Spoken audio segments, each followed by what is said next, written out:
Chapter 401. Splash. Splash. Splashing water onto my face, I stared at my haggard figure in the mirror. Glaring dark circles bagged beneath my eyes as my mind felt numb. Clink. Turning off the tap, I turned around. My eyes paused on a certain book in the middle of the table. My heart remained calm as I stared at the book. Or rather, my head was too numb to process what was happening around me. Nothing excited nor stimulated my emotions. Closing my eyes, I sat down on my bed and leaned forward. Just what happened? Ever since waking up, I have been trying to make heads or tails of what had just occurred to me. My head really hurt. For starters, the world I was in not too long ago was definitely not my own world. Or did that world even exist in the first place? From the fact that I had no recollection of my parents' faces, my own name, and the fact that the prestigious university I wanted to go to was called University A, a name which itself seemed far too generic to make sense. Putting everything together, everything that I previously thought that I knew no longer started to make sense inside of my head. Ack. My head hurts. Grasping my head with my hands, I ruffled my hair into a mess. Everything was a mess.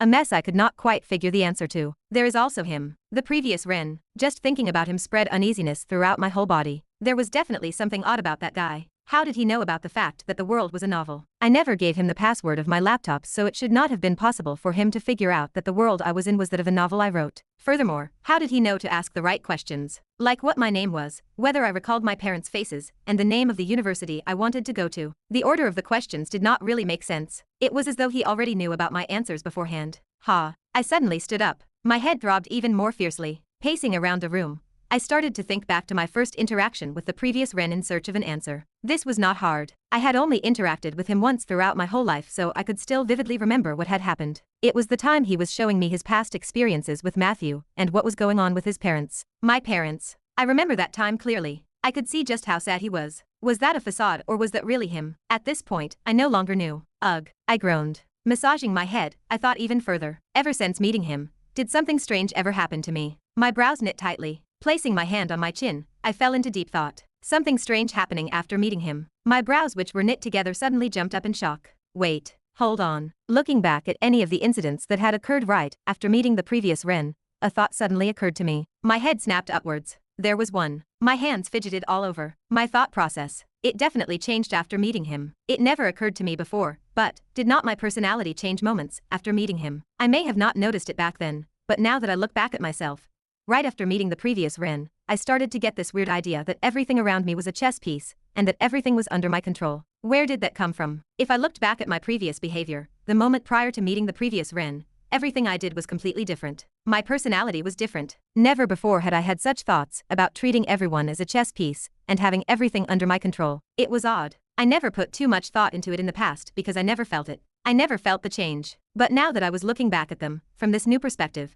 it really did seem as though something within me had been forcefully changed. It was as though someone was forcing traits and different ideologies inside of me. Ideologies that I had never once thought about. A wild and crazy theory suddenly pierced through my brain. My breathing evened out. It cannot be right. Impossible. No, I refuse to believe that. I shook my head repeatedly. It could not be. Yeah, there is no way something like that happened. Right. My toes curled inwardly. Ting, ting. Amidst my anxiety, my communication suddenly rang, snapping me out of my thoughts. Lowering my head, I looked at the message. It was Waylon. Ren, the tournament will begin tomorrow. Are you ready? Should I come to pick you guys up tomorrow morning? Ha, ha. Closing my eyes, I suppressed all the anxiety inside of me. Taking my communication device, I quickly sent back a message. Yeah, that would do. After sending the message, I shut off the communication device. Ha. Taking a deep breath, I took my jacket and put on my face mask. Then I proceeded to head for the door. I needed some fresh air to sort out my thoughts. The thoughts were eating away at my sanity. Clink. Closing the door behind me, I walked down the stairs.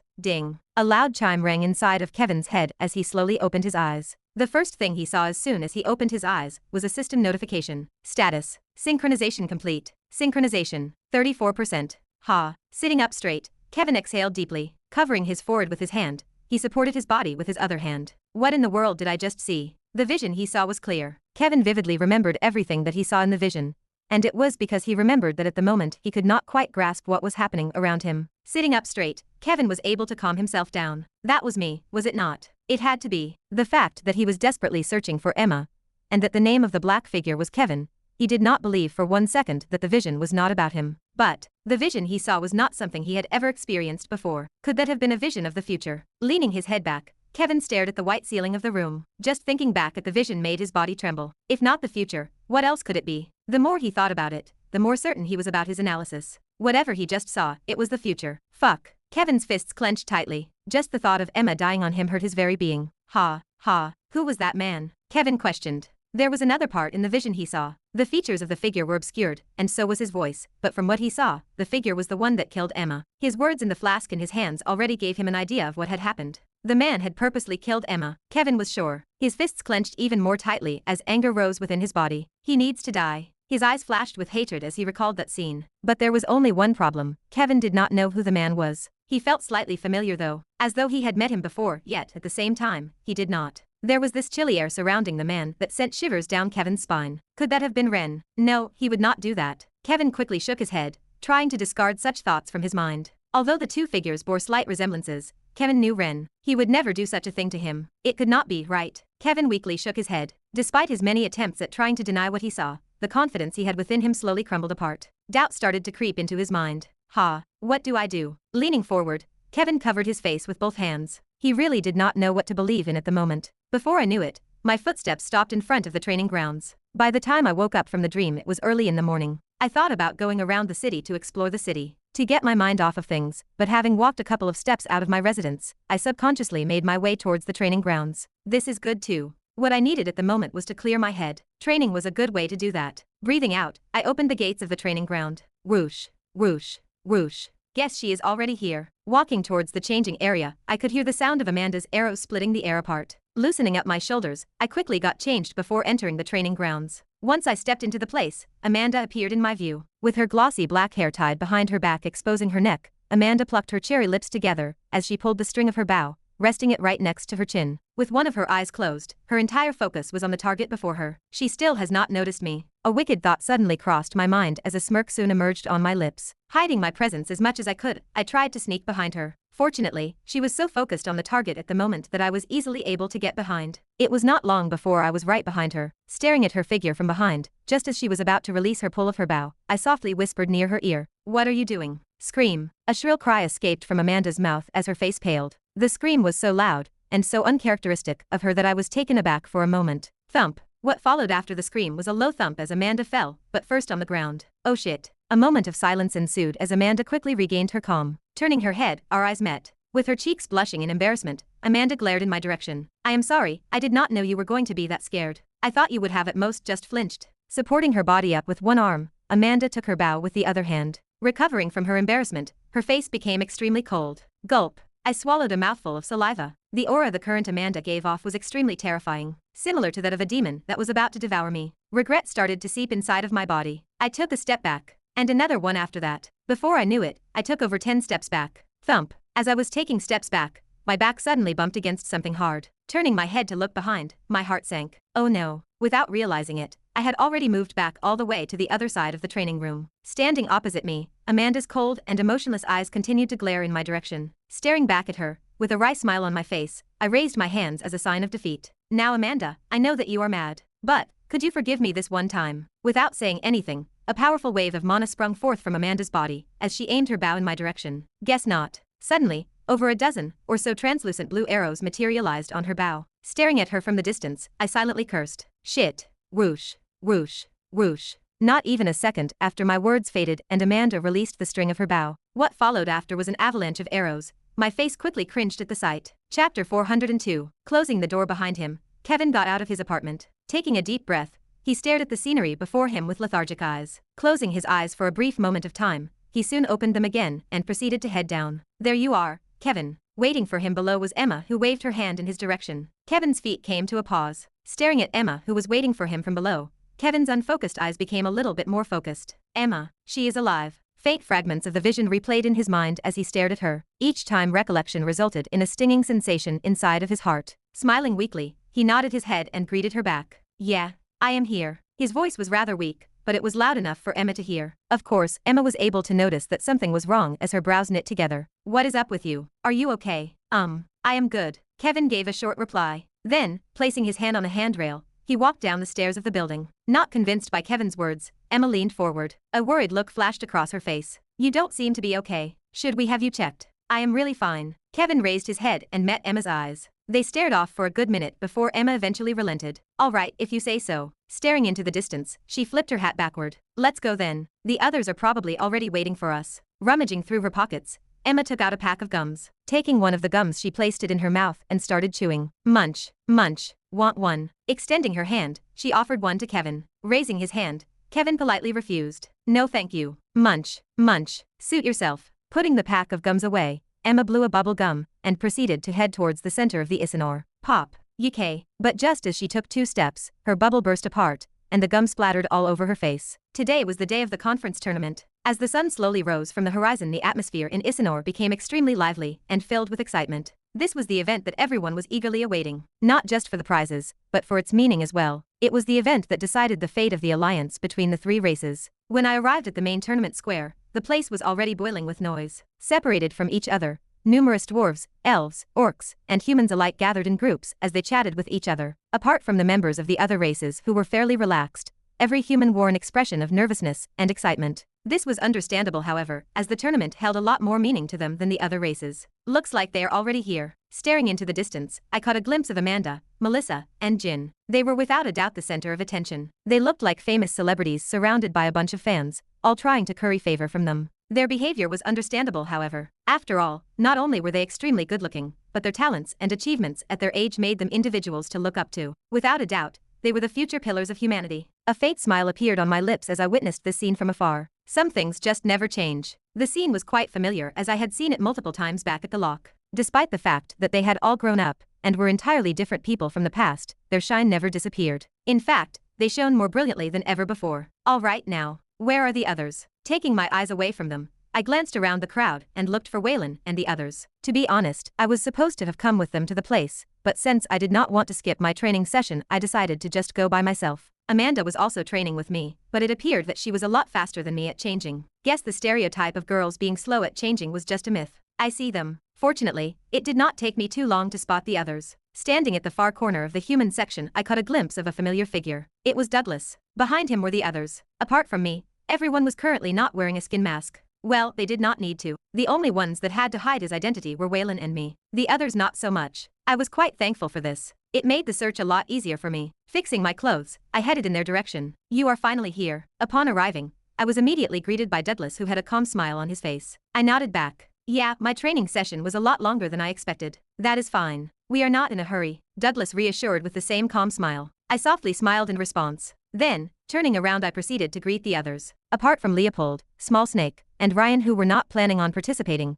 Ava and Hein had nervous looks on their faces. This was quite funny to me as not too long ago they were brimming with confidence. But as they stared at the people around them, their previous confidence completely deflated. Well, I understood where their worries came from. After all, there were a lot of talented people present today, and everyone here was pining for the top prizes. That included me as well. I was also aiming for the top spot. There was an item that I absolutely had to get at all costs. It was the item that only the winner could get, and with it, I would have no trouble breaking through to A- rank in half of the time that I originally anticipated. While in thought, raising my head, I suddenly noticed Melissa and the others heading in my direction. I deeply sighed at the sight. This is definitely Melissa's doing. She knew just how much I hated attention, and she was definitely coming to me knowing that it would attract the attention of the others. How petty of her. Under everyone's watch, the 3 of them stopped right in front of me. As they stopped, I suddenly felt hundreds of eyes directed in my direction, and my mouth twitched. Secretly rolling my eyes, I asked in an annoyed tone, "Why are you doing this to me?" Of course, I did not hide the displeasure in my voice as I tried to make it as evident as possible.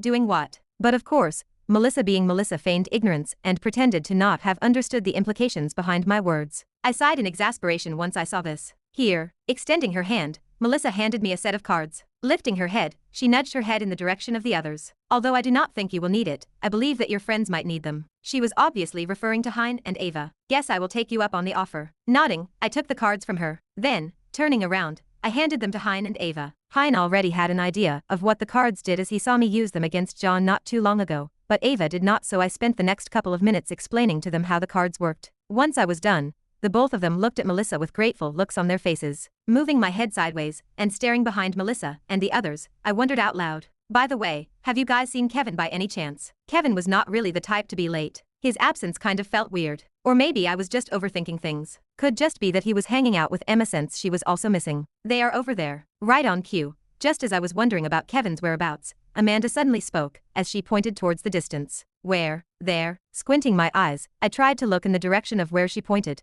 but my vision was not as good as hers, so it took me a while to spot Kevin. Fortunately, it did not take long for me to finally see them. Oh, I see them. Walking with Emma next to him, Kevin's head hung low. Emma looked like her usual self, but Kevin looked a bit different than usual. There was this weird aura surrounding him. Is he sick or something? My brows knit at the sight. Not only was his aura weird, but his hair was disheveled and his overall complexion looked extremely pale. The current Kevin looked to be in no state to participate in the tournament. While I was looking at Kevin in the distance, seemingly having noticed my stare, Kevin raised his head and our eyes met. But the moment our eyes met, a strange scene occurred as Kevin's body froze and his body trembled. It was faint, but it was enough to catch my attention. Taken aback by his reaction, I tilted my head. Is he okay? Why did he react like that? Meeting Ren's eyes, Kevin felt his body completely paralyzed from top to bottom. A cold chill ran through the top of his spine as his pupils dilated. Staring at Ren, Kevin's eyes flickered slightly. He looks familiar to that figure's back. This thought only lasted for a brief moment of time as he soon snapped out of it. What just happened? For a brief moment of time, Ren's figure overlapped with the guy from his vision. It sent chills down Kevin's spine. Staring at Ren once again, the feeling that he felt before was no longer there, but there was this strange mist enshrouding his figure, making Kevin doubt his eyes. Raising his hands, he rubbed his eyes. But the mist around Ren never disappeared. Blinking a couple of times, Kevin deeply sighed. Sigh. I must be seeing things from not having slept all night. Whatever the vision was, it was messing with his mind. Was he perhaps starting to get paranoid? Kevin did not know, but the nagging feeling inside of his heart never disappeared. Kevin, are you coming or not? It was then that Emma's voice rang from the front. Coming. Nodding his head, Kevin followed along. While he was walking, many tried to strike a conversation with him, but he politely waved them off. He was already used to such scenes. It was not long before he arrived before the others. You guys are finally here. Ren greeted, waving in their direction with his signature lazy smile. Pop. With a loud pop, Emma's gum burst apart and she nodded her head. Hey. Kevin followed up after her as he awkwardly waved his hand. Even though Ren was wearing a mask, the aura he gave off was the same. It was easy to tell him apart. Walking up to him, Ren worriedly asked, Kevin, you all right? Lifting his head and staring at Ren, Kevin put on a bright smile as he nodded his head. Yes, I am all good. That's so. All right then. Extending his hand, Ren patted Kevin on the shoulder. You look a bit off today. Did you perhaps train all night? Don't tell me that you were that nervous. Haha, you got me. Kevin responded with a forceful laugh. Lowering his head and staring at Ren's hand, Kevin's eyes became slightly unfocused. As he stared at Ren, the strange feeling inside of his heart slowly started to disappear as the mist around Ren slowly started to clear up. His mind slowly started to calm down as a result. Yeah, whoever that figure in the vision was, it was not Ren. He would never do such a thing. Chapter 403. Dong, dong. As time passed and the arena grounds began to fill, a loud toll spread throughout the whole surroundings. Once the bell tolled, all chattering stopped and everyone raised their head. Standing in the middle of the platform was an enchanting elven figure with silver hair. From the color of her hair, it was clear that she was of pure elven blood. There are many of you here, and all of you already know what this tournament is about and what it represents. Therefore, I will make this quick. The sound of her voice was crisp and pleasant to the ears as it smoothly lingered in the air like the note of a fine-tuned instrument. For the preliminaries, contestants will be paired with a random opponent until the top 128 participants are selected. The real tournament will begin once the top 128 contestants are selected. Pausing for a brief moment of time so that everyone in the square understood her words, the elf continued. For the preliminaries, the opponents will be decided randomly. Each and every one of you has already been assigned a number, and when you are called up it will be your turn. It is that simple. Lowering their heads, the contestants stared at the bracelet that was resting on their wrists. On it was their alias and number. That will be all. The elven presenter was not a woman of many words. Once she said what she wanted to say, she directly left. Once her figure disappeared from the arena grounds, the place instantly became bustling, as an air of excitement and anticipation shrouded the surroundings. The upper echelon of the four races was gathered on a viewing platform near the square. Amongst them, seated at its very center was the Elven Queen. Seated on her right was Gervis, the Dwarven Metropolis Keeper. Keen interest flashed across his eyes as he swept his gaze throughout the grounds. Not going to lie, I am actually quite curious about the upcoming battles. Next to him was a towering figure that emanated a terrifying pressure that could cause anyone below S rank to quake in their boots. He was Brutus, the Orson leader, and one of the most powerful beings on Earth. Brutus's face was wide and he had deep green eyes, making him look thoughtful. His face was expressionless as he stared at the Orson resting area. Whenever he took a breath, the air around him trembled. Lastly, seated on the left of the Elven Queen was Octavius Hall. The strongest human. Amongst everyone present, he was by far the weakest. Despite his strength being at the pinnacle of the human domain, with a simple gaze, everyone could tell that there was a strength difference between the three representatives and him. Everyone regardless of rank could sense the gap. Not minding the stares, Octavius expressionlessly stared at the human side. His dull eyes never once rippled despite being in the presence of such big shots. He may have not been the strongest, but the way he carried himself left a good impression on the 3 other representatives. It was then that the Elven Queen finally opened her mouth. Should we initiate the tournament? Her airy yet faint voice easily traveled through the ears of each individual present. Indeed we shall, Gervas replied while stroking his beard. Next to him Brutus silently nodded his head. Yes. The last to reply was Octavius. His voice contained heavy hints of solemnness as his eyes were currently locked on a black-haired male with crimson-red eyes in the stands. The male was none other than Kevin Voss. Although he did not say anything, it was clear that Octavius had some expectations regarding the individual over there. Sensing the solemnness behind Octavius's voice, the other representatives remained expressionless. They understood very well what this contest meant to him, and even for them in some sense. Very well then. Standing up, the Elven Queen waved her hand at once. Bang, bang. Following her movement, loud explosions rang in the air, signaling the start of the preliminaries. Overhearing the loud explosions in the air that marked the beginning of the tournament, I focused my attention on the arena grounds, where the referees had already ascended. They stood there motionless, waiting for everyone to stop speaking. Once silence finally descended, the referees finally called up the first few contestants. Number 021, Dugream Broadgut versus number 696, Ostinok. Number 1876, Arnold Kane versus number 984, Korok. Number 271, Han Yufei versus number 535, Eslin. Among the names called up, 2, in particular, attracted my attention, and that was because I knew who the 2 individuals were. Of course, I knew them. They were people whom I had gone to the academy with. The first one to leap onto the stage was Arnold. Compared to when I last saw him, he looked to have put on even more muscle, as his towering figure stood out from the other humans. What was mind-boggling about his transformation was the fact that his physique almost rivaled that of his opponent, Korok, an orc. On the other hand, calmly walking up the stage was Han Yufei. With a calm and composed look on his face, he briefly analyzed his opponent, an elven male with pure golden hair. An air of indifference spread from his body. The atmosphere of the entire place suddenly began to boil as everyone focused their attention on one of the platforms. Watching the scene from afar, I crossed my arms with a solemn look. Next to me were Kevin and the others. Who do you think is going to win? Kevin asked. Compared to when I first saw him, he looked to be in a much better mood as his eyes cleared up a little. Stroking my chin, I replied. Arnold and Han Yufei should have no problem winning their current matches. They got lucky with their picks.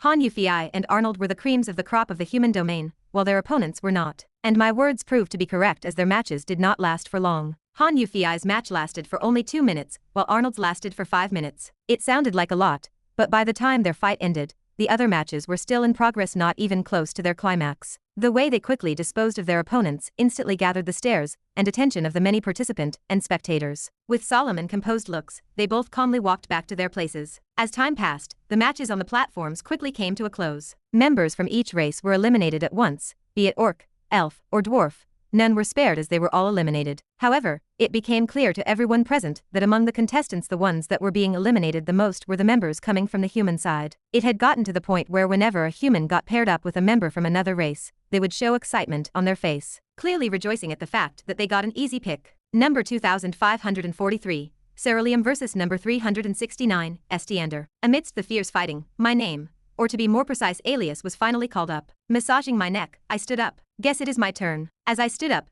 Kevin and the others wished me luck. Good luck. Smiling at them, I headed down towards the platforms. Arriving at the platform, tensing my muscles, I jumped up. Thud. Softly landing on the platform, I looked to my front where my opponent stood. He was an elven male, and he had a calm and composed look on his face. Despite the fact that he was not speaking, I could tell with just one look that he was looking down on me. The indifference in his eyes as he looked at me was clear for me to see. Not minding it, staring at my opponent, I thought, should I go hard or easy on him? I could tell from a glance that my opponent was weaker than me. The aura that spread from his body was that of AC rank, a whole rank below me. As such, I was not worried about losing one bit. That aside, if I went hard right now, I would leave a powerful impression on my opponents, and perhaps gain the fear factor, but that would also put a lot of attention on myself. Was gaining attention really worth it? Actually, I did not really care about the attention. I will see how things go. It was not so much for the fact that I did not want others to pay attention to me, but it was because I did not want to reveal all of my cards just yet, aka the cakey style. In a way, I wanted to gain the attention of the union. I had a little surprise for them in store. My lips twisted upwards as I thought about the future. Just as I had made up my mind on how to approach the situation, the referee suddenly cried out, "Begin." The moment the referee's voice rang, my opponent's eyes changed. Following this, raising his hand in a lightning-fast manner, 2 complex magic circles materialized before him. From where I was, I could see that he was not holding back at all as the mana in the atmosphere vividly converged towards the magic circles. Within a couple of seconds, the magic circles fully lit up. Raising his head, Estiander, my opponent muttered before releasing the attack. "Get out of the stage." Twing. Like a tsunami, A powerful wave of mana quickly headed in my direction at a frightening speed. A complicated look appeared on my face as I stared at the attack. Now, how should I dodge this without giving away too much? This really was a troublesome problem. Fortunately, it did not take me too long to figure out the solution to this problem. Extending my hand, I took out 3 blue cards from my dimensional space. I then proceeded to channel my mana into them. Stomping my foot on the ground to gain some distance, I flicked the cards forwards. Shing, shing. The moment the cards left my hand,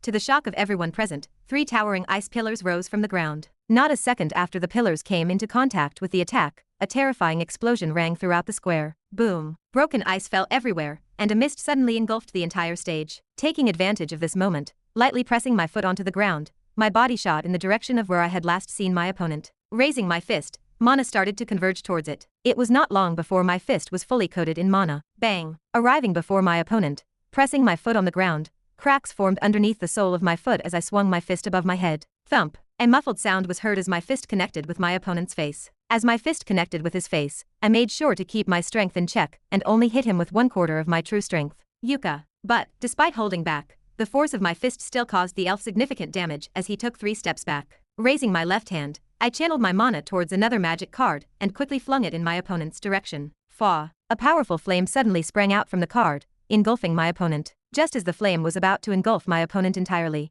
a fierce wind blew, and the flame disappeared. Number 2543, Ceruleum. What followed after was the sound of the referee's voice announcing my victory. The moment the referee announced my victory, I felt countless eyes direct their attention towards me, or to be more precise, towards the cards in my hands. Lifting my head, my eyes soon met with Melissa's in the distance. An idea suddenly struck me as a smirk emerged on my face. Noticing my smirk, Melissa's face changed. "I am sorry," I softly mouthed. If there was a chance to publicize the cards, then what better place than now? Since her father knew and the product was ready, there was no longer any need to keep it a secret. Raising my hand and staring at everyone present, I pointed it in her direction. "If you want to know more about these, you can ask her. She made them." Chapter 404. Hatred. Pure hatred. If there was one feeling to describe how the current Melissa felt, it would be pure hatred. At the moment, about 1/4 of the arena ground's attention was drawn towards her. Clenching her fists and staring at Ren, who was still standing on the arena grounds, with a smirk on his face, Melissa's eyes turned into crescent moons. For a brief moment of time, Melissa looked back at the time when Ren was presumably dead.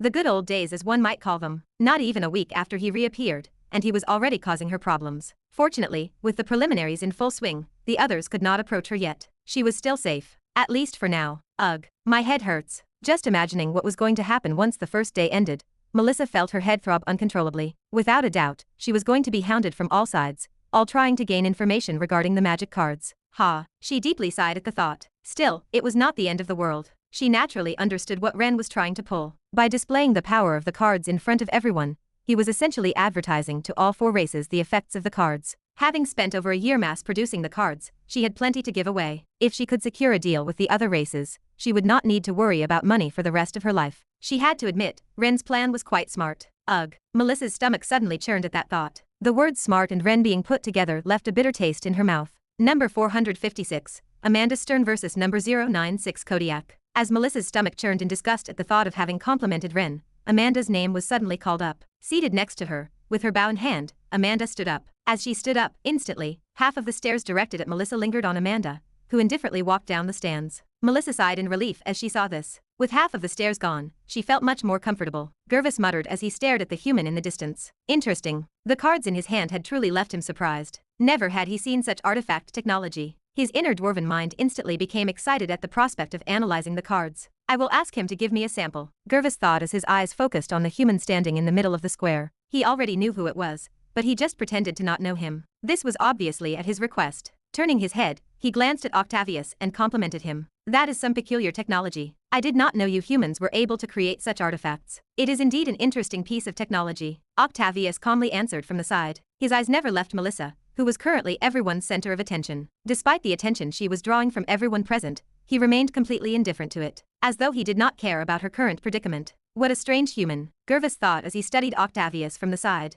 He had interacted with many humans before, but none were as weird as Octavius. To Gervis, his composure was something admirable. It made it harder for people to understand what he was thinking. Even he had difficulty reading his expression. Number 456. Amanda Stern vs. Number 096 Kodiak. It was at that moment that the referee announced the next contestant, and a young human female stood up. The moment Amanda stood up, the Elven Queen's brows jumped up. Throughout the whole tournament, she had always remained seated with a stoic and indifferent look on her face. Despite all of the exciting matches that had occurred, her expression not once changed. Yet, the moment Amanda appeared, her facade crumbled slightly. This did not go unnoticed by the others, who stared at the queen with hints of surprise on their faces. Then, turning their attention towards Amanda in the square, they all wondered, why would the queen react like that at her appearance? Everyone believed that there was more to it than she let out. Ignoring them, the elven queen leaned her body forward. A rare trace of solemnity emerged on her face. It cannot be. Hearing her name being called up, Amanda headed toward her designated platform. Good luck.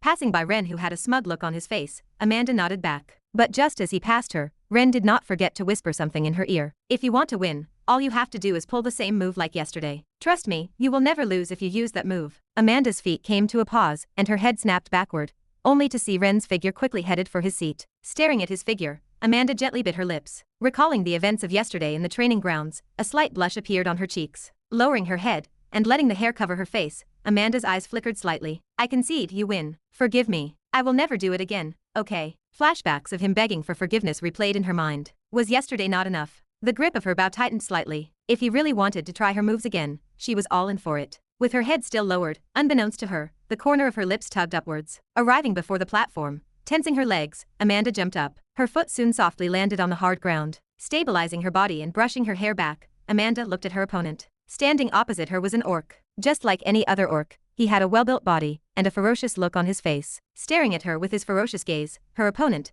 Kodiak, flexed his muscles, exposing his muscular body. Lowering her bow, Amanda closed her eyes. Swoosh. A soft wind blew and Amanda's clothes fluttered. Following this, the referee's voice rang out. Begin. The orc was the first to move following the referee's voice. Bang. Taking a step forward, the ground beneath the orc cracked apart. His clothes flapped about, while a dark green hue swirled on the surface of his body, creating a rather imposing sight. Feeling the tremendous power bursting from the orc opposite of her, Amanda remained motionless with her bow hung low. Perhaps feeling offended by Amanda's nonchalance, the former's foot pushed off the ground and he shot in Amanda's direction at incredible speeds. Within seconds his body had appeared in front of Amanda. His enormous fist, which was coated in a dark green hue, quickly smashed in her direction. The orc's attack was extremely swift and ferocious, reaching Amanda's face in the blink of an eye. It was clear that he was trying to deal serious damage to her. However, just as the fist was about to land on her pretty face, Amanda raised her hand, the one which held onto the bow, and took a step back. The movement was so abrupt and masterful that the attack narrowly missed as it brushed past her nose. What followed after was the orc's fist entering the middle of her body. With cold eyes, Amanda twisted the bow up and bent the orc's arm, trapping it. Grunt. The orc let out a pained cry as his arm twisted upwards. A faint green line appeared on the part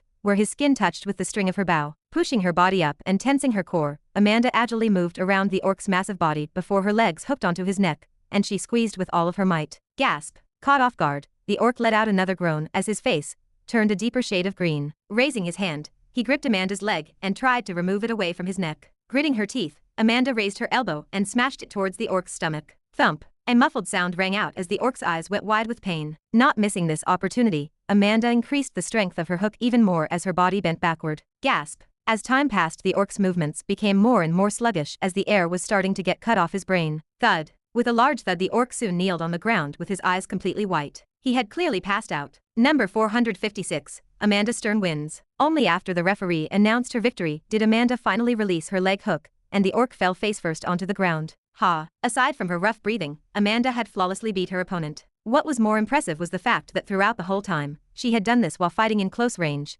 rather than long range, which was her specialty. Ha! Lifting her head and staring into the sky, Amanda took a deep breath before standing up. Remind me to never piss her off. A cold chill ran down my spine as I stared at Amanda choking the orc. Although I knew that Amanda could be fierce at times, now that I saw it firsthand, I realized that I had been playing with fire. Overall, the match only lasted a total of 2 minutes before she emerged victoriously. She truly has improved a lot over the years that I have not seen her, I thought as I stared at her figure basking in the cheers of the crow. She looked especially dazzling standing underneath the bright sun from the sky. That was a good match. I greeted Amanda once she returned. Out of precaution, I scooched over to the side. Turning her head and staring at me, Amanda raised her brow. You saw what I did there, did you not? That was what her face implied as I looked at her. Nodding, my lips pursed together. I should not have provoked her. Me and my big mouth. Avoiding her eyes, I looked at the weather. Beautiful day, is it not? It is. Sitting down next to me, Amanda nodded her head as a faint and proud smile hung on her lips. My eyes squinted at the sight, but I decided to not say anything. I had already learned my lesson. Following this, neither of us spoke as we just stared at the intense battles in each of the various arenas. An explosive atmosphere shrouded the surroundings as defeating cheers began to erupt whenever a winner was decided. As time passed, more and more people began to be eliminated. However,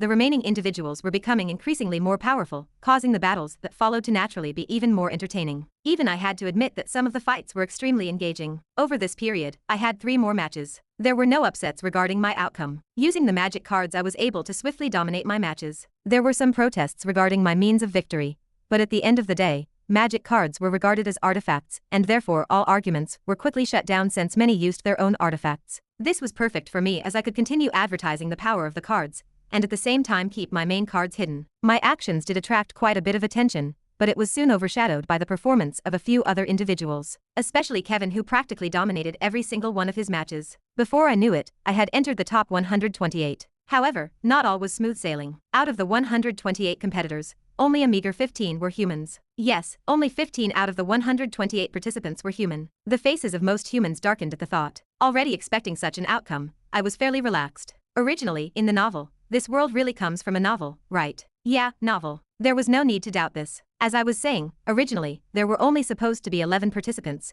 but the addition of me, Hein, Ava, and Troy had given humanity 4 more participants. Not that it really mattered anymore. Appearing in the middle of the battlegrounds was the same elven lady from before. Glancing towards her spectators, her eyesight briefly lingered on us. Or at least, it looked like it did. Taken aback, I glanced towards the other to make sure I was not seeing things. Am I seeing things, or did she just look at us? Yeah, you were not seeing things, Kevin replied with a deep frown on his face. I do not know if it is because. Before he could continue his sentence, the elven lady spoke up, and all forms of noises ceased. Glancing toward each other, we both smiled and shrugged. Could not be helped. There have been a lot of exciting and entertaining matches, truly. Your outstanding performances have truly impressed the higher-ups, and I am pleased to announce that this is the end of the preliminaries. Silence descended upon the arena grounds as her words drifted through the ear of each individual present. Amidst the silence, leaning slightly, I whispered into Kevin's ear. Kevin, you are supposed to clap once she ends. Really? Yeah. Oh, I see. Kevin innocently nodded his head in understanding. With a stoic face, I returned to my usual position. With that being said, this will be it for today. The main competition will begin tomorrow. I hope you have a good day. Once her words faded, for a brief moment of time, silence once again descended upon the arena grounds, before the sound of someone clapping their hands suddenly resounded across the place. Clap, clap. Instantly countless gazes directed themselves in Kevin's direction. Ha. Noticing that something was strange, Kevin let out a surprised sound. Feeling a slight tug on his clothes, with her cap lowered to the maximum, trying to hide her expression, Emma whispered in his ear. Kevin, clapping is a human thing. Kevin's face froze at her words as his face paled, and his mouth trembled. Turning his head, Kevin's 2 red eyes glared in my direction. Trying my best to keep my face straight, I shook my head. Kevin, that was embarrassing. Do not do that again. Speechless, Kevin raised his hand and pointed at me. You. Chapter 405. Crash. With a loud crash, an orc came crashing down on the hard ground. Ha. I will definitely make you pay for what you have done. Kevin swore to himself as he stared at the orc opposite him. With his head on the ground and his eyes closed, the orc was knocked down cold. The opponent is knocked out cold. The match is over. The referee's voice resounded across the grounds, marking him the victor of the duel. Winner, Kevin Voss. He will be advancing to the top 64 of the tournament. Announcing his victory, the referee raised Kevin's hand in the air. The loud cheers coming from the audience rang out. Kevin in return smiled at the audience. That piece of shit. Or at least pretended to smile. In reality, he was still fuming about what had happened yesterday. The humiliation and embarrassment he felt were something he had never felt before in his life. Just recalling what happened sent shivers down his spine. The embarrassment was just too much. Turning his head and staring towards the distance where Ren stood, Kevin deeply sighed. Then, turning his head, he looked towards Emma, who was seated next to Ren. Noticing his stare, the 2 of them waved in his direction. Staring at the 2 of them from the arena grounds, doubt crept inside of Kevin's heart. Could the figure in the dream really be Ren? Part of him truly wanted to dismiss such thoughts from his mind, but after looking back at the past, Kevin realized that there was a chance that the figure in the vision was Ren. The Hallberg incident,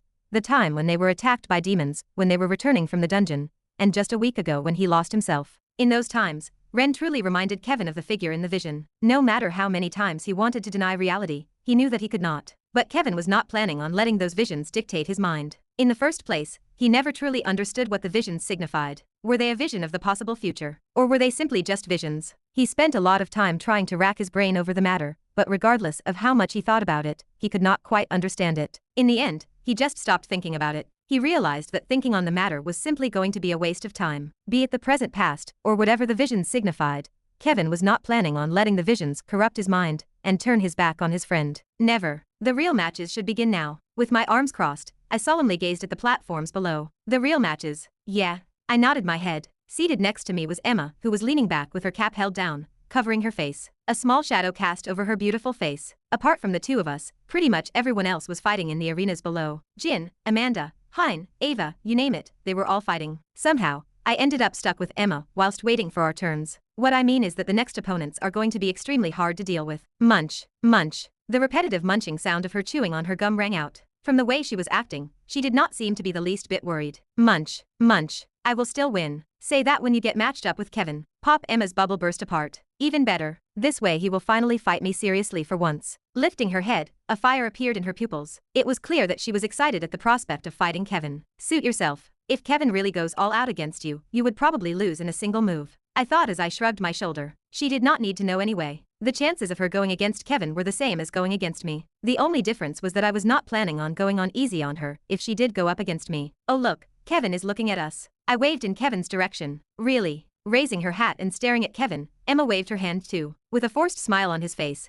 Kevin waved back. He still looks embarrassed from yesterday. I muttered out loud as I stared at Kevin's forced smile. Overhearing my words, Emma's face cringed as she lowered her hat. Ugh, do not remind me. Winner, Kajigoth. He will be advancing to the top 64 of the tournament. Following her words, the referee announced another winner, and my previous joyous mood shifted. Lowering my head, a deep frown emerged on my face. He is strong. Walking back to his area was an enormous orc. His very presence attracted the attention of the spectators, as his frightening display of power over the tournament had made people realize that he was a fearsome contender for the top spot. Winner, Sarfu. He will be advancing to the top 64 of the tournament. Winner, Valian Van Moira. He will be advancing to the top 64 of the tournament. Winner, Boralig Barrelbeard. He will be advancing to the top 64 of the tournament. Following him, a series of new names started getting called up. A trace of solemnness appeared on my face as I stared at the individuals whose names were being called up. They are all higher ranked than me. I could tell from a simple glance that they were all B+ rank from the undulations of mana surrounding their bodies. Winner, Gilbert von Dekteroy. He will be advancing to the top 64 of the tournament. Yet again attracting my attention was another announcement,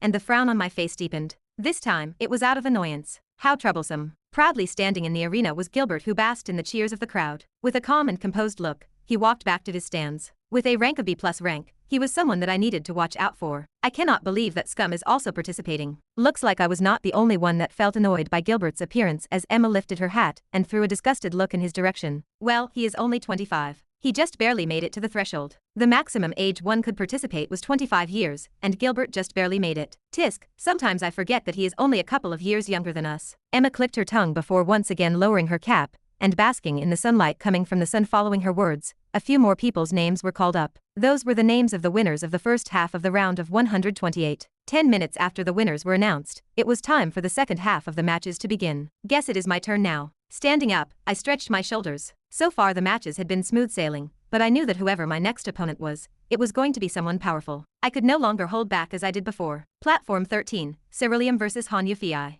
Please may the contestants make their way to the platform. Hearing my alias being called out, my hands froze mid-stretch. Abruptly lifting my head and staring towards the designated platform, I saw a youth slowly walk to it with a calm and composed look. A calm yet dangerous aura spread throughout his whole body as he walked toward the platform. Shit. I silently cursed underneath my breath. Although I did expect someone strong, I did not think they would be at this caliber. Han Yufei, B- rank, and a former classmate of mine. Someone whose combat talents were on the same level as the protagonists, and someone who I had been keeping in mind for a while. Oh, this is going to be an exciting match to see, Emma muttered from behind as she lifted her hat. Turning my head, I rolled my eyes. Right. Well, she is not entirely wrong. Han Yufei was definitely someone who I would definitely have trouble fighting. My matchup did not attract that much attention, with the people having already witnessed the same repetitive magic card attack system from me. There really was not any excitement for my match as I headed down to the platform. Stepping onto the arena, I removed all unnecessary thoughts from my mind as I focused my attention on my opponent. Han Yufei. Standing opposite me with his hands behind his back, Han Yufei gazed in my direction with a small frown on his face, seemingly trying to peer through me. I merely smiled at his stare. With a frown on his face, Han Yufei opened his mouth.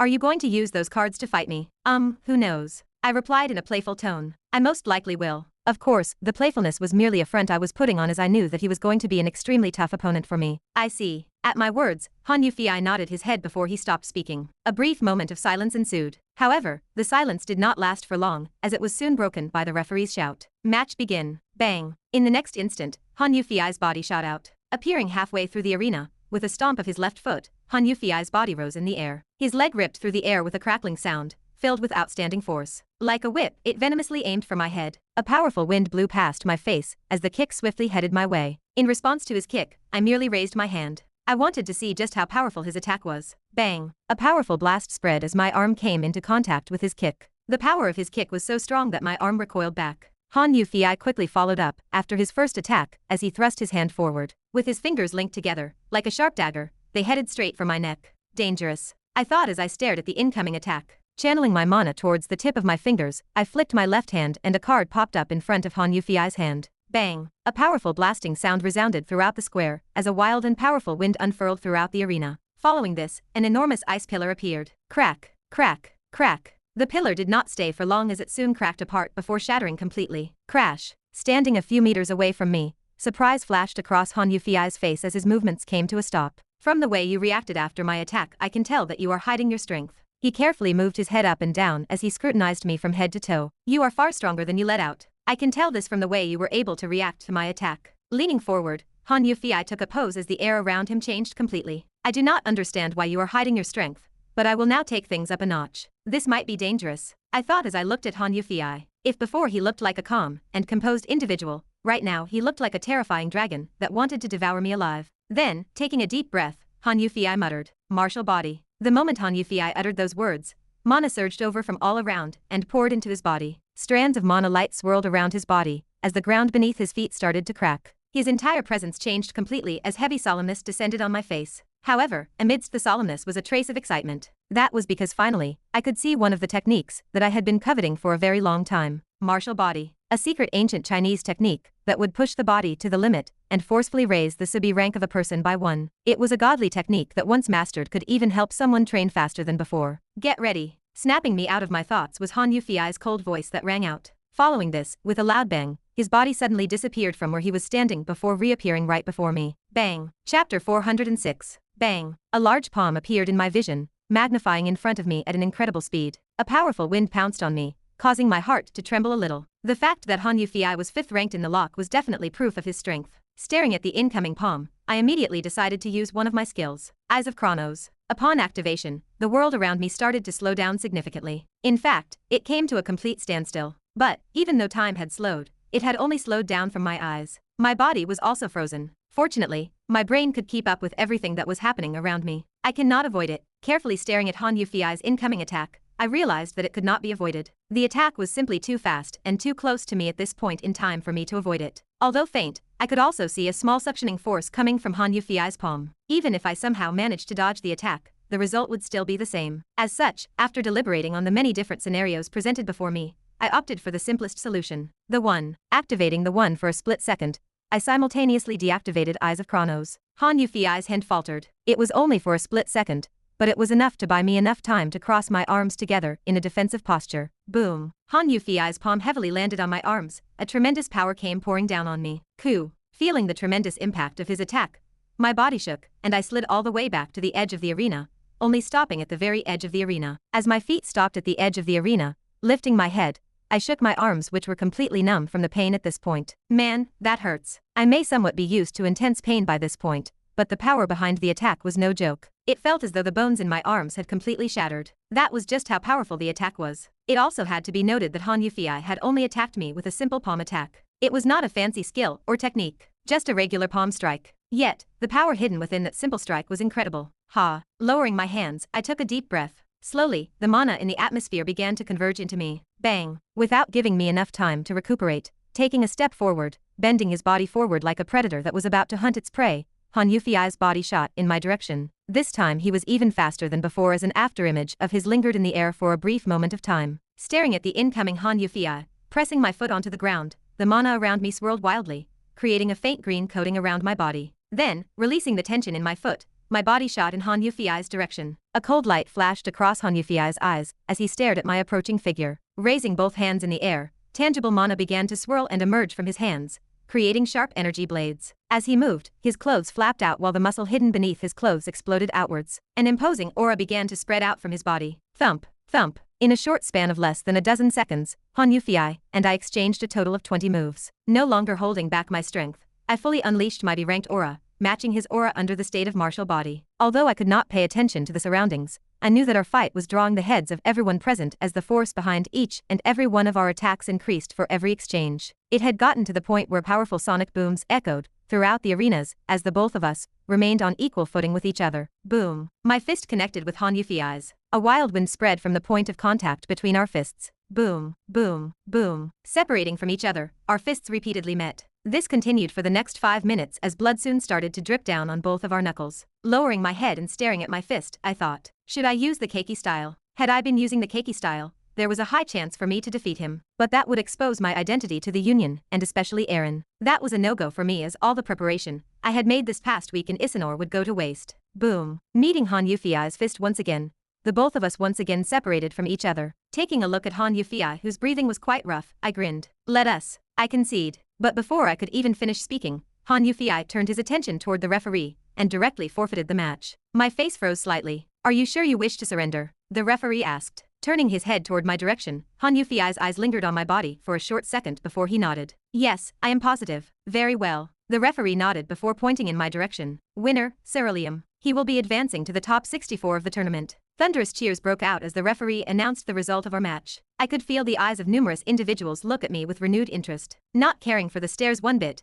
I ran to Han Yufi. Oi, hold on, why did you give up? I do not wish to fight a fight where my opponent is not even taking me seriously. Han Yufi calmly replied before directing his attention toward my hands. I can tell from a glance that you do not specialize in body combat. Raising his hand, Han Yufi opened up the palm of his hand. To my surprise, it was devoid of any calluses. This is how the hand of someone who has trained in hand-to-hand combat should look like. Yours is nowhere near that. Han Yufi explained. Yours is filled with calluses, an obvious sign of weapon usage. If you are on the same level as me when I am using one of my strongest techniques, I do not see the need to continue this farce. Before I could say anything, Han Yufi hopped off the stage and left. Well, that was unexpected. I thought while scratching the back of my head. I really did not think that he would have been able to tell this from our brief exchange. Shrugging my shoulders, I turned around and similarly hopped off the stage. What devious trick did you use to make him surrender? The first one to greet me was Melissa, who immediately threw a jab in my direction. Her eyes were filled with malice. Evidently clear that she was still resenting me for what I did yesterday. At least I did not pretend to lose just like a certain someone. I quickly shot back. In order to avoid participating in the fights, Melissa deliberately lost her matches yesterday. Had to say, her acting skills were superb. When she got eliminated, it truly seemed as though she had used all of her strength to fight. Sounds like a smart move to me, Melissa replied with a yawn. Turning my attention away from her, I glanced at Amanda, who had been staring at me all along. Meeting her gaze, I could not help but say, "What is wrong? Have you perhaps been charmed by my fighting prowess?" It took a moment for Amanda to process my words, and when she did, her face cringed back in a way that made it obvious to me that she was trying to imply, as if to add insult to injury, she added, "Han Yufi is much more charming." Is that so? My brows knit. That actually bugged me quite a bit. I swear my charm was higher than his. Glancing at Kevin, who was talking to Emma for a brief moment, I decided to sit down and stare at the next few matches. Oh, it is Hein. My attention instantly gathered towards one of the platforms where Hein stood. His opponent seemed to be pretty strong, but with his sturdy build and perfect timings, Hein was able to swiftly defend himself from the opponent's attack. He really has improved a lot. I thought in admiration as I watched him from the stand. Sadly, I knew that his strength was not enough for him to place in the top 10s. At least not now that I took a good look at who the opponents were. They were simply in a different league than him. For the next 10 minutes, Hein defended while his opponent continuously attacked. Hein's battle strategy was simple: wear out his opponents before dealing the finishing move. And that was exactly what he did. Gathering all of his mana towards his shield, he quickly smashed it against the opponent's body, sending him crashing against the other side of the arena. Following this, the referee checked up on his opponent, before finally declaring him the victor of his match. Not bad, not bad, I thought as I saw him head for a different section in the stands. Oh, it was then that I spotted Jin. Seated next to Arnold and Troy, he appeared to be carefully analyzing the matches happening below. If there was one person that changed the most after my absence, it was without a doubt Jin. Compared to before, he was a lot more attentive to detail, and never took things for granted as he did in the past. His changes were so drastic that Troy, someone who was supposed to turn on him in the original timeline, actually still stuck with him. Honestly, I was pleasantly surprised by this development. Now that I think about it, apart from him and Emma, I pretty much antagonized everyone present. This, I really did not know. Should I, or should I not? Staring at Ren, who was deep in thought, Kevin's foot nervously tapped onto the hard ground. Should I tell him about my visions? Now that he had decided to trust Ren, Kevin was struggling to decide on whether to come clean to him or now. What he meant by clean was that he wanted to come clean to him with regards to his visions, and what he saw in them. There was only one thing stopping him from doing so, and that was the fact that he might have to reveal some of his secrets to Ren. Despite the fact that he did not want to reveal them as it might expose Ren as well as him to danger, Kevin felt that this was necessary. If he wanted to prevent the vision from ever happening in the future, Kevin believed that he had to come clean to Ren and show him that he trusted him. From the way things were going, Kevin felt a crack appear in his trust towards Ren. This was not something he wanted. Whenever the vision flashed back in his head, anger would rise from deep within his body. He had to resolve this problem quickly. "What are you thinking so hard about?" Snapping him out of it was Emma's voice. Raising her hat and staring at him, Emma continued. "Since yesterday I have seen you with that look on your face. Is there something wrong? You know you can talk to me." Kevin smiled at her words. He promptly shook his head. "Thank you, but I cannot really tell you what is happening." "Oh, is that so?" Lowering her hat and crossing her arms, Emma closed her eyes. "Well, if you are ever planning on telling me what is going on, I am over here." "Thank you." Kevin smiled. Then, turning his attention back towards Ren, he stood up. He had made up his mind. He was going to have a serious talk with Ren regarding his visions. Chapter 407. After Hein's match, there were a couple of more matches, but none interested me, so I just made small talk with the others in order to pass time. Fortunately, Hein's match was one of the very last ones, as the round of 128 finally came to an end after one last big battle. Though I said big, it was only like that because the two opponents facing each other were of similar strength, and so was very entertaining to watch. This will be it for today's matches. I hope the contestants will take this time to rest for tomorrow's matches, the elven lady once again said as she showed up on the stage. Following her words, everyone stood up and left the premises. Similarly standing up, just as I was about to follow the others out, Kevin came up to me. He had a serious look on his face. Instantly my brows knit. "What's wrong?" "Ren, we need to talk." There was undeniable solemnness in his voice as he spoke to me. Glancing around to make sure that the others had left, I slowly nodded. Kevin wasn't the type of guy to act like this unless there really was something wrong. As such, I knew that the situation was serious. "Where should we talk?" "Your apartment." "My apartment?" "Yeah. It's the place that has the least amount of people nearby." "Fair." And so we decided to head to my apartment to talk. The walk wasn't long as within 10 minutes we were already there, but it was strangely uncomfortable as I felt this weird tension coming out from Kevin's face. His face reminded me of someone who was just about to go to war. Clank. Opening the door of my apartment and letting Kevin in, I slumped down on one of the chairs of the room. Kevin shortly followed suit as he sat on the seat opposite of me. An uncomfortable silence descended on the room as Kevin leaned forward, with both his arms on his thighs. Interlocking his hands together, Kevin's foot repeatedly tapped onto the ground. Seeing that Kevin was having difficulty speaking, I decided to break the silence. "So, what did you want to talk about?" Lifting his head, Kevin looked up at me. "Say." His brows furrowed even more tightly. "Do you perhaps have a secret that you can't tell me?" "A secret?" I was taken aback by his abrupt question. Did he find something out? And isn't that rather vague? I had plenty of secrets, and so I wasn't really sure about which one he was referring to. Nodding his head, Kevin's crimson red eyes continued to gaze in my direction. "Yeah, do you have any secrets that you can't tell me?" Leaning back, and deeply gazing into Kevin's eyes, I eventually nodded my head. "There are." The fact that this world was a novel, the book, my skills, I had plenty of secrets that I could not tell him. If he found out any of those secrets,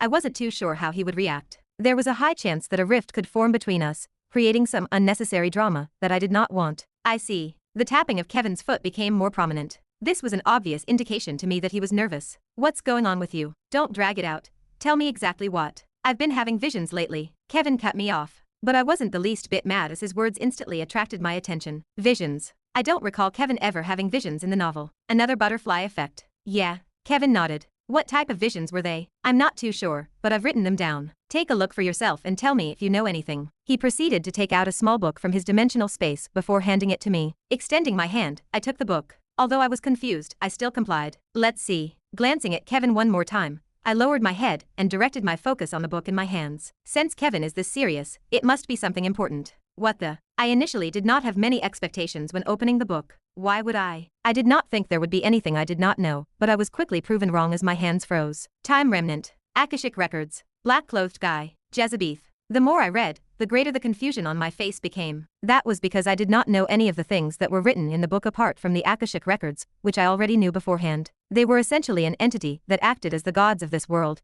yet at the same time could not be considered gods. It was a confusing concept that I decided to add near the end of the novel, but that wasn't what shocked me. Kevin is not supposed to find out about the Akashic Records till later in the novel. Not only that, but the visions that he was currently experiencing were also not part of the novel. My head throbbed. What in the world is happening? Most likely, the butterfly effect of my actions had pushed forward a couple of plot points several times ahead of where they should have been. Sucked, but it was nothing new. Happened many times in the past, and so I was able to quickly recompose myself. Without saying anything, I flipped to the next page. Reading through the passage, my eyes opened wide in shock, and my mind blanked. I would not have had to resort to this if you had not been so compassionate. I hope her death can finally set your mind straight. No matter how important of a piece you are, a piece should act as a piece should act. I hope this will finally clear your head. Abruptly lifting my head, I looked at Kevin, who was looking back at me with a serious look on his face. Opening and closing my mouth repeatedly, I did not know what to say. It felt as though a lump was stuck in my throat, preventing me from speaking. Lowering my head and once again reading the book, my hands shook. It can't be, I muttered in disbelief as I shook my head. The way of speaking, and those words, that is definitely me. You felt it too, right? Silently gazing in my direction throughout the whole time, Kevin finally spoke up.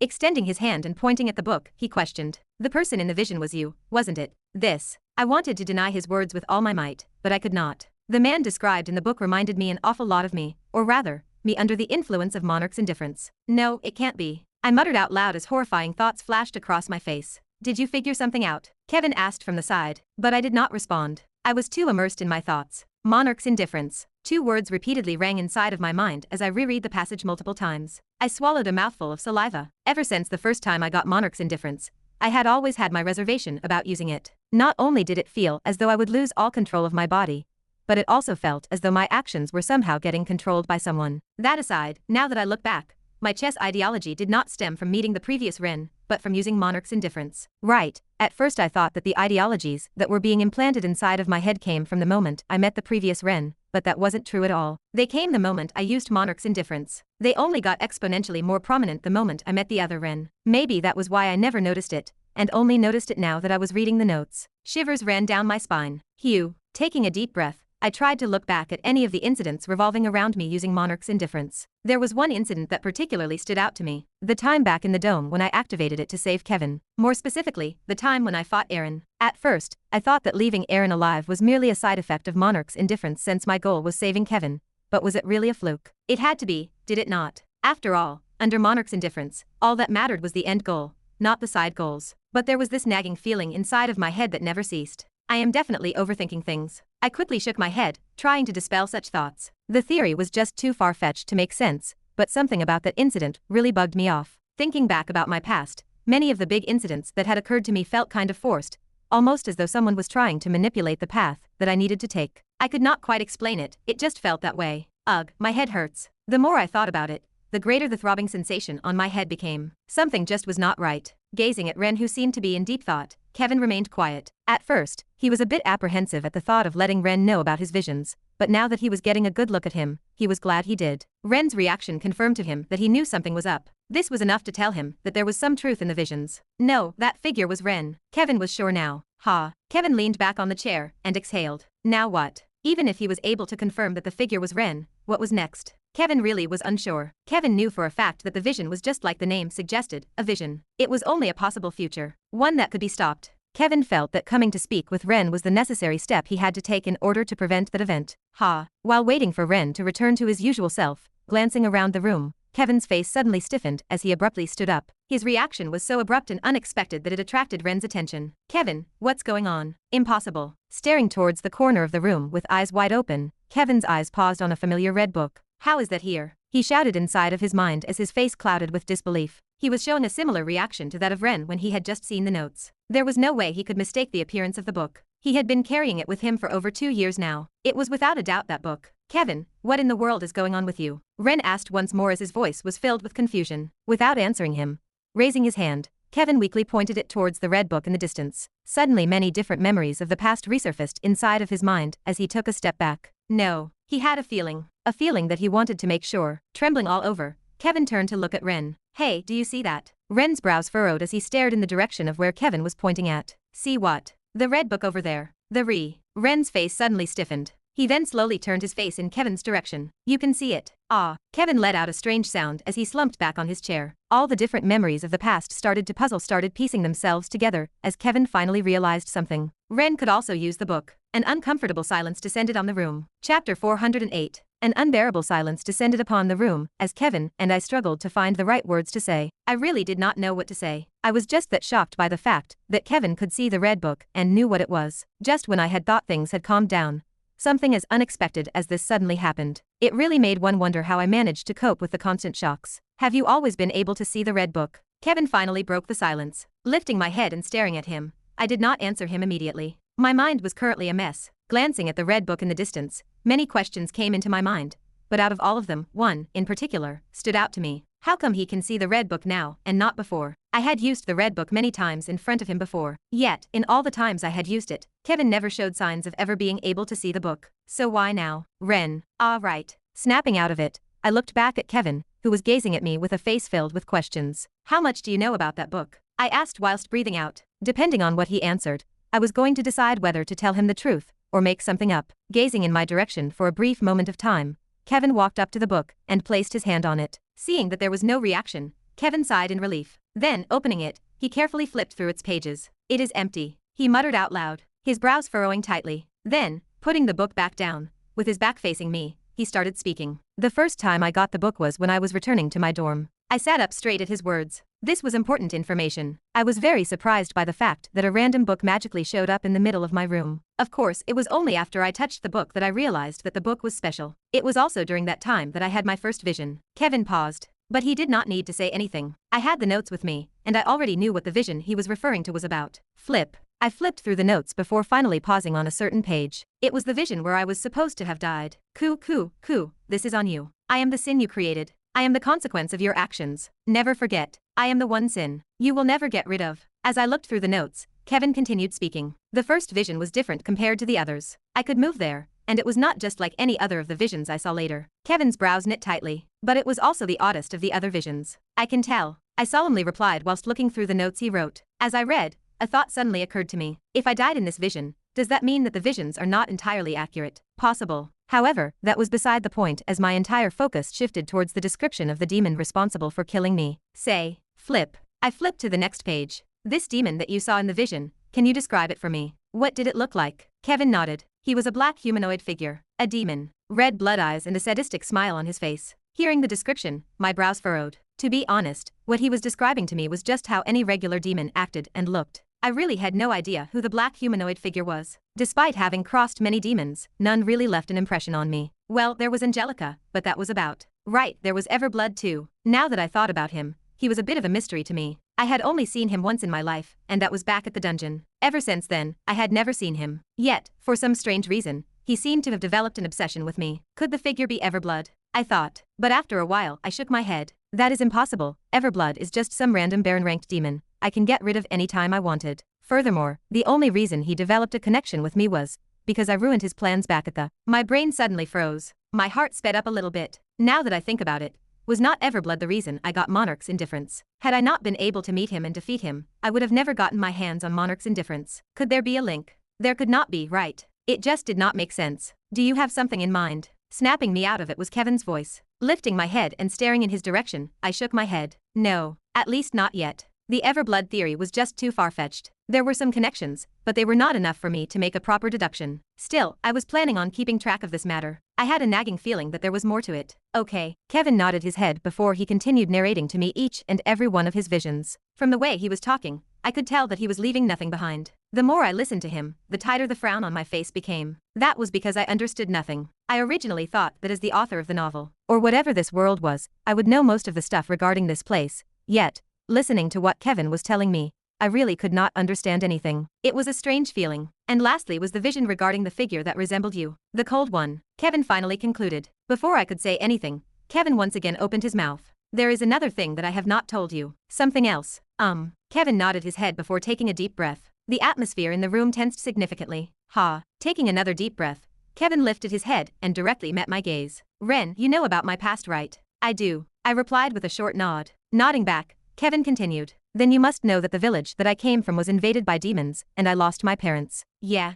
This was the general setting of Kevin in the novel. Demons kill parents, he becomes the sole survivor, and he gains a system. Nothing particularly special. There is one thing that I never told you. My brows suddenly jumped up as I abruptly lifted my head. He could not be. Ever since that day, some weird phenomenon occurred, and I am not sure exactly when, but I received this strange interface that essentially helped me get to where I am now. That interface, it is called the system. I could only reply to his words with a weird sound. I really could not understand what was happening at the moment. Did Kevin just reveal to me his biggest secret? System. Of course, even though I knew about the system, I pretended to look both shocked and confused. Yeah. It is because of it that I managed to push myself to where I am now. Oh, Kevin is not the type to reveal something like this. There must definitely be something else. My eyes squinted. It just was not in Kevin's nature to do something like this. There was definitely more than he was currently letting out. Yes, it works similar to a status window, and it assigns me quests from time to time. Once I complete them, I get rewarded by the system through either rank upgrades or materials. I see. But why are you telling me this? I suddenly asked, trying to get the crux of the matter immediately. You caught on fast.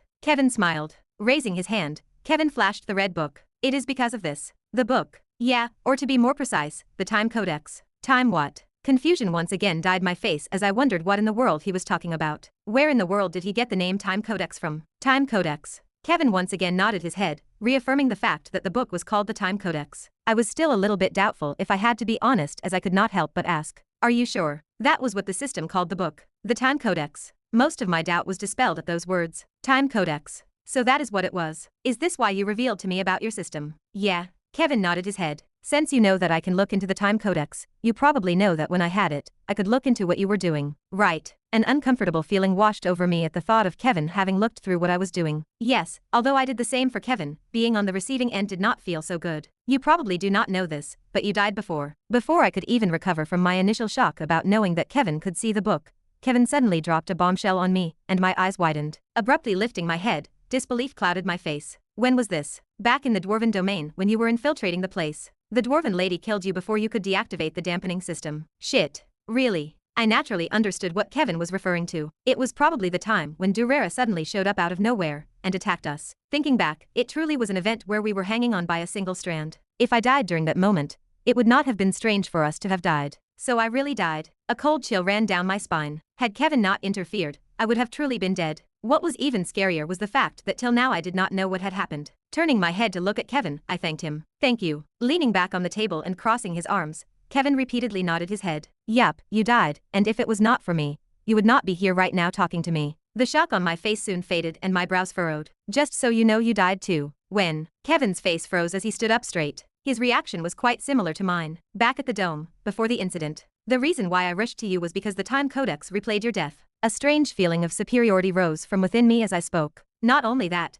but I also saved Jin's life back in Hallberg. Jin. I nodded before explaining. Yeah, he was going to die, and so I decided to help him. That was also the time you noticed me, I think. You are right. Kevin replied with a thoughtful look on his face as he tried to remember the time we met. No wonder you were acting like that. So it was to save Jin. Twining.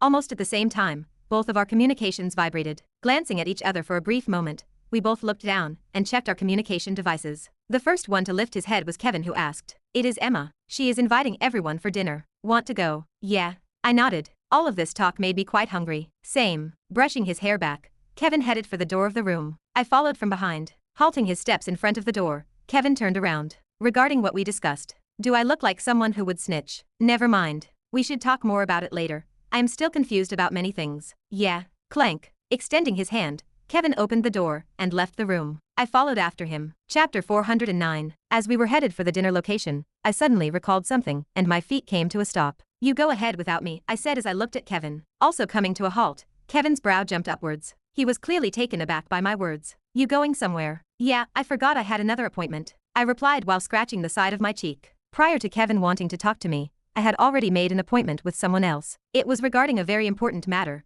and so was something that I could not avoid. Staring at me for a couple of seconds, Kevin shrugged his shoulders. Suit yourself. You already know our location anyways. Just come when you are done. Sure, I replied with a smile. All right, see ya later. Raising his hand, Kevin bid me goodbye before leaving. Staring at his disappearing back, I deeply sighed. If only I could tell him about my secret. A little part of me felt guilty for not being able to tell him everything, but I had my reasons. Although I appreciated the fact that Kevin trusted me to the point where he would share his biggest secret, I, unfortunately, was not the same. I could not do it. Even if I wanted to, I just could not. At least, I was not comfortable sharing it now. The repercussions behind my secret were just too big. All the messed up decisions I made in the past would quickly come back and haunt me, and a drift in our relationship would definitely appear. I was not ready for that, nor could I afford to do that. In the first place, I was also unsure about my memories. Were they real or were they fake? I did not know. Until I figured my shit out, I was planning on keeping the secret regarding my reincarnation to the grave. Plus, his secret was not so much of a secret to me since I already knew it.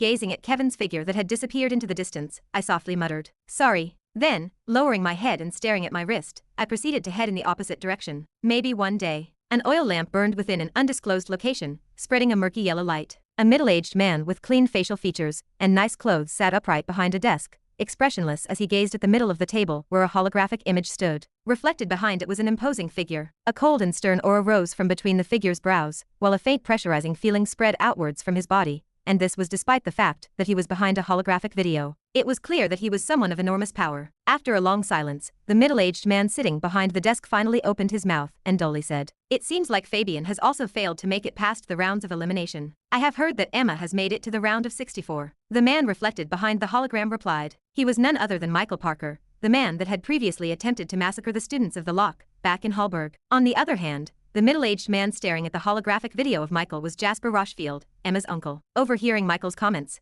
Jasper's eyes narrowed slightly like a viper as he venomously spat. Despite everything that I have done to hinder her growth, she was still able to make it this far. Such stubbornness. She truly is his daughter. Killing intent soon flashed across his eyes as he gazed back at Michael Parker. Have all the preparations been made? They have. Michael apathetically nodded his head behind the holographic image. She and her friends are currently headed out for dinner. I am planning on personally going there in case something goes wrong. This is the chance we have been waiting for. There will be other people with you, right? Yes. Michael replied in a cold and detached tone. It was clear that he was still in a terrible mood after learning of his son's failure to qualify. Listening to Michael's words, Jasper frowned. If you go there, will the elves not be able to detect that something is wrong from the fluctuations of your body? Since the elves were so sensitive to mana, if Michael acted, without a doubt they would quickly be able to sense him. This was a cause of concern for Jasper, who wanted nothing more than for this plan to work. As long as Emma died, the whole of the Rochefield household would be his. He could not wait for her to die. They will. Worry flashed across Jasper's eyes as he asked, "Are you not worried? The scale of the operation may not have been big, but any mistake could prove to be extremely deadly." But to his surprise, Michael merely shook his head. "No. Why is that? Why are you not afraid of the elves finding out? Why would they interfere?" Michael coldly asked. "This is a matter amongst humans. If they do notice that something is wrong, they will not do anything unless it directly involves other elves." You make a good point. Jasper nodded after a while. Secretly, he sighed in relief. One of the few things that bugged him regarding the upcoming operation was the possible interference from the elves, but from the looks of it, he was probably overthinking things. Why would they interfere in human conflicts? Unless they did something crazy, they would just let them be. All right, when are you going to take action? Now. Beep. Beep. Immediately after his words, the communication shut down. With his gaze lingering in the area where Michael's figure used to be projected, a sinister smile emerged from the corner of Jasper's lips before he coldly muttered, "I hope you will not blame me for what I am about to do next, Emma." If there was a time to finally get rid of his niece, a thorn that he had been keeping for a long time, it was now. Since they were no longer in the human domain, they were no longer bound by their restrictions. If anything happened to Emma, no one would be able to say a thing. Just the thought caused Jasper's smile to deepen. It was finally time for him to take reins of the Rochefield household. At the same time, it took you a while. Arriving at the designated location, Kevin quickly met up with the others, who seemed to have already arrived a while back, and were just waiting for him. They were the usual people: Emma, Jin, Amanda, and Melissa. Surprisingly though, Kevin also noticed the appearance of Arnold and Troy. He was a bit taken aback by their appearance, as he had never hung out with them, but he was quick to recover. It made sense, they were Jin's friends. With her hat flipped backward and her hands in her short jeans, Emma walked up to Kevin and glanced behind him. "Is he not with you?" For the sake of remaining ambiguous regarding his identity as Troy and Arnold were present, Emma did not use Ren's real name, and just referred to him as he and him. Kevin quickly picked up her cue and also avoided using his name. He said he had something to do. He will probably join us later. Oh, I see. Emma nodded her head. By the way, where are we going to eat? Kevin curiously asked, trying to switch the topic. Glancing at him, Emma answered, "I am not too sure either, but it's a bit outside of the city. I've been told that it's a nice place to eat, so I figured we may as well go there." Surprise flashed across Kevin's eyes. Outside of the city? Just where in the world was Emma trying to bring them? Well, not exactly outside of the city, within the borders of the barrier, but more in the rural area. Kevin's eyes squinted at her words, not really sure how to respond. Noticing Kevin's odd reaction, Emma shrugged her shoulders and softly muttered, "They said it was a good place, so do not judge." Then, turning her attention towards the others, she asked, "Should we get going then?" At her question, everyone proceeded to nod their heads. Having just fought intense battles, everyone was visibly hungry. They did not really care about the location of the restaurant. They just wanted something to eat. Kevin was of the same sentiment, as he quickly dropped the topic. "All right, let's go." Understanding their feelings, Emma brightly smiled before taking the lead. Without saying anything, Kevin followed behind as Emma led everyone towards the place where they were going to eat dinner. Outside of the human dorms. Is this the place? Going all the way to the residence where the humans stayed, I stopped in front of a certain room. Glancing towards the side of the room, I double-checked the number. Room 839. I am sure this is it. After making sure that I was at the right door, raising my hand, I knocked on the door. Knock. Knock. Following the knock, for a short period of time, I was met with silence. However, that did not last for long as the door soon opened. Clank. "You are here." Appearing on the other side of the door was a familiar figure. With the same calm and composed look from before, the figure was none other than Han Yufei. Moments after our match ended, I asked him if he could meet me. He said that he had time today, so we decided to meet a couple of hours after the tournament. I had almost forgotten about it due to the talk that I had with Kevin. Come in. Taking a step to the side, Han Yufei invited me into his room. Nodding my head, I entered the place. As I entered, Han Yufei closed the door behind me. Clank. The moment I stepped foot into the room, a nice and aromatic herbal smell lingered in the air, causing my body to relax at its smell. I did not know how to explain it, but it was just very relaxing. Aside from the nice herbal smell in the room, there was nothing particularly special about the room, as it was basically a downgraded version of my room. Perhaps the only difference was the fact that it was cleaner than my room. As I was looking around the place, Han Yufei pointed toward one of the chairs in the room. Please have a seat. Thank you. Complying, I sat down on the chair. Before I could even properly adjust my position, Han Yufei quickly got straight to the point and asked, "What did you want to talk about?" I was a bit taken aback by his abruptness, but I quickly regained my calm. Resting both of my elbows on my thighs, I leaned my body forward. "I came here to talk to you about something important." I paused and raised my head to directly meet Han Yufei's eyes. I wanted to properly gauge his reaction to what I was about to say. Just in case, I also secretly channeled my mana. I knew for a fact that what I was about to ask of him was going to be outrageous. So outrageous that he might end up attacking me out of nowhere. Of course, I came prepared, as I was not just going to provoke him blindly, but I still had to be cautious. Han Yufei did not reply as his brows tightened. How should I word this? I do not think flowery words will work with him, so I guess I should just be straight to the point. I really was not sure, but after staring at Han Yufei and meeting his intense gaze, I knew that anything but that option would prove detrimental. Taking a deep breath and carefully wording my words, I went straight to the point. I want you to teach me martial body, your family 4-star, and a half martial technique. Chapter 410. I want you to teach me martial body, your family 4 stars, and a half martial technique. A rather awkward atmosphere enshrouded the place as Han Yufei's calm and composed face finally crumbled. Even when we were fighting, his face had never once changed this much. It was clear that he was extremely shocked by my request. Are you making fun of me? Han Yufei suddenly stood up as he sharply glared in my direction. A threatening aura sprung out from his body, shrouding the whole room. You think that just because I surrendered in the tournament, that I am now a pushover? His voice was becoming increasingly louder with each word he said. Pushing my hands down, I tried to calm him down. No, I don't think that at all. Calm down and listen to me. But that didn't seem to work as Han Yufei got even more riled up. Calm down? How do you expect me to calm down when you just asked me to teach you our family's most prestigious art? Do I look like a joke to you? Of course, I know what I asked was outrageous, but I obviously have something of equivalent value in exchange. Han Yufei suddenly froze. What did you just say? Finally gaining Han Yufei's attention, I continued. What I am trying to say is that I am willing to exchange something of equal value with you in order for you to teach me the martial technique. In fact, you can also say that it is actually a notch above what you are going to teach me. A notch above? Han Yufei's brows furrowed at my last words. He was obviously not convinced. I smiled at his doubt. Yeah, I can offer you something even better than your family martial arts. Han Yufei sat back down. His eyes were filled with interest. Got him, I thought as I inwardly smiled to myself. Just by looking at his eyes, I could tell that I had gained his interest. This was all I wanted. Tap, tap, tap. Tapping on the table with my right hand, I remained silent for a couple of seconds. Staring at Han Yufei, who was looking back at me, I only spoke up once I noticed that he was about to lose patience. In exchange for you teaching me your martial technique, I will give you a 5-star manual. The room froze at my words as Han Yufei was unable to process what I just said. But it did not take too long for him to finally understand what I said as his eyes shot wide open. Standing up and smacking the palm of his hand on the table, he leaned forward. Did you just say 5-star martial manual? His voice cracked a little as he said those words. It was clear that he was still in disbelief by my proposal. Staring at him from my seat, I nodded back. Yeah. I will give you a 5-star manual in exchange for your family art. That simple. The Gravar style. That was the 5-star manual that I was planning to exchange with him. I had always had this plan in mind whenever I saw Han Yufei. The Gravar style, although powerful, was practically useless to me. Even though Han Yufei was not a sword user,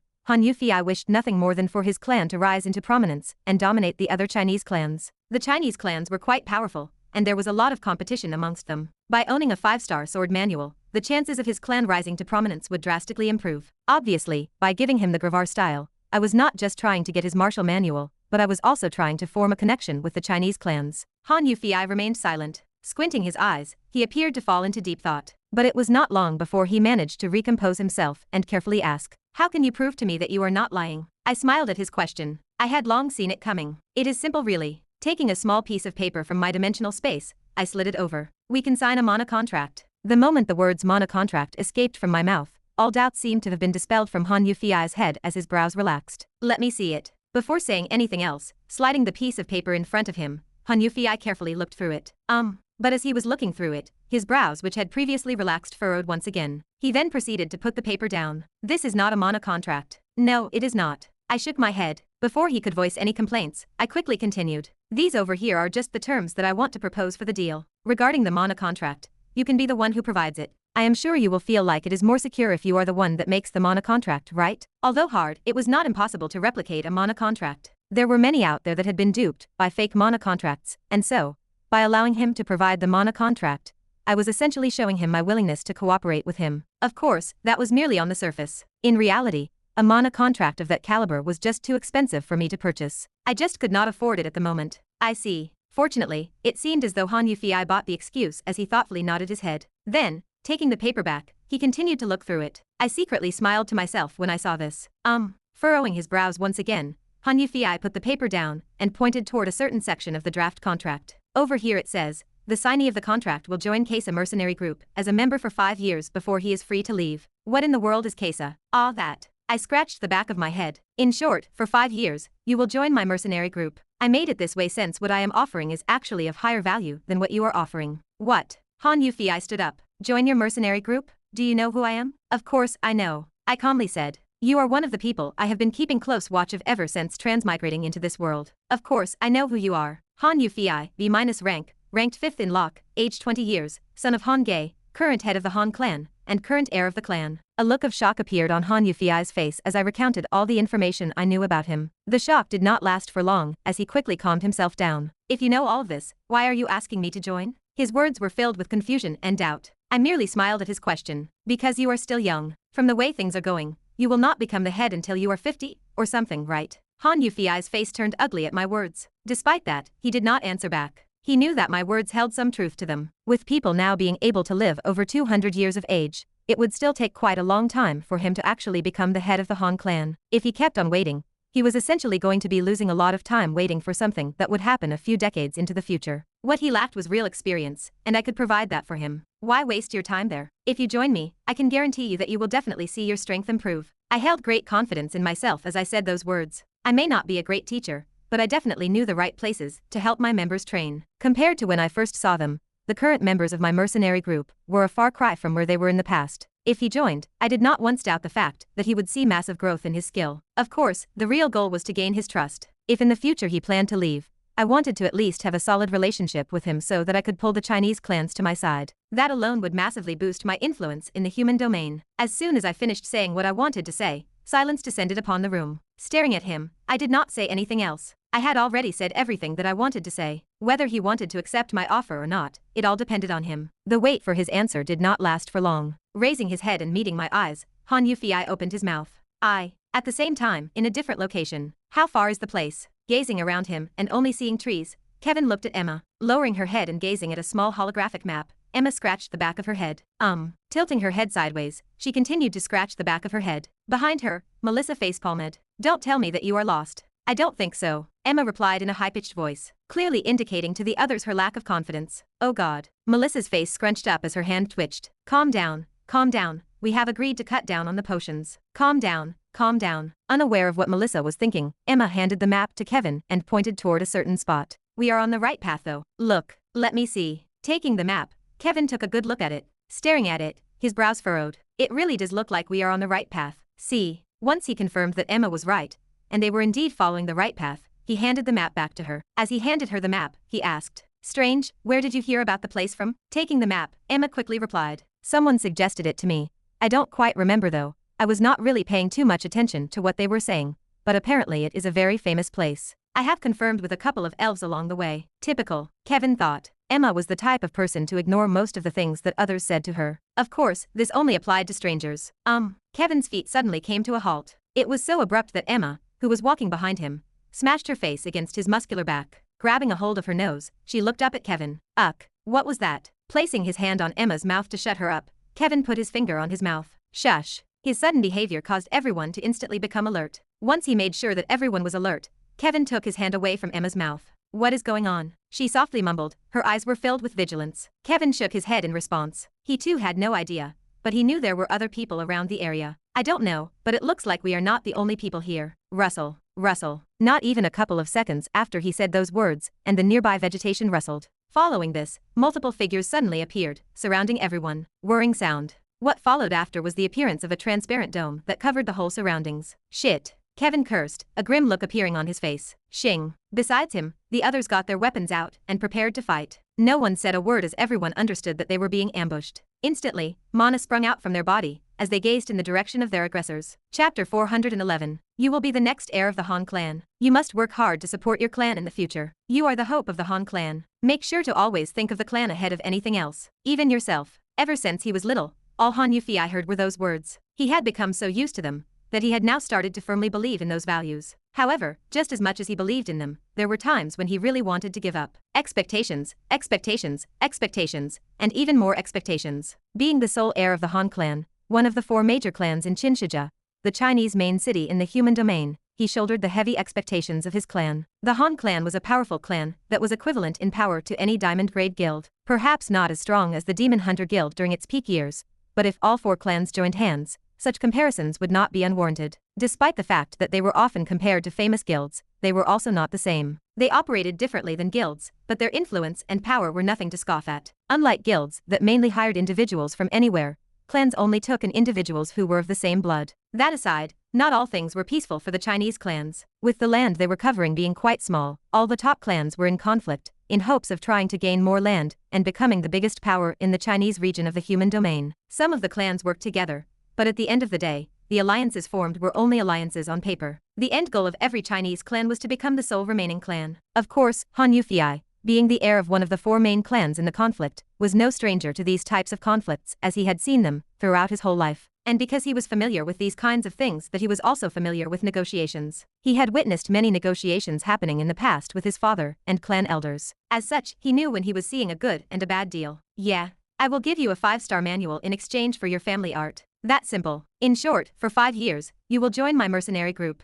I made it this way since what I am offering is actually of higher value than what you are offering. Ridiculous. That was the only word that Han Yufei could think of as he looked through the contract proposed to him. Yes, the value of the goods that he was offering was indeed higher. A 5-star manual in exchange for a 4-star one. But, the 5-year contract. That was what alarmed Han Yufei. It said that he was going to join a mercenary group. But what about it? Setting aside the fact that he first needed to gain permission from the elders of the clan, Kasha. What in the world was that? He had never heard of such a group before. From the looks of it, they were either a hidden group or a new group that he had no clue about. He also seemed to be of the belief that by joining him, he was going to see massive boosts in strength. Was he really just telling him that an unknown clan can teach him better than his own clan? Arrogant, Han Yufei thought. The more Han Yufei thought over the matter, the more apprehensive he became. Lifting his head and staring at the figure opposite him, Han Yufei finally opened his mouth. I reject your offer. There was firmness in his voice as he said those words. The offer was tempting, but Han Yufei saw too many things that were wrong with the individual before him to fully trust him. Following his rejection, for a brief moment of time, silence descended on the room, as the two of them looked at each other. However, it had to be noted that Ceruleum, the figure who had proposed the deal to him, seemed completely unperturbed by the rejection. It was as though he had already expected such an answer for him. Why does he still look so confident despite the fact that I rejected him? There was this strange sense of confidence revolving around him that made Han Yufei uncomfortable. Unaware of what he was thinking, leaning back on his chair, Ceruleum calmly asked, "Why did you reject my offer?" Han Yufei did not answer. Instead, he asked a different question. Who are you? You suddenly ask for me to meet you, and yet, I still know nothing about you. Do you think I will accept the offer of someone who I know nothing about? Ceruleum. This was what he called himself back at the tournament. Just who was he? Regardless of how much Han Yufei tried to find information about him, he had nothing on him. This was a point of concern. Someone so strong and so young, yet he, and almost everyone else, knew nothing about him. Something was definitely suspicious about him.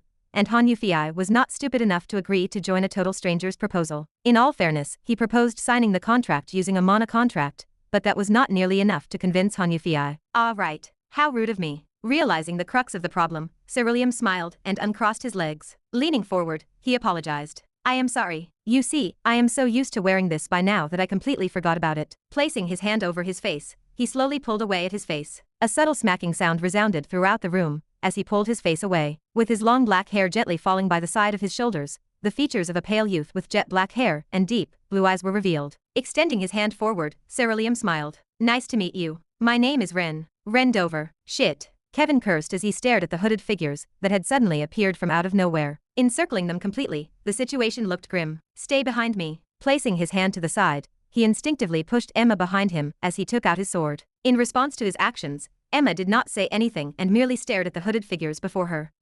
With her eyes squinted, she swept her gaze over each and every one of the figures before her sight finally paused on a certain individual. A cold chill ran down her spine as her eyes landed on the hooded figures. She felt this indescribable suffocating feeling coming from him that made her almost lose sight of herself. Fortunately, she was able to quickly snap out of it. Tugging Kevin's clothes, she pointed in his direction. Kevin, he looks like bad news. But it seemed as though Kevin had already spotted the figure. With his eyes also locked onto the figure in the distance, Kevin solemnly nodded his head. You are right. Staring at Kevin from the side, Emma turned her attention back at the hooded figure in the distance, trying to peek through the shadow cast over his face, in hopes of finding his identity. But regardless of how much she tried to peek, she was unable to identify the individual. Bummer, she thought as her shoulders slumped down. Who are you? The first one to speak was Jin. With both daggers in his hands, thin threads of dark mana revolved around his daggers, creating a rather imposing sight. However, his radiance did not last for long. With a simple gaze from the hooded figure, the mana threads revolving around Jin's daggers jumped up wildly and Jin's face paled considerably. Grunt. Taking a step back, Jin spat on the ground.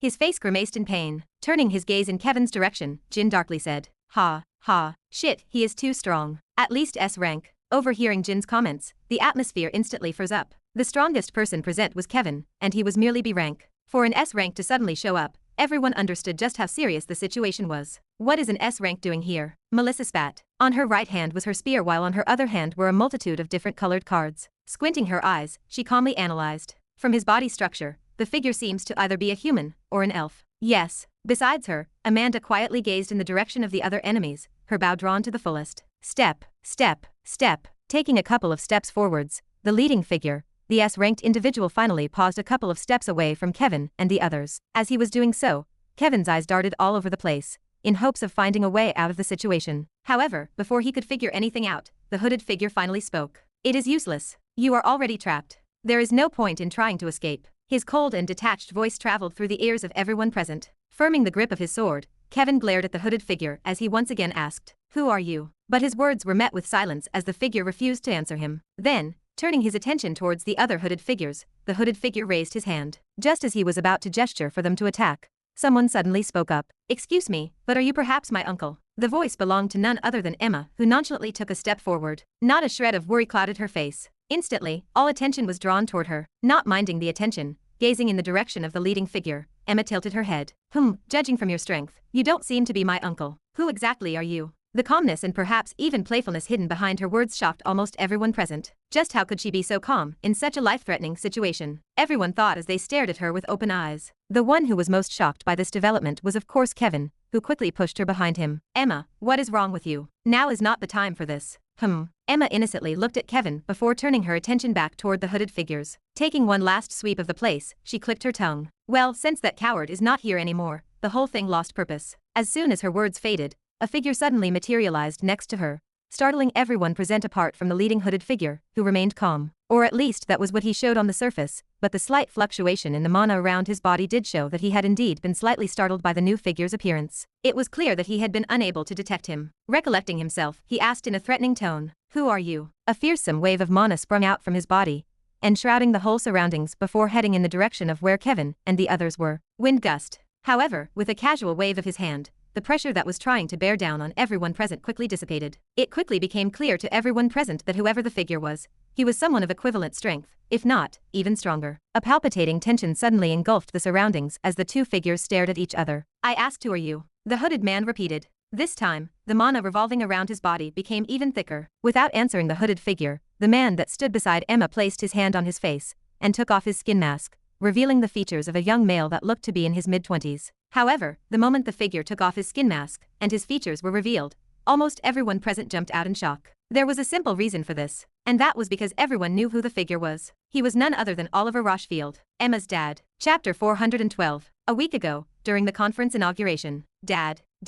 Staring at the familiar figure standing before her, Emma had many words that she wanted to say. She was dying to know the answer to every question she had in mind. In fact, she felt a little bit of resentment as she thought about all the time that she had spent by herself, without him. But the moment she gazed into her father's eyes, all the resentment disappeared in a flash. Dad. Before she knew it, her legs moved on her own and she ran up to her dad. Extending her hands, she hugged him tightly. Tears streamed down the side of her face as she felt the familiar warmth that she had not felt for a very long time. She really missed it. Emma. The hug did not last for long, however, as she was pushed away by her father. Raising her head and facing her father, she realized that his mood was off. "What is wrong?" she asked, worried that she might have done something wrong. Fortunately, his next words dispelled all of her worries. "I am sorry, Emma. I have heard everything about what happened to you and about what Jasper did to you." Oliver bit his lips hard, trying to keep himself composed. Taking a deep breath, he stared Emma right in the eyes. "Emma, I do not have much time, so listen carefully." As he spoke, his voice contained an unprecedented amount of solemnness, causing Emma to quickly regain her composure as she nodded her head. "The reason why I have not been able to see you as soon as I came here was because I was paying close attention to Jasper." "Uncle." "Yes." Oliver nodded his head. "As you already know, Jasper hates my guts. This was something that had carried on ever since we were young, as he would always try to make trouble for me." Emma nodded her head at his words. She already knew about the relationship between the two. The hatred that Jasper had for her father was something that almost everyone in the household knew. Lowering his head, Oliver stared at his watch. "Anyways, back on topic. In short, I have been spending my time closely watching Jasper, and I know for a fact that he is trying to pull something on you. You probably felt it too, right?" "Yes." Emma nodded her head. Ever since arriving in Isanor, she felt that her uncle was planning something. She just could not understand what he was planning. Staring at his daughter,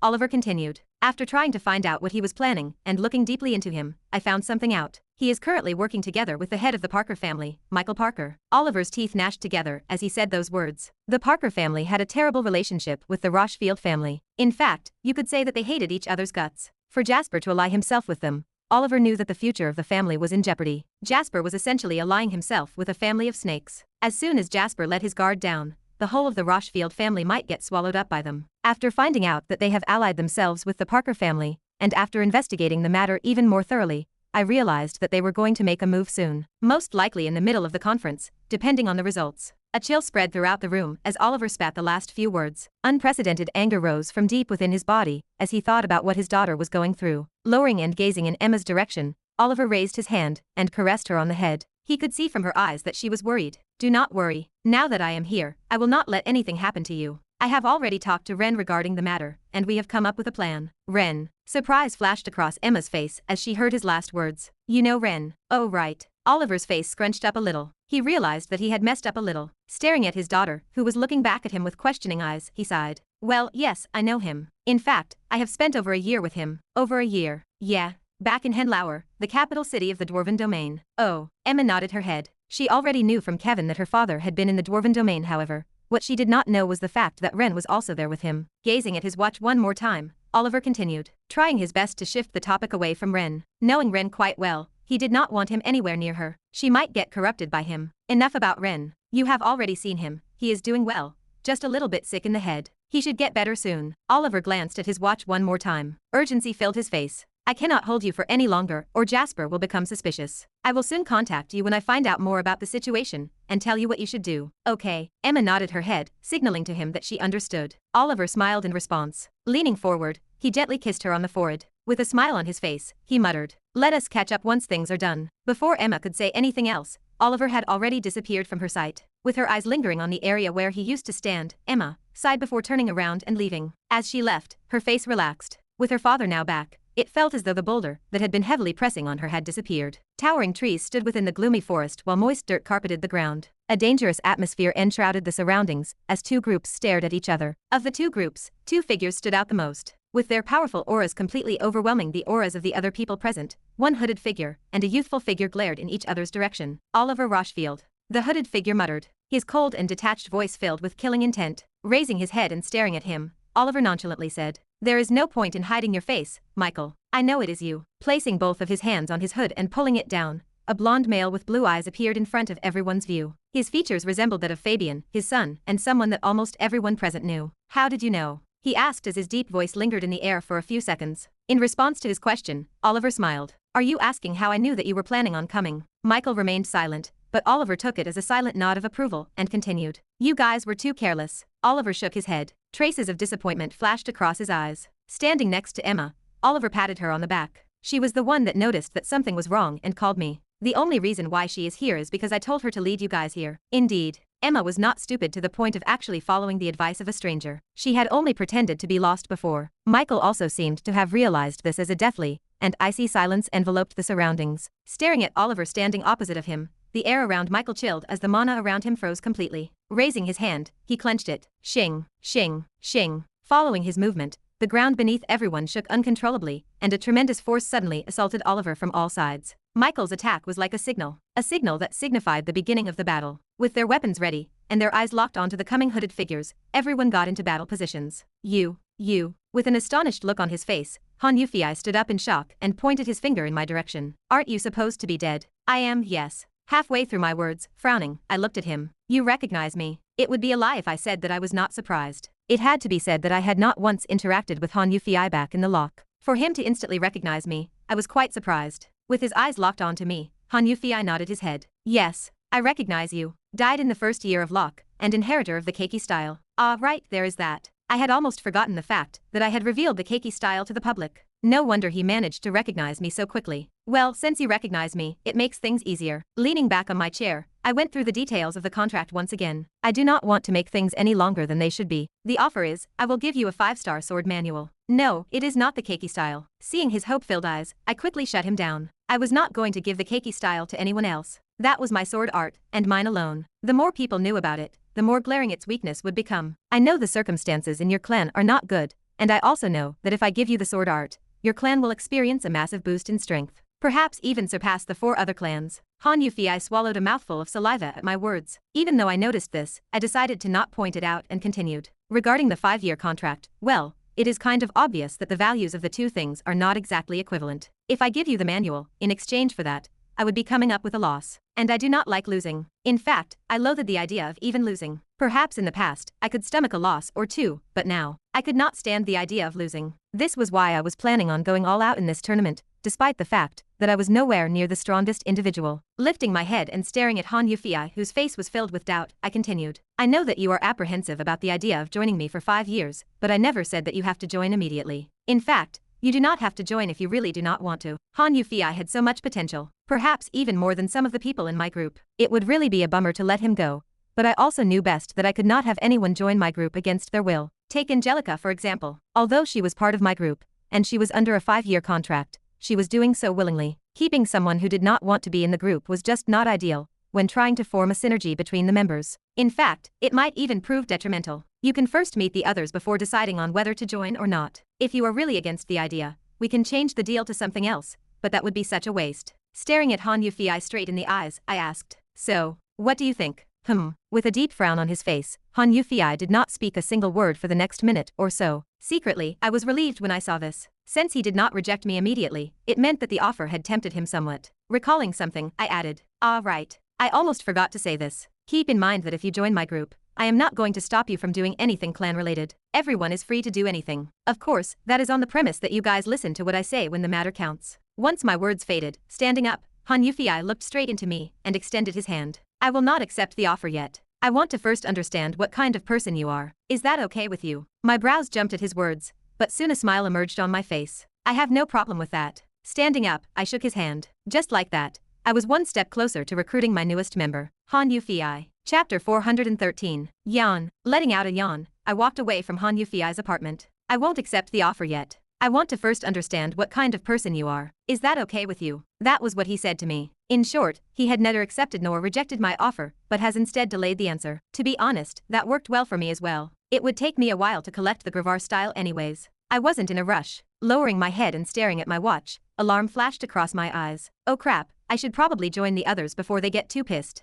Before I knew it, I had spent almost half an hour talking with Han Yufei. If I am not wrong, Waylon told me before that today was the day that he was going to take care of his family problems. This was something that he had been planning ever since coming here. The reason why I knew this was happening was because I helped him out here, and there when coming up with the plan. It took a while for me to convince him that Jasper would definitely exploit Emma's naivete to lure her somewhere unknown. Thank God he listened to me. As I was walking, I suddenly had a thought. Right about now, the fight should have already started. If they found out that I knew that this was going to happen, and that I deliberately did not go, because I had other stuff to do. A cold shiver ran down my spine. Yeah, I need to go. Lowering my head and staring at the map of the place, I quickly picked up the pace. Boom. A powerful energy blast resounded in the air as Michael attacked Waylon. In order to prevent any friendly fire, the two of them distanced themselves from the others. Not minding the explosion, Kevin's crouched body was stretched taut while his eyes fixed themselves on one of the hooded figures standing opposite him. The rank of the individual was A- rank, a rank quite a bit higher than his. Next to him were two other individuals, each about B rank. A heavy solemnness descended on the field, as the two groups stared off. Judging from the body structure of the hooded figures, Kevin realized that they were almost likely males. Turning his head slightly, Kevin looked at Emma. Emma, since your father said that he already knew they were coming, how come he did not take into account that the enemy before us is stronger than us? The other B ranks, fine. However, the A- ranked individual was not someone that Kevin could beat without suffering heavy injuries. Of course, he wasn't entirely worried about him, but the fact that they had to deal with one A- rank and two B ranks baffled him. Did he have that much trust in their strength?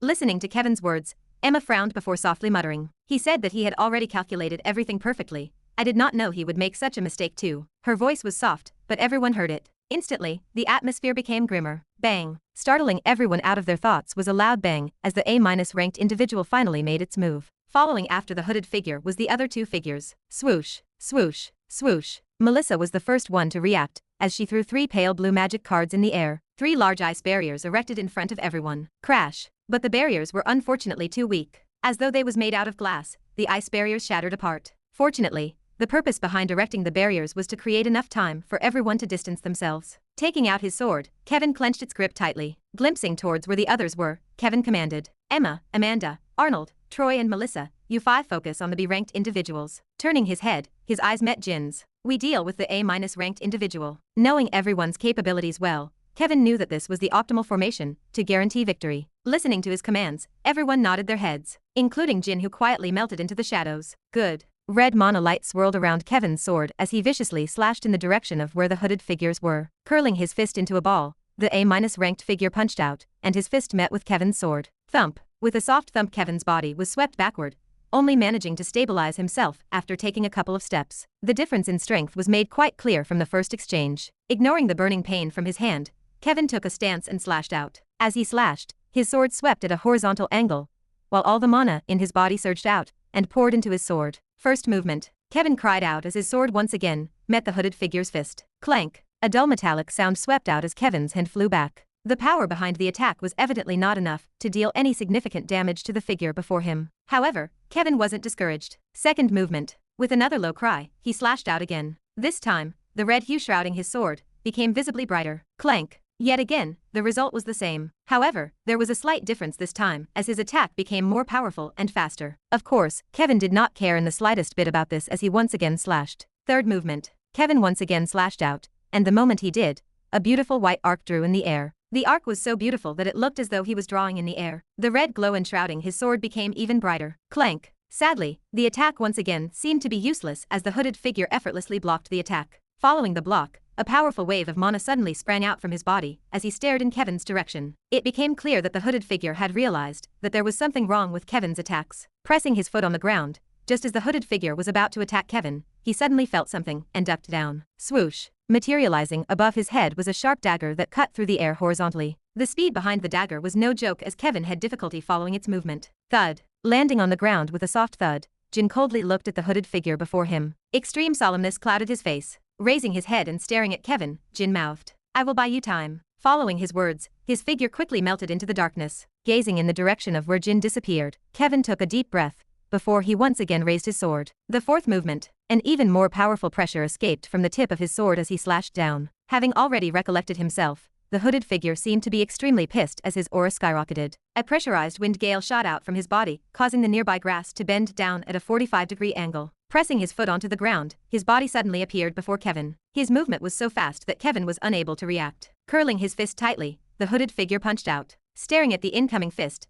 Kevin remained calm. Rather, there was no ounce of anxiety in his body. Swoosh. Right before the fist was about to connect with Kevin's face, Jin once again materialized beside the hooded figure. With a lightning-fast movement, his dagger aimed for the back of the neck of the hooded figure. Sensing the ambush, the hooded figure's fist came to a halt. Twisting his foot, he bent his torso and kicked out. The kick was not a simple kick. With strands of mana revolving around it, the kick blasted through the air as it ruthlessly smashed in Jin's direction. Still in the air, it was almost impossible for Jin to block such an attack. However, he, just like Kevin, was not worried. Slash. Coming to his aid, Kevin quickly slashed down as a tremendous force bore down on the hooded figure. Sensing the sudden attack, the hooded figure's kick slowed down a notch as he raised his hand to block Kevin's attack. This distraction proved to be crucial as Jin took advantage of this distraction to once again melt into the shadows. It is working. A smile crept up on Kevin's face as he looked at Jin's disappearing figure. Despite their differences, Kevin and Jin worked extremely well together. Having been training together for 2 years, their teamwork was seamless as understood each other's fighting styles perfectly. It was because of their perfect coordination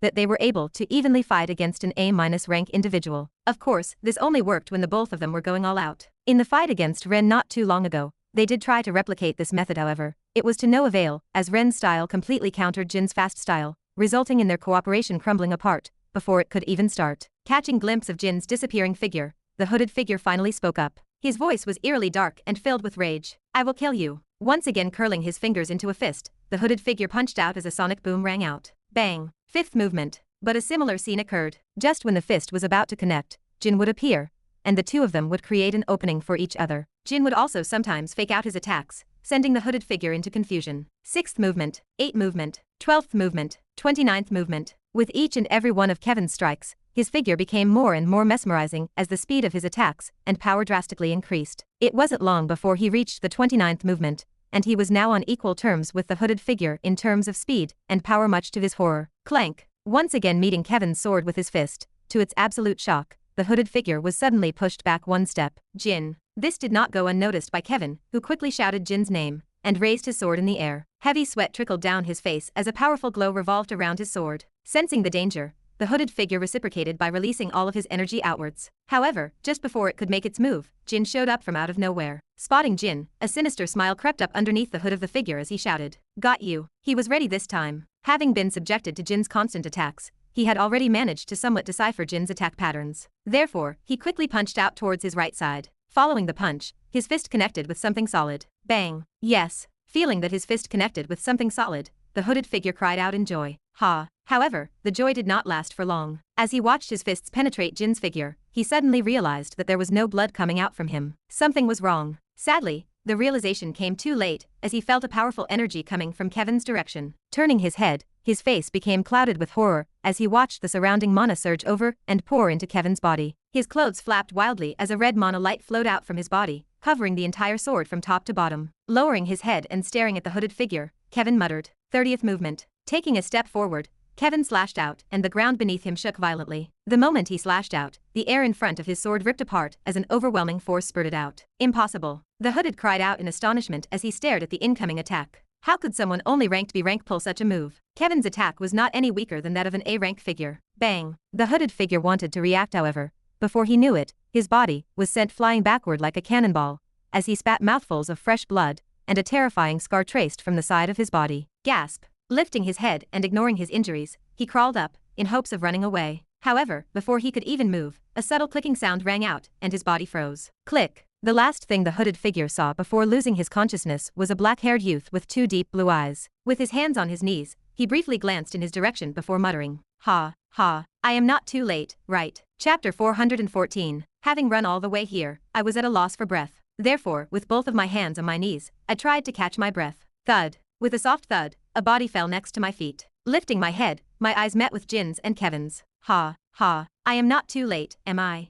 There was no response. Kinda rude if I had to say. So you guys okay or not? I asked again. This time, Kevin finally moved. Slowly walking towards the corpse next to my feet, Kevin bent down and placed his fingers on his neck. He checked his pulse. He is dead, he muttered. Raising his head and staring in my direction, he hatefully spat. Good job coming here right when the job was already over. What? My head tilted back. I was a bit confused by his sudden burst of anger. However, before I could say anything else, Jin walked up next to Kevin and also looked at the body of the man I had taken down. Thank you for taking credit for someone else's work. Ha. What were the two of them on about? Shaking his head, Kevin stood up. Whatever, it is not really your fault. You probably had no idea what was going on. Yeah, that. With a stoic face, I replied with a soft nod. I had just finished my business and was coming to meet you guys up, however. Just when I was about to arrive, I ran into the barrier. Was very shocked to find you guys in this situation. Have to admit, at this point, I was very good at bullshitting. Right. Turning his head, Kevin stared in the direction of where the others were. Bang. Right on cue, a body came crashing down against one of the trees. Swoosh. What followed after was a swift and ferocious light that quickly impaled itself onto the figure as blood sprayed everywhere. Without needing to look, everyone could tell that he was dead. Standing a couple of 100 meters away from the figure was Amanda, who stood with her feet planted on the ground and her bow slapped on her hands. Next to her was Emma, who had both of her short swords drawn. Bang. With another bang, the last remaining hooded figure came crashing down on the ground. The ones responsible for this were Arnold and Troy, who, with the aid of Melissa, were able to swiftly take care of him. Staring in the direction of where the hooded figures lay, Just when I was about to check their identities out, Kevin grabbed me by the shoulder and pointed his finger at his face. Ren, your face. Ah, right. It was then that I realized that I was not wearing a mask. In order to save as much mana as possible, I ran without a mask. Let me put it back on. Taking out my mask, before the others figured out my identity, I put the mask on my face, and my face quickly morphed. Feeling my facial structure change, I clapped my hands in satisfaction. Better. Where have you been? It was then that I heard Emma's voice come from the distance. Walking up to me, she glanced at Kevin to make sure he was fine before turning her attention back to me. You missed quite a lot. I sure did. Boom. Not even as my words faded, a terrifying explosion spread out in the air. Raising my head, I could see two figures fighting in the air. The intense mana fluctuations coming from their fight sent shivers down my spine. As I was watching, I heard a faint sound coming from my right side. Dad. Glancing towards Emma, I reassured her. He is going to be fine. What do you mean? Don't worry about it. Your father is a lot stronger than you think. At least stronger than Michael Parker. Not only was Waylon well into the S+ rank range, but his strength had also seen a massive boost after the events of Henlauer. With Douglas using the conference as his reward, Waylon was able to choose his own reward. With it, he was able to boost his strength massively. Someone like Michael should be no match for him. WH. Boom. And I was quickly proven right. Before Emma could say anything else, a sonic boom resounded in the air. Following the boom, like a broken kite, a figure quickly crashed against the ground, creating a massive crater. Dust flew everywhere, covering everyone's sight. Coo. Though faint, I could hear a weak groan coming from the middle of the crater. As time passed, the dust settled down, and a miserable figure appeared laying down in the middle of the crater. The figure was none other than Michael Parker. With his head raised and staring into the air, Michael glared upwards, where a figure appeared to be levitating in the air. Dad. Emma cried out in joy as she spotted her father in the air. Slowly levitating down from the ground, Waylon smiled at Emma before turning his attention back towards Michael. What should I do with you? You. Coo. Staring at Waylon above him, Michael opened his mouth. But before he could say anything, with a flick of his fingers, a small light flashed, and Michael's head recoiled backward, knocking him out completely. Staring at the passed-out Michael, Waylon's brows knit tightly. Then, turning his head, his eyes met with mine. The moment our eyes met, I instantly shook my head as I mouthed, "Don't look at me, and don't talk to me. We don't know each other." But it looked as though Waylon was unable to comprehend what I was trying to say as he asked, "What do you think I should do?" The moment his words faded, everyone turned their attention toward me. My face froze up. Lifting my head to look at the moon, I feigned ignorance. I don't know what you may be talking about. I just came here. You just came here." Waylon's face turned strange. "Weren't you the one who told me to bait them?" An intense chill ran down my body as I felt everyone's eyes direct themselves onto me. Well, shit. The first to move was Kevin, who tilted his head to the side to get a better look at my face. "Excuse me for a second, but are you saying that he knew about this all along?" Confused, Waylon nodded his head. "Yeah. He was the one who suggested luring them using their own trap and getting rid of them at once." "Is that so?" An all-knowing look appeared on Kevin's face as a smile appeared on his face. It appeared as though he was not the only one who understood what was going on, as apart from Troy and Arnold, the eyes of everyone present frosted all over. Curling my fingers into a fist and bringing it to my face, I lightly coughed. Well, let's not dwell on the technicalities." I then turned my attention back towards Michael. "Let's settle the matter on how we should deal with him." Obviously, Kevin was able to see through what I was trying to pull as he said, "This is not over, Ren." Yeah. Ignoring Kevin and squatting down, I stared at Michael. Thinking for a little bit, I sighed. Turning my attention toward Arnold and Troy, my brows furrowed tightly. Should I or should I not? After a while, I shook my head. No, it is not worth it. Standing up once again, I walked up to them, much to their confusion. "What is going on? Is there something wrong?" "There is nothing wrong." Putting on the friendliest of smiles, I placed my hand on their heads and smashed them together as hard as possible. Bang! With a loud bang, the heads of both Arnold and Troy smashed against each other as the both of them instantly fell to the ground, passing out. "Ren, what are you doing?" Everyone instantly became startled by my actions, especially Jin, who glared in my direction. Innocently raising my hands in the air, I calmly said, "Sorry, I had to do it." Putting my hand on my face, I quickly pulled out my mask and pointed at it. As you guys can see, I don't trust them enough to have them know of my identity quite just yet. At my words, everyone instantly understood why I did what I did. "Did you really have to be that harsh?" Kevin softly muttered from the side. Glancing at him, I repeatedly nodded my head. Yes, I did. Although I had already taken revenge against Arnold long ago, that did not mean that I still was not pissed about what he did to me back then. My pettiness was on a whole different level. Well, that and the fact that I did not trust Troy at all. Back in the novel, he was supposed to turn on Jin and become a villain. The fact that he was not one went to show that he had changed, but that did not mean that I trusted him. This was out of precaution. Once again ignoring Kevin, I proceeded to head towards Michael. Bending down, I extended my hand and placed it on top of his face. A blue glow suddenly enshrouded the surroundings. And done. I then tossed the mask to Waylon, who quickly caught it with both hands. "Use that. Thanks." Lowering his head and staring at Michael, Waylon asked, "What should we do about him?" Since he is someone of importance, we should hand him over to. As Kevin was speaking, I extended my hand towards Michael's neck and clenched it tightly. Crack. The sound of bones breaking resounded throughout the forest as everyone's faces froze, especially Kevin, who had trouble processing what had happened. Not minding their reactions, I stood up and carefully looked at Michael, who was now dead. So this is how it feels to kill an S-rank individual. It feels like killing any regular other person. Not that I had expected it to be different. You. Snapping me out of my thoughts was Kevin's shocked face, as his head repeatedly looked towards me and the corpse. Ah, right. I forgot how he was. Walking up to Kevin, I patted him on the shoulder. Kevin, do you remember the time when we were in Hollowburg and a bunch of assassins suddenly attacked us? My question was so random and abrupt that Kevin subconsciously nodded his head. Yes. Lowering my head and glancing at Michael, I softly said, he is the one that ordered the attack. My voice was soft, however. Everyone around me managed to hear what I said, and their eyes opened wide. A heavy silence descended on the forest. Is that true? Breaking the silence was Kevin, who stared in Michael's direction. His previous concern was completely gone. Yeah, it is true. I would not lie about something like this. I see. Kevin took a deep breath. Staring at him, my brows furrowed tightly. Kevin, you are too soft. What? Glancing in Michael's direction, I snapped my fingers. The moment I snapped my fingers, a tremendous flame rose, completely enshrouding Michael's body, startling everyone apart from Waylon. Seeing their reactions, I shook my head. Not just you, Kevin, but everyone here. You guys are too fucking soft. My words instantly attracted the attention of everyone present. Not minding it, I continued. I can't believe you guys even thought about sparing him. This baffled me. Not too long ago, this guy right there was trying to kill everyone present. The fact that they were shocked by my actions showed me that they needed to change their mentalities. Well, everyone apart from Melissa. She was the only one that did not show any particular reaction. In hindsight, she was someone who wanted nothing more than watch the whole world burn before her eyes, so it was understandable. Anyhow, they needed to learn to always kill their enemy. Especially Kevin. I knew his principles very well. He did not like killing an opponent when he was already down, but this kind of mentality was not something he could afford to do anymore. He was no longer at the lock. He needed to change. What are you Shut up and listen to me. I stared right into Kevin's eyes before turning to look at the others. You guys too. Extending my hand and pointing it towards Michael's burning body, I continued. Even if he was already incapacitated, letting someone who tried to harm you go is just not worth it unless you are planning on doing something with them later. Trust me, from my experience, these kinds of people will just come back to you in a more annoying manner. I had learned this fact the hard way. Just thinking of Everblood and Matthew caused rage to rise from within me. Had I killed them before, I wouldn't have had as many problems as I did in the past. Well, I could have done nothing about Everblood since I had only seen him back at the dungeon, but regarding Matthew, I could have killed him long before. Fortunately, I did end up killing him, or things would have gotten more complicated. Alright, I think I have said enough. Taking out a hairband, I tied my hair back before turning around and rubbing my stomach. I am hungry, let us go. Before anyone could say anything else, I headed out of the area. Of course, as I headed out, I put on a skin mask. Chapter 415. Was I too harsh?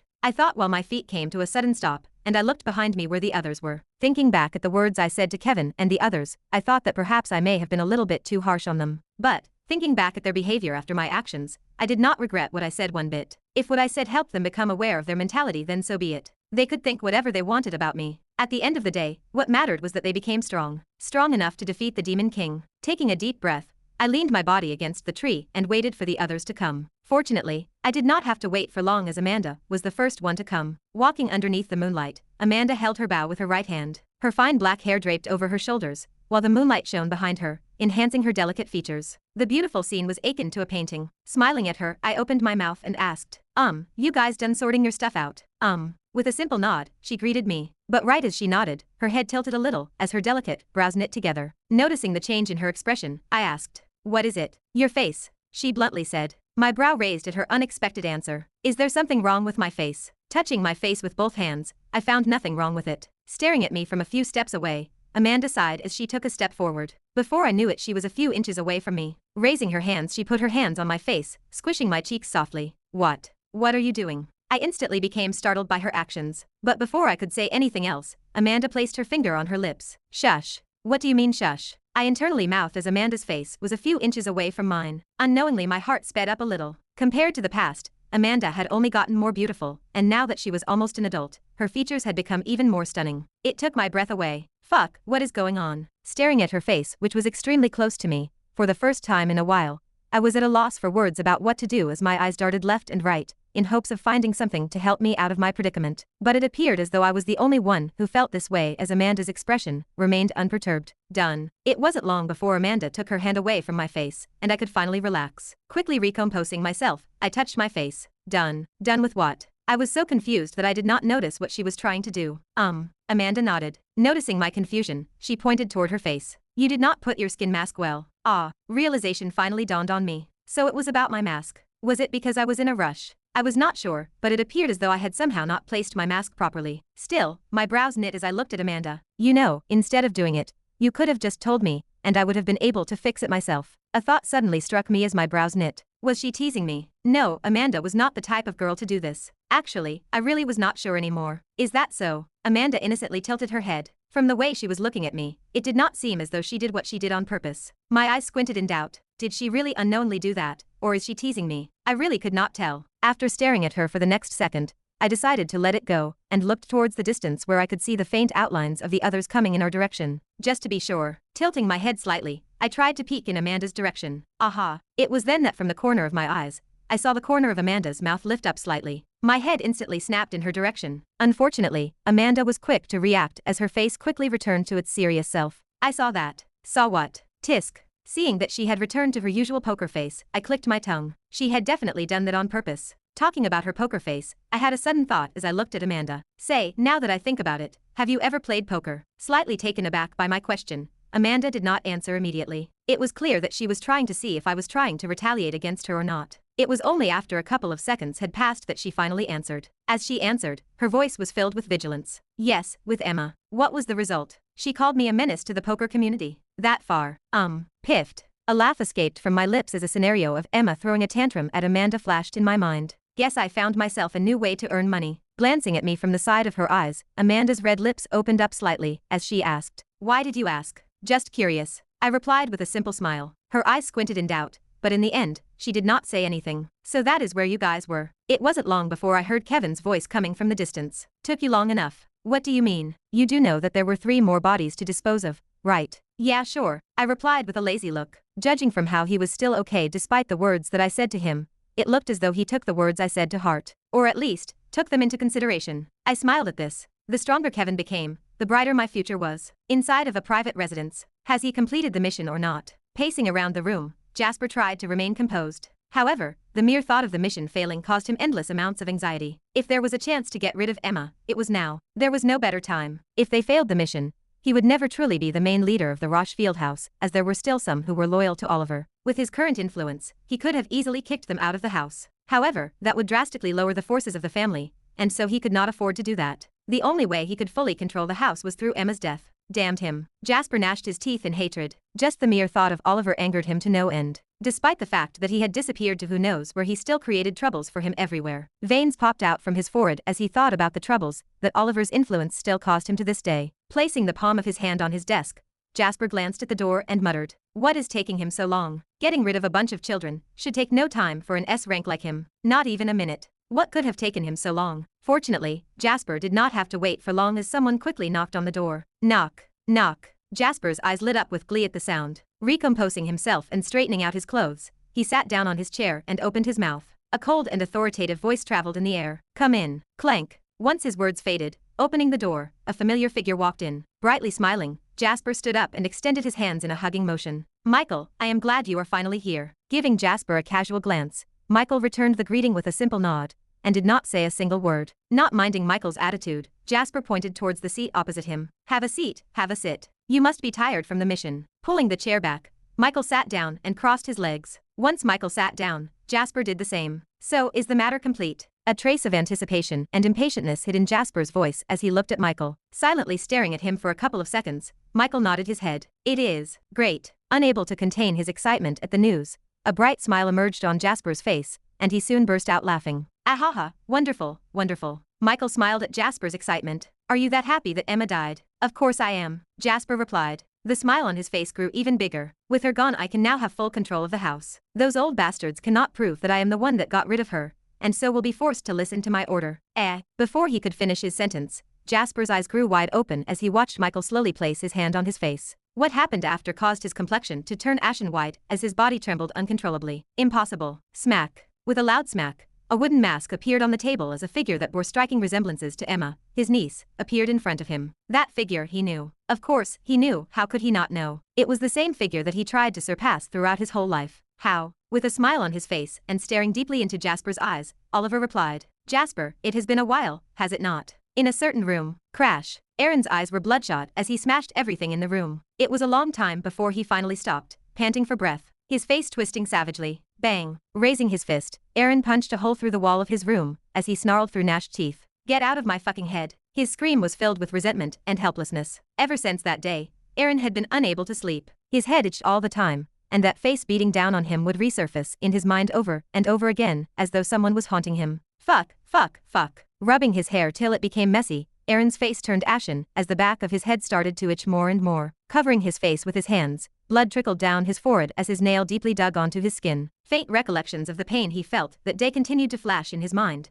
sending him into an agonizing spiral of pain. Arg! He screamed in agony as his breathing became even heavier. Clenching his fist tightly, Aaron stumbled towards his table and looked through the list of contenders for the round of 64. Scrolling through the list, his eyes soon paused on a certain profile. Ceruleum. His hands shook uncontrollably. A subconscious fear rose within him when he saw that profile. Nothing was known about him apart from the fact that he was a human. Having made it to the round of 64, Aaron naturally paid close attention to everyone's profile, and when he saw Ceruleum, something within him itched. After observing him more and more, a horrific realization dawned on him. What if what he experienced was not a fabrication of his dream? From the way he interacted with Kevin, Jin, and the others, there was a very real possibility that that was him. The mere thought caused Aaron to have sleepless nights as glaring black circles formed underneath his eyes. No, it cannot be. Impossible. Raising his hand, Aaron slowly started to bite his nails. Curling himself onto the ground, he continued to bite the nails of his fingers. I must kill him. He must die. Make his life miserable for making me suffer so much. Only after he dies will all the nightmares stop. A strange voice entered his mind as he continued to bite onto the nails of his fingers. Slowly ideas started to implant themselves into his mind as Aaron soon started to bite onto the top skin of his fingers. You must die. Early morning. A soft chill blanketed the city of Isinor, causing white steam to come out from the mouth of the people present whenever they took a breath. Yawn. Stretching my body, I let out a large yawn. After the events of last night, we all headed out for dinner and went back straight to bed right after. Reason being that today we were going to have our next matches. With these rounds being more important than the previous ones, a new area was selected to hold the tournament. Arriving at the place, an enormous field sprawled across the place. Most shockingly, an enormous tree stood in the middle of the field. Raising my head and staring at the tree, I was totally shocked by its size as it was at least as tall as some of the tallest buildings in the human domain. At the bottom of the tree were thick roots that deeply etched themselves onto the ground. On the other hand, by the side of the tree were 8 thick branches that stretched outwardly. Placed at the very edge of them was an enormous platform. Most likely the platforms where the fights were going to take place. At this current movement, surrounding the tree was a sea of people. Practically all of the faction leaders as well as citizens of Isinor had gathered here. Appearing before them were large circular mirror-like spells that displayed the view of the platforms above. They essentially acted like large monitors. Thunderous noises echoed across the field. The moment I appeared beneath the tree, I instantly attracted the attention of the many people. I did not need to wonder why they were looking at me, as a large projection of my face, well, the one of me with the mask, appeared. Pursing my lips, I shook my head and headed towards the center of the tree. It was finally time for the real tournament to begin. Chapter 416. Ha. Placing my hands in my pockets, I exhaled as white steam rose from my mouth. A chilly breeze brushed past me as the cold air made me involuntarily shiver. I have to say, the mornings in Isinor were quite cold. You guys here pretty early. Moving through the crowd, my footsteps soon came to a halt as I gazed into the distance where Hein, Ava, Leopold, Small Snake, and the others were already waiting. I smiled at them. Looks like everyone is here. Well, everyone apart from Angelica. Kind of felt bad for her, but it seemed as though she was happy with this arrangement. Gazing in Hein's and Ava's direction, I asked, "Are you two ready?" "Yes." The both of them firmly nodded their heads. They looked quite confident in themselves, especially Ava, whose eyes burned with fighting spirit as she tightly held her flute in her right hand. On the other hand, standing beside her, Hein looked a little bit more anxious as he hugged his shield with both arms. It had to be noted that a white cloth covered the whole of his shield from top to bottom. The intent behind it was clear. "We will try our best," Hein said, trying his best to look confident. "That is good." Pretending to not have seen the cloth covering his shield, I replied with a straight look. "I really hope you pass." Internally, I was a bit worried. After having checked the contestants' list, I knew that the chances of Hein and Ava passing this round were not as high as the both of them thought. The opponents were nothing to scoff at. Plus, to make things worse, one guy was a shield user, and the other was a beast tamer, not really the best for one-on-one competitions. Ha! At the thought of it, a sigh escaped from my lips as once again vapor rose from my mouth. Gulp! What followed after the sigh was a low gulping sound. Turning around, my eyes met with Leopold's as he stared at the slowly rising water vapor. My mouth twitched. I do not even know what to say. His relapses were starting to become worse and worse. Oh right. Right as I was about to say something to him, I suddenly recalled something, and turned to look at Ryan, who was currently standing next to Small Snake. Ryan, has the matter been settled? The matter? Upon hearing my words, Ryan tilted his head, evidently unsure about what I was trying to say. Seeing his confusion, I elaborated. Regarding what I asked you to do back in Henlauer, and that I told you to keep close attention to. A look of realization suddenly flashed on Ryan's face as he nodded his head. Yes, everything is already done. I can turn on the connection whenever you want. Perfect. The edges of my lips curled upwards. If everything went according to what I had set up, I may be able to finally regain my freedom. Of course, this was only granted on the fact that my plan worked and the people involved acted the way that I wanted them to act. If not, everything would be for naught. Oi. Snapping me out of my thoughts, I heard someone calling out for me. Without needing to look in the direction of where the voice came from, I already knew who it belonged to. It was Kevin. Following behind him were the others. Since they were coming from the same dormitory, it was only right that they came together. Stopping a couple of meters away from me, Kevin looked around the place. Lifting his head and staring toward the platforms on the thick branches of the tree, Kevin opened his mouth in amazement. How in the world are we going to get up there? Portals, I said as I pointed towards the distance where multiple small portals were being set up. Turning his head, Kevin's eyes squinted into small slits as he tried to get a better look at the portals in the distance. Oh, that makes sense. Then, turning his head to look behind me, his eyes soon paused on Ava. Ha, isn't that Ava? Kevin did not try to hide his shock as his words were quite loud, attracting the attention of everyone present. Ava? Shock appeared on the faces of everyone present as their eyes paused on Ava. That is Ava? Is that her? She looks different? Their shock was understandable. After all, Ava was indeed someone who used to be in our class. However, there was something that I did not understand. Glancing at Kevin, I pointed in Ava's direction. Wait, you just noticed? You know she made it to the top 64 of the tournament. Did she? Yeah. There were not that many people that made it this far. For him to have not even noticed her was a testament to his unpreparedness. This just went to show that we operated differently. Unlike him, before every round, I would spend a lot of my time studying the profiles of each and every contestant present. It was a must.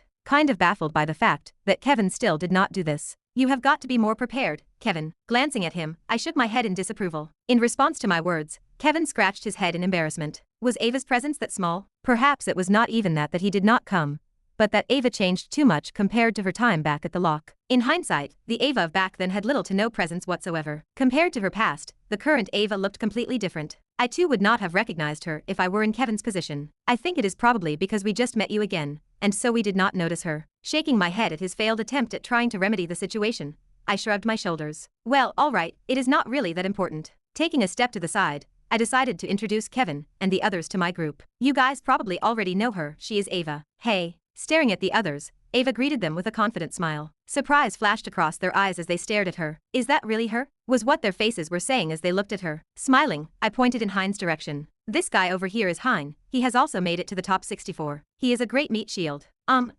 He is great at taking blows. Almost slipped there. Ignoring Hein who was glaring in my direction, I introduced the others. This drunkard over here is Leopold. This little child is Ryan, and yeah, well, this guy is Small Snake. Did you seriously have to introduce me in such an unenthusiastic way? Small Snake complained from the side. I scoffed at him, as if, Before I could say anything else, Kevin abruptly walked up to Small Snake and hugged him tightly. It is okay. I understand your sorrows. I know just how much of an ass he can be. Small Snake's mouth trembled as he bit his lips and hugged back. You too? Yeah. My face froze at the sight. Alternating my gaze left and right to make sure I was not seeing wrongly, I remained speechless for a good minute. Once Kevin and Small Snake separated from their hug, the way they looked at each other reminded me of two old comrades finally meeting each other after a long war. The hell? So is this some sort of club you created to inflate your ego? While I was looking at Small Snake and Kevin, I suddenly heard a faint voice coming from my right side. Without needing to look, I knew that it was Melissa. I instantly rolled my eyes. Yes. Wanna know its name? No. Well, that is too bad. It is called the Melissa Fan Club. A club dedicated wholly to worshipping you. Dissolve it. Melissa immediately said as her face cringed and her head rolled back. That is kind of rude. That what you say to your fans? Want to die? Already have. Figuratively and literally. Have you two had enough? Stop bickering, the tournament is about to start. Emma commented from the side as she stood next to Amanda, who looked at the both of us weirdly. After Emma spoke, the noises in the background suddenly became louder, as the sound of a gong reverberated throughout the area. Dong. As the gong reverberated across the area, a visible excitement enshrouded the surroundings. Staring into one of the magical monitors in the distance, the elven lady from before appeared at the center of one of the platforms, mana surging from out of her body, as her sweet and melodious voice rang out in everyone's ears. Participants for the round of 64, please ascend towards one of the platforms when your bracelet lights up. Just as her words faded, the bracelet on my wrist lit up. I was not the only one in the group whose bracelet lit up, as Amanda and Jin also had their bracelets light up. To the contestants that had their bracelets light up, please make your way towards the designated arena. Following her words, figures immediately moved towards the teleportation areas set up beneath the tree. Amongst the loud cheers coming from the spectators, one by one, figures materialized on the platforms above. Guess that is my cue to go. Moving next to me and patting me on the shoulder, Kevin said. Good luck. Thanks. Thanking Kevin, lowering my head, and staring at my bracelet, I headed towards the portal that led to platform 3, the area where my fight was. Swoosh. Materializing on the top of platform 3.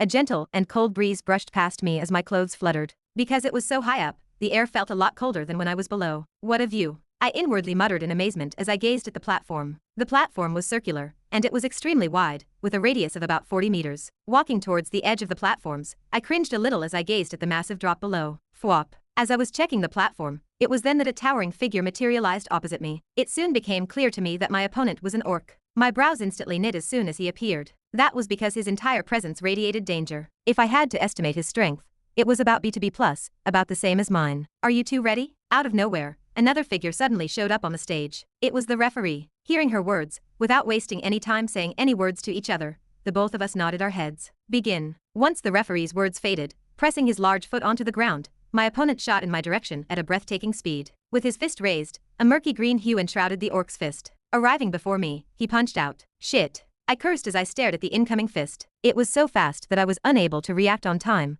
and thus was forced to cross my arms together in a defensive stance. Bang! Soon his fist connected with my arms, and I felt a bone-breaking pain course through my body as my body skid back all the way towards the edge of the platform. Stopping near the edge of the platform, I grit my teeth as I tried to suppress the groan that was about to escape from my lips. Inevitably, I failed as I groaned out loud. Ugh. The pain was just too much for me to bear. It felt as though all the bones in my arms had been broken. Shaking my head, I quickly recomposed myself. Lifting my head and staring at the orc in the distance, the mana inside of my body sprung out as I released all of my power. Wariness instantly flashed across the orc's face. Placing my hand by the side of my waist, I rested my hand on the grip of the sword. Looks like I can no longer afford to fight like before. Chapter 417. Gazing at my opponent, I bitterly thought. Looks like I can no longer afford to fight like before. He was simply way too strong for me to not use my sword against. Shing. Unsheathing my sword from my scabbard, I distanced myself from my opponent, who did not give chase. It was clear that he became a little bit warier once he saw me release my aura. This was good. It bought me enough time for me to prepare myself. Lowering my head and glancing at my sword, which was not the same sword Malville gave to me,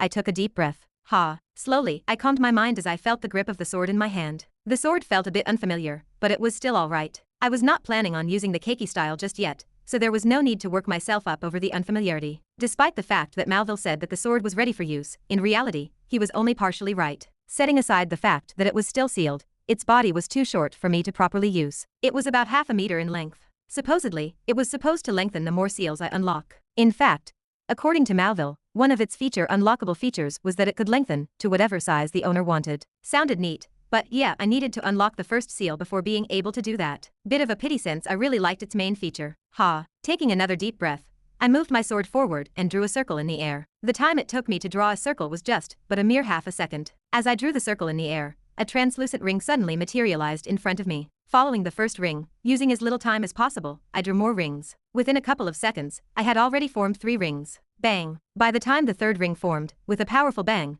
the orc once again dashed in my direction. It had probably already scrutinized me enough. How in the world is he so fast? I exclaimed inside of my mind as I caught a glimpse of the orc coming in my direction. Despite his size, the orc's speed was extremely impressive. Before I knew it, he had already appeared before me. Raising his fist, he once again punched out in my direction. Catching a glimpse of his attack from the corner of my eyes, I instantly realized that his attack was a lot faster and more powerful than the previous attack he used on me. Fortunately, this time I was ready. Ha. Letting out a scream, and glancing behind me where the massive drop was, I took a step back, towards the nothingness. The moment I took a step back, the orc's fist in movement faltered, and audible gasps could be heard from the bottom of the arena. This was the exact reaction I was looking for. Go. Waving my fingers, with a soft rushing sound, one of the rings moved toward my left, right beneath my right foot. Swoosh. Following the first ring, another ring moved towards my right side, about waist level. Tensing my left leg, I jumped up and used the ring as support for my right foot. The orc, who had now realized what was happening, once again punched out in my direction, as a sonic boom followed after his punch. Unfortunately, it was already too late. Propelling myself off of the ring,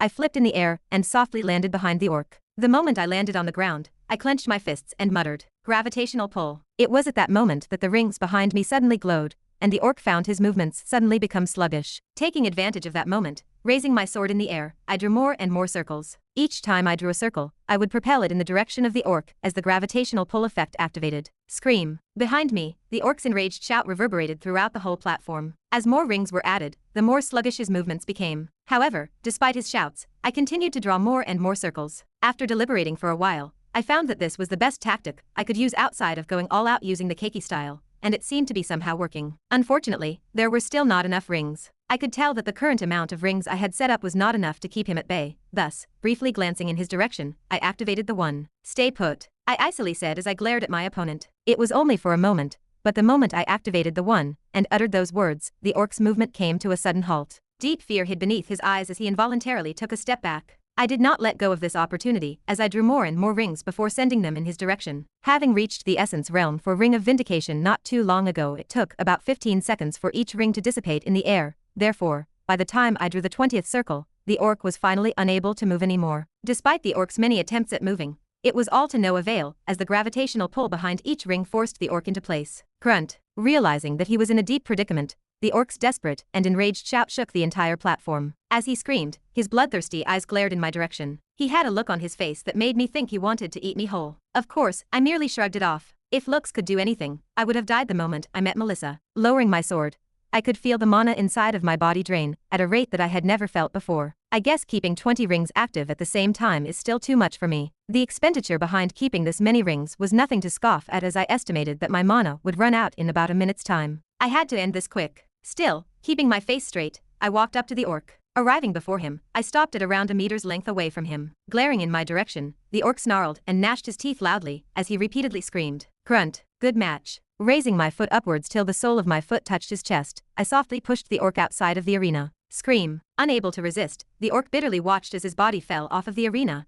and plummeted to the ground at a terrifying speed. Fortunately for him, there was someone waiting for him below. With a simple wave of their hand, a soft wind blew beneath the orc and his body came to a sudden halt. Since each and everyone present was a representative from each race, the elves tried their best to save as many people as possible from dying. This of course did not mean that you could not kill your opponent, but it would be quite a hard thing to do with the referees present. Making sure that my opponent was fine, the referee raised her hand and shouted, "Match winner Ceruleum, he will proceed to the round of 32. The moment the referee's voice faded, thunderous cheers rang from below. Closing my eyes, I secretly sighed in relief. Thankfully, I only had to expose Ring of Vindication instead of the keiki style. This was good for me as I could still keep it a secret for when I met an opponent that was far above my league. For example, someone whose rank was in the A rank range. They were opponents where I may end up being forced to go all out. Contestant, please make your way back towards the stands. Snapping me out of it was the referee's voice. Turning to face her, I politely nodded my head and did as she told me. Moving towards the edge of the arena, I jumped. Looks like you have won your match. Upon arriving back at the waiting area,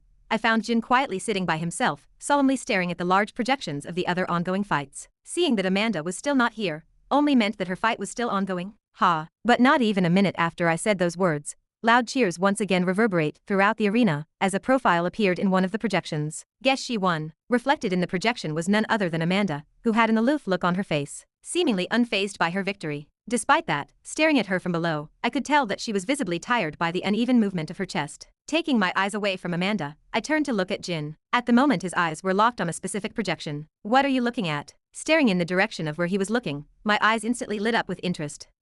Kevin versus Gilbert. Now that is an interesting one. Given all of the drama that had happened between the two, there was a lot of animosity between them. Without a doubt, it was going to be a good match. The match had still not started, but from the screen, I could see Gilbert talking trash against Kevin, who just stood there with an indifferent look on his face, not caring for the slightest bit about the things he was trying to say. Crossing my arms, I looked at Jin. Where are the others? Are they also having their match? Over there. Oh. Raising his hand, Jin pointed toward 3 different projections. They were respectively Ava, Hein, and Emma. At the moment all of their fights had not started as they were waiting for the matches from the first batch to finish. It looks like Ava is fighting against a dwarf while Hein is fighting against an elf. Carefully looking at their opponents, my brows knit. As I had already memorized the profiles of every contestant present, I could tell that they were up against tough opponents. Out of the two, Ava was the one that got the short end of the stick as her opponent was B rank. Although Ava was a beast tamer, and she did not fight by herself, I still found it hard to believe that she could win her fight. The gap just seemed too big. On the other hand, Hein's opponent was B- rank, which was somewhat manageable. But it was still tough for him as he, just like Ava, was only C+ rank. In fact, unless they got really lucky, I did not see the possibility of them winning. I better keep watch of them now. Who knows, they might just be able to pull an upset. After all, they did have a lot of experience under their belt after having trained with me for a very long time. Perhaps I was being way too pessimistic. Taking my eyes away from them, glancing around the other projections, my eyes soon paused on a specific projection. My brows instantly furrowed extremely tightly. That should be Emma. Just who is her opponent? After a while, my eyes opened wide as I saw Emma stare off against her opponent. At first, I did not pay too much attention, but after taking a second look at her opponent, my heart skipped a beat. Locking my eyes on Erin's figure, I stood up from my seat. Oh crap, although I took this possibility into account, I really thought it was not going to happen. Sneaking a peek towards Kevin's arena, lowering my head, I sent Ryan a quick message. Give me the command, quickly. Chapter 418. This is not good. Staring at the projection where Emma and Erin appeared, my face darkened, and my heart sped up a little. I suddenly felt an ominous premonition. I should have seen this coming. I should have seen the possibility of Erin getting matched up with someone like Emma. Or rather, I knew about the possibility, but I still chose to ignore it. Normally, I would not have worried, but the current Erin was not in the right state of mind. Of course, he was not. I made sure he was not. Back then, when I had taken him outside of the building, I did not just go to him with the goal of beating him up to satiate my thirst for revenge. No, things were a lot more complicated than that. After Waylon and Douglas took him away from me, and after I regained myself, they quickly gave him back to me at my request. I told them that I had a plan in mind. The both of them did not refuse but made me promise not to kill him, which I did not. Once I gained their permission, I gave Erin more sedatives to keep him knocked out. From there, I had Ryan create a small chip that was similar to mine and have it installed in his brain. That took about a day to do, and with the aid of a potion, I was able to remove any trace of anything ever happening to him. After having learned a lot through the teachings of Jimnook, Ryan was now able to create an almost perfect replicate of the chip, well, at least the tracking part of it, which was exactly what I needed. After installing the chip, I also injected him with a little bit of the serum. The one that the monolith injected me over and over again. The intent behind such a move was so that traces of the serum would be found inside of his body, increasing the links to him possibly being 876. Of course, there was much more to it in the plan than that. After all, there was countless evidence pointing to the fact that he could not possibly be 876. But I already had a solution for this. Anyhow, the point was that the current Aaron was no longer the previous Aaron. His current state of mind was akin to what I had experienced not too long ago. He was now extremely dangerous, and I was worried that something was going to happen. Vibration. Vibration. Lowering my head and glancing at my watch that had just vibrated, I quickly tapped on its screen. It was a message from Ryan. Permission to access granted. On. Off. Without hesitation, I pressed the on switch. Raising my head and staring in the direction of where Emma and Aaron were, I secretly clenched my fists before gazing in the direction of where the referee was. She should not die from this. Hopefully, the referee should have no problem stopping the fight before anything bad happened. Crossing my arms and glancing in the direction of Kevin's match, I secretly prayed that nothing bad happened. If something happened to Emma, I really could not tell how Kevin would react. An eerie silence enveloped platform 5 as Aaron and Emma stared off. At the moment, they were both just waiting for the referee to begin the match. As the two stared at each other, Aaron, whose face was slightly sunken and had glaring black circles underneath his eyes, opened his mouth. Hey. A raspy, almost croaky voice came out of his mouth as he spoke. Emma frowned when she heard his words, however. She did not reply back to him. She knew Aaron all too well. Although he was different from his usual self, an aura of arrogance still radiated from his body. Simply put, she was not keen on hearing his trash talk. But it did not seem as though Aaron got the message as he continued to speak. Are you close to Ren? Emma's face froze slightly. His words were so unexpected that for a moment, Emma almost slipped up. Fortunately, she was able to quickly recollect herself as her face became colder. Why are you talking about a dead person? Dead. Aaron scoffed. A clear look of mockery appeared on his face. I know.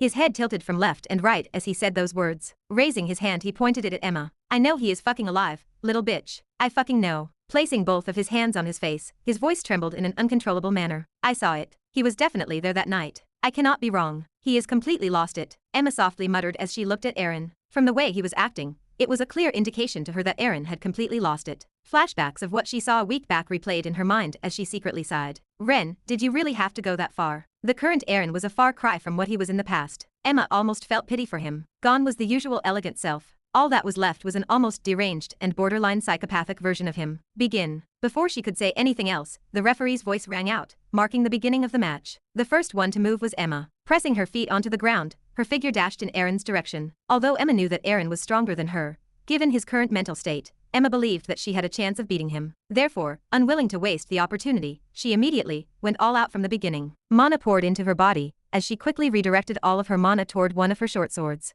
Hiya! Arriving before Aaron, she slashed down. Despite being lower ranked than Aaron, her attack was nothing to be trifled with as it tore the air, in a devastating manner. Aaron, who had only just snapped out of his delusions, was unable to react in time, and thus was only able to partly dodge her attack, as he only took a step back. Grunt. Extreme pain coursed through Aaron's body, as a long scar traced from his lower torso all the way towards his right shoulder, and the color red sprayed on the arena grounds. Drip, drip, drip. Taking a few steps back, Aaron's face grimaced in pain, as he felt blood trickle down his body. In the background, the booming cheers from the audience reverberated throughout the whole area grounds. What? Opening and closing his mouth, Aaron did not know what to say. Raising his head and staring in Emma's direction, his mind blanked. Unfortunately, that slight distraction once again cost him. Repeating the same attack as before, Emma reappeared in front of Aaron, and once again slashed down. This time, her attack hit him right in the shoulder. Grunt. A pained groan escaped from Aaron's lips as he stumbled down on the ground. With his hands behind his back, Aaron fearfully crawled back. Raising his head and staring upward, at where Emma was, Aaron blinked a couple of times. What is going on? What is happening to me? Why am I losing to such trash? A myriad of thoughts flashed across his mind in seconds as his eyes remained locked in Emma's direction. Aaron could not comprehend what was happening to him. He could not think straight. With his eyes darting all over the place in looking for something to grab on, it was not long before his eyes locked towards the distance. Shing! Just as his eyes locked themselves there, he suddenly felt a powerful force quickly headed in his direction. From the corner of his eyes, he caught a glimpse of Emma's short sword nearing his face. From that point, everything that happened next happened within the blink of an eye. Just as Emma's short sword was about to land on Aaron's face, Aaron's body suddenly disappeared from the spot, startling Emma. Then, reappearing in his position was the referee, who was just as startled to find Emma's short sword directed in his direction. Shing! Waving his hand, the short sword came to an abrupt halt. Spurt! But not even a second after the referee stopped the attack, blood suddenly sprayed all over his body, as Emma motionlessly stood on her feet with her eyes wide open.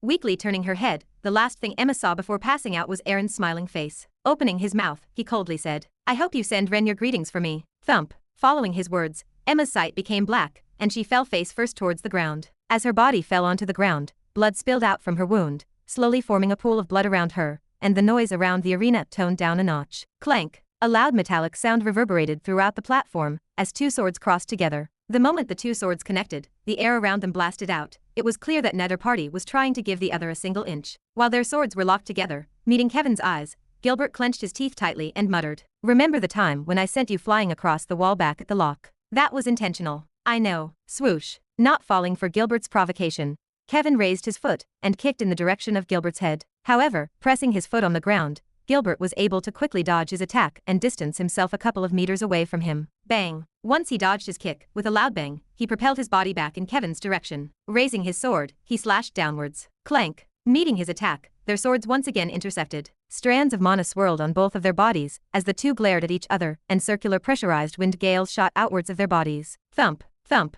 With loud thumps, the two figures clashed under the attention of countless gazes, the outlines of their swords appearing here and there. With the animosity that the two held for each other, neither showed any mercy in their attacks, as each and every one of them was aimed to hurt, making the fight look exceptionally entertaining to the audience. Be it heart, head, or even private parts, both of them aimed their attacks toward their weakest areas. As they fought, from an audience standpoint, their fight looked even, with neither side giving an inch to each other. It really did appear as though the both of them were equally matched. However, right as Gilbert's attack was about to viciously slash Kevin's neck area, Kevin's body suddenly disappeared from where he was standing. Before Gilbert knew it, Kevin had reappeared behind him. Startled, Gilbert tried to turn around, but it was already too late. With a simple push, to Gilbert's horror, he suddenly realized that he was out of bounds and his body fell to the ground. Breathing heavily, and staring in the direction of where Gilbert fell, a smile crept up on Kevin's face. From the very beginning of the fight, Gilbert's goal was simple: hurt him. Kevin, who had watched Ren's fight right before his match, thought that this was the perfect opportunity to replicate his tactic. Since Gilbert's focus was on him the entire time, Kevin took advantage of this and purposely led him towards the edge of the arena. Once he led him there, the rest was easy. Using his movement art and reappearing behind him, Kevin simply pushed him out of the arena, marking the end of the match. Match winner Kevis Voss. He will proceed to the round of 32. Following Gilbert's fall, the referee's loud voice boomed throughout the field. However, contrary to Kevin's expectations, there were no loud cheers to meet his victory. Glancing around, Kevin suddenly realized that the stadium was a lot quieter than before. Frowning, he moved towards the edge of the platform to get a better view of what was happening. Glancing towards the other platforms, it was then that Kevin saw it. Emma laying on the ground as blood spurted out of her back, slowly forming a carpet of red blood. Around her, multiple elves were trying to stabilize her condition. From there, time seemingly froze for Kevin as he motionlessly stared at her figure from above. Chapter 419. Rushing in my direction, Kevin shouted. His voice sounded extremely panicked. "Where is Emma?" "Calm down. Emma has been taken by the staff. Her father is with her." Raising my hand, I motioned him to calm down. From what I have been told, she is still alive. Just before Emma was about to get stabbed in the back, the referee reacted in time and slightly shifted her body away, preventing her death. But, well, it is not looking too good. She was hit directly in the spine, so I do not know. But what? Raising my head and meeting Kevin's gaze, I deeply sighed. Ha. Like a deflated balloon, Kevin stumbled a couple of steps back as his face drained of all color. Grabbing onto his shoulder, I held him up. Relax, don't lose hope. The book, Kevin suddenly shouted as he cut me off. My eyes immediately opened wide at his words. Placing my hand over his mouth, I quickly shushed him. What the fuck are you doing? Increasing my grip on his mouth, I whispered in his ear. Get a grip of yourself. The event has already happened. The book can't do anything. Furthermore, there is nothing written on it. You know best since you have seen the book yourself. Listening to my words, Kevin quickly calmed down as his eyes dulled. Seeing this, I asked, are you finally calm? Kevin silently nodded his head in response. Eyeing him for a while, I proceeded to take my hand away from his mouth. Taking a deep breath, I tried to reassure him. Don't worry too much, I am sure she will be fine. Despite my words, I was not too confident in the things I said. Emma's condition was quite critical. Fortunately, the elves were able to intervene just in time to stabilize her condition, and so she was at least guaranteed her life. Regarding whether she was disabled or not, I was not sure. Only time could tell. Ha. Taking a deep breath, I turned my wrist and glanced at my watch. Permission to access granted. On. Off. This is enough for now. Tapping onto the screen of my watch, I turned off the tracking device in Aaron's head. On the upper echelon platform, moments before, silence descended on the platform as the eyes of all the members on the platform locked themselves on the one specific projection where a girl lay on the floor, in her own pool of blood. Someone go and get her patched up quickly. The first to speak out amongst the members was the Elven Queen,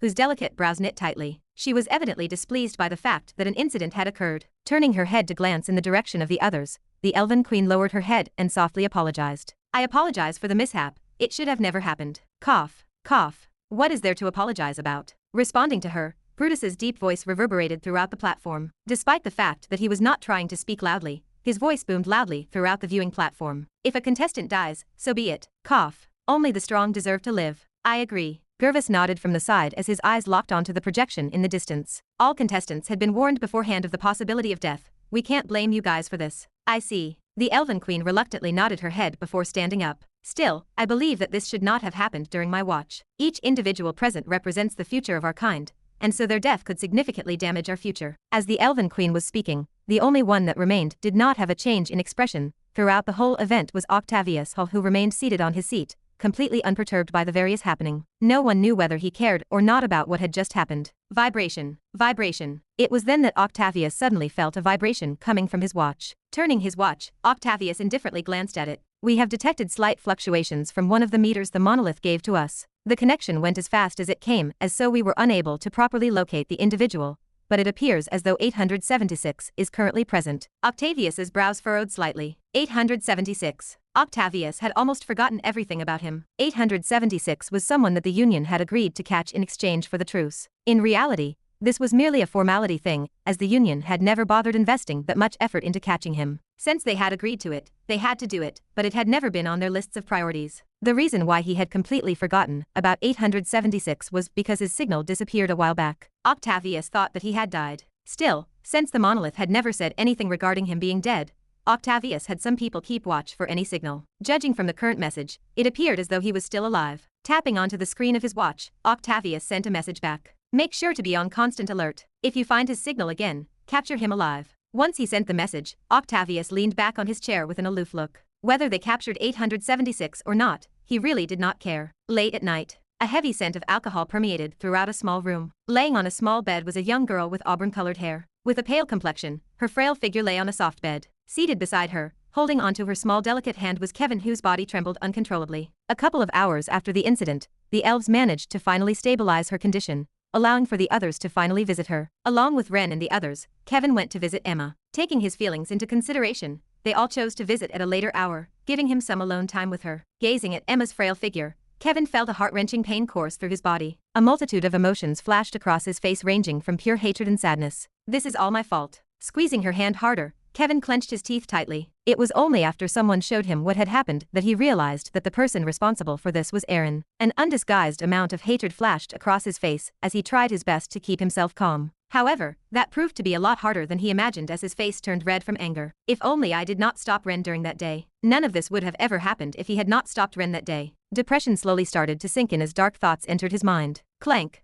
It was then that the door of the room suddenly opened and Ren walked in. Staring in his direction and walking up to him, he softly said, "Kevin, you don't have to worry too much. The doctor said that she will live." "I know," Kevin muttered, his voice shaking. "I know that she is going to live. But he also said that she suffered from a permanent injury on her back. She will never be able to walk again." Kevin squeezed Emma's hand tightly before muttering, "I should have let you kill that time." There was an undisguised hatred mixed in his voice as he uttered those words. Turning his head and glancing in Ren's direction, Kevin snarled through gnashed teeth, "You were right, I am too soft. I should have not interfered back then when you were about to kill him. This is all my fault." The more he spoke, the louder his voice became. He could feel himself losing control of his emotions. He could not understand what was happening to him, the feeling he was currently experiencing, the heart-wrenching feeling of losing Emma. It all felt too familiar to him. Kevin could not quite explain it, but the more he thought about it, the more his body trembled. "I cannot let her suffer." In response to his sudden outburst, Ren shook his head and placed his hand on his shoulder. "It is not your fault. It really is not." Letting go of Emma's hand, Kevin stood up. Closing his eyes for a short minute, he quickly recomposed himself. "No, you are right. This is not my fault." Raising his hand and wiping the corner of his eyes, Kevin's face slowly became indifferent. If there was someone to blame, it has to be Aaron. He is the one who is responsible for this. A red glow suddenly manifested around his body. Turning his head and facing Ren, Kevin's voice suddenly became colder. "I am going to win the tournament," he suddenly proclaimed. "The doctor said that there is a chance of her fully recovering, and that is through the usage of something called an elven tear. I will win the tournament and ask for that." Before Ren could say anything back to him, taking one last look at Emma, Kevin walked out of the room, slamming the door shut behind him. Clank. As he walked out, Kevin slowly felt his emotions become numb as a fire lit up in his eyes. Nothing was going to stop him from winning the tournament. Be it Ren, Jin, or anyone else. Kevin was going to destroy everyone. Ha. Gazing at Kevin's departing figure, a long sigh escaped from my mouth. Turning my head and gazing in Emma's direction, I massaged my forehead. I messed up badly. If there was someone to blame, it was me. Had I not done what I did, none of this would have ever happened. The reason why Aaron attacked Emma was because of my own personal greed in making him suffer more. Was the move I did wrong? I did not know. Without a doubt, I felt guilty for what happened, but somehow, a part of me told me that what I did was the right thing. That what I did was a small sacrifice that I needed to take in order to regain my freedom. I felt like shit when those thoughts crossed my mind, but what could I do? I could not stop them. Were they even my thoughts to begin with? I really did not know. Having been made aware of the fact that perhaps my mind was being manipulated by someone, it became more clear to me that the thoughts that I was having could also be a fabrication of the one that wanted to manipulate me. But just who was it? Clank. Snapping me out of my thoughts was the sound of the door opening. Amanda. At first, I thought that it was Kevin, but to my surprise, the person that had shown up was in fact Amanda. "You are here to visit her as well."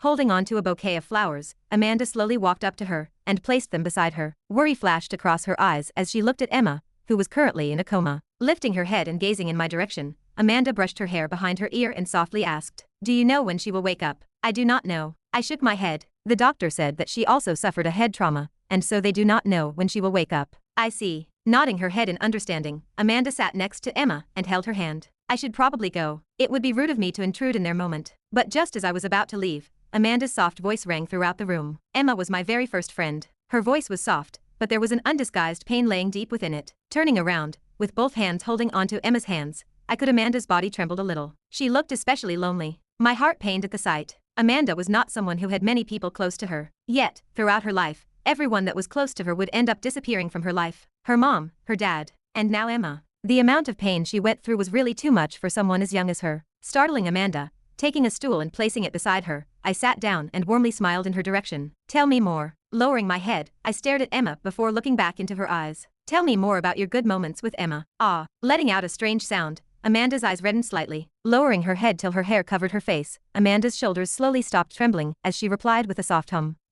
Chapter 420. Late night. Sitting up straight in a patch of grass near his residence, Hein looked towards the sky. Surrounded by the millions of stars in the sky, the moon looked especially beautiful tonight, as it slowly drew a bright white blanket on the area around him. Ha! Sighing out loud, Hein laid down on the grass. Covering his eyes with his arm, he bit his trembling lips tightly. I failed. He failed to make it past the round of 64. Despite putting everything into his fight, in the end, the result was his inevitable loss. His opponent was just too strong. Warmth flowed down the side of his cheeks as he tried his best to hold back his tears. But in the end, thinking back about his father and family and realizing that he could no longer get the cure, Hein was no longer able to hold back as more and more tears started to stream down the side of his cheeks. Despite all of the hardships he suffered, and his rapid improvement Hein was still unable to make it to the top 10. It was now that he realized just how vast the world was. Just because he had far outstripped his former schoolmates, it did not mean that there were others out there that did not similarly outstrip him. I am such a failure, he muttered out loud, whilst clenching his fists tightly. Had he trained even harder, he definitely could have won. He had been too lazy in his training. No, you are not. But it was then that he suddenly heard a familiar voice coming from nearby. Quickly wiping his eyes, Hein lifted his head and looked in the direction of where the voice came from. Ren. Upon spotting the figure, Hein sat up straight. With a simple nod, Ren sat down next to him. Placing both of his hands on his knees, Ren looked towards the moon in the sky and muttered, "You did not fail." As I muttered those words, I took my eyes away from the moon and gazed in Hein's direction. With the side of his eyes red, I could see that he had just been crying. I did not bring this topic up. Raising my hand, I patted him on the shoulder. "If you are worried about your father, do not worry. I can get you the cure." But, before Hein could say anything, I quickly cut him off. "Are you worried that I will waste my winning opportunity to get the elven tears?" Surprise flashed across Hein's face as I said those words. I smiled at his reaction. His reaction made it quite clear to me that those were his thoughts. Leaning back on the grass, I muttered, "You do not have to worry about that. Although elven tears are rare, you do not have to win the tournament to get them." There was no way the elves only had one elven tear available. They had multiple of them. The only issue was getting them to trade them, and I already had a solution long ago. "What?" Disbelief flashed across Heinz's face as he looked at me. Pointing at me, his voice shook. "But did you not tell me that the only way to get them was through getting the top 10 spots in the tournament?" "That was a lie," I softly said. Closing my eyes, I feel the nice cold breeze brush past my body. "You never had to get top 10 to get the elven tear." What? Despite the fact that I had my eyes closed, I could feel the genuine shock in Hein's voice as he heard my words. His shock was understandable. I had purposely lied to him about the elven tear so that he would try his best at the tournament. He must somehow feel betrayed. "Why? Don't think too much. I only lied to you so that you would try your best at the tournament." Opening my eye, I looked straight into Hein's eyes. "If I did not tell you this, you would have never pushed yourself to the limit, and would have never realized just how strong people there are out there." Despite his many experiences with me back in Henlauer, Hein still did not truly the depth of this world. Just because he had been rapidly improving his rank, it did not mean that he was strong. An example would be Kevin, Jin, and I. We all practiced 5 stars manuals. Because we practice 5-star sword manuals, we spend most of our time mastering them instead of focusing on our ranks like others do. It was partly because of this that the rate of our growth seemed to be on par with some of the other prodigies out there. But it was also because of this that our strength was far beyond theirs. If I fought someone with the same rank as me, I would have no trouble getting rid of them. Unfortunately, the same could not be said with Hein, who did not practice a 5-star sword manual and only focused on his rank. "Anyways, you can relax. I promised you long back that I will get you the cure for your father. I am not going to break that promise." Having signed the mana contract, I had to fulfill what I had promised. "I see." At my words, Hein's shoulders finally relaxed a little. A visible relief appeared on his face. Turning to look at him, I asked, "Are you not mad?" "Mad, yeah. Mad about the fact that I lied to you." Pursing his lips, Hein shook his head. "No." Leaning back, Hein lifted his head and looked at the moon in the sky. "Maybe at first, but after listening to what you said, I realized that you were doing this for my own benefit." Hein suddenly lowered his head. "And for that, I am grateful to you." Listening to his words, the edges of my lips curled upwards. "Is that so?" "Yeah." Hein nodded his head. Stretching my arms, I slowly stood up. "That is good. You leaving?" Hein asked with a slightly disappointed look. Massaging my neck, I yawned. "Ha. Yeah, it is quite late. Still got a tournament tomorrow. Then I will not hold you back." Waving my hand, I bid Hein goodbye and headed back to my room. However, as I headed back to my room, the smile on my face slowly started to disappear. Flashbacks of today's incident replayed inside of my mind. Something does not add up about today's incident. The way it played out, it felt odd to me. Something about the incident just felt very odd to me. Or rather, the feeling that I got when Aaron stabbed Emma in the back. Instead of worry or anything else, the first thing that came to mind was, everything is going according to plan. Odd. What was even crazier was the fact that I felt nothing when I saw Kevin lose himself back then. The feeling was a bit different, but it felt as though I was getting rid of a burden. The more I thought about it, the more concerned I became. I have no choice, do I? Halting my steps and closing my eyes, I looked up at the sky and breathed out. Bah, thump, bah, thump. My heart unknowingly sped up. If I want an answer, I have no choice but to do this, do I? For the first time in a while, I felt fear creep inside of my mind as I took another deep breath to calm myself down. Then, going back to my room, I threw my bracelet on the bed and headed for the training grounds. Key clank. Upon entering the training grounds and seeing that there was no one present, I headed for one of the private training rooms. Entering the room, I locked the door behind me and sat down cross-legged in the middle of the room. Ha. Taking a deep breath, I channeled out all the mana I had inside of my body. As I channeled my mana, a powerful white hue suddenly sprung outwardly, enveloping the entire room. Gritting my teeth, I continued to channel my mana until only a small amount remained. Just about enough to last me 5 minutes. Once my mana reached that level, I looked towards the corner of the room and spoke up. Lock the room for 5 minutes. Key clank. Once my words faded, a loud clicking sound resounded through the room as a timer initiated by the side of the room. 5 minutes. 0 seconds. Staring at the timer above, I closed my eyes. Bah, thump, bah, thump. The repetitive sound of my heart beating resounded throughout the room as I slowly opened my mouth and muttered, "Monarch's indifference." In a different room. System. Kevin said out loud as he leaned forward and looked at the system interface. Intermediate healing potion. X8. Strength enhancing potion. X2. Advanced healing potion. X3. No, it is not here. Scrolling through his item list, Kevin shook his head. After a while, he quickly tapped on the interface and looked through the system shop. He was trying to see if he could find something to help Emma there. Elven tier, elven tier, elven tier. Yet, despite how much he tried to look, he could not find what he was looking for nor anything that had similar effects to the elven tier. Fuck. Kevin cursed out loud as he tightly clenched his teeth together. Is the only way to get the elven tier through winning the tournament, he thought with a depressed look on his face. But just as he was about to give up, a thought suddenly flashed into his mind. Wait. Kevin's eyes suddenly lit up. Scrolling through his system interface once again, his finger soon paused on a certain section. Melindwar, main 11 planet of the past. On this planet resides the world tree, which has been corrupted into a devil tree. It is where devil fruits are currently being harvested. Difficulty. S+ rank minimum. Time difference. 1/5 human days. Expense. A rank core. Damn it. Studying the interface, Kevin clenched his fists as all hope quickly dashed away from his mind. The requirements were just too high. Leaning forward and grabbing onto his head, Kevin's mind became jumbled up with all sorts of different thoughts. Just how could that incident have happened? Why did Emma have to get injured, and why now? Although Aaron did not like Emma, why would he suddenly try to kill her? It did not make sense. Taking out his tablet, he started the video and replayed it. As he watched the video, his face would repeatedly change, especially at the exact moment when Aaron stabbed Emma right in the back. During that moment, he had to physically force himself to watch and prevent himself from throwing up. Watching that clip over and over again, a cracking sound resounded as the tablet slowly started to bend.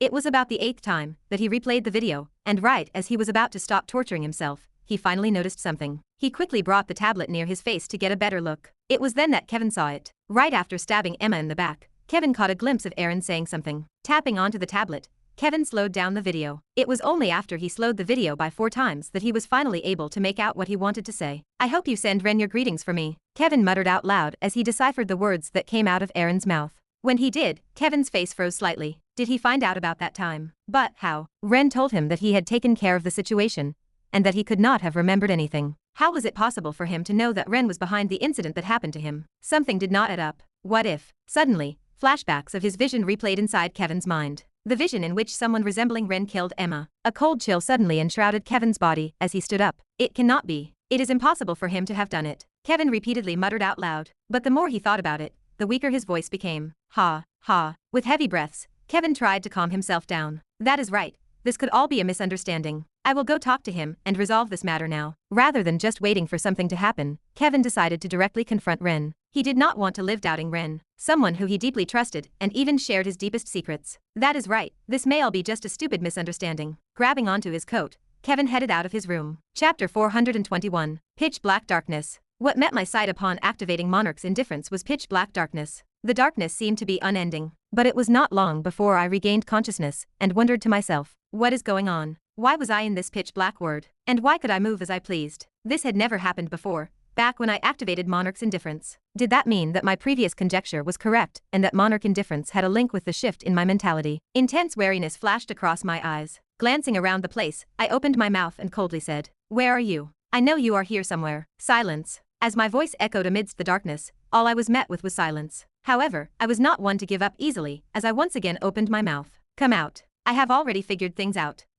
It was then that with a soft hum, someone materialized a couple of meters away from me. It was none other than the other Ren. Or at least, that was what I used to think. But now, I was not too sure. With a thoughtful look on his face, he scanned my body from top to bottom. "You are not half bad," he muttered after a while. I frowned at his words as I felt a weird sense of discomfort wash over my body. The sense of discomfort came from the way he was looking at me. It reminded me of a scientist looking at his experiment. It felt very uncomfortable. Calming down my nerves, I looked straight into the other Ren's eyes and got straight to the point. With my limited amount of time, I could only carefully choose my questions. "You were the one responsible for what happened to Emma, were you not?" "Me." Lifting his head, the other Ren raised his brow. A small smile then surfaced on his face as he shook his head. "Now why would you think that?" "Because I would never make such a mistake." "Oh, are you not confident in yourself?" Waving his hand, A wooden table materialized in front of the other Ren. Gesturing for me to sit down opposite of him, Ren sat down and raised his hand where a small teacup materialized. Holding on to the handle of the cup, he raised the cup slightly. A small smile tugged the edge of his lips. Everything that happened is a result of your actions. I am merely someone whose body you took over. Don't bullshit with me. I quickly shot back. You can stop your little facade. I know that you are hiding something. Walking over to the table, I sat down. Leaning forward, I coldly looked at the other Ren. I do not know what you are hiding, but I for sure know that you must have had a hand in my transmigration. I am hiding something. Transmigration. Raising his hand, Ren took a sip of his tea before putting it back down on the table. Rubbing his fingers together, he asked a completely unrelated question. What is your goal? My goal. Baffled by his sudden question, I was unable to answer instantly. Nodding his head, Ren once again asked, yes, what is your goal? What is your goal in life? What are you aiming to achieve in your life? It is a simple question. Hearing his question, my eyes squinted tightly. Despite being baffled by his sudden question, I still nevertheless answered. I wanted to see where he was going with it. Defeating the Demon King. Upon hearing my answer, Ren nodded his head even more. Right, your goal is to defeat the demon. No, defeating should be the roadblock that you need to pass through in order to get to your real goal, such as living a peaceful life with your family, or even being the head of the union. Picking up his cup of tea, Ren gazed into the distance, towards the darkness. If the Demon King does not die, whatever goal you have will be all for naught. Listening to his words, I did not reply back. Even if I wanted to refute his words, I could not. His words held some truths in them. Unless the Demon King died,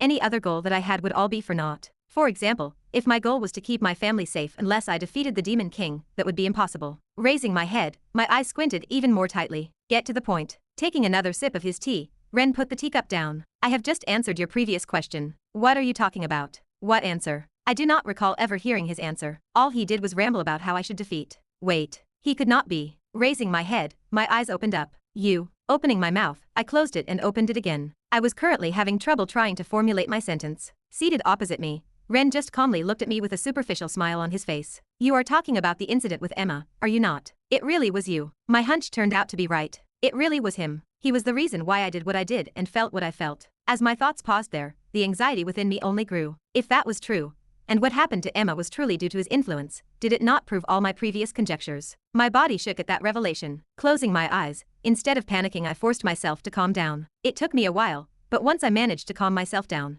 I once again opened my eyes. What does Emma's circumstance have anything to do with defeating the Demon King? I asked, anger rising in my voice. Resting his cheek on his fist, Ren frowned. It was then that the air around him suddenly distorted, and his demeanor changed to that of a cold and emotionless person. He looked just like me when I was under Monarch's indifference. Do not ask such dumb questions. You already know the answer. A powerful force sprang out from his body, enshrouding the area around me, as a dominant force completely enveloped me whole, making it hard for me to breathe. I knew it. Subjected to such force, I showed no reaction. Closing my eyes, I did not say anything else. I already understood what he was trying to imply. How could I not? It was obvious, yet I did not want to acknowledge it. Emma, Amanda, Jin, or these so-called friends are only emotional baggage that Kevin carries with him. He does not need them. Opening my eyes, I gazed into the other Ren's eyes. Staring deep into his eyes, I could sense no shred of emotion inside of them. Those eyes reflected the eyes of a man who no longer cared for anything. You must have also sensed it. The current Kevin is far too soft. He does not have his priorities straight. He is the one that the Akashic records chose, and yet he is the one that is least fit to carry on that role. Ren suddenly stood up and turned his back away from me. His cold voice once again rang throughout the whole void. You want to keep your family safe. You want to defeat the Demon King. You want to live. Each and every question he asked powerfully rang inside of my head. If so, this is the only way. No. I shook my head and similarly stood up.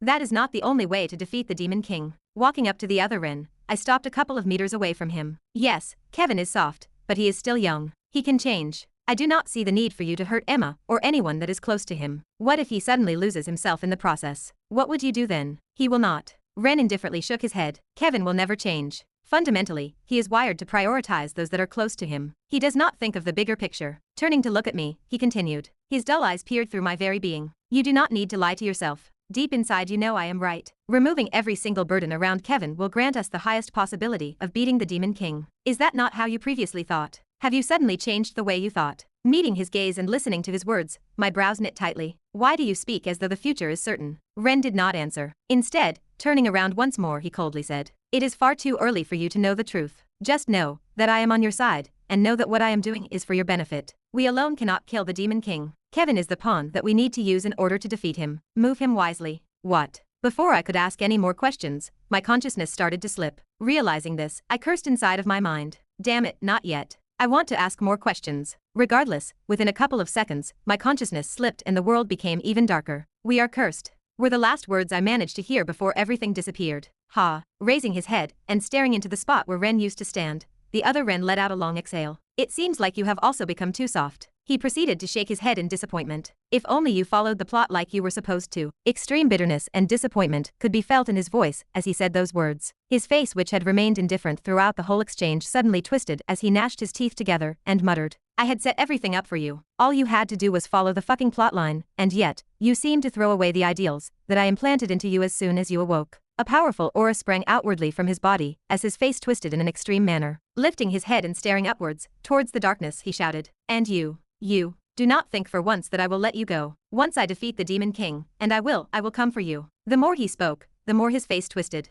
Everything that is happening to me is because of you. You are the one that cursed me into this eternal prison. If only you did not choose such an incompetent person, I would have never have suffered so much. It is all your fault. His blood-curdling voice reverberated throughout the void. As he shouted, his voice was filled with nothing but hatred. It took a while for him to calm down, and when he did, his face returned to its usual indifferent self. Closing my eyes, he coldly muttered, nothing is lost. There are still many pieces that I can set into motion. Be it the current me, or Kevin, I will fix the both of you. No matter what you do, you will never escape me. Turning his head in a certain direction, pressing his foot onto the void, Ren proceeded to head in that direction. Step, step. Walking amidst the void, Ren's feet soon came to a pulse. In front of him was a familiar white orb. Compared to the previous time Ren had visited, the black threads revolving around the white orb had duplicated, and now, about a quarter of it was enveloped by them. Walking up to the orb, Ren placed his hand on the white part. Tiss. A low hissing sound rang out as Ren's hand started to fade. Not yet. Ren mumbled before turning his attention away from the orb. An ominous and solemn aura started revolving around his body as he slowly started to disappear. Things are processing a lot slower than I originally anticipated.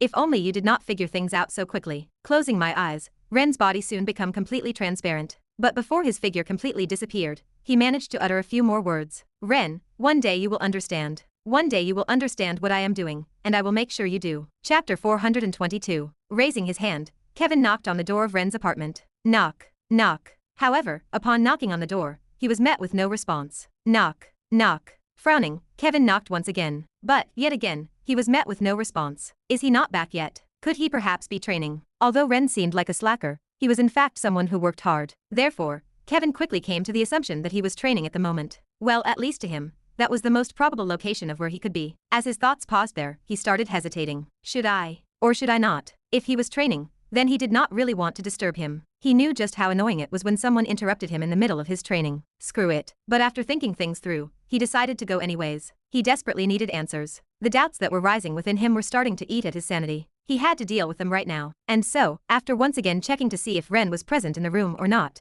Kevin decided to head to the training grounds. At the same time, opening my eyes, I found myself back in the training room. Alarm ringing. Alarm ringing. 0 minutes and 0 seconds. What followed after was the repetitive sound of the alarm ringing, signaling that the training session was over. What followed after was a subtle clicking sound, and the door opened. Ha, ha. Leaning my head back, I breathed heavily. At the moment, my mana was completely drained, and I had trouble moving my body. As I had left my bracelet back in my apartment, I did not have anything to refuel my mana with. This was a precaution I took in the chance that the other Ren took over my body. Fortunately, nothing happened, but I did not want to take the risk. Closing my eyes, instead of leaving the room, I remained seated and channeled the mana in the surroundings towards myself. As I was recuperating my mana, I started thinking back on my experience. Looks like I was right. Monarch's indifference is not a simple skill. For me to suddenly be brought to a weird void the moment I activated the skill, I could tell that there was now more to it than it looked on the surface. My apprehension towards it grew even more. Not only that, but the fact that I was somehow able to get the skill made me question reality. Did I really get the skill by simple coincidence? If so, it would not make sense. How could such a skill suddenly fall in my hands like that? The more I thought about it, the more questions I had. But if there was one thing I was now certain about, it was the fact that I was being manipulated. Whoever the other Ren was, he was trying to make me act like he wanted to. Disgust washed over me as my thoughts paused there and my eyes opened. Is this how others feel when I manipulate them? Disgusting. Scratching the side of my head till my hair became messy, I coldly muttered. Want to treat me as a pawn? Raising my head, I clenched my fists tightly. Fine, so be it, use me as a pawn. I will show you just what happens when a pawn does not move the way that you want it to move. If everything that I was doing was being directly predicted and controlled by him, then all I had to do was do something completely out of his expectations. I was not just going to let someone manipulate me. Propping my body up with the aid of the wall, I stretched my body. Despite the fact that I was still low in mana, having recuperated some of it in the meantime, it was now at a manageable level. Walking to the door and opening it, my feet came to a sudden stop. My brows furrowed tightly as my eyes locked onto a figure in the distance. What are you doing here? Standing opposite me, all the way towards the other side of the entrance of the gym was Kevin. The moment my eyes lay on him, I was instantly taken aback. There is something wrong with him. The way he was looking at me, it did not feel right. Extending his hand, Kevin pointed it at me. You. Kevin spoke. His words sounded quite cold. Taking a step in his direction, I tried to figure out what was going on. Hey, what is going on? Are you still worried about Emma? The shock he got from what happened to Emma must still be haunting him. Perhaps he came here to train and get his mind off of things. But as I took a step forward, he took a step back. Do not come any closer. What is wrong? I was instantly taken aback by his reaction. The confusion in me only grew as he continued to stare in my direction. It was then that he suddenly opened his mouth and asked, Ren, I want to ask you something. As he asked, his face was extremely serious. Though confused, I stopped moving and nodded my head. Ask. I put on a friendly smile. If you have anything to ask, you can just ask me. I will do my best to answer your questions. Okay. Kevin softly nodded his head. Then, staring deeply into my eyes, his voice suddenly became cold. Did you have any part in what happened with Emma? My face froze and the smile on my face quickly receded. Lowering his head and staring at me from the top of his eyes, Kevin repeated. I said, did you have any part in what happened to Emma? What? Did he figure something out? B.A. thump. B.A. thump. Unknowingly, my heart started to speed up. Staring back at him, I forced a smile. What makes you think that? Without saying anything, Kevin took out his tablet and turned on the holographic function where a replay of Emma's fight materialized in front of me. Moving his finger across the hologram, the video changed, and it soon paused at the time where Aaron stabbed Emma in the back. Take a look at Aaron's mouth. Slowing down the footage, Kevin pointed his finger towards Aaron's mouth. I hope you send Ren your greetings for me. He slowly mouthed as his cold voice rang throughout the training ground. My heart sank at those words. Shit. Once the video stopped playing, Kevin put the tablet away. Tilting his head, he curiously asked, You said that Aaron should not have remembered anything, yet why did he suddenly say those words? That. Lifting my head and meeting his gaze, I really did not know how to answer. Should I just tell him that someone inside of me is trying to manipulate me and Kevin to do his bidding? Would he believe me when I say it? Biting my lips, I struggled to find a way to explain to him what was going on, but I knew that I had to reveal to him the truth. Like I have said before, in order to get out of the other Ren's influence, I had to do something that he could not possibly predict. And out of all the things that he could not possibly predict, that I would reveal everything to Kevin, regarding the matter about my reincarnation, and all the fucked up shit I did in the past. I knew that in order to escape his influence, I had to do something that I would normally not do. So it really was you. But before I could say anything, a powerful aura suddenly erupted from Kevin's body. Feeling his powerful aura, I took a step back and raised my hands. Wait, Kevin. But it was already too late. With a loud bang, Kevin's body suddenly disappeared before reappearing right in front of me. Opening my eyes wide, I saw his fists hurtling in my direction like a cannonball. What followed his fist was a muffled boom. Damn it. Seeing that it was too late for me to speak, gritting my teeth, I pressed my foot on the ground and sidestepped, narrowly avoiding his fist by an inch. Successfully dodging the attack, channeling the small amount of mana I had in my hand, I softly placed my palm on his abdomen. My movement was so fast and fluid that Kevin was unable to react on time. Boom. With a loud boom, like a missile, Kevin's body slid backward till his back crashed against the side of the wall. From where I was standing, I could hear a muffled groan coming from out of his mouth. Ha.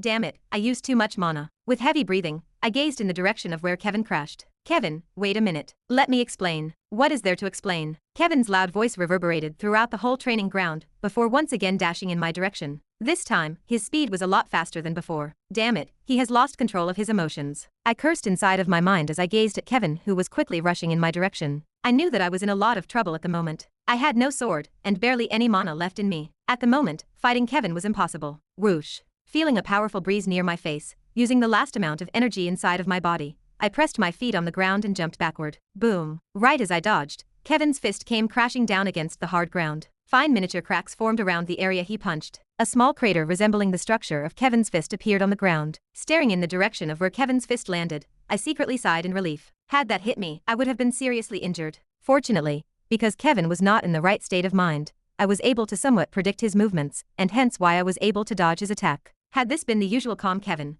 I would have lost back in the first exchange. Staring in Kevin's direction, before he could follow up on his attack, I screamed at the top of my lungs. Kevin, stop. Let me explain. Explain. Kevin's feet came to a pause. I was relieved to see this. However, that relief did not last for long as Kevin said, What is there to explain? Your expression tells me everything. You were responsible for what happened. Gritting his teeth, Kevin's voice raised. Tell me why I should believe anything that comes out of your mouth. Ha. Instead of answering him, I breathed out and sat down on the ground. I give up. My abrupt action startled Kevin. Give up. What are you talking about? Crossing my legs, I channeled the mana inside of my body. A faint glow manifested around my body. Eyeing him from the side of my eyes, I raised my hand and showed him the fact that I was out of mana. As you can see, I am in no condition to fight. I then proceeded to extend my arms outwards, whilst waving my hands inwardly. In a motioning manner, come do it, beat me up. As you can see, I am currently weakened. You are angry at me. Fine, be angry. I will not fight back. Do as you fucking please. A powerful aura sprang out of Kevin's body as he glared in my direction. This persisted for a minute before gradually, Kevin forced himself to calm down. Despite having calmed down, Kevin's glaring never receded as his chest moved up and down repeatedly. You calm? I asked, still seated on the ground. He did not respond. Not minding this, I motioned him to sit down opposite me. Then, raising my head and staring towards the ceiling where the lights were, I closed my eyes and took a deep breath. I guess I have no choice. B.A. thump. B.A. thump. My heart started to speed up. Opening my eyes and gazing in Kevin's direction once again, I finally opened my mouth and said, I think it is about time I tell you the truth. The truth about me and everything that happened. Chapter 423. Gazing in Kevin's direction, I lowered my head and stared at the floor next to me. Following my hints, Kevin, who had calmed down, slowly walked over and sat down. He did not say a single word throughout the whole time. I did not blame him for his reaction. Resting my arms over my knees, I opened my mouth. Where should I start? There is much I have to say. There truly were a lot of things that I wanted to say, so many that I had difficulty trying to sort my thoughts out. But in the end, after realizing just how important it was for me to disclose everything, I calmed myself down. Eyeing Kevin from the side of my eyes, I muttered, just so you know, you are the only one that I have ever told my secret. I hope you do not tell anyone else about my secret. This was a secret that I originally meant to take with me to the grave, but circumstances forced me to do otherwise. If I did not disclose everything, the rift that the other Ren was trying to create between me, Kevin, and the others would simply widen. But, if possible, I wanted only Kevin to know. It was not that I did not trust the others, but I did not want the others to have a false idea about who I was. Can you do that for me? Okay. After a long silence, Kevin eventually nodded his head. I smiled in response. Thanks. Then, letting out a deep sigh, I began recounting to him everything. Well, it all started a week prior to the beginning of the lock. That was the day I awoke, or should I say, those were the days where my memories began. The moment I woke up, I had faint recollections of a previous world where mana did not exist, and I was a novel writer. I failed one at that. Luminescent Swordman. That was the name of the last novel I created, and the name of the protagonist was Kevin Voss. Listening to Ren's words, Kevin's anger slowly started to disappear, and what replaced it was pure shock. The shock was so strong that Kevin found himself unable to speak nor think as his mind was entranced by every word that Ren said. Many times he wanted to outright stop Ren from speaking. He just could not come to terms with what he was saying. This world was a novel that he created, and he was the main character of that world. How could he believe that? But the more Ren talked, the more things started to align with his weird behavior, his deep knowledge regarding a few things, and his way of words. Kevin's heart started to sink. Doubt started to creep deep into his body as his face paled. Could his words be true? It was only after the events after Imura that I stopped being passive with my knowledge regarding the woe. Bullshit. Kevin finally mouthed out loud, cutting Ren off. He just could not listen to Ren's words anymore. He could not accept the idea that everything that had happened to him was merely part of some writing that Ren wrote. Were not Ren's words essentially saying that all the disasters that were currently happening to the world a fabrication of his imagination? Was everything he felt in the past, and his memories also fake? Kevin could not accept it. You cannot be real. It is impossible. With a bitter smile on his face, Ren shook his head. I really wish that I was lying, but I am not. What I told you was nothing but the truth. Pausing mid-speech, Ren's face suddenly darkened. Or at least that was what I originally believed to be the truth. Kevin frowned upon hearing those words. A trace of hope rekindled in his eyes. What do you mean? Raising his head, Ren did not say anything for the next few seconds. His brows repeatedly furrowed and relaxed during that time before finally, looking straight at Kevin straight in the eyes, he said, I no longer have reason to believe in those memories. I think that world was a fake world designed by someone to make me act the way that they wanted me to. What? The confusion in Kevin intensified. Leaning his neck forward, Kevin tilted his head. Are you saying that someone implanted those memories into you and is trying to manipulate you? Making a difficult face, Ren eventually nodded his head. Right. He proceeded to massage his forehead. Then, lifting his head, he looked straight into Kevin's eyes. I do not know what to say. You can think that I am lying, but whatever is happening to me, their target is you. Me. Kevin raised his brows in surprise. However, the surprise did not last for long as flashbacks of the last synchronization started to replay in his mind. Could it be that the vision was real, and the one responsible for killing Emma was that entity? If so, everything was slowly starting to make more sense. The vision he saw was truly a flashback of the future. Apprehension instantly hit Kevin as he eyed Ren opposite him. Unaware of what Kevin was thinking, Ren nodded his head. Yeah, I believe that the entity responsible for all of this is targeting you. Pausing, Ren's face twisted slightly before he suddenly lowered it. The incident regarding Emma, you were right. I was somehow responsible for it. Like thunderbolts, Ren's words thunderously clapped inside of Kevin's ears as his eyes opened widely. However, that did not last for long as Kevin was able to quickly recompose himself. The moment he had linked everything to the previous flashback, he already understood that whatever happened to Emma was not an incident. Remember how I told you that the entity was trying to target you? Ren suddenly asked. Closing his eyes, Kevin took a deep breath. Continue. Ren pursed his lips. The goal of the entity is to try to harm everyone that is around you. Listening to Ren's words, Kevin showed no reaction as he softly muttered, harm those around me. Yes. Ren nodded his head and continued. From what I have gathered, the entity is trying to make you less soft. Or rather, trying to change you into someone they deemed fit to fight the Demon King. Closing his eyes, Kevin once again took a deep breath as he tried to process all of the information he was being told. Trying to change me into someone deemed fit to fight the Demon King. Why does he think I cannot defeat the Demon King, and why me? Seemingly being able to read Kevin's thoughts, Ren added. He is the one that the Akashic records chose, and yet he is the one that is least fit to carry on that role. This was what he said.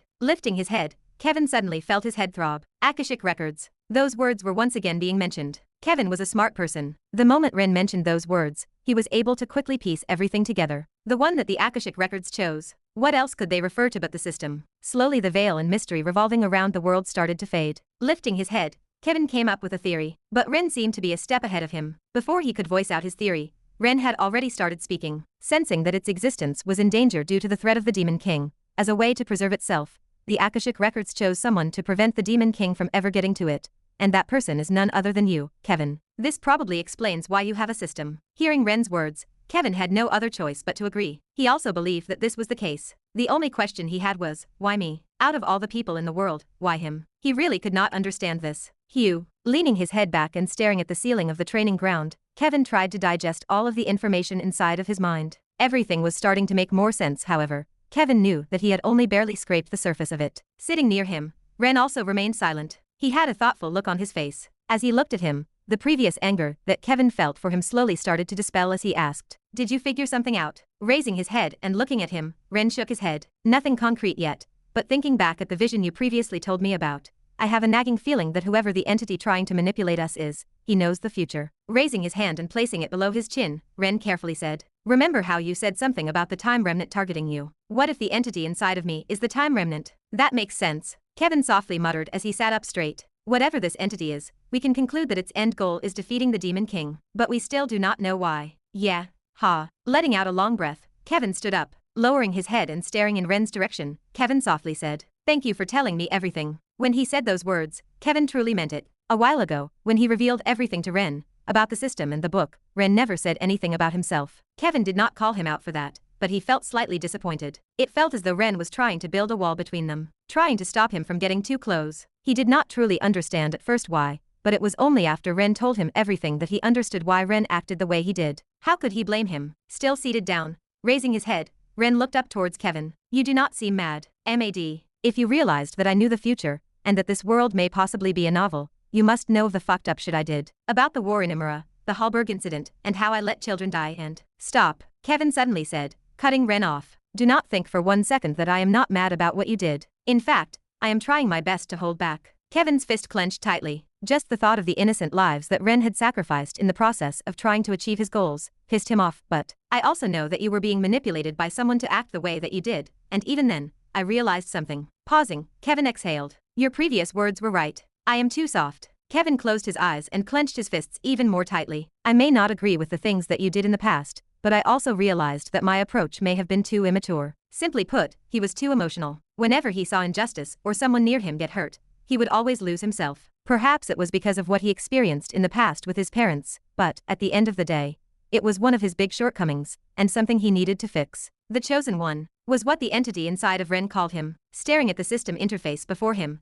Kevin did not doubt his words. This was not merely out of arrogance, but he truly believed that he had been chosen by the Akashic records to defeat the Demon King. He had been granted everything: talent, a system that could grant him any resource he wanted, and perhaps, most important of all, people whom he could entrust his back to. Yet, after talking to Ren, Kevin realized something. He was not fit to be the Chosen One. Simply put, despite not wanting to admit it, he was still too immature. He was still stuck in the past. He needed to let go of his past, and finally, move on. Learn to be more decisive, and improve from his mistakes. If there was one thing that Kevin realized, it was that talent and luck were not the keys to success, but it was how one utilized them that determined one's success. Chapter 424. After the incident with Emma, the tournament was put on hold for a couple of days. The reason why it was put on hold had nothing to do with Emma, in truth. Instead, it was because the preparations for broadcasting the tournament throughout each domain were ready. Since it required a lot of mana to broadcast the events, the leaders only chose to start broadcasting them at the round of 32. With radio frequencies being blocked by the barrier enveloping Isinor,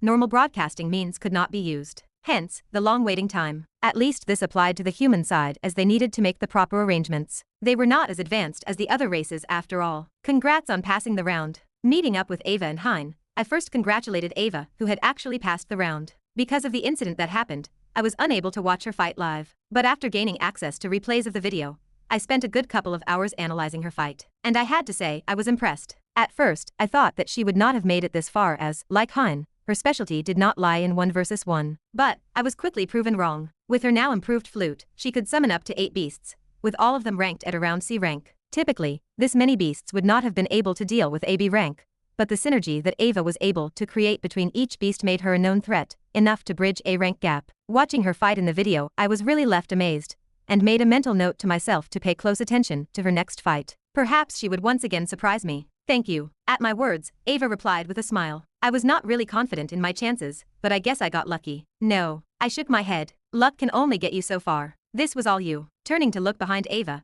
my eyes paused on Hein. You seem to be doing a lot better than before. You managed to get over your loss. Not really. Hein replied with a bitter smile on his face. Although I always knew that I was not going to win, I at least wanted to make it past the round of 32. There. Turning around, Ava patted Hein on the shoulder, or at least tried to. She was too short to reach him. Eventually, after realizing that she could not reach him, she gave up. Whatever, she softly mumbled as she crossed her arms and pouted. Hein, who was already used to such a scene, did not seem to mind it and continued. I do not know, I just feel like I still have a lot that is lacking. Do not we all? Honestly, I felt gratified that Hein felt this way. If someone did not think they were lacking in anything, then their growth would just stunt. Even Kevin, whom I had talked to last night, realized just how many flaws he had. No one was perfect. That included me. I was nowhere near perfect. But, just because one had flaws did not mean that they were weak. Well, since you realized that you have many flaws, just work on them. The less they become apparent, the more you know you are doing something right. I was honestly not the best person with regard to giving advice, but I firmly believed what I just said. Fortunately, Hein understood the intent behind my words and nodded his head in understanding. Yeah, that is good. With a smile on my face, I glanced around. By the way, where are the others? You mean Small Snake and the others? Ava asked. I nodded in response. Yeah. Did they perhaps go around to explore the city? It was understandable, after all, since they were not participating and perhaps got bored. But Ava's next sentence completely caught me off guard. Oh, they went back to the human domain for a bit. Unable to process her words, I blinked repeatedly. What did you just say? With a strange look on her face, Ava replied. I said that they went to the human domain. You can do that? The confusion within me grew even further. Ah, right. You were probably busy with everything that happened, so you did not know the portals have been opened up. Unfortunately, only those who are not participating can leave. The cost is expensive too. I see. They could have told me beforehand. I was a bit salty about this development, but I was not too mad. After all, once the tournament ended, I was planning on settling back in the human domain. Well, of course, that depended on whether everything that I had set up beforehand worked. I did message Donna and Monica regarding it too. They said that they would help me, but I had not heard back from them since then. Well, whatever. I guess I should use this time to relax. I eventually shrugged my shoulders. Since the only people that could go back were the ones that were not participating in the tournament, I could not go back and visit my family. Either way, it did not really matter. I was going to meet them soon enough. The two of us will go now. Hein said that he will help me train for my next opponent. Snapping me out of my thoughts was Ava, who waved goodbye to me. Raising my head and glancing in their direction, I waved back. Bye. Following my words, the two of them left, leaving me alone, standing in the middle of the city. What should I do? There was not really much for me to do at the moment. I could not really talk to Kevin since he was probably sorting his stuff out, and Melissa probably headed back for a bit. Amanda had said that there was something for her to do and she will contact me later. There really was not any. Actually, there was someone. As my thoughts paused there, scratching the back of my head, I let out a sigh after a while. Whatever, I am that bored. It will not make a difference. Taking out my communication device, I quickly dialed a number. After a couple of rings, someone finally picked up. It was Jin. What do you want? Cough. Hearing Jin's voice, and recalling the past we had with each other, my voice raised a bit. Well, Jin, it has been a while. You free? At the same time, in a different place. Krr. Inside a large room, a rough nasal sound resounded throughout the whole place. Seated at a large table were over 10 figures, each of which was an orc. In the middle of the table were multiple projections, depicting the image of all the contestants remaining. Volyun, Boralig, Ignor, Amelia, and Kevin Voss. These are the most likely candidates for the top spots. one of the orcs seated said while sorting out the images. A deep silence ensued in the room, as everyone gazed at a certain individual. The moment their eyes landed on him, their breathing became rough, and unknowingly lowered their head in submission. The individual before them was called Keimer, and he was the strongest orc amongst the younger generation. With a rank of A- rank, he was one of the individuals with the highest chances of winning the tournament. Staring at the hologram, Keimer finally opened his mouth. Krr, who is the biggest threat? Although he spoke softly, his voice rang throughout the whole room like thunder, alerting everyone present. The only one that seemed to be unfazed by this was the orc who had previously spoken. His name was Ardian, and he was the strongest orc in the room, at B+ rank. Krr, if we directly look at it from what we have seen, Valiun, Boralig, Ignor, and Amelia are the only ones that truly pose a threat. Maybe the human Kevin can be dangerous, but he is only B rank. B rank. Disgust flashed across Keimer's face as soon as he heard that Kevin was only B rank. Is he the strongest amongst the humans? Yes, Ardian nodded. Closing his eyes, Keimer leaned his head over on his hand that was clenched into a fist. How weak. He spat. The purpose of this non-essential tournament was to test whether humans are worth entering our alliance? That is correct. Ardian once again nodded. What about the other humans? How strong are they? Tapping on the hologram, Ardian opened up several other profiles. Ava Leafs. Her rank is the lowest amongst the contestants present, at C+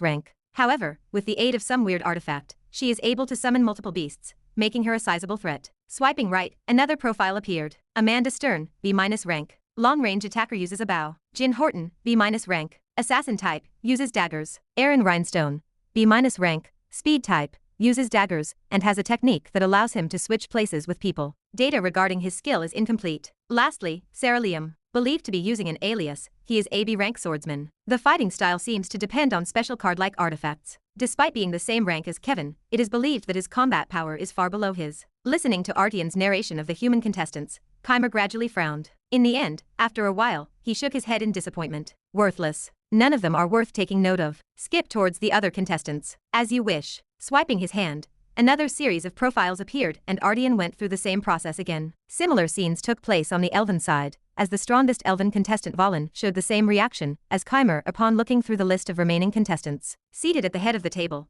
his silver-colored hair gently cascaded down his shoulders as an air of nobility exuded from his body. Accompanying the noble air was a cold and arrogant one. Apart from that human named Kevin Voss, there is no one worthy of note. His voice gently traveled throughout the room. Lifting his head and staring at the other elves seated in the room, he casually said, "You guys will be in charge of taking care of the other humans. They may be the same rank as you, but you should not have trouble beating them." Yes. All the elves simultaneously nodded upon hearing Valen's words. Good. Valian nodded. Looking back at the human profiles, traces of disappointment flashed across his eyes. As a royal blood of the elves, he naturally understood the purpose behind this tournament, and to say that he was disappointed was an understatement. He had been paying close attention to the humans, and honestly, he was quite irritated by them. To think that this was the best they had to offer. Embarrassing and appalling. I think we have sorted everything out already. I will be taking my leave. The more he thought about it, the greater the anger within him rose. Standing up, he brushed his silver hair behind him, and left the room. Following him from behind were 5 other elven figures. As he left the room, Valiun's face twisted slightly. To him, the only way humans could join the alliance would be through being their cannon fodder. They simply were not worth the time. As his thoughts paused there, he muttered inside of his mind.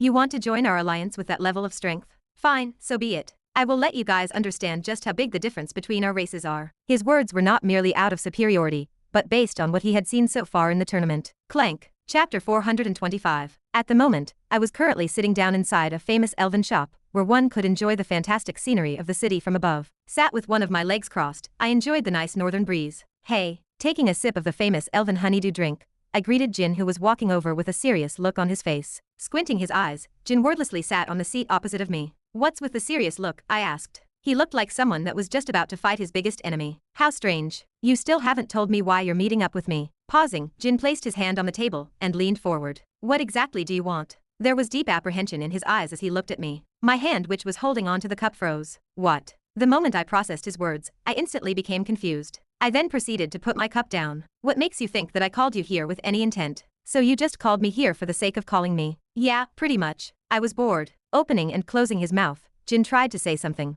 but from the looks of it, my answer had made him speechless. Seeing him like that, I forced myself to not laugh. I'm joking, I actually do have something to talk about. Jin's brows furrowed upon hearing this. Before he could say anything else, I continued. Aside from being bored, there was actually something that I wanted to talk about. It's regarding our next opponents. Since you train so much, I figured that you didn't know much regarding our next opponents. Plus, lowering my head, I looked at my watch. We should get our matchups soon, in about 10 minutes or so. That aside, Jin was the type of person that would not make any preparations prior to when fighting an opponent. It wasn't that he didn't want to, but it was because he just preferred using that time to train. Ever since meeting him, I noticed that he had become a training fanatic. Either way, the reason why I was telling him about the next opponents was because I wanted to avoid a similar scenario to that of Emma's, and also increase the chances of him winning. I wanted to make sure no other slip-ups happened. Humanity joining the alliance was a must. Even if Kevin and I performed well, if Jin and the others didn't perform well, the probability of the other races allowing us to join would drop drastically. At my words, Jin finally showed some interest. Continue. Nodding my head, I proceeded to take out my tablet and placed it on the table. Then, tapping on its screen, a holographic projection appeared before the two of us. On it were the different profiles of the top 32 contestants. So, here are the people that you need to watch out for. As you probably know, the strongest representatives from the 3 other races are in a league of their own. Honestly, given our current rank, it would be quite hard to beat them, but it's not entirely impossible. Pausing, I looked at Jin, who was staring at the profiles next to me. How much of your 5-star manual have you learned? Ha. Surprise flashed across Jin's face as his head snapped in my direction. With his brows furrowed tightly, he asked, "How do you know that I practice a 5-star manual?" I rolled my eyes at his question. Don't tell me the Horton family doesn't have a 5-star manual. They do. Right, and given your talent, there's no way they wouldn't give it to you. Although he still did not look convinced by my words, Jin eventually let it go and slowly answered, "Greater Realm of Mastery." Leaning back on my chair, I crossed my arms. Greater Realm. You must have not gotten your art for a very long time. If I had to be honest, it was kind of low. Well, this was understandable. Although Kevin and I were in the Essence Realm of Mastery, we did get our manuals a lot earlier than him. About a year and a half, Jin answered. I see. This was going to be difficult. Watch notification. Watch notification. Just as I was about to open my mouth to say something, both of our watches suddenly started to vibrate. Staring at each other for a second, we quickly checked our watch. It looks like the matchups are out. Yeah. Alright, let me see my matchup. Lowering my head, I proceeded to look at my matchup.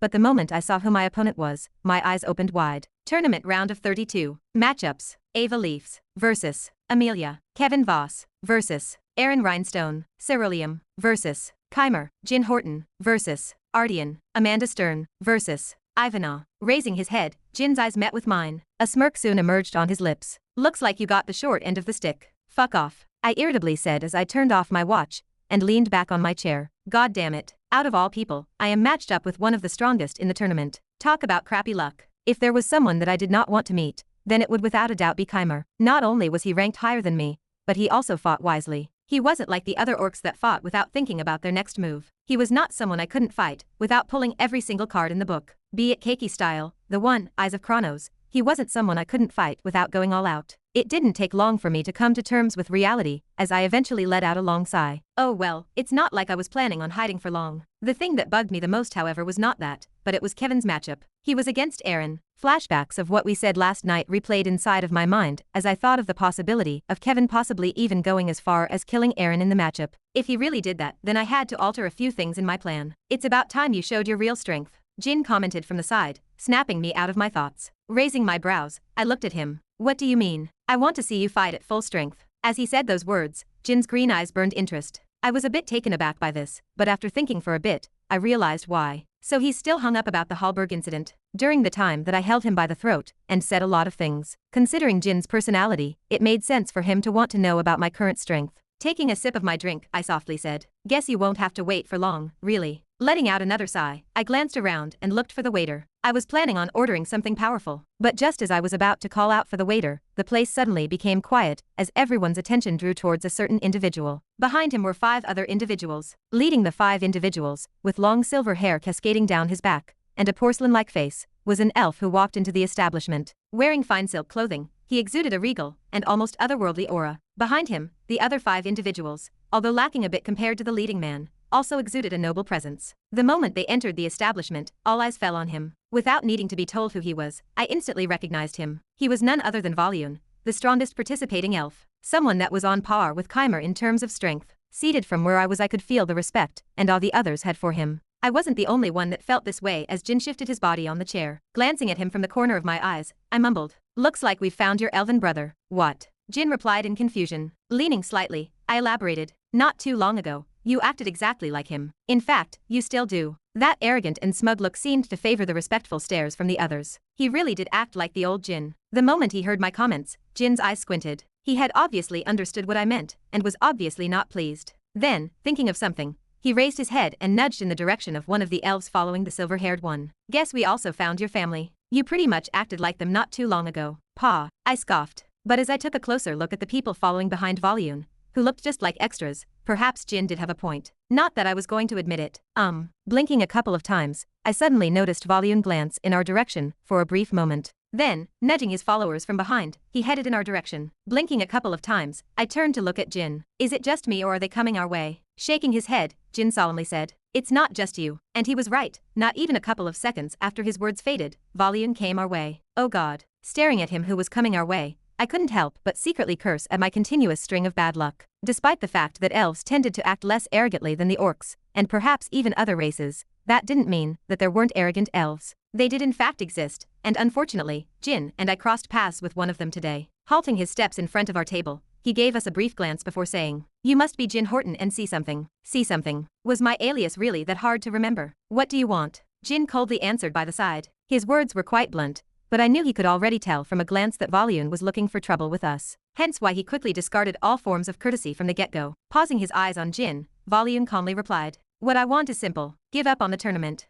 Listening to his demand, I almost spat out the drink that I had in my hand. My sudden action did not go unnoticed by Volume, who showed a displeased expression. Is there something funny about what I just said? Tilting my head back, my face turned strange. Without answering him, I leaned closer to Jin. Are you sure he's not part of your family? I swear, he really does act like you. The similarities were almost impeccable. Shut up. Raising his hand, Jin pushed me back to my seat. I clicked my tongue in response. Having watched the whole exchange from the beginning, Volume's face twisted in disgust as he muttered, savages. Despite having heard his words, I continued to ignore him. He may not know this, but I had plenty of experience when it came to dealing with arrogant people, all thanks to the lock which was riddled with them. Still, unlike them, I had to be careful when dealing with him. He was of a noble elven lineage, and therefore beating him up here would only bring trouble. Not that I could easily do it since he was ranked higher than me, and had people behind him. What a pain in the rear. As I was pondering over the situation, I realized that there really wasn't much I could do. Considering the bigger picture, if I acted out too much at the moment, it would only be detrimental for me and the others in the tournament. Jin also seemed to have understood this as he forced himself to hold back. Turning my attention towards him, leaning on the table with my arm, I asked, say, why do you want us out of the tournament? Because it's an embarrassment, Volume replied with a voice filled with scorn. If they allow people like you to make it far, it would only devalue the power of our races. Okay, nothing he said really made sense, but I pretended to nod at his words. So what do we get for forfeiting the match? You must offer us something, right? The moment I said those words, a powerful pressure suddenly bore down on both Jin and me. It was so sudden and unexpected that we weren't able to react on time. It felt as though a heavy track had suddenly been parked on top of our backs. Grunt. A groan escaped from my mouth. Guess he has a lot more self-control than I originally anticipated. I muttered inside of my mind as I felt the heavy pressure on me lighten up. Was really hoping he would do something stupid and exploit it, but I guess he wasn't as dumb as he looked. What do you get from forfeiting the match? Volume's face twisted even more savagely. You get to keep your honor intact. I'm not saying this for my sake. I'm saying this for your sake. He hatefully spat. Before I could say anything else, Volume turned toward one of the waitresses in the establishment. Kick the both of them out. And just like that, giving us one last cold look, Volume left and sat down at a table further away from us. Following his actions, two waiters came to us and politely told us to leave. Since I didn't want to cause any trouble, I obediently left the establishment with Jin. Once we were a couple of meters away from the place, Jin's cold voice rang from behind me. Are you just going to let him get away with what he did? Get away? A chuckle involuntarily escaped from my mouth as my eyes flashed coldly. Turning to look in Jin's direction, I softly muttered, don't worry, I'm definitely not going to forget about this. If there was one thing that most people close to me knew, it was that I was the epitome of pettiness. What happened today definitely was not going to forget. Chapter 426. On the same day, in a remote location in Isinor, with tall trees covering the sky, the only light that could be seen came from the sun up above the sky, which had to pass through the many leaves from the trees, forming a yellow net of light on the ground. Walking up ahead and leading Amanda inside of the forest was an elegant elven male. With a simple smile on his face, he pointed towards a certain direction and said, this way please. Amanda gave a simple nod in response. At the moment, Amanda had many questions she wanted to ask inside her mind. Recalling everything that happened to her not too long ago, everything felt like a blur to her. She was just minding her business in her room, reading a book that she enjoyed when out of nowhere, the elf before her came to knock on her door saying that someone important wanted to meet with her. She was a bit apprehensive about the whole situation, but seeing how insistent he was being, she had no choice but to go. Of course, she did give a heads up to Donna and Monica about her current situation, but apparently they knew beforehand, dispelling all of her worries. We are here. Stopping in front of a large ancient tree, the elven male placed his hand on the tree. It was at that moment that a green light exuded from his hand, and the ground trembled. Rumble. Following the low rumble, much to the shock of Amanda, the tree started growing in an upward manner. This persisted for a couple of seconds before it finally stopped, revealing a small door. Taking a step to the side, the elf opened the door and gestured for her to go in. Please. Nodding her head, Amanda slowly walked in. Upon entering the place, Amanda suddenly heard the sound of the door closing behind her. Clank. Turning around, she realized that the elf was no longer there, and that she was the only person present. Wariness instantly flashed across her face, but just as she was about to walk back to the door, a gentle voice entered her ears. Don't worry, we mean no harm. Upon hearing her voice, Amanda's head snapped in the direction of where the voice came from, and when she did, her eyes opened wide. With long silver hair gently cascading down her back, and an otherworldly face that made anyone wonder whether she was a mortal or a goddess, stood a familiar figure. A figure that Amanda had seen many times in the past. She was none other than the Elven Queen. Immediately upon realizing this, Amanda lowered her head and politely greeted her. I, Amanda Stern, greet the Queen. The Queen smiled at Amanda's action as she raised her hand. There is no need for you to be polite with me. The moment Amanda heard the Queen's words, her brows furrowed. No need for you to be polite with me. Was she just saying this out of politeness? If so, Amanda decided to continue being formal. A helpless smile appeared on the Queen's face when she saw this. Pursing her lips, the 11 Queen looked at Amanda. After looking at her up and down, a gentle smile emerged on her lips. You must be wondering why I suddenly summoned you, right? Yes. After a brief moment of silence, Amanda nodded her head. Upon seeing this, the smile on the Queen's face receded a little. Come here, I will show you something. Then, turning around, she walked deeper into the place. Staring at the Queen's back, Amanda followed her from behind.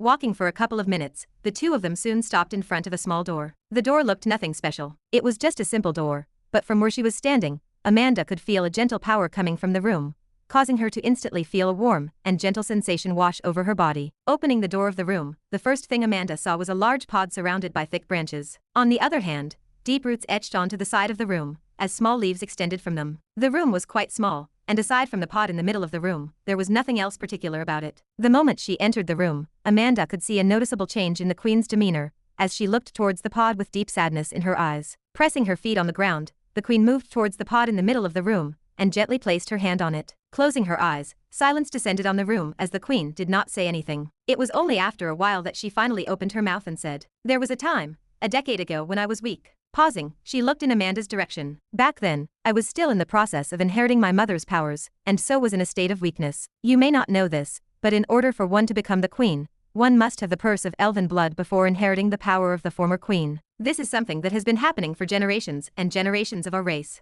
Naturally, the demons who knew this tried everything they could to assassinate me. In fact, they almost succeeded. Turning to look towards the capsule, the Queen's eyes cast with sadness. That was until I met her. The moment her words faded, she looked in Amanda's direction and muttered, Your mother. Bang. Like a thunderbolt, the Queen's words reverberated throughout Amanda's mind as she tried to process what she was saying. Her indifferent demeanor crumbled slightly as she turned to look at the capsule in front of the Queen. Seeing the look on Amanda's face, the Queen motioned her to come. Have a look. Without saying anything, Amanda slowly walked up to the capsule. The closer she walked to the capsule, the more difficult it became for her to walk. It felt as though heavy lead had been stuck on her legs, preventing her from moving forward. But eventually, Amanda was able to reach the capsule. Once her footsteps paused in front of it, she took a deep breath. Ba thump, ba thump. Staring at the capsule, she could feel her heart beating deeply inside of her own body. Swallowing a mouthful of saliva, she slowly leaned her head forward and peered through the small gap in the middle of the capsule. Ah! A weird sound came out of her mouth the moment her eyes peered through the small gap of the capsules as she stumbled a couple of steps back. Covering her mouth with both arms, Amanda's mind shook. She could not understand what was happening. Recalling the face of the woman inside the capsule, Amanda was sure she was her mother. The resemblance with her was almost uncanny. However, if there was a difference, it was the fact that she looked younger and more beautiful than what she remembered in the past. You must have a lot of questions, the Queen suddenly asked, snapping her out of her thoughts. Turning to look at the Queen, Amanda weakly nodded her head. She was currently having a hard time making out what was happening. Was this a trick? Was the woman over there really her mother? How did she meet the Queen, and how was it possible for her to be here? The number of questions Amanda had were endless. She did not know where to start. Seeing the confusion on Amanda's face, the Queen once again smiled. Then, with her eyes still locked on the capsule, she suddenly asked, Do you know the reason why your mother left your side when you were young? Because she could not cope with the pressure coming from my father's guild. Amanda answered after a short pause. This was the answer that most people she asked told her, and was what she believed throughout her whole life. However, in response to her words, the Queen merely shook her head. No, it is not. Amanda's body froze upon hearing this. Her mind followed along as it blanked out. What did she mean, it is not? Was the queen trying to insinuate that whatever reason her mother left her not because of what the others told her? Her heart started beating even more wildly. Your mother left not because she did not want to be with you, nor because she could not handle the pressure coming from handling such a big guild, but it was because she was cursed. Cursed? Amanda's brows jumped up in shock. Staring at her, the queen nodded her head. Yes, you may already know what the curse is. It is quite a famous one, the Mindbreaker curse. Opening her mouth, no words came out of Amanda's mouth, as she struggled to find the right words to say. Amanda was not dumb. After hearing what the queen said, she already realized what happened. The Mindbreaker curse was an infamous curse that the demons could apply to humans in order to control their life and death. It was a curse that was famous for not having a cure. Putting the pieces together, Amanda understood what happened. Somewhat and somehow, her mother got cursed by a powerful demon, and in order to keep her and her father safe, she chose to directly flee with the excuse of not being able to handle the pressure. As her thoughts paused there, Amanda felt a tear stream down her cheek as her heart started to hurt. But before she could wipe the tear, she suddenly felt a soft hand touch her cheek. Lifting her head, she saw the Elven Queen stare at her with a soft smile on her face. It seems like you have figured out what happened. Amanda nodded her head. Her shoulders trembled at the thought of everything her mother went through. Suddenly she felt a hand press onto her shoulder. Without looking she knew that it was the queen. Your mother was quite a smart and brave woman, the queen said. In order to stop the demon from using her to target your father, she directly pretended to not care about him and leave. Furthermore, in order to stop the demon from directly telling your father the truth, she fled out of the human domain and threatened to end her own life within a couple of days. Caressing her hair back, the queen continued. You may not know this, but cursing someone with the Mindbreaker curse is not that simple, especially the number 1 guild in the human domain. It probably took the demon an insurmountable amount of resources to even curse her. Not wanting to let go of their one chance to take control of the number 1 guild in the human domain and waste all the resources that they had invested, the demon pursued her, and during that pursuit, it was there that I met her. Taking her hand away from Amanda's shoulder, the Elven Queen turned to once again look at the figure hiding behind the capsule. It was during her pursuit that she stumbled upon me who was quite injured. Taking pity on me, she took care of me and healed me up. During those days, we developed a close relationship with each other, and that was how I was able to learn the truth. And, with her protecting me, I was able to successfully take in my inheritance and gain enough power to defend myself. But, closing her eyes, the queen tried her best to suppress her emotions. But it was to no avail as Amanda could feel subtle fluctuations coming from the mana in the air. The moment I was able to take in my inheritance, the demon pursuing her realized that they could no longer do anything,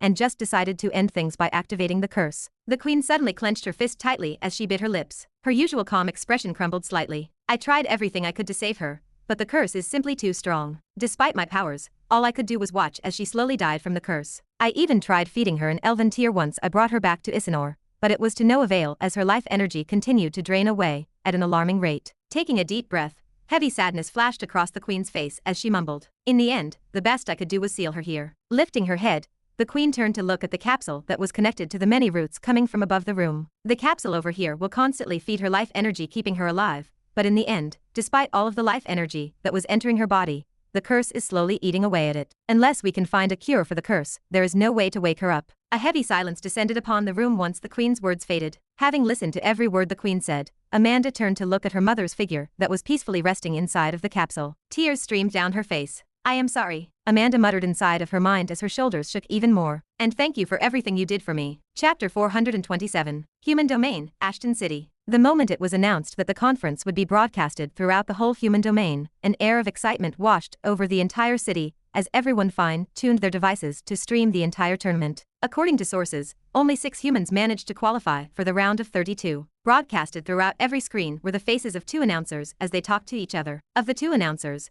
one was a female announcer with a beautiful face and glossy black hair that gently fell behind her shoulders. Wearing a beautiful dress, she looked especially dazzling. Her name was Lorena, and she was a famous A-rank hero. Next to her, with a straight back, handsome features, and brown hair was her co-host, Zach Middlespaw, also a famed A-rank hero. At the moment the 2 of them were talking about the upcoming contestants. Ceruleum, Aaron Rhinestone, Kevin Voss, Amanda Stern, Jin Horton, and Ava Leafs. Zach replied with a smile as he crossed his arms on the table before looking straight into the cameras. Of the 6 people, you guys must already know who 4 of them are, right? Smiling, he pressed his finger on the table and 4 profiles lit up more brightly. Aaron Rhinestone, Kevin Voss, Amanda Stern, and Jin Horton. Underneath their profiles was a brief description of them, their height, their age, and a brief overview of their past. I won't go into much detail regarding these 4 individuals, since you can easily find information about them online. However, what I will do is go through the remaining 2 individuals, Ava Leafs and Ceruleum, the 2 dark horses of the tournament. The moment his words faded, the screens of everyone present darkened, and replays of their fights started to show on everyone's screens. This persisted for a good 5 minutes before the screens returned back to normal, and the camera was now angled in the direction of Lorena, whose smile enchanted some of the viewers watching. As you have seen, the 2 contests we have showed you did not get to where they were simply by luck. Especially Ava Leafs, who has managed to defeat an opponent a whole 2 minor ranks above her. A small square appeared beside her, displayed on it was the last moment, when Ava managed to defeat her opponent. Her gallant figure standing tall, in the middle of the platform, as she beat her opponent instantly caused the heartbeats of many people to boil with excitement. I guess many of you are probably wondering who she is. Redirecting the attention of the viewers towards herself, Lorena mysteriously smiled. Well, fret not, we've already done an investigation on her. Pressing onto the table, Ava's profile lit up. According to sources, Ava Leafs was someone who used to attend the prestigious Lock, but in her 2nd year suddenly decided to drop out. As for the reason why she dropped, the Lock refused to give us more information. Shaking her head, Lorena shrugged her shoulders before continuing. She is the same age as the other contestants and her profession is beast tamer, an extremely hard class to master. However, don't treat her as any regular beast tamer. Ava over here can actually summon more than 1 beast at a single time, something that is almost completely unheard of. A generational talent some might call her. Lorena paused and turned her attention toward the camera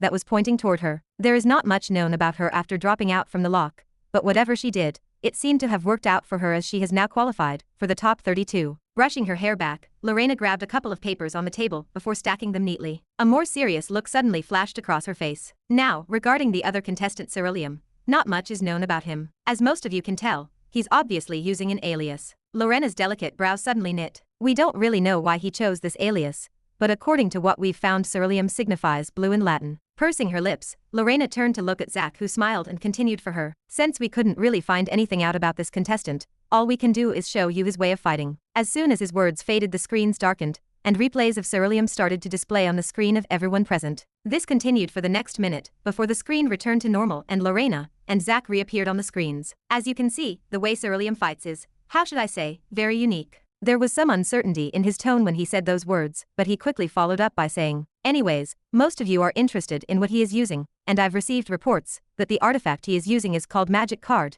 and is one of the latest inventions made by Melissa Hall. According to sources, anyone who has mana can use them, and can essentially enable a person to cast a spell like a regular magician. Once the topic shifted towards the magic cards, all interest regarding Ceruleum faded away, as every viewer just wanted to find out more about them. In fact, it wasn't just the viewers that wanted to find out more about them, but almost all large corporations, such as guilds and businesses, all wanted to find out more about them. The whole idea of magic cards was revolutionary. At the same time, Isanor. Anyways, most of you are interested in what he is using, and I've received reports that the artifact he is using is called a magic card, and is one of the latest inventions made by Melissa Hall. According to sources, anyone who has mana can use them, and can essentially enable a person to cast a spell like a regular magician. Ugh. Staring at the screen in front of her, I watched as Melissa's face twisted savagely. Standing beside her, I took a step to the side. Better move as far away from her as possible. Where do you think you're going? But it seemed as though Melissa was not going to let it go as she turned to glare in my direction. After that, she grabbed onto my clothes and brought her face closer to mine. Her angry face totally mismatched her beautiful features,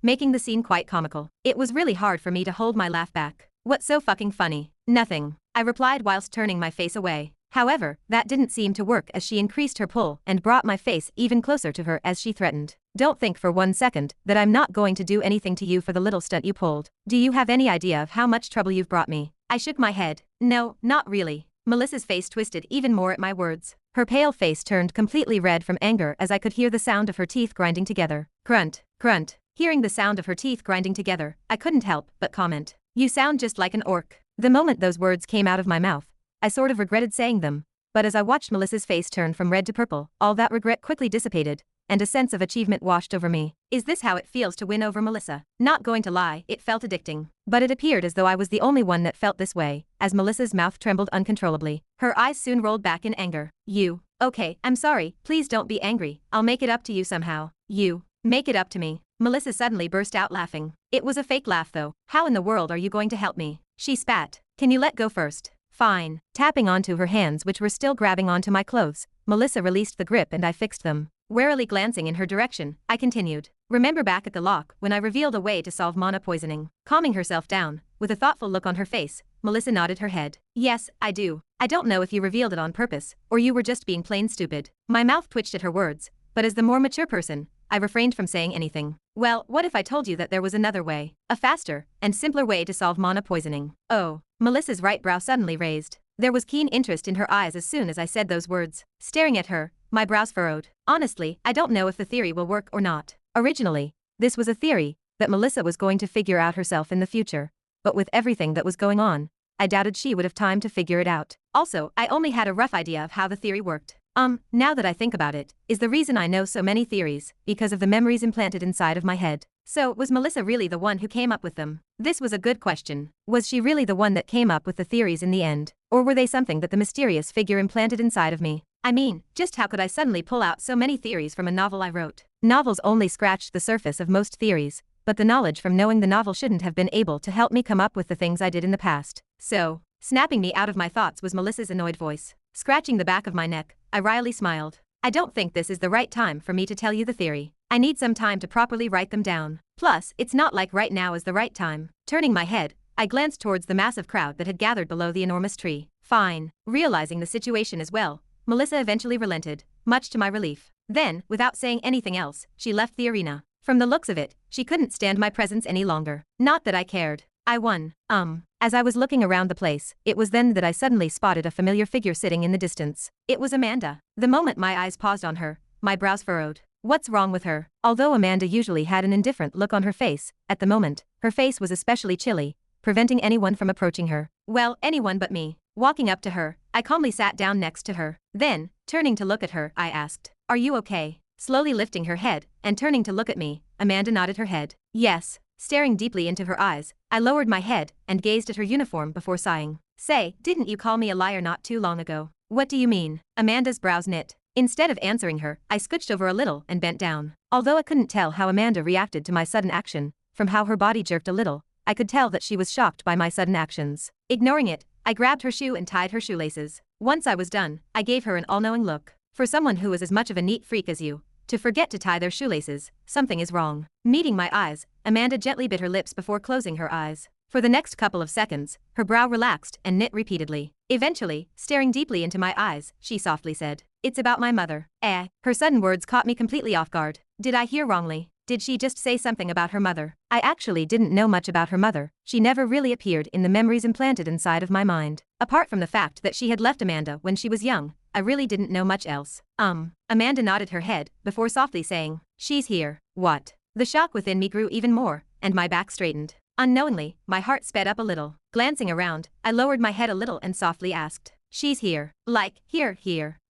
Amanda once again nodded her head, but just as she was about to continue speaking, the whole arena erupted with cheers. Following the cheers, I watched as a familiar figure appeared on one of the projections below the tree. The familiar figure was none other than Ava, who stood proudly on the screen with the flute in her hand. Then, following her appearance, an elf appeared on the screen. With hair of a mix between gold and silver, the elf proudly stood on the opposite end of Ava. Following his appearance, a referee materialized between the two of them. For the first round of 32, the match will be Ava Leafs versus Amelia. Once his words faded, glancing at both of them to make sure they were ready, the referee raised his hand and lowered it. Begin. Chapter 428. Begin. The moment the referee's words faded, both Ava and Amelia simultaneously moved. Raising his hand, the mana in the air agglomerated towards the palm of Amelia's hand, creating a circular pressurized wind ball. Within a couple of seconds the ball turned the size of a basketball before with a low shout, Amelia directed the ball in Ava's direction. Swoosh. With a low hissing sound, the ball quickly headed in Ava's direction as it pierced through the air at a terrifying speed. It was so fast that the spectators below were unable to see a thing.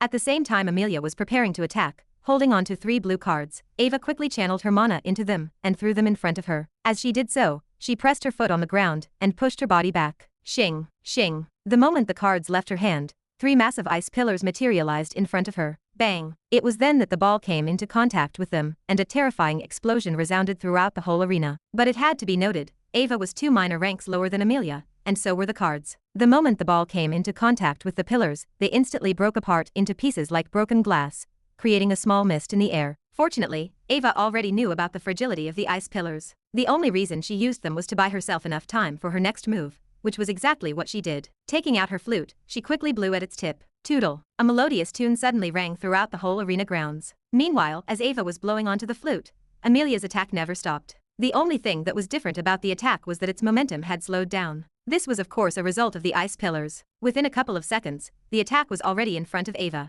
However, it was then that something happened. Just as the attack was landing on her, a massive boulder-like creature materialized in front of her and crashed onto the ground with a loud bang. Boom. Then, following the appearance of the creature, a terrifying explosion resounded throughout the arena as the ball came into contact with the creature. Dust and debris flew in the air, blocking the sight of all parties present. As this happened, the hearts of every human that was watching tightened as everyone wondered, was Ava able to stop the attack or not? Fortunately, all doubt seemed to resolve over the next few seconds as the dust settled down, revealing an enormous beetle-like creature standing in front of Ava. With its interior opened wide and only a few scratches on it, the creature looked completely unharmed. Furthermore, standing behind it was Ava, who had her flute pressed by her lips. Confusion instantly appeared on the viewers' faces as they looked at the creature standing in front of Ava. Fortunately, the announcers were not just there for show, as Lorena quickly commented. That right there is a metal-plated beetle. A creature that has low attacking power, but incredible defensive power. Simply put, they are tremendous tanks. Nodding his head, Zack quickly followed up from the side. Excitement flashed across his eyes. Right, as you have just seen, despite only being a low-ranking creature, it was still able to withstand the impact from Amelia, Ava's opponent. Oh, it looks like Ava is going to summon more creatures, Lorena added as she pointed toward the screen in front of her. And just as her words faded, Ava once again blew on the flute. Tootle. Following her blow, a subtle glow enshrouded the flute as 3 more creatures suddenly materialized next to her. As the creatures appeared, Ava's face paled considerably. Once the 3 creatures appeared, a look of realization appeared on Zack's face as he softly muttered, "Interesting, so Ava is going the defensive route." The creatures that Ava had just summoned were known as the steel web spiders, a terrifying C-class creature that could shoot out webs that were as sturdy and powerful as steel. As soon as Zack's words faded, Amelia, who had not been standing idly, attacked once again. This time, he summoned 3 balls. It only took him a couple of seconds to create them, and once he was done with them, he quickly sent them in Ava's direction. Unfortunately for him, Ava was ready. Snapping her fingers, the 3 steel web spiders she summoned quickly distanced themselves into a small triangular formation. From how fast and readily they got in their position, it became apparent to everyone present that Ava had practiced this formation many times. Lowering their lower body, the spiders quickly shot out spider webs in the direction of where the attacks were coming from, creating a large resplendent net. But this wasn't all. Following the appearance of the next, the metal-plated beetle quickly moved a couple of meters behind the web. This was of course at the instructions of Ava, who orchestrated everything from behind. And just as the metal-plated beetle arrived, the 3 attacks came into contact with the webs. Just like a parachute, the moment the balls came into contact with the webs, they inflated by a large margin. Snap, snap. In the end, however, it appeared as though Amelia's power was still too strong for the likes of some webs to stop. Low snapping sound resounded throughout the whole arena as the spider webs quickly came undone. However, the purpose of the nets wasn't to stop the attacks, but only to disrupt their momentum. Once the energy inside of the hall dissipated, Ava turned to look in the direction of the metal-plated beetle that quickly dashed forward and met the attacks head-on. Boom, boom. Loud explosions once again reverberated throughout the arena as the metal-plated beetle skid back all the way towards the edge of the area. Hiss. The moment the beetle skid back and the audience was able to get a look at its appearance, everyone drew a cold breath. With its outer layer completely cracked, the metal-plated beetle was worse for wear. Trying to stand, its body stumbled down repeatedly, and eventually, unable to hold on for any longer, it quickly dropped to the ground with a low thud. Gazing in the direction of the metal-plated beetle, Ava softly said, "Come back, Tootle." Blowing onto her flute, the beetle quickly disappeared from the arena and entered the small pocket dimension inside of the flute. Following its disappearance, Ava's complexion became incredibly solemn. It was clear that she had not expected for her beast to lose this quickly. Swoosh. To make matters worse, Amelia, who was standing at the back with a smug look on his face, once again attacked. Pointing his finger in the sky, the air suddenly fumbled towards the tip of his finger as a terrifying pressure descended on the arena. Following his movement, he gazed in Ava's direction before pointing his finger towards her. "Go," he mumbled under his breath before he attacked. Like a raging storm, the attack came crashing down on Ava and her beasts. Unlike the previous attacks, this attack covered almost half of the arena, and so both her and her beast were quickly swept inside of it. Staring at attack, Ava did not attack. Instead, placing her mouth on the flute once again, she blew it. Tootle. A subtle melodious sound rang out, following which, all the spiders disappeared from the arena. This was not all. Blowing onto the flute one more time, Ava turned around and ran towards the edge of the arena. Once she arrived at its edge, without turning back, she jumped out of the arena, much to the shock of everyone present.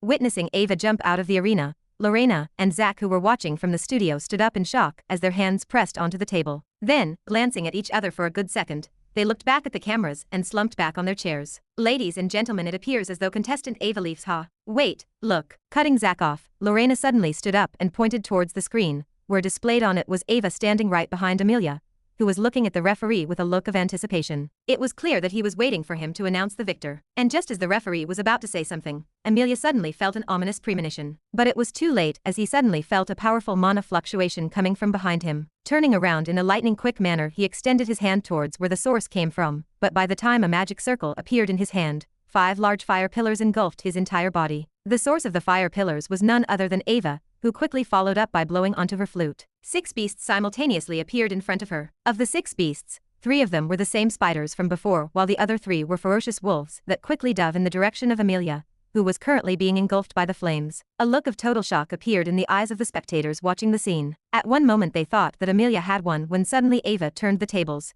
and was now winning. And just as the wolves were about to dive onto him, a hand came sweeping down from above, blowing everyone away, including the fire engulfing Amelia. Once the fire disappeared, Amelia's haggard figure appeared on the stage. With heavy breaths and disheveled and burned clothes, he glared in Ava's direction. "You bitch," he snarled as he weakly stood up. But before he could do anything, the referee's voice resounded throughout the arena. "Match winner, Amelia. He will pass to the round of 16. Ha." The moment everyone heard the referee's voice, looks of confusion appeared on the faces of the spectator. This was especially so for the human spectators who started throwing curses at their screens. How could Ava have lost when she clearly destroyed her opponent? Was the referee blind? As this was happening, Zach had a thoughtful look on his face as he looked at the screen. Next to him, Lorena noticed this and asked, "Have you figured something out?" Staring at the screen for a couple more seconds, Zach eventually nodded his head with a complicated look. "I have." The moment the viewers heard this, they instantly shut up. With a deep sigh, Zach followed up by pointing towards the edges of the arena. "If I am not wrong, the moment Ava jumped out of the arena, she must have summoned some sort of aerial beast to carry her all the way towards the other side of the arena. In short, the reason why she was able to go to the other side was because she flew at the bottom of the arena." Everyone nodded their heads upon hearing this evaluation. Most people had also come with this conclusion upon seeing her appear all the way towards the other side of the arena. Shaking his head, Zach regretfully said, "Unfortunately, according to the rules, the moment the contestant's head falls below the arena grounds, they will be out of bounds, and as Ava's head did in fact fall below the arena grounds, I can only regretfully say that she has lost." Looks of understanding appeared on the faces of everyone who was listening as they finally understood why she lost. That being said, Ava performed spectacularly, and we can say that she did not put us to shame. Had it not been for the rules, she would have won. Zach added as he stood up and started clapping his hands. Following his example, everyone in the studio did the same. "Great job, thanks." Greeting Ava at the bottom of the tree, I raised my hand and we high-fived. Smack. Once we high-fived, passing by me, Ava softly muttered, "I did as you have told me to do." I saw. A smile crept up on my face once I heard her words. What happened just now was intentional. From the very beginning Ava, and I knew that there was a low probability of her beating her opponent. That being said, I told her to still try, and if things did not work out to just do as I planned, which was what happened. Go underneath the arena, and basically ambush Amelia from behind. After looking through Amelia's files, I realized that he was one of Volioon's right-hand man. You know, the nice elf I met a day ago. Naturally, when I learned of this, my inner pettiness flared up. In the off chance that you deem your opponent too strong to beat, jump off the arena, use Newton to carry you all the way to the other side and go ham. Don't hold back, destroy him. Those were the exact words I told her. Since Amelia knew the rules, he probably would not have thought that Ava would do such a silly mistake, and exploiting this fact, well, what just happened, happened. Plus, given Ava's innocent looks, no one would blame her for this. Gazing in the direction of where Amelia was, completely humiliated and pissed off, the smirk on my face rose up. Then glancing in the distance where an elf with silver hair stood, I softly muttered inside of my mind, "Don't worry, there's plenty more where that came from." This was merely the start. Chapter 429. What followed after Ava's match was a string of other matches. As it was still not my turn, I sat back down in the stands and just enjoyed the matches. Since some of them could be my future opponents, I did not want to miss a single detail regarding their fighting style. Sat next to me was Amanda, who was also focused on the other matches. Matches aside, glancing around I could see no sign of the others apart from Jin, who was sitting a few rows away from us. But it was to be expected. Ava was done with her match, and so she rightfully decided to go back and rest whilst Kevin was about to have his match next. Regarding Melissa, yeah, nothing else needed to be said. On that note, turning my wrist and gazing at my watch, I also started to get ready for Kevin's upcoming match. The moment that Kevin and Aaron would appear on the screen would be the time I reactivated the device. After talking with Kevin last time, I had a nagging feeling that he was about to do something to Aaron. The extent of his action, I really did not know. Maybe he would even go as far as killing him, but, well, considering the fact that people did not change overnight, I had my doubts regarding this possibility. Either way, it did not really matter. I was ready for whatever the outcome of his match was. Oh right, you were talking about your mother previously. What was that about? Thinking about Kevin's match, it was then that I suddenly remembered the previous conversation I was having with Amanda, and turned to face her. Upon hearing my words, Amanda focused her attention back on me. Then, gazing in a certain direction, she leaned forward and softly mumbled near my ear. I will tell you after today's match's end. Now is not the right place to say. Okay. I nodded my head. Amanda's words made sense. Considering that the topic at hand was something very personal, I understood that she may have been uncomfortable talking about it in this type of environment. I was just happy that she was willing to share something like this. It meant that she trusted me, right? Maybe. Well, whatever. I should focus on the matches at the end. And it was right at that moment, when the intensity of the crowd's cheer increased, marking the end of another match. It's Kevin's turn, Amanda suddenly said from the side as she directed her attention towards one of the platforms in the distance. Matching her line of sight, I turned to look at one of the projections, and there I saw Kevin's image appear in it. The moment he appeared, I subtly lowered my head and tapped onto the screen of my watch. Once I did, raising my head, I looked in Kevin's direction once again. I leave the rest up to you. Upper echelon platform, calmly seated amongst the other leaders of each respective race, Octavius's eyes were currently locked on a specific platform. Kevin Voss versus Aaron Rhinestone. There were not many things that interested Octavius, but given Kevin's Voss' enormous potential, as well as the fact that he was part of the union, he naturally held the upcoming match with more regard than the previous ones that had already occurred. However, the same thing could not be said for the other people seated close to him, as neither Gervas, Brutus, or the Elven Queen seemed particularly excited about the upcoming match. Chwing. Just as the match was about to start, Octavius felt a small vibration coming from his watch. Lowering his head and turning his wrist slightly, his brows furrowed upon seeing the message. We have once again received signals of 876's presence. We are currently in the process of locating him. How should we proceed? Tapping onto the side of his chair with his finger, Octavius replied briefly. Keep doing what you're doing. Once you locate 876, report it to me. I'll handle it. Understood. Taking his attention away from his communication device, Octavius once again focused his attention on the upcoming match. All thoughts about 876 disappeared from his mind. Why did I join the union? Kevin wondered to himself as he stood at the edge of the platform. The reason he joined the union was for the sake of having an important backer. After the incident back at the lock, where Ren died, Kevin wanted nothing more but to take revenge on Aaron. After all, he was the one that caused the death of his friend. Over the years, he had set himself a goal, and that goal was to get revenge on Aaron. He had made a lot of preparations for it as well. In order to get revenge on Aaron, Kevin had to thoroughly research his backers and connections. It was not an easy task as Aaron's backing was extremely powerful. Even then, Kevin did not give up and continued to deeply investigate him. It was then that he found a lot of material that he could use against him. But just as he was going to further his plans, a mysterious red book suddenly materialized in his room,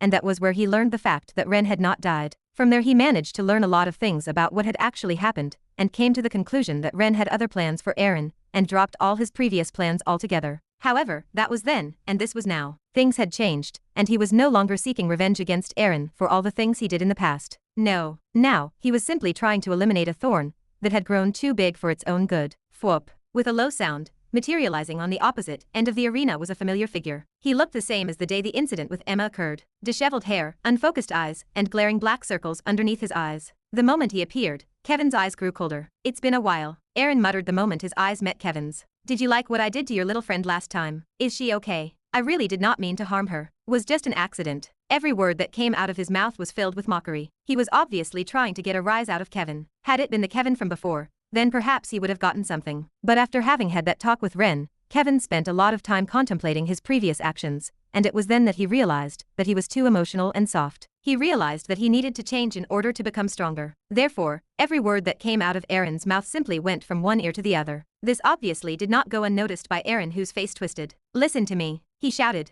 However, yet again, Kevin ignored him. Closing his eyes, he extended his hand, and a sword suddenly materialized in his hand. Like a ripple less aged well, his mind instantly calmed down, and all the noise coming from the outside disappeared. Hugh, taking a deep breath and opening his eyes once again, Kevin noticed the fact that the referee had appeared on the stage. Meeting the referee's line of sight, Kevin nodded his head. Turning his attention away from Kevin, the referee turned to look at Aaron, who had calmed down, and nodded back. Once he got consent from both sides, the referee raised his hand and shouted, "Begin." Bang. Not even a second after the referee's words faded, and Aaron's body disappeared from the spot. Well, at least to those that could not keep up with his speed. His speed was so fast that he had left an after-image of himself on the spot he was previously standing. It was only after a couple of seconds that people realized it was an after-image, and once the realization came, Aaron's real figure suddenly appeared behind Kevin. So fast, everyone thought in their mind as they focused their attention on Aaron. Unlike the others, Kevin was able to instantly tell where Aaron left the moment he moved. Sensing something cold brush past the back of his neck,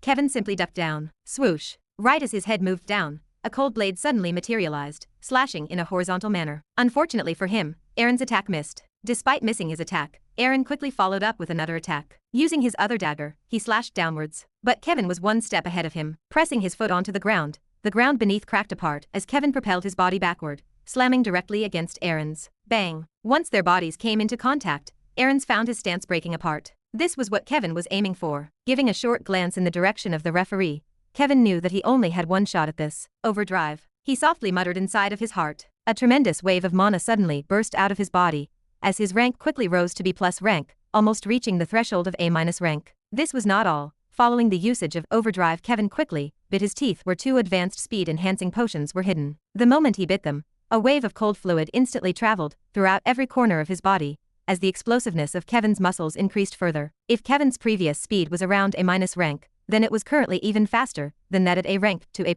rank. Of course, this was only for a very short period of time, but this was enough. Everything that happened next was so fast that barely anyone could react. Rotating his body at a 45-degree angle, Kevin grabbed onto his broadsword with 2 hands and slashed upwards diagonally. Shing! A curtain of red. That was what the viewers and the spectators would say when describing the scene that they were currently witnessing. Everything happened so fast that the only thing they saw was Aaron's body freezing in the middle of the air. What followed after was a jet of red. Spurt. Time seemed to have frozen at that moment. With his eyes opened wide and still locked onto Kevin, the last thing Aaron saw was Kevin's blood-red eyes glaring in his direction. The color of his eyes completely matched the red liquid dyeing his vision. Then, lowering his head, Aaron watched in horror as his lower body split apart from his body. The ground soon inched closer, and what replaced his vision was complete darkness. Thud. Thud. With 2 thuds, Aaron's dissected body fell onto the ground as blood continuously leaked from the waist down. Swoosh. Not even a second after Aaron's body fell onto the ground, the referee suddenly materialized next to him and cast a spell on him. But it was already too late. Aaron had died.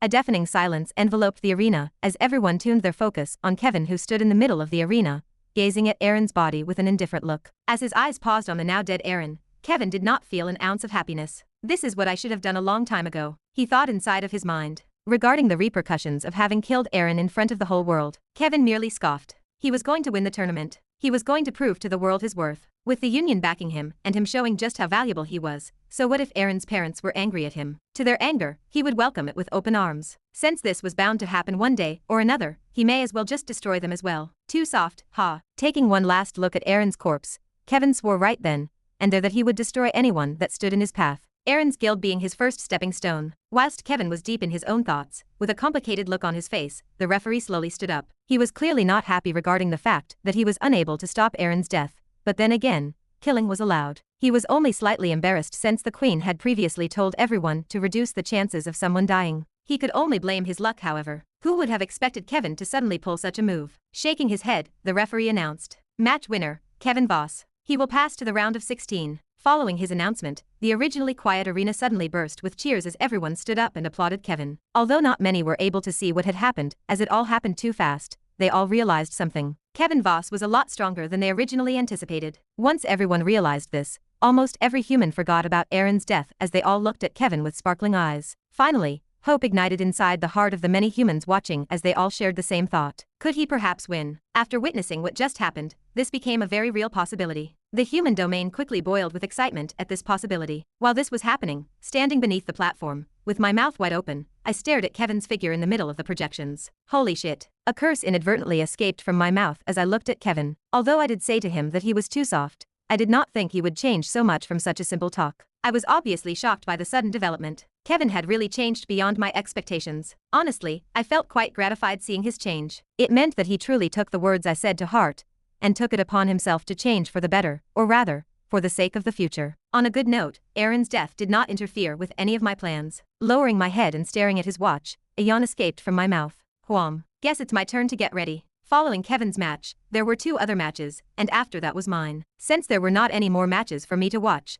I just decided to get ready for my upcoming match. If there was one thing I was sure about, it was that if I did not go all out, I might end up in a worse state than Aaron. Therefore, taking one last look at Kevin's projection, I bid Amanda goodbye and quickly got ready for my match. Chapter 430. Inside of a small room, with his head lowered, Octavius studied Aaron's dissected body. Next to him was a man with neatly combed black hair and squared glasses. He was currently wearing a white lab coat with blue gloves in each hand. The transmitter in his hand beeped repeatedly throughout the room. The man was called Conrad Johnson, and he was the one assigned with the task of finding traces of 876. the wanted fugitive that the Union and the Monolith had agreed on hunting down together. The first time he saw traces were a few matches back in the tournament. Before he could get a proper read on them, the signal quickly disappeared. Then, after that, he was able to find traces once again, and as he had reacted quickly, he was able to find where the traces came from.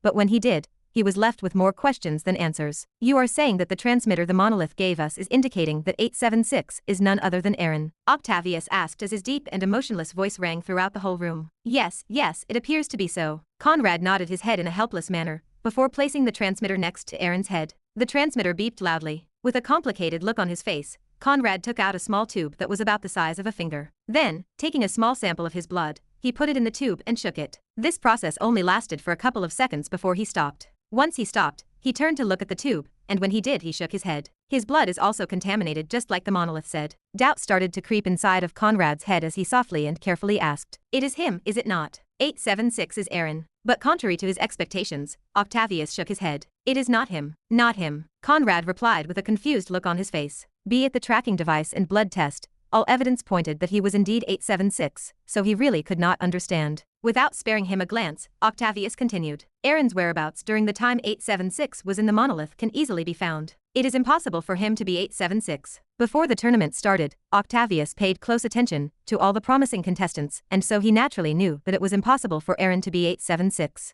Once his thoughts paused there, with a frown on his face, Octavius suddenly thought of something. What if, placing his hand over Aaron's face, he suddenly squeezed it? Crack! The sound of bones breaking resounded throughout the room, as blood spurted all over the room. Conrad, who had been watching the whole time, opened his eyes in shock as he could not quite make out the situation. Before he could say anything, Octavius retrieved his hand back. It was then that Conrad suddenly noticed it, a small device that was resting in the middle of his finger. Supposedly, this was the tracking device. Calmly analyzing it for a good minute, Octavius handed it to Conrad. Analyze it. See if there is something hidden inside of it. Yes.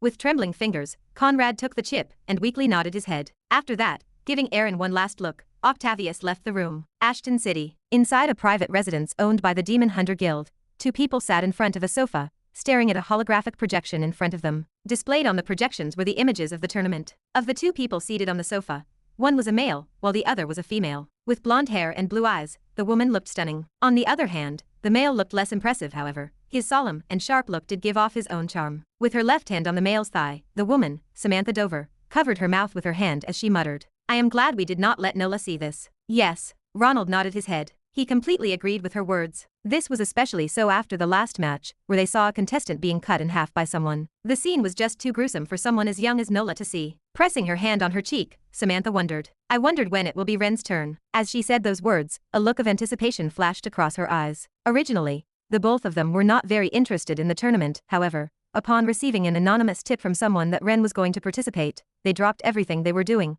and decided to watch the tournament together. "He should be coming soon," Ronald replied briefly. Despite sounding stoic, Samantha could feel the excitement and nervousness in his voice as he anticipated his son's performance. Excitement at the prospect of seeing his son shine in the tournament, and nervousness at the dangers that lay in the tournament, especially after having seen so many injuries and even deaths. But not even a second after he said those words, the front doorbell of their house rang. Ding, dong. Turning to look at each other, the duo curiously turned to look in the direction of the door. Then, standing up, Samantha calmly walked towards the door. "Oh my." Checking the camera to see who it was, a look of shock appeared on Samantha's face not long after as she quickly headed for the door and opened it. The door opened. With a brilliant smile on her face, she greeted the guests. "Welcome." At the same time, standing near the portal that would transmit the contestants to the platforms, Keimer had a calm look on his face. Or rather, he looked bored. He did not have any excitement about his next opponent. He was merely B rank after all. He would have previously dismissed him for being human, but after witnessing Kevin's strength not too long ago, he decided to no longer look down on them as much. He acknowledged the fact that not all humans were useless. Even then, he still did not have high regard for his next opponent. After all, it was already rare enough for the humans to have someone as strong as Kevin, but to have two. Keimer did not believe in the chances. As his thoughts paused there, his line of sight met with one of the people managing the portals. Then, taking a step forward, he slowly entered the portal. What is with that look? Staring at Kevin, who had just come out of the portal, my face leaned back a little as my eyes squinted. The way he came out of the portal, well, how should I describe it? It felt as though he was trying to purposely act like a tough guy. The moment Kevin heard my words, his brows twitched a little. "What are you on about?" "You know exactly what I am talking about," I replied with a meaningful look. Raising his brow, Kevin glanced towards his right and left before he leaned his body forward slightly and whispered, "Actually, I was trying to imitate you." "Imitate me?" "Yeah. Kevin nodded his head repeatedly. You know, when you go all edgy and stuff, and to be honest, I think I did a very good job. Kevin's response was so out of my expectations that I was unable to reply to him properly. It was then that a victorious smirk appeared on Kevin's face as he patted me on the shoulder. I will wait for you at the stands. If you can, try ending the match as fast as I did. Before I could say anything back, Kevin bid goodbye to me and directly left. There were a lot of things that I wanted to say to him before he left, like how he had doped himself to victory, but then again, they were within the rules, so I really could not say anything. Unlike the tournaments at the lock, this was not a children's tournament. Apart from the out-of-bounds rule, which was set up purposely with the intent of limiting the contestants' space, there were very few rules placed in the tournament. This was obviously done on purpose. After all, in a real fight, rules did not exist. Be it artifacts, potions, killing, or anything that would have normally been banned in tournaments held in the human domain. Everything was allowed here. The referees were only there to initiate and end the match. Deaths were inevitable, and so if someone died, although it would look bad on them, it was really nothing worth mentioning. Could not say I was against this, to be honest. After all, only through these types of tournaments would someone truly be able to display their full power. This was no soft tournament, where everyone just cuddled with each other after the end of each match. No, this was a real tournament. A tournament meant to replicate reality. Ceruleum, please make your way to Portal 7. Snapping me out of my thoughts was the voice of one of the people responsible for watching over the gates. Upon hearing his voice, I immediately followed his instructions and headed for the portal, and entered. Swoosh. The moment I stepped out of the portal, a familiar breeze brushed past my body as I took a look at my surroundings. It was then that I suddenly felt a terrifying pressure coming from the opposite end of the arena. I did not need to look to realize that it belonged to my opponent, Keimer, standing tall with his back straight, wearing leather armor that covered the bottom part of his body, as well as his chest. Keimer gazed into the distance with languid eyes. Subjected to his pressure, I merely frowned. Although the pressure he was releasing was strong, it was not anything that I was not used to. Surprise flashed across Keimer's eyes as his languid eyes became a little bit clearer. It was then that a referee suddenly materialized in the middle of the arena. Once the referee appeared, extending my hand, Malville's sword appeared in my hand. Given the current circumstances, I had no choice but to use the sword, and even then, since our terrain was limited, I was not too worried about its short length. Placing my sword on the right side of my waist, I raised my head and stared at the referee. Once I was all set up, I nodded my head. As soon as I nodded my head, the referee turned to look at Keimer. Feeling the referee's gaze, turning his eyes away from me, Keimer nodded his head. Raising his hand, the referee shouted, "Begin." Bang. Once the referee's words faded, as though a grenade had exploded, a terrifying sound resounded throughout the whole arena as Keimer's body disappeared from its spot. Everything happened so fast that I had barely any time to react. Fortunately, I was not helpless. Eyes of Chronos. The moment I heard the loud explosion, I activated Eyes of Chronos. Following this, everything around me suddenly slowed down significantly. Shit. Once time slowed down, my face paled slightly as I was left shocked by the fact that Keimer was already only a couple of feet away from me. It had to be noted that I had activated my skills the moment I heard him leaving. For him to have moved this far, it could only mean that his speed was frightening. Fortunately, I was not helpless. With my hand by the side of my waist, I decreased the intensity at which time slowed down. Once that happened, Keimer's body started to once again move in my direction. Just as he was a couple of meters away from me, I activated my other skill. The one. Keimer's body faltered, and a small opening appeared right next to his right shoulder. The opening was so small that if I did not have Eyes of Chronos, I would have never been able to find it. Thankfully I did, and I quickly pulled out my sword. With time still flowing slowly, I watched as my sword smoothly came out from my scabbard before coming into contact with Keimer's body. Once it came into contact with his body, I deactivated all my skills. Time, which was previously flowing slowly, instantly became faster, and I suddenly felt a terrifying pressure bear down on my hand, which was holding onto the sword. Spurt. Following this, green blood dyed my vision as my body skid all the way back before coming to a halt near the edge of the arena. Once my body came to a stop, raising my head,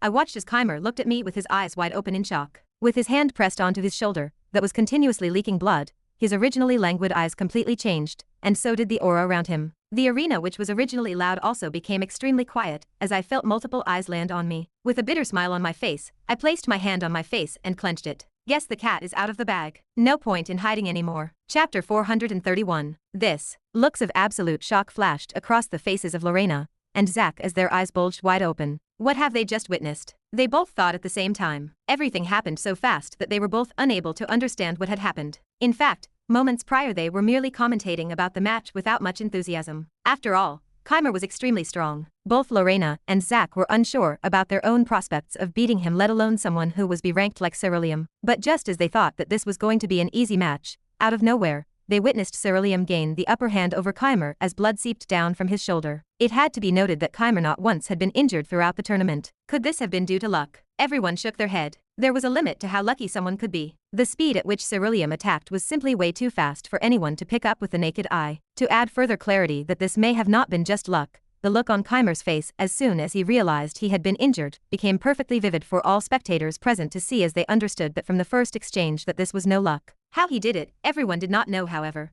hope suddenly reignited inside their hearts. Could it be possible? Wait, what is he doing? Startling everyone out of their stupor was Lorena's voice as she stood up and pointed toward the screen. It was then that everyone saw it. Ceruleum placing his hand over his face and slowly removing what seemed to be a mask off his face, revealing the features of a young man with jet black hair and deep blue eyes. His looks, which were fairly handsome, instantly attracted the attention of almost everyone that was watching the match. Quick, someone scan his face and get me a report on who he is. The first one to react to his sudden face reveal was Zach, who stood up and glanced in the direction of the people working in the studio. Instantly, upon hearing his voice, everyone woke up from their stupor and quickly got to work. It wasn't just them that was doing this, but so were the big guilds throughout the world, as they all wanted to find the identity of the mysterious young man that had suddenly shown up on the stage and had even managed to gain an advantage on Keimer, one of the top contenders of the tournament. The reporters were quick. Within just a minute of them scanning the face of the young man who had appeared on the stage, they were able to gather information about him. Without wasting any seconds, they quickly sent it to Zach, who briefly looked through them. However, the moment he looked through them, his mouth opened up in shock. Lifting his head and staring at the crew to make sure he wasn't seeing things wrongly. It was only after he got confirmation from them that he turned to look back at the camera. A complicated look flashed across his face as he repeatedly lowered and raised his head to make sure that the profile did indeed match the features of the man on the stage. I don't know how I should break this, but, lowering his head and once again looking through the information, Zach scratched the back of his head and muttered, "We have identified the contestant on the stage and, well, I don't know how to say this, but his name is Ren Dover." Zach paused. Then, raising his head and staring straight into the cameras, he said, "And he is supposed to be dead." At the same time this was happening, on the upper echelon platform, interest finally ignited on the faces of the people present as they gazed towards the platform where Ren and Keimer were fighting. This was especially so for Brutus and Gervas, who leaned their bodies forward, seemingly trying to get a better look at the match. The Elven Queen, on the other hand, although more interested, didn't show as much interest as the others. Her head was preoccupied with different matters. With his eyes glued on Ren's figure on the stage, surprise flashed across Octavius's languid eyes. Given his strength, he was naturally able to see exactly what happened, and it was because he was able to see what happened that he was left surprised. Simply put, the speed of the attack was incredibly fast. So fast that even an S-rank individual would have difficulty following up unless they paid close attention to it. Lowering his head, he glanced at his watch and sent a message. "Send me information regarding the young man on the stage." Pressing onto the screen, he proceeded to send the message. Whoever he sent the message to, they were efficient. Within a minute or two, he got a reply back. The moment his eyes landed on the information, the surprise in his eyes only increased. Name: Ren Dover. Status: dead. Information: believed to have died during an explosion at the Lock 3 years in the past, during the Inter Academy tournament. Inheritor of the Keiki style. Reading through the information, Octavius momentarily closed his eyes.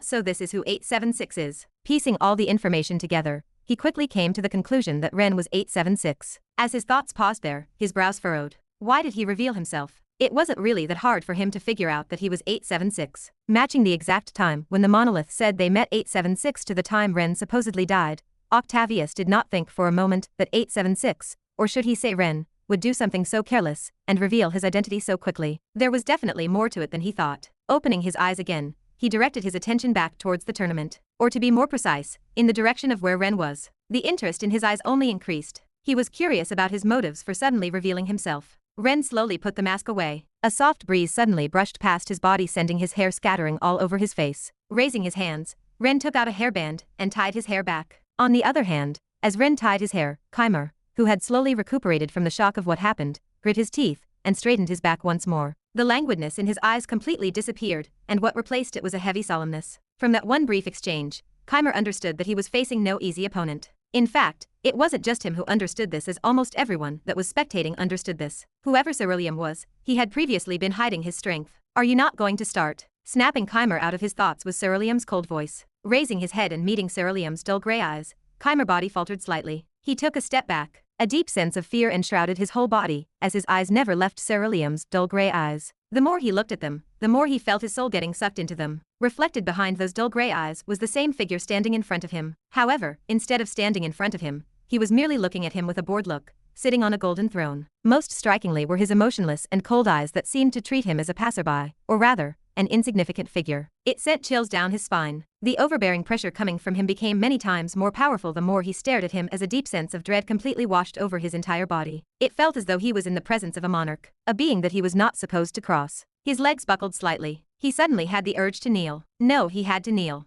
How could someone like him remain standing in front of such a presence? But just as he was about to kneel, he suddenly stopped. What am I doing? He suddenly thought to himself. Was he just about to kneel? Who was he? He was Keimer, one of the strongest orcs amongst the younger generation, and someone who had only kneeled in front of his leader, Brutus. How dare he suddenly kneel to some unknown human he had never met before? Preposterous. Closing his eyes, Keimer channeled all the aura inside of his body as he screamed at the top of his lungs. Warg. As he screamed, his thunderous voice boomed throughout the whole arena as he quickly snapped out of his delusions. Clenching his teeth, the aura revolving around his body intensified to the extreme as he reached out to grab onto his axe, which was behind his back, using his left arm. The one that was not injured. Sparks flew on the ground as the tip of the axe came into contact with the ground. Then, once he took out his axe, without wasting any time, he tensed his legs and propelled his body forward. This time, as he moved, he made sure to increase his speed even further. His speed was even faster than in the first exchange. From the previous exchange, he understood that even though his opponent was not exactly strong, the speed at which he could attack was terrifying. Most frightening was his ability to make decisions in the little time he gave him to react. Therefore, after thinking things through, Keimer decided to switch strategies.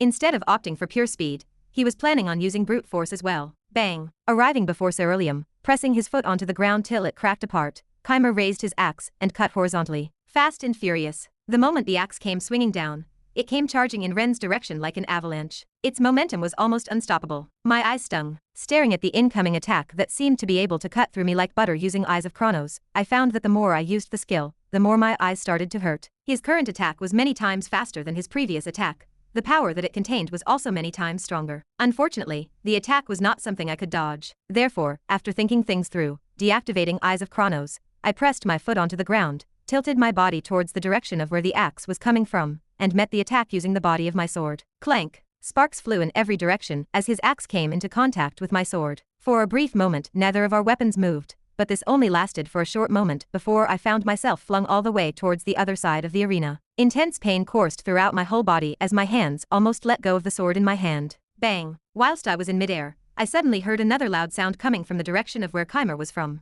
Lowering my head, I watched as Keimer stretched his waist and threw a brutal punch in my direction. What came after was a small after image of a fist that quickly shot in my direction. Staring at the incoming attack, I had very little time to react. Raising my sword and ignoring the pain, I channeled all the mana inside of my body and drew 2 rings. Once the rings formed, raising my hand, I directed one ring towards where the attack was coming from, whilst I directed the other one to go right beneath one of my feet as a form of foothold. But it appeared as though I had underestimated the power hidden behind Keimer's attack. Not even a second after coming into contact with the ring, it quickly tore it apart before arriving right in front of me. Quack! This time I was not so lucky as my body once again shot back, and I felt a lingering sweetness coming from the back of my throat. Spurt! Unable to hold back the sweetness, I spat a mouthful of blood as I felt my chest cave in slightly. I knew that I had broken at least 5 ribs. Bang! Bang! Bang! Bang! Bang! But this was not it. Not even a second after I got hit by the first attack, I heard the sound of 5 more attacks headed my way. My face darkened at the thought. Suppressing the pain, motioning for my last ring to come my way, the ring quickly arrived beneath my foot. Touching the ring with my right foot, I released all the tension that I had been gathering in it and propelled my body upwards. Doing so, I was able to narrowly avoid the attacks. However, just because I was able to avoid the attacks didn't mean I could relax as Keimer continued to send more and more attacks my way. Bang! Bang! Lowering my head and staring at the incoming attacks, I had a sudden thought. Doesn't this remind me of Amanda's attacks? By now I was around 400 meters above the platform. Beneath me were a barrage of attacks that came hurtling in my direction like cannonballs. Subjected to such high intensity of attacks, I would have normally panicked by now, but this scenario was oddly familiar. It looked exactly like the scenario which I practiced with Amanda many times in the past. Instantly, an idea on how to handle this came into my mind. Raising my sword and channeling all the mana inside of my body, I continuously drew circles in the air. As I drew the circles in the air, the pain that was coming from my chest intensified as I had trouble breathing. Cough, cough. I spat more blood. By now, my body, which had been rapidly raising, was slowing down, and it wouldn't be long before I would fall back down. Fortunately, that was exactly what I wanted. Upon drawing my 12th circle, the momentum was completely gone, and my body quickly fell to the ground.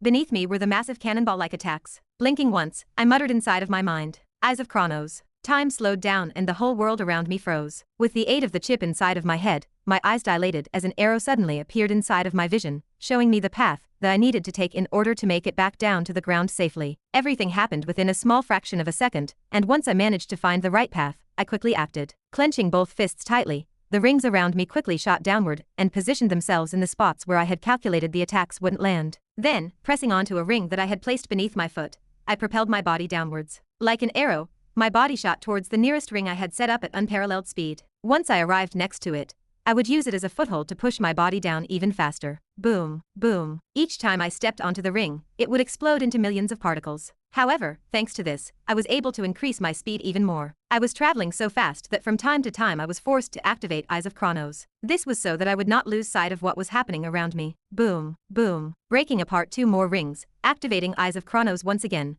I finally saw Keimer standing in the middle of the arena. It was only for a brief moment, but when I saw Keimer, I realized that he was holding onto his axe with both hands. His eyes locked in my direction. A cold chill ran down my spine as I placed my hand on the sheath of my sword. The third movement of the Keiki style, Void Step. Chapter 432. Click. It was very subtle, but almost everyone in the arena, and the ones spectating were able to hear the sound. Zach and Lorena, who were staring at the screen, their eyes filled with shock, suddenly stood up as they watched Ren's figure disappear from the sky. He was already traveling at a speed that made it hard for them to follow, but the moment they heard the clicking sound, his figure, which was already a blur, completely disappeared from their vision. What followed his disappearance was a deathly silence as Ren's figure suddenly materialized in front of Keimer. It had to be noted that before his figure disappeared, he was still quite far from him. For him to have suddenly appeared in front of Keimer at such speed, many couldn't follow his movements. Clink. It was then that Ren's sword met with Keimer's axe. A loud metallic sound rang in the air, traveling through the ears of each person in the arena. With the tip of his sword meeting the edge of Keimer's axe,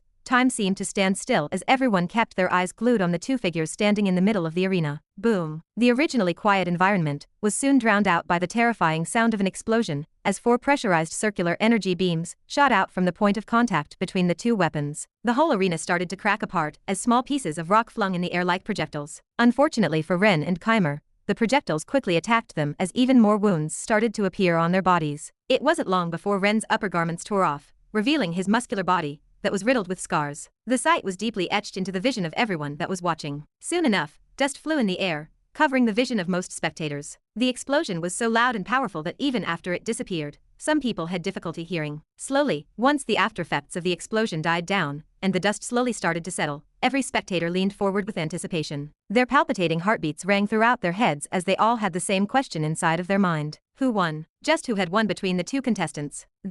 It wasn't long before everyone got their answer. Zach and Lorena simultaneously looked at the screen with extreme surprise. Displayed on their screen were the images of both Ren and Keimer laying down on the ground, blood seeping from the bodies of both individuals. Neither of them was moving. Zach and Lorena's heart squeezed the moment they saw this. Zach softly muttered in response. It looks like both contestants are knocked out cold. The match seems to be coming to end in a. However, just as he thought that the match was going to end in a draw, his eyes lit up as he watched both Ren and Keimer's bodies twitch. Ugh. Everything felt like a blur to me. I don't quite remember what happened after my strike, but all I could feel at the moment was an intense pain coursing down my body. Regaining a bit of clarity, I felt my cheek pressing against something hard.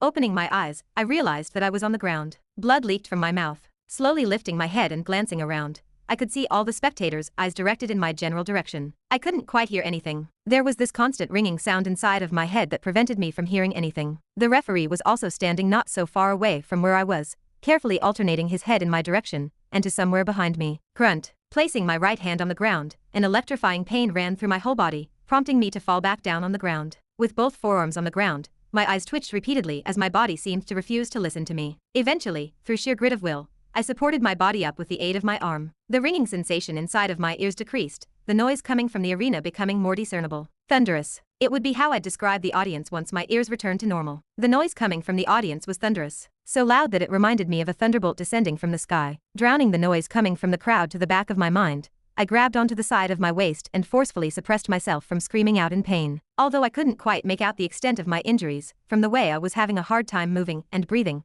I could tell that I was severely injured. Even then, since the referee had still not announced the victor, I knew that I didn't win yet. Gritting my teeth hard, I slowly turned around, and it was then that I saw Keimer standing opposite me. His current state was the same as mine, or rather, he seemed to be in a worse state as his right arm hung loosely down his body. On his left was his axe. Blood dripped down from his body. With one eye closed, he glared in my direction and took a small step forward. Then, grabbing onto a small fruit from the side of his pants, he quickly put it in his mouth. Immediately, some of his superficial wounds started to heal. God damn it, this fucker is still standing. I cursed inside of my mind when I saw this. If I said that I was in a state to fight, then it would be a lie. At the moment, every time I tried to move my body, it would ache uncontrollably as all the muscles inside screamed in pain. Not only that, my mana was completely drained. I was no longer in a state to be able to use my sword anymore. However, if there was one thing that I could do, it was to withstand the pain. I may scream here and there because of the pain, but that was merely something I did to distract my brain.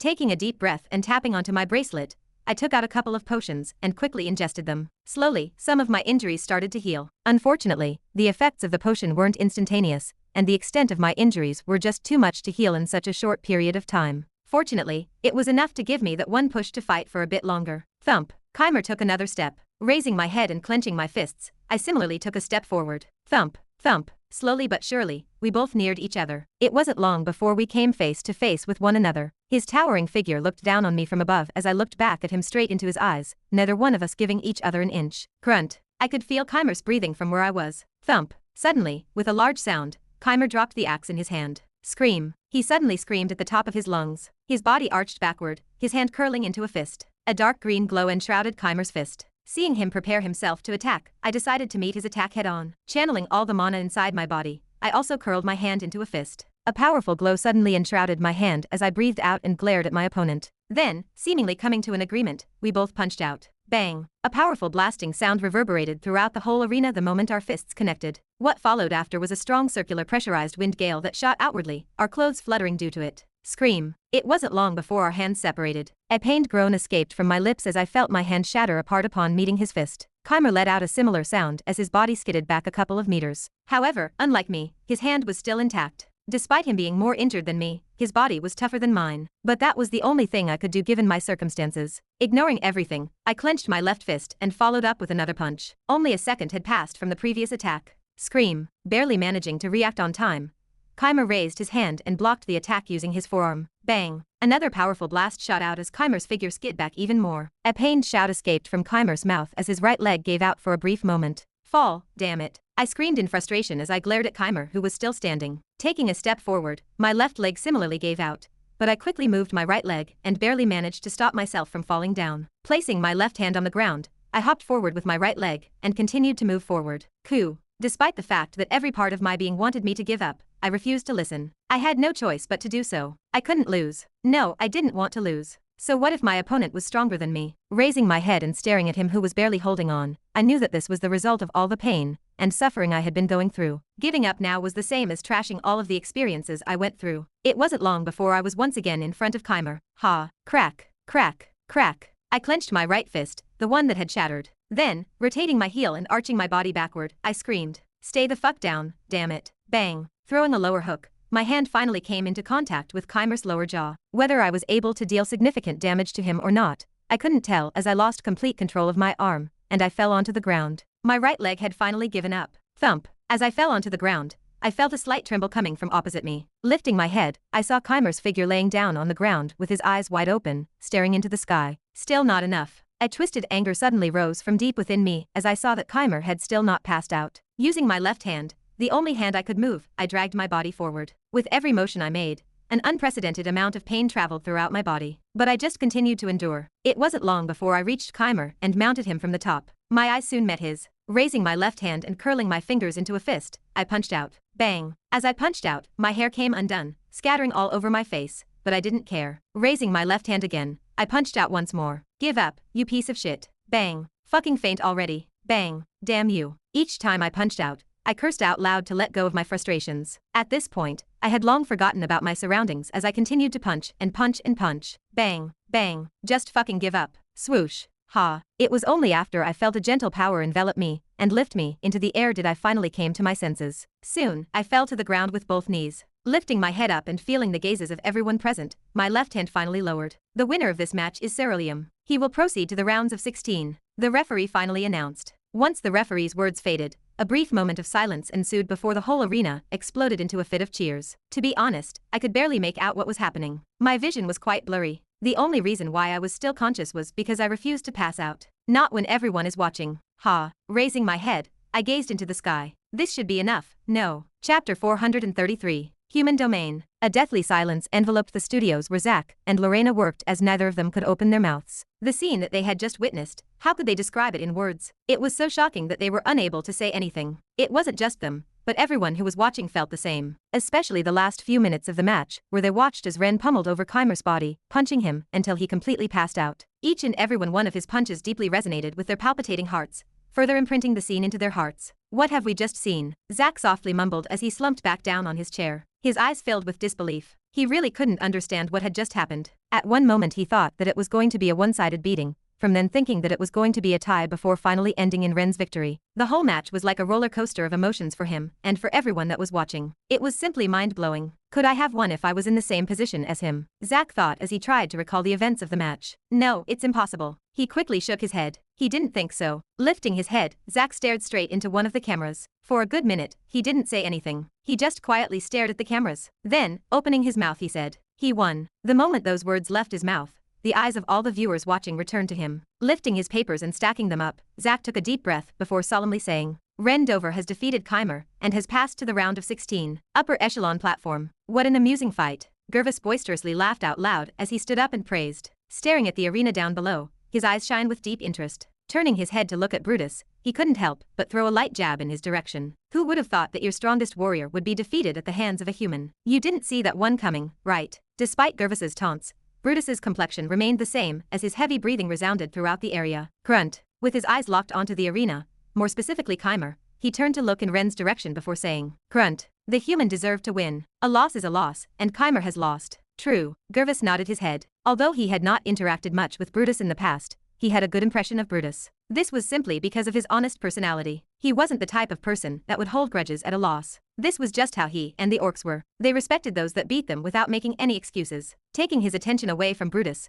Gervais softly mumbled to himself. That aside, the match was truly unexpected. I really didn't think that the human was this capable. Gervais meant those words. Although he knew that Ren was capable as he had seen firsthand his capabilities back in Henlauer, that was only on a mental aspect. He had actually never seen him fight. Despite him having one of the largest merits in them being able to take down Inferno and stop the war, Gervais had not seen him fight once. And having just witnessed how Ren fought firsthand, he really was left impressed by his performance. Such talent. He really was envious.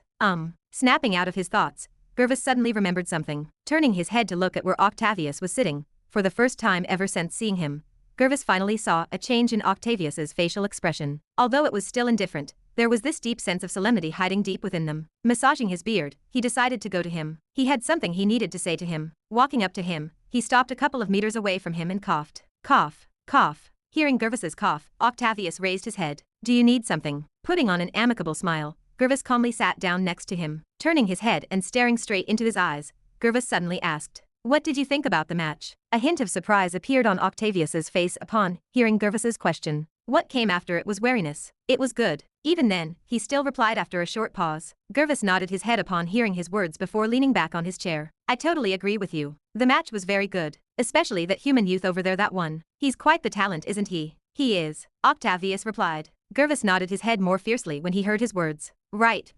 He is also very smart, and will probably be one of the future pillars of the human side, if I'm not wrong." "What are you trying to get at?" Octavius coldly asked, his brows finally furrowing together and the air around him finally changing. He had finally realized that the situation was not right. For what reason was he trying to praise Ren? Was it truly an innocent act, or was he trying to imply something else? It didn't take long for Octavius to get an answer as Gervais calmly and slowly said. Walking over the edge of the platform, he transmitted his voice inside of Octavius's head. "You see, you may not know this, but that human over there helped me out quite a bit over the last year, and it would truly be a bummer if something happened to him." Upon hearing Gervais's words, everything started to click inside Octavius's head. He had already received the reports of what had happened back in Henlauer from Douglas and the vice leader. He had a general idea of what happened and how they were able to defeat Inferno and stop the war. The moment he heard Gervais's words, putting the pieces together, Octavius understood just what his words implied. Once he did, Octavius's eyes chilled. "Are you threatening me? Am I threatening you?" Walking back to his previous chair, Gervais sat back down, leaned back, and massaged his beard. This behavior persisted for a good minute before eventually, he shook his head. "No, I am not threatening you. I'm just telling you how the facts are." Turning his head to face Ren's direction, he continued. "You need to realize that this whole conference would not have happened if not for his aid. It wouldn't be wise if something happened to him." Standing up, Gervis took one last glance in Octavius's direction before leaving. He's waiting for you. You should go meet him. I'll be visiting him in the next hour. I sure hope he is still breathing when I visit him next. As he left, his words directly entered Octavius's mind, causing his frown to tighten. Crack. A cracking sound suddenly resounded as the Octavius gripped onto the side of the chair with increased intensity. Beneath the arena, amidst the thunderous crowd, Amanda was sitting on a small bench collecting her breath. Despite it soon being her turn, Amanda refused to go to the arena. The reason for this was because of Ren's match. The moment the match started, she couldn't take her eyes away from his figure. The intensity at which he fought, the way he skillfully dealt with his opponent's moves, and the way he completely disregarded his own safety just to secure his own victory. Amanda's emotions were in a state of disarray. Her current feelings were hard to describe. On one hand, she could see just how much he had improved over the years when he went missing. She had already seen a glimpse of his strength during the time she reunited with him, but it was only now that she fully understood the extent of his improvement. The pain and suffering that he must have gone through in order to achieve such a level of strength, Amanda couldn't imagine, nor did she want to imagine. Every time she did, an uncomfortable feeling would rise from deep within her heart. She couldn't really explain what that feeling was, but she didn't like it. On the other hand, the stronger he became, the further he felt from her. She hated that feeling. Secretly, she was quite a competitive person, and so, as she watched Ren and the others drastically improve, a never-seen-before fire lit up inside of her heart, prompting her to want to train even harder. Amanda Stern, please make your way to the portal. Snapping her out of it, Amanda's wrist suddenly lit up as a melodious voice reached her ears. She stood up and looked down in the stands. Below, she could faintly see the outline of an elf standing next to a portal. Portal 9. Taking one last look in the direction of Ren's match, Amanda bit her soft cherry-colored lips before slowly making her way down towards the portal. It wasn't long before she reached the portal. Raising her hand and presenting her wrist, the elf took a step to the side. You may go in. Nodding her head, Amanda closed her eyes and took a deep breath. Then, recalling Ren's fight, from the way he fought to the way he persevered throughout the end despite being at a clear disadvantage, she tightened the grip of her bow and stepped forward. I see, so this is the gap between us. With his eyes locked onto the projection where Ren stood in the middle, Jin slowly closed his eyes. He originally thought that he had managed to bridge the gap between the two of them, but it soon became clear to him that it was merely his delusions. The fight just now had clearly shown him the difference between himself and Ren. It wasn't just that he was stronger, but the way he was quickly able to adjust to the situation and come up with solutions in that short period of time he was fighting, that truly shocked Jin. One notable example of this was during this fight. During the last moments of their exchange, not many may have realized this, but the moment Ren was about to attack, he realized that Keimer was also preparing to unleash a terrifying attack. Whilst in the air, and before activating whatever last skill he used, Keimer's axe was already swinging down on him. In that split moment of time, when Keimer's axe came down, Ren directly aimed the tip of his sword right at his axe. The intent behind it was clear: disrupt the attack before it could gather even more energy. In fact, now that Jin thought about it, this was probably the only move he could pull considering his position. Had he directly aimed for Keimer, although he may have perhaps been able to defeat him, he would have probably sustained injuries far more grievous than what he ended up with. Jin might even push it as far as saying that he could have died. Simply put, Ren far outstripped him in terms of experience, an aspect that Jin severely lacked in comparison to him. I won't give up. Even then, Jin suddenly clenched his fists. Despite having come to the realization that the gap between the two was big, Jin still chose not to give up. Like his father said, the moment one is satisfied with themselves, that is the moment their growth will stunt. And he firmly believed this. Sitting up on my bed with bandages all over my arms, I calmly looked towards the outside of the window. Behind it were the beautiful landscapes of Isanor. 8 broken ribs, a fractured hand, shattered right hand, broken kneecap, and a concussion. Those were the extent of my injuries. If not for the fact that the elves had cast on me multiple spells, and I was given a couple of potions, I would have long passed out from the pain. I took a deep breath as a calm silence enshrouded the room. The atmosphere unfortunately was soon broken by the presence of someone. It was so subtle and unnoticeable that the only reason why I was able to tell that someone had appeared was through the small reflection of the window glass. Even then, I was not panicked.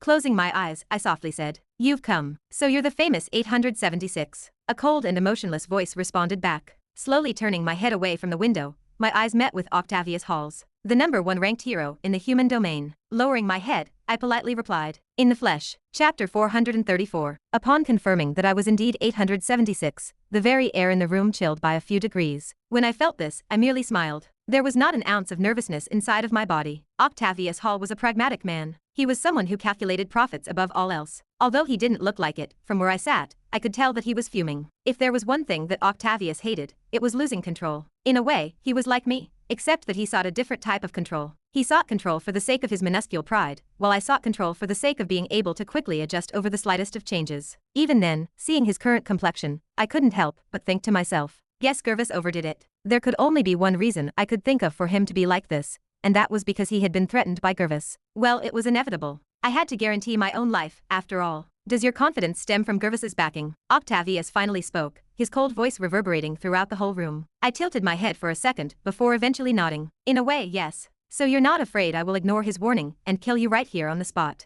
Yep, not at all. I shook my head. Then, glancing at him from the corner of my eyes, I softly added, to be honest, I fear Melissa more than you. This was not a joke. As I've said before, Octavius was a pragmatic man. He wasn't the type to act rashly. Since Gervis had obviously threatened him, it was clear that he couldn't make any rash moves, and as such, I wasn't worried about my safety. But unlike him, Melissa would attack me even if she was threatened. There was a clear difference between the two. I see. Octavius nodded. Surprisingly, he didn't look too fazed by the fact that I mentioned his daughter. Did he perhaps already figure out that I was the one working with her regarding the magic cards? If so, things were going to be even easier than I thought. After a brief moment of silence, he opened his mouth again. His voice sounded much calmer than before. Your goal is freedom, isn't it? My brows knit. Yes. At my confirmation, Octavius quickly followed up with another question. And you're trying to frame Aaron as 876 in order to gain freedom, correct? Right. It was pretty much the gist of it, yes. Guess he had fully understood what I was planning. However, his next words caused the frown on my face to deepen. What about your family?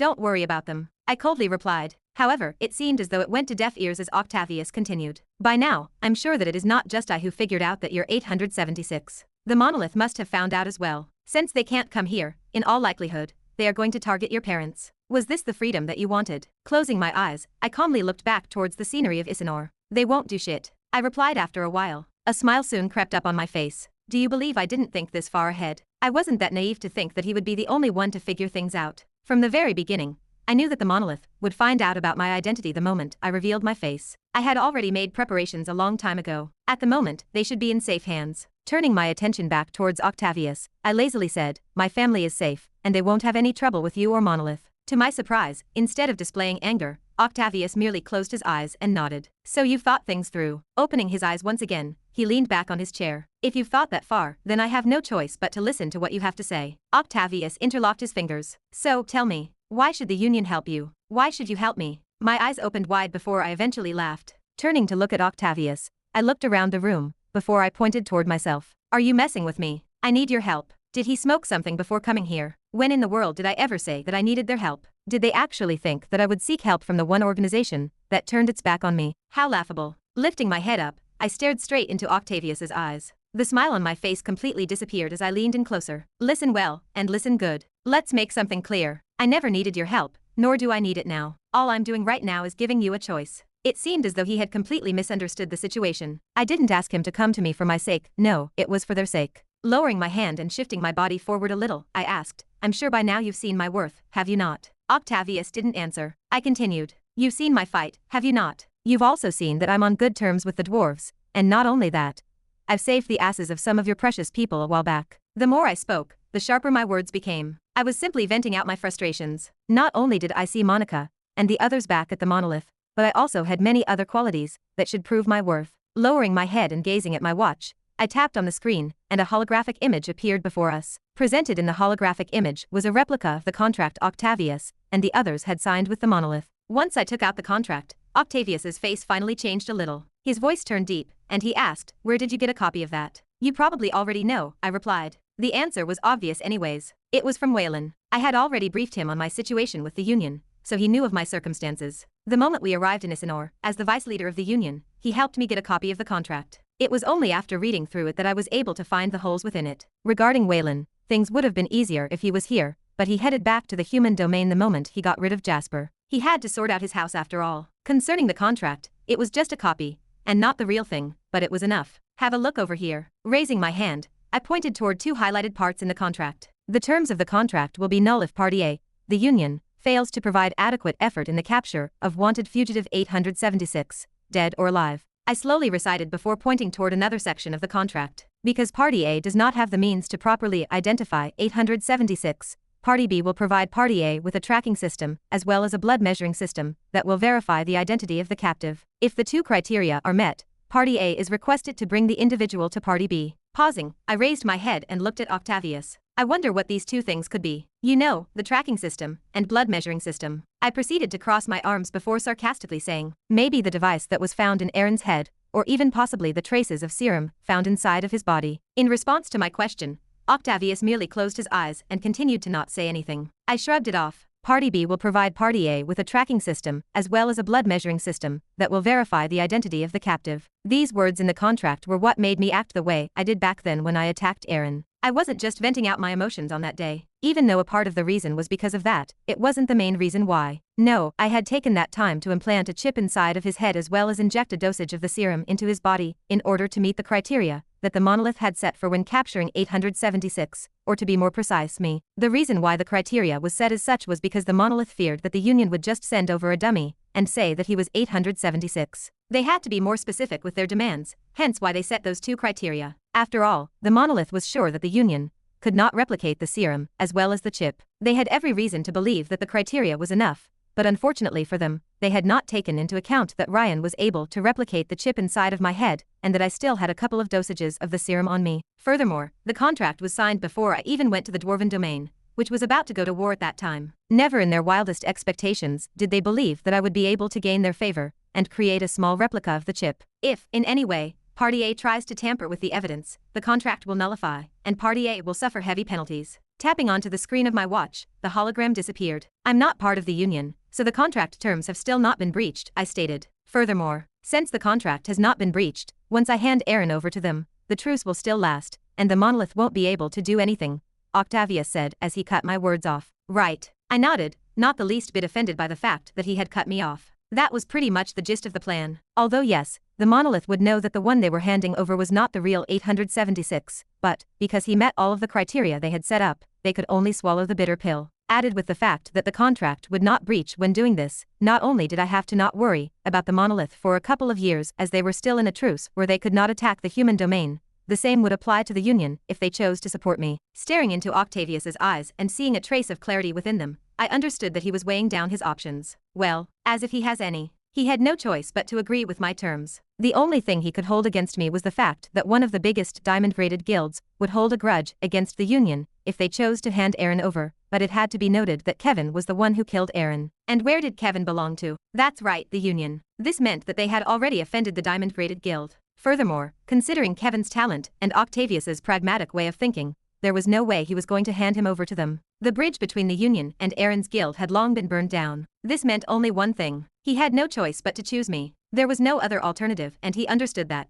I'm sure he did. This became notable to me from how silent he was being. Checkmate. Leaning back on the bed, I once again gazed into the distance. All the threads I had set up had finally closed down, trapping Octavius completely. Unless he was demented, he had no choice but to say yes. So, what are you going to do? I eventually asked. Chapter 435. Ha. Letting out a long breath, my eyes stayed fixed on the scenery presented outside of the window glass. The scenery outside was dotted with beautiful green grass, great mountains, and ancient trees that further added to the vibrancy of the place. It gave me a sense of tranquility that I desperately needed, especially after going through such a big fight. The silence continued to persist as I slowly lost myself to the scenery outside. Alone, silently gazing in the distance with no one to bother me. It felt soothing. After asking Octavius about the choice he was going to make, he just simply left. Vanished out of thin air. I took that as a sign of confirmation. He may have not explicitly said yes, but had the answer been no, I would have surely been able to tell. Either way, I cared more about actions rather than verbal agreements. He could tell me yes right now, but that solved nothing. Only through handing over Aaron would I truly know the answer to his decision. Lifting my head to gaze at the fluffy white clouds roaming in the sky,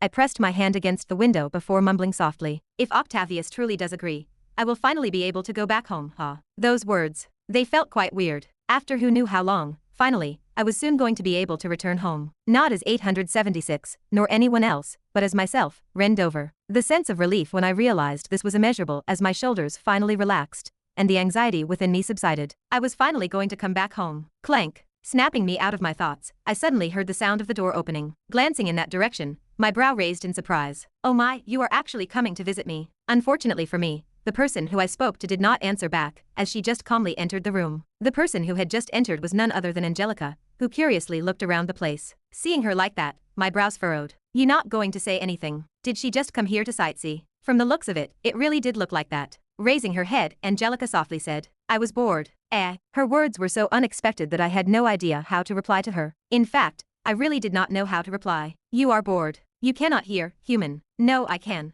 But what does that have to do with anything? But, you know what, never mind. Before she could say anything else, I quickly cut her off. I just recalled the fact that the others had left the human domain, and that she was trapped in a room for a major part of the week. Since she was not adept with technology, the only thing she could do during those weeks was training, and well, that was boring. I only realized now just how bored she must have been. Once my thoughts paused there, I felt a little bit guilty as I took out my tablet from my dimensional space and pressed on the screen. A holographic image soon appeared. Then, pointing towards the seat where Octavius previously sat, I nudged with my head. Since you have got nothing to do, come watch the matches with me. It might help relieve your boredom. Okay. Angelica nodded her head after a bit of hesitation. From the struggle in her eyes, I could tell that she was not too keen on watching since her strength was far above theirs, but in the end, she still decided to watch. Guess she was that bored. Only 10 minutes had passed since the previous match where Ren defeated Keimer, and the crowd was still excitedly discussing the events of what happened before. The previous match was so thrilling that all other matches seemed a lot more lackluster. That was until the current match started. Shing. A cold blade cut through the air as Jin's figure suddenly appeared behind a towering figure. An extremely intense energy ripple suddenly erupted from his body. Clank. Just as Jin's blade was about to slice through the neck of his opponent,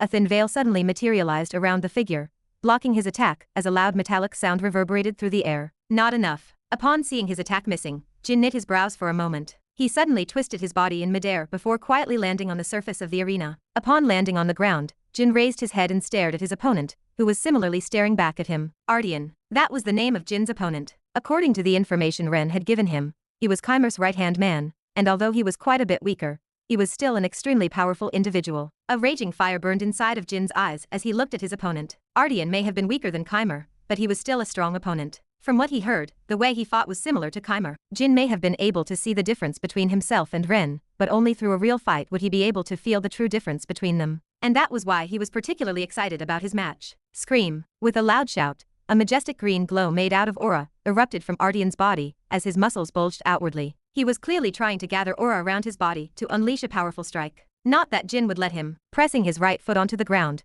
black threads suddenly started to materialize around Jin as his figure disappeared and reappeared a short distance in front of Ardian. Humph. Spotting Jin, Ardian let out a short snort, after which, he curled his fingers into a fist and punched out. What followed his punch was a sonic boom that tore the air apart and headed in Jin's direction like an unstoppable train. Facing such a terrifying attack, Jin remained unfazed. Suddenly, to the shock of all viewers present, he closed his eyes. A small black pool suddenly formed beneath his feet as black threads shot out from the ground before wrapping around his body like a cocoon. It wasn't long before his figure was completely enveloped by the black threads. All of this happened within a short second, and the moment the attack was about to land on him, opening his eyes, revealing his emerald green eyes, Jin's figure suddenly disappeared from the spot, avoiding Ardian's attack by a hairbreadth. Boom. Despite Jin's absence, Ardian's attack continued to pass through the platform before reaching the edge of the arena, releasing a thunderous sound. Watching his attack miss, Ardian's expression turned extremely solemn. With his eyes darting all over the arena, he focused all of his attention on his senses as he tried to pick up any clue regarding Jin's whereabouts. Bang! Sensing something, raising his foot,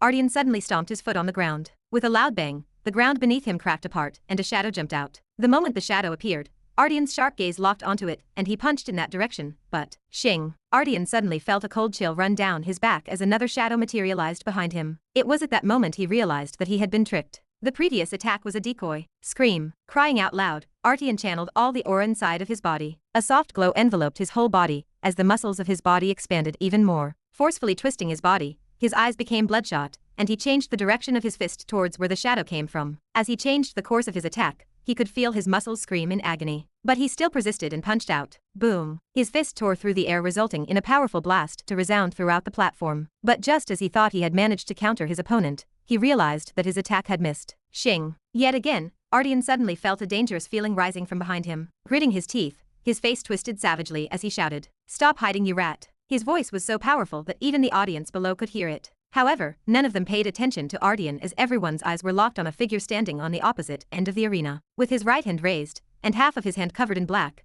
everyone watched as black threads encircled Jin's arm. His cold eyes were currently locked onto Ardian, who was currently madly throwing punches around, failing to realize that beneath him was a small black pool that would shoot black threads left and right whenever Jin's hand twitched. Slowly but surely, more and more black threads formed from beneath the pool, wrapping around Ardian's legs. Because he was so distracted by the attacks, Ardian was unable to take note of the black threads, and before long about half of his lower body was covered in black threads.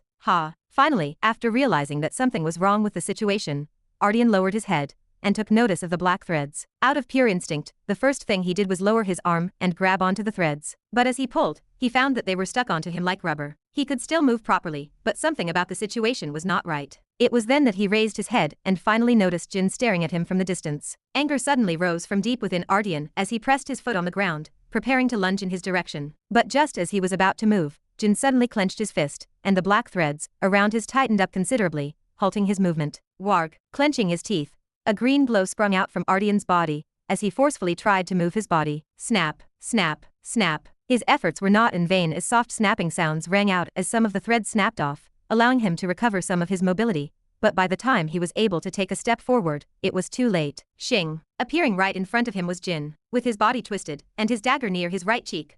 Ardian's eyes opened wide. Before he could react, Jin slashed down and a feeling of death suddenly washed over Ardian's body. Even then, as a proud orc, he kept his eyes open and continued to glare at the dagger. He knew from the moment that his body had been trapped that he had lost the match, but he still persisted. Unfortunately, his stare was not enough, and Jin's dagger enlarged in front of him. Just as the dagger was about to take his life away, it came to a sudden halt. Thud. With a low thud, Jin landed on the ground and brushed his hair up. A deathly silence enveloped the arena grounds as all the spectators gazed in Jin's direction. However, the silence was soon broken by the referee's voice as it boomed throughout the whole venue. Winner of this round, Jin Horton, he will pass to the round of 16. Following the referee's words, the whole stadium erupted into cheers. Once Jin's match ended, it was Amanda's turn to compete. Standing on the opposite end of the arena, Amanda held onto her bow with her left hand whilst simultaneously taunting the string back with her left hand. A blue translucent arrow materialized on her bow as she gazed at her opponent. Standing opposite her was a young dwarven girl with both of her hair tied in ponytails. With both of her hands forward,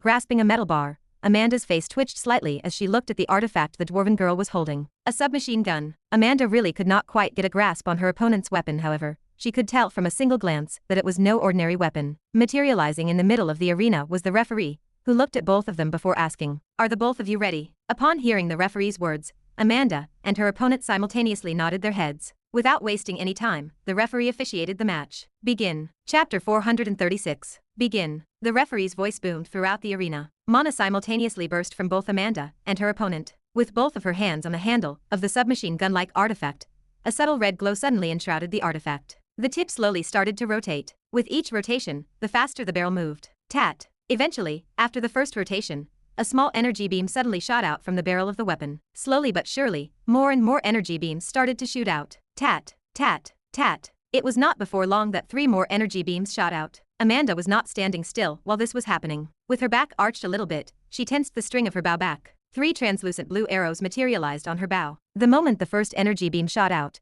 Amanda calmly stood still. Her decision proved to be the correct one as the projectile quickly missed her. Her hair fluttered wildly. Following the first beam, more and more beams started to shoot out from her opponent's artifact. Even then, Amanda refused to release her arrows. The mana around her started to twist. Whenever a beam would come hurtling towards her, she would either take a step to the side or move a small part of the body. Her movements were minimal. Each time she moved, she was able to miraculously dodge the energy beam that was hurtling towards her at incredible speed. Amanda's actions caused almost everyone that was watching to look at her in awe. Her mesmerizing figure stood in the middle of the arena, like an unbeatable war goddess. Her nimble and yet minimal movements that helped her dodge the beams caused everyone to be at a loss for breath. So skillful, everyone thought as they watched her dance around her spot, like a beautiful butterfly. The reason why Amanda was able to do all of this was because of her skill. C-rank mana sense, a skill that essentially allowed her to sense the mana as well as see the disturbances around it. Not only did the skill help her determine the direction of her arrows when she shot them, but she was also able to sense the direction of where the attack of her opponent would go. It was thanks to this skill that she was able to do what she was doing. However, this only worked for a short period of time. From a certain point,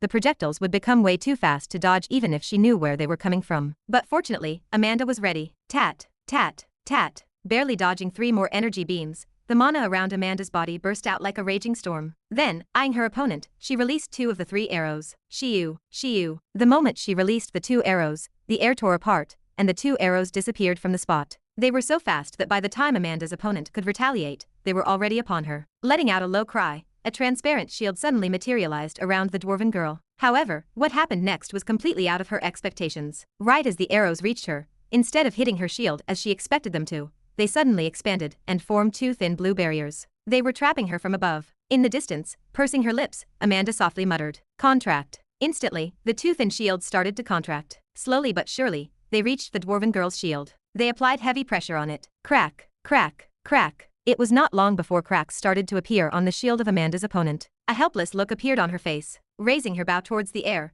Amanda finally let go of the final arrow. Once again, it disappeared from her bow. It tore through the air like a comet. Crash. The exact moment her arrow left her bow, the barrier around Amanda's opponent finally tore apart, with a loud crash. Before her opponent could even react, the dwarven girl suddenly felt a powerful mana fluctuation coming from above. Lifting her head up, she watched as a terrifying arrow came hurtling down on her. It was so fast that she was unable to react on time. Boom. A terrifying explosion ensued a couple of seconds after as Amanda's arrow came crashing down on her opponent. Dust flew everywhere. Once the dust settled, everyone watched as the referee appeared a couple of meters in front of Amanda's opponent with his hand raised. Behind him was the frightened opponent, who could not stop trembling as she let go of her large weapon. Thud. The winner of this match is Amanda Stern. She will pass to the round of 16. How strong, I softly said as I watched every second of Amanda's match. If I said I was not impressed by her performance, that would have been a lie. Although her opponent was not exactly the strongest, for Amanda to one-sidedly beat her like that was a testament to just how much she had improved over the years. Taking my eyes away from the screen, I turned to glance at Angelica. With her head cocked to the side and a curious look on her face, Angelica also seemed to be entranced by Amanda's performance. I smirked when I saw this.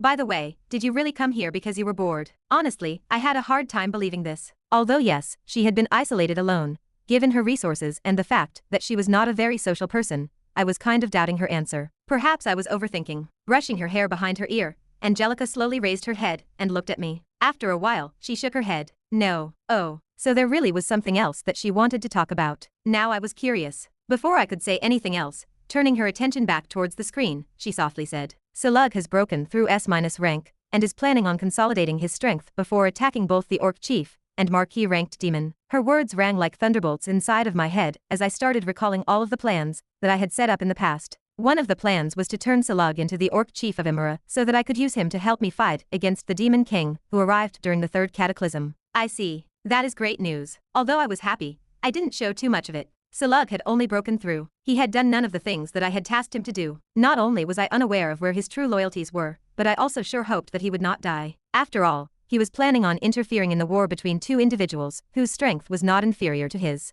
The only thing he had on them was the element of surprise. Even with that, I knew that his chances of winning were not very high. They were not low, but not high at the same time. Did he say anything about the time he will attack? No. Angelica shook her head. Pausing for a second, she added, "But I do not think he will attack anytime soon. He is trying to find the best way to deal with the situation." I see. I thoughtfully nodded my head. A part of me was glad that Salug was not rushing into the big fight as soon as his strength broke through. However, my worries were not the least bit quelled. After all, his death would put Angelica in jeopardy. I did not want that to happen. Placing my hand on my chin and taking a small glance in Angelica's direction, I softly said, "You should probably turn yourself into a cat." Angelica's brows knit when she heard my words. "Why?" "That is because people will come to visit me soon. I am sure you do not want too much attention gathering." Before my words could even fade, we suddenly heard the sound of footsteps coming from the other side of the door. Opening up her eyes, throwing me a glare, a black shadow cast over Angelica before her figure shrunk, and she turned into a cat. Following her transformation, she jumped up on the bed before resting on the top of the small ledge by the side of the window. Clank. Because she was now a full-fledged count-rank demon, it only took a brief moment for her to transform. Just as she sat on the ledge,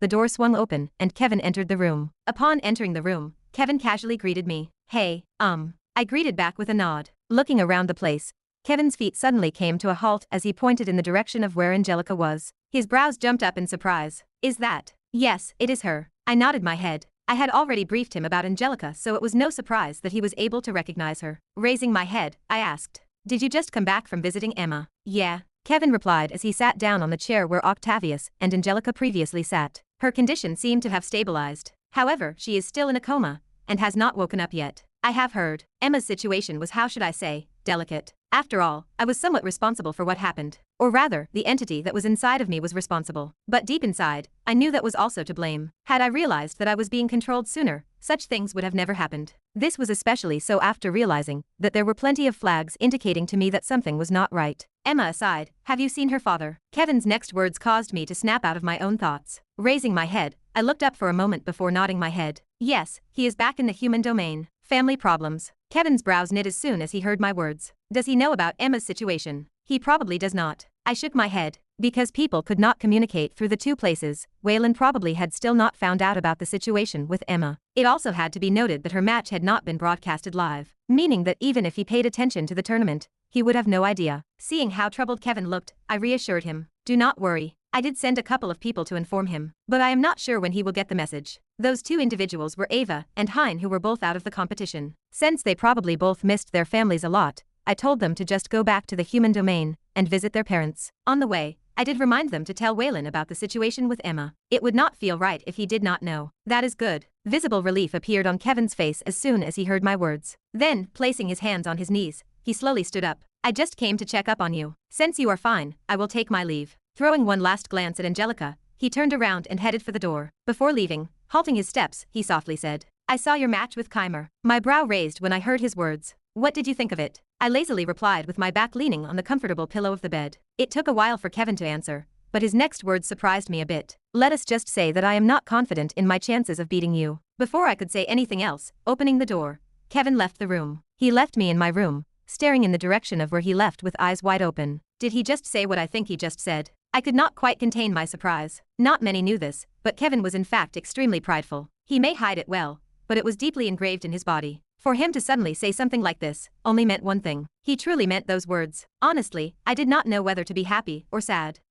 In the end, letting out a tired sigh, I turned my head to once again stare at the scenery outside. Although what Kevin said may have been true, at the end of the day, those were just words. Only when we fought each other for real would we truly know who was stronger between the two of us. Clank. After a while, as I was gazing at the scenery with Angelica, the door once again opened. Turning my head to see who the person was, I was pleasantly surprised to find Amanda walking in. A smile appeared on my face. I saw your match. Congratulations. Chapter 437. Thank you. Amanda replied with a soft smile as she heard Ren's words. Directly coming out of her own match, she was quite tired. However, thinking back at her own mother's situation, she quickly discarded all of her tiredness and chose to visit Ren. Aside from the fact that she wanted to make sure he was okay, she also wanted to see if he could help her. Amanda understood her situation well. She knew that her mother's situation was dire, and she also knew that if she did nothing, the problem would not solve itself. Instead of keeping the problem to herself, she took it upon herself to try asking for help, and the first person that came to her mind was Ren. She did also think about asking Kevin, but she felt more comfortable asking Ren first. Even though she was comfortably around Kevin, she felt more at peace when she was around Ren. Furthermore, having talked to him, Amanda knew that he had just come back from the Dwarven domain. She also knew that his relationship with them was good, and therefore, after carefully thinking things through, she decided to ask him if he had a way to solve the Mindbreaker curse. Her hopes were low, but nevertheless, it would not hurt asking. Sitting down, placing both of her hands on her laps, Amanda took a good look at the place before her eyes suddenly paused on a small black cat sitting by the edge of the window. Pudding, she called out in surprise. A flood of memories suddenly flashed through her head as the surprise in her eyes grew only bigger. How is she here? She thought at first, but after that, staring at her fluffy fur, her right hand instantly twitched as she had a sudden urge to pet her. However, the moment Amanda's words faded, Pudding's body suddenly twitched as the room froze for a second before a wry smile appeared on Ren's face. Scratching the back of his head, Ren forced a laugh before scooching his body away from Pudding. Haha, yes, it is Pudding. He turned his head to look away from her. Amanda tilted her head once she saw this, but recalling the purpose of her visit, she stopped paying attention to Pudding and cleared her throat. Cough, cough.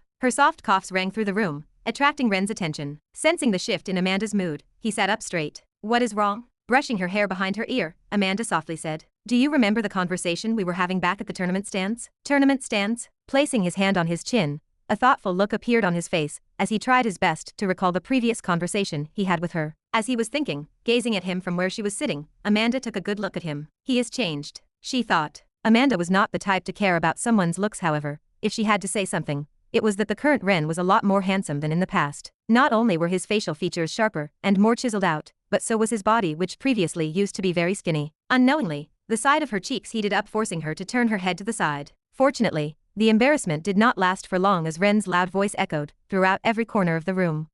You mentioned something about your mother. His face quickly turned serious. Recollecting herself, Amanda nodded her head. Yes. Did something happen to her? Ren proceeded to ask before he raised his head and carefully looked around the place. You said that she was here, but I do not see her anywhere. Ren's sudden action caught Amanda off guard as she could not help but smile at his actions. The way he was moving his head around to look for her mother was funny. After all, there was no one else but her in the room. He was clearly overacting for nothing, but it was because of such things that she was comfortable with him. But her smile did not last for long, as the smile soon wiped away from her face and her face darkened. She is sick. Amanda eventually said, and Ren finally stopped moving. Following this, worry and surprise flashed across his eyes. Leaning forward, he asked, "If I may ask, what happened to her?" Amanda nodded her head. She had already braced herself to tell everything that had happened to him. Biting the bottom of her lips, she took a deep breath before she started to recount to him everything that had happened not too long ago with the Elf Queen. From how she brought her to this strange place, to how she told her about the situation with her mother, and how she had saved the Queen's life. As she spoke, she made sure to not miss out a single detail. After reaching the place,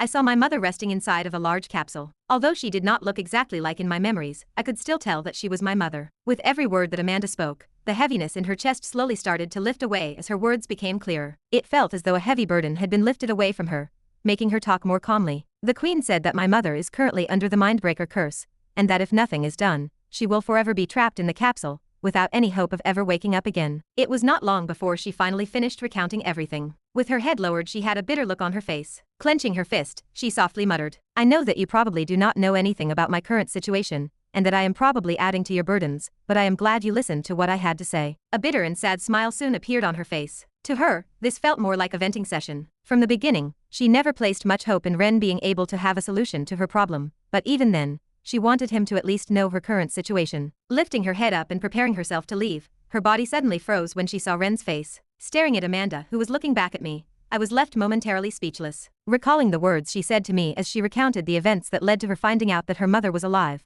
I really could not help but be inwardly shocked. There was such a story? This was the first thought that came to my mind. Moreover, what was even more shocking was the fact that I did not know of such an important matter, especially if it was regarding Amanda, one of the main characters of the story. Was it purposely left out by the entity? I thought to myself as I tried to make heads or tails about the situation. Although it was a far-fetched possibility, I knew that I needed to take this matter into consideration. As far-fetched as it was, the possibility of it biting me in the ass in the future was not impossible. However, it was then that I suddenly recalled something important. Focusing my attention back towards Amanda, who looked extremely down, I softly said, "Actually, I know of a way to cure the curse of your mother." Ha! It took a moment for Amanda to react, but the moment she processed those words, she stood up in shock and looked at me with eyes filled with a mixture of shock and surprise. "Really?" she asked with a voice filled with hope. I nodded my head. "Yes, I do. The Mindbreaker curse." Thinking back to the past when I went to Imura with Kevin to collect the cure, I would have never thought that I would have to use them again. Actually, now that I think about it, was there not someone that was supposed to be healed by the fruits? The whole reason why Kevin went to Imura was to collect the Surin fruits in order to heal someone from the Mindbreaker curse. Was that someone Amanda's mother? If so, why did I know nothing about this? Moreover,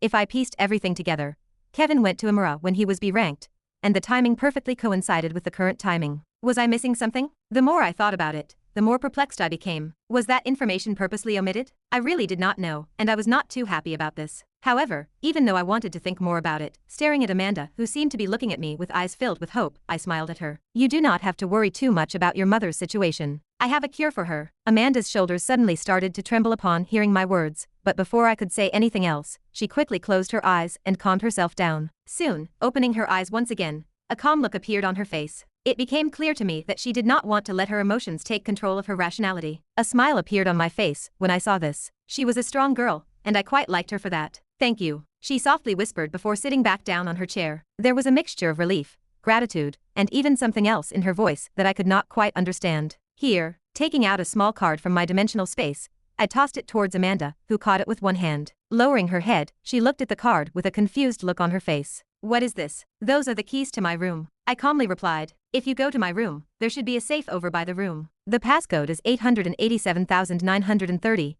and over there you should be able to find my dimensional bracelet. In it is the fruit that can cure your mother of the curse." As I had a very big match, afraid that my dimensional space would break during the fight, I decided to store all my important items inside of another dimensional space before putting it inside of a safe. The red book was also stored inside of the safe. I would have gone in her stead, but at the moment, I was not really in the condition to go, so I could only have her go for me. Clenching onto the card with her hand, Amanda gratefully looked in my direction before she took a deep breath. Biting the lips softly, she once again muttered, "Thank you. Do not mention it." Waving my hand, I leaned back on my bed. Although the Surin fruit was worth quite a lot, I did not regret giving it to Amanda. Aside from being one of the closest people to me, she was also someone that went through a lot. In fact, the situation with her father was probably a result of my own actions, and I felt a little bit guilty about that. Yes, her father would have always gone to the demon realm, however, it was not meant to be that early. My actions changed the future, and as a result, caused him to go under even more danger than he was supposed to. Standing up, with the card to my room tightly clenched inside of her hand,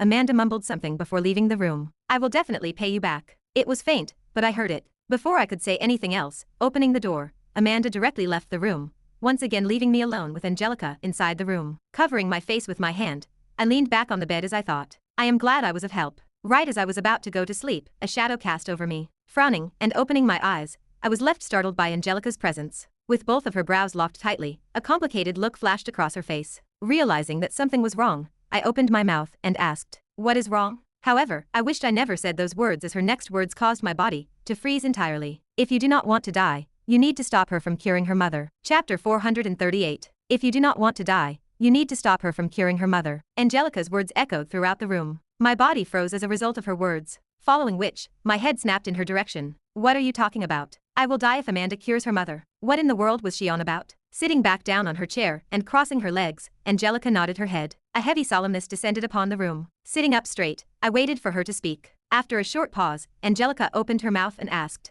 "Do you remember when we signed a contract?" Yes. How could I forget? It was a couple of days after I managed to defeat her and wanted to make her join my group. But why was she suddenly asking about this? Pursing her lips, Angelica's delicate brows knit together. Finally, she let out a long sigh. I will cut straight to the point. The person who has cursed Amanda's mother was me. Ha! My eyes instantly opened wide upon hearing her words. Out of nowhere, Angelica suddenly dropped a bombshell on me. My mouth opened and closed repeatedly as I struggled to find the right words to say. I finally understood the meaning of her previous words. In no way, shape, or form can party A harm party B, and vice versa. This was one of the clauses in the Mana contract that we signed. Me giving Amanda's mother the cure would be a direct breach of the contract, as it would directly harm Angelica. This clause was also the reason why Angelica told me about the situation. If she did not tell me, she would also be breaking the clause.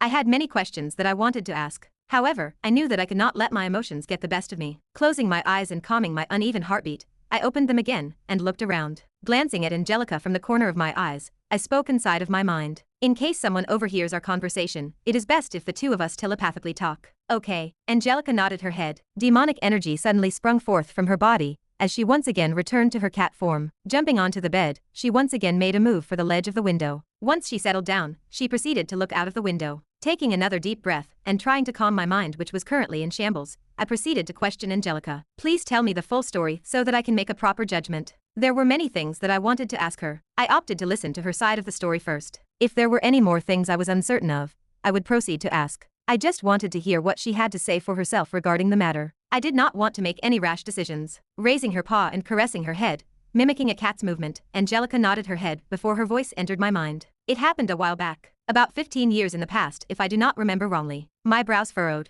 15 years back. That was quite a while ago. Was Amanda's dad even highly ranked back then? It had to be noted that humans did not live for as long as demons did, and therefore, 15 years was quite a lot of time. If it was 15 years ago, I doubted that Amanda's father was even S rank. However, that still would not be able to explain how she was able to curse Amanda's mother. After all, he may have not been S ranked. The disparity in strength should have been big. Back then, I was only a Baron ranked demon, and was newly elected as the matriarch of the Charm tribe. As the newly elected matriarch, I was very ambitious, and an opportunity presented itself. Angelica paused and looked at me. Pinching the middle of my brows, I proceeded to ask, could that opportunity have anything to do with you cursing Amanda's mother? Turning her head and twirling her tail in the air, Angelica softly replied, it is exactly that. Upon hearing her words, the confusion within me grew. Tell me more about this opportunity. I mean no offense, but I seriously doubt that you have the ability to actually be able to curse her mother. Your words are correct. I was indeed too weak back then to actually curse her mother. Although Amanda's father was not the guild leader just yet, the security around her mother was simply too much for a Baron-ranked demon like me,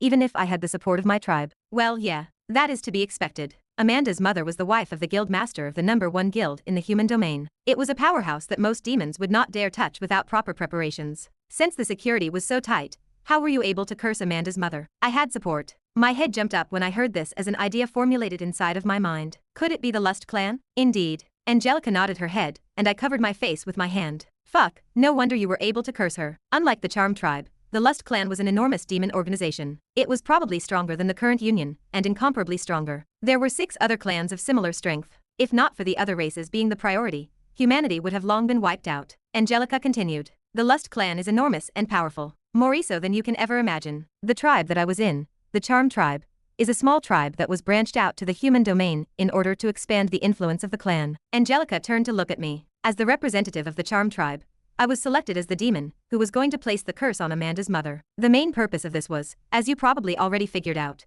to try to take over the #1 guild in the human domain. I get that, but why you? Could they not have chosen a stronger demon? Cannot. Angelica shook her head. Back then, the stronger demons were busy trying to settle down on Earth, and were also fighting against the other races. I still had some doubts. I really did not buy the whole idea of Angelica being selected out of all the other demons. There was most likely something that she did not want to tell me. I did not push it. There was probably a reason why she did not want to tell me. Since the mana contract stated that she could not think of doing any harm to me, I could tell that she was not divulging this to me in order to protect me. I was not sure at this point. Scooting my body back, I placed my hand over my chin and fell into thought. After a while, I looked at Angelica and shared my findings. In short, I can already predict what happened next. With the aid of the Lust clan, you were somehow able to curse her. However, the moment you tried to threaten her, instead of following your orders, she directly ran away. Not wanting to disappoint the Lust clan, you tried to chase after her, and somehow failed, resulting in you activating the curse. Upon activating the curse, you thought that she had died, and forgot all about her. Angelica helplessly nodded her head. That is correct. However, back then, I really thought that I had killed her. I get what you mean. Amanda's mom could count herself lucky. Had it not been the queen that was next to her, she would have died a long time ago.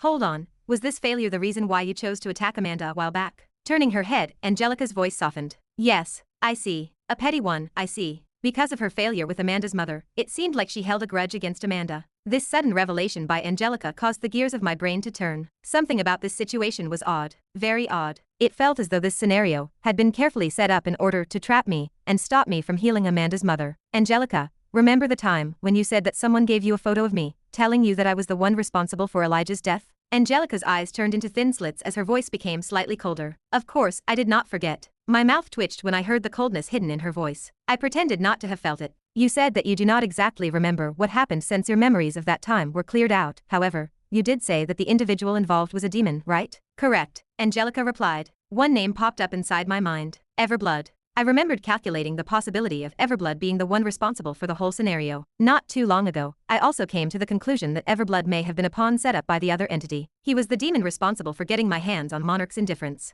It was a far-fetched theory, but this event strengthened that hypothesis. The scenario was a bit too coincidental. Thinking about how that entity knew the ins and outs of my personality, I did not for once doubt that me picking up Angelica and making her my partner was a part of his plan. Just how much have you planned out? Over 3 years had passed ever since contracting Angelica. I had never thought that such a possibility was possible. For how long had the entity inside of me planned everything? My stomach churned at the thought. Fuck. Eventually, a curse escaped from my mouth. It had finally dawned on me just how serious the situation was. Turning my head to look at Angelica, my head started to hurt. Just how was I going to solve this situation? Should I just tell Amanda the truth and hope for her to accept the fact that I was working with the demon responsible for tearing her family and childhood apart? Or should I just make up a random excuse and tell her to wait for a couple of years till the contract ended? Clenching my head with both hands, I groaned out loud. Ugh, this is the worst. Was there really no other way out? Just as I was losing all hope, Angelica suddenly spoke up. A complicated look appeared on her face when she said those words. Actually, there might be a way. Chapter 439. Actually, there might be a way, Angelica said with a complicated look on her face. Her words reignited hope within me. However, that was quickly dashed away when I realized that there was no free lunch in this world. Indeed, there may have been a way, but there was most definitely going to be a cost associated with that way. Closing my eyes and taking a deep breath to collect myself, I opened them up again and asked, what is the way? Breaking the contract. You know that is not really possible. Mana contracts, regardless of the party's will, could not be broken. The reason for this was unknown. The same went for skills. No one really knew why they existed. Well, that was back in the past. I now knew. It was because of the Akashic records. They were the entity responsible for creating the laws of the world, and in this case, the law that they had set was that mana contracts could not be broken. Was there a deeper reason for this? I really was not sure. That aside, it was because of this rule that people were extremely apprehensive when signing a mana contract. Since both parties could not break the contract, if both were unable to fill the requirements set in the contract, both parties may end up bound together for life. Furthermore, I did not want to break my contract with Angelica. Not only was she a powerful ally that I could trust, but all the previous plans that I had made with Salug would go to waste. I could not really afford to lose those. Angelica also seemed to have understood this point, as she quickly shook her head. No, it is not that.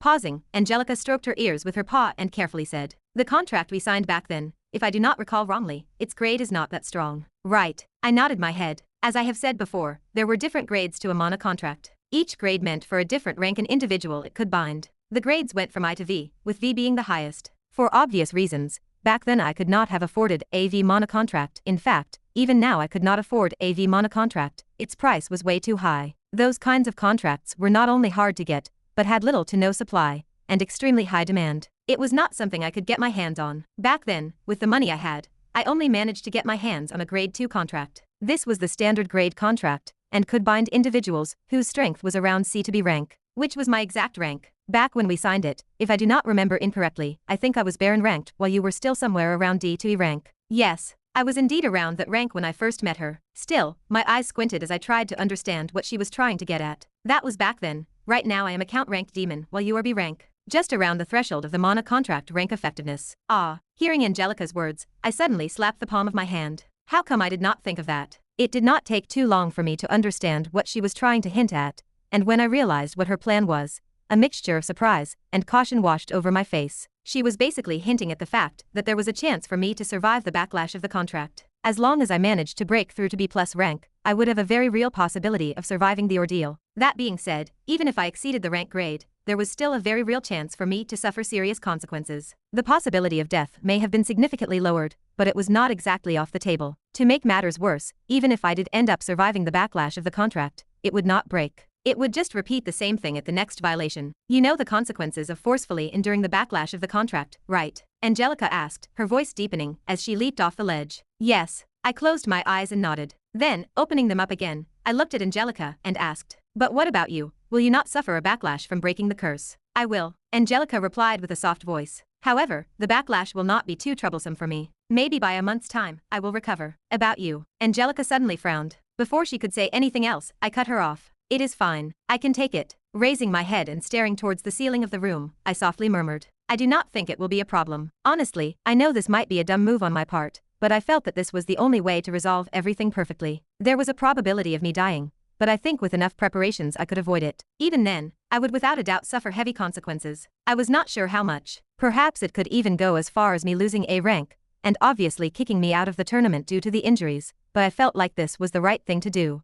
My mind suddenly halted as my thoughts paused there. A sudden thought struck me. Do I perhaps like Amanda? Was the reason why I was going to make such a rash decision because I had feelings for Amanda? If I thought about it, I was not the type to risk my life for the sake of others unless it jeopardized my own. It just was not me. Yet, here I was now, just about to do that same exact thing. I could not quite comprehend the feelings I was having. Sure, Amanda was beautiful, drop-dead gorgeous if I had to add, but I had seen plenty of other beautiful girls in my life. Yet, thinking about the possibility of her hating me, my decision in letting Amanda hand her mother the fruit became more resolute. Deep down inside, I knew that if I did nothing about the situation, and Amanda found out everything, our relationship would reach a point where we would never be able to talk again, and I really did not want that. But did this mean that I liked her? I really do not know. I ruffled my hair into a mess. The more I tried to rack my brain over the matter, the more confused I became. I really knew nothing about romance, and honestly, I had not been with Amanda long enough to think of her as a romantic interest. Yet, why did I not want her to hate me? Knock.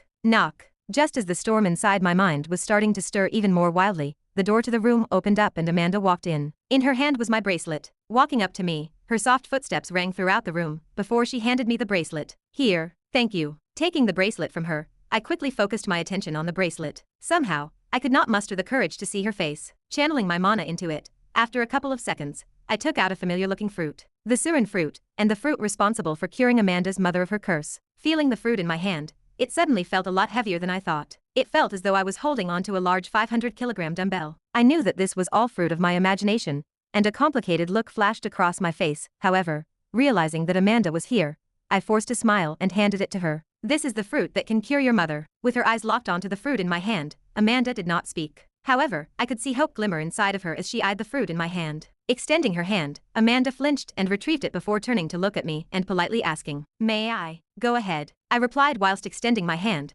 urging her to take the fruit. Mustering some courage, Amanda eventually extended her hand and took the fruit. Then, retrieving it, she started to carefully examine it in her hand. As all of her attention was focused on the fruit, I took this chance to finally take a good look at her, and the moment I did, a thought suddenly crossed my mind. She looks like a cat that just found its favorite toy. It was quite cute. The way that her eyes would dart around the fruit, and her subtle changes in facial expressions were quite a comical scene for me to see. Ha ha ha. Before I knew it, a small laugh escaped from my mouth. I instantly covered my mouth when I realized what I did. Unfortunately, it seemed as though I had laughed a little bit too loudly as Amanda's voice soon reached my ears. "Is something funny?"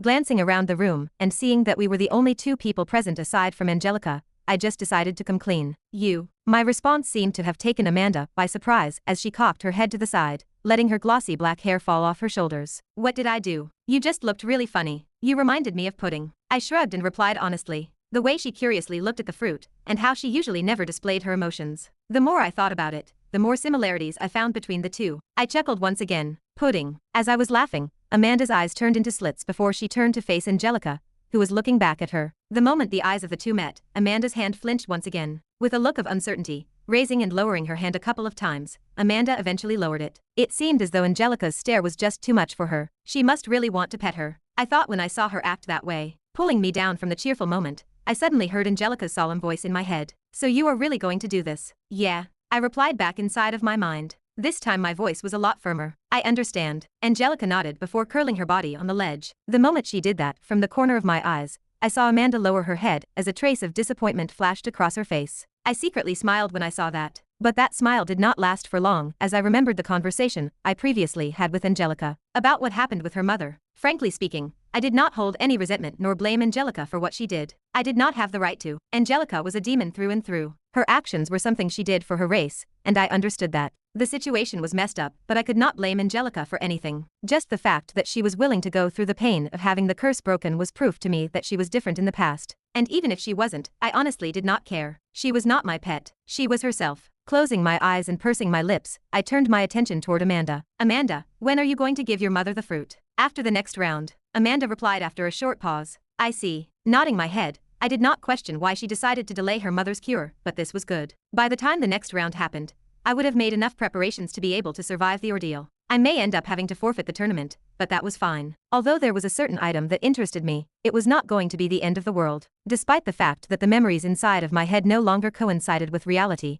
I still knew of a couple of items that I could collect to further boost my strength. This little setback was nothing to me, and honestly, I was tired. Tired of all the fighting and constant problems that would show up one after another. I just wanted to go back home. Chapter 440. Door click. The door closed, and silence enshrouded the room. Leaning back on my bed, I looked towards the ceiling of the room. How troublesome. I muttered to myself. It was not long before I heard Angelica's voice inside of my head. Are you really going to drop out of the tournament? You know you could have just told her to wait after the tournament, right? About that. Turning my attention back toward Angelica, a bitter smile flashed across my face. Before I could say anything, Angelica spoke up once again. If you had participated till the end, you would have most likely won the whole thing. That Kevin friend of yours, he is weaker than you. Closing my eyes and taking a deep breath, I could not really deny her words. Even though we had not fought each other yet, I could tell that the current Kevin was weaker than me. Not only did I know the ins and outs of how he fought, but I also had plenty of experience when it came to fighting. I did not waste my time in Henlauer after all. Just the knowledge of how Kevin fought was enough for me to be able to beat him,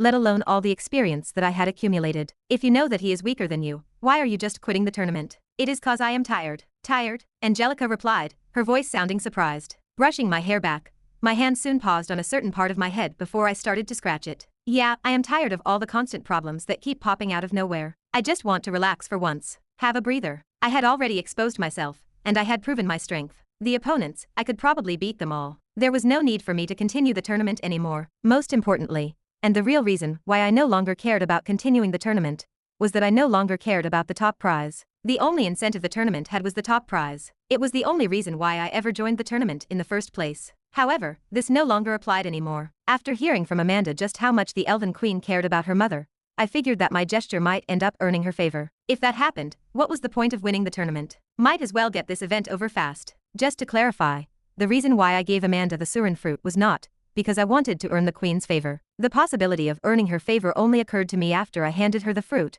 and hence why I no longer held the tournament with as much importance as before. Stroking the bottom of my chin, my mind shifted toward a different topic. Right, I should also break through right about soon. The higher ranked I was, the greater the possibility of me surviving. The only hope I had when this happened was for me to not suddenly lose a rank. Though the chances were not exactly high, it was still possible. In hindsight, even if I did end up losing a rank, I would just go back to where I was now. Also, that was only applicable if I truly did lose a rank. There might be a slim chance that I might just have to suffer an inhuman amount of pain, and I was fine with that. Nothing could be worse than what happened to me at the monolith, right? I hope so. In the midst of my thoughts, I suddenly felt a sharp gaze coming from my left side. I did not need to look to understand to who the gaze belonged to. Why are you looking at me like that? I am curious. Why did you not tell the truth to that girl? Truth. I wryly smiled. You do know that if the Elven Queen comes to know of your involvement with the situation, you might die without knowing how you died. Though I did not think that Amanda would say anything, I really could not afford to lose Angelica. This was the best option that I could think of. I did not think of that, Angelica eventually said inside of my head upon hearing my words. Her voice sounded much fainter. Yeah, we cannot really afford to say too much. Interlocking my fingers together, I extended my arms and stretched. Ugh, let me start making preparations. Just as I had set my mind to prepare myself for the upcoming event, my watch suddenly vibrated. It is probably the matchups for the round of 16. I thought when I felt the vibration. Ring, ring, ring, ring. Lowering my head and staring at the message written in it, my face froze.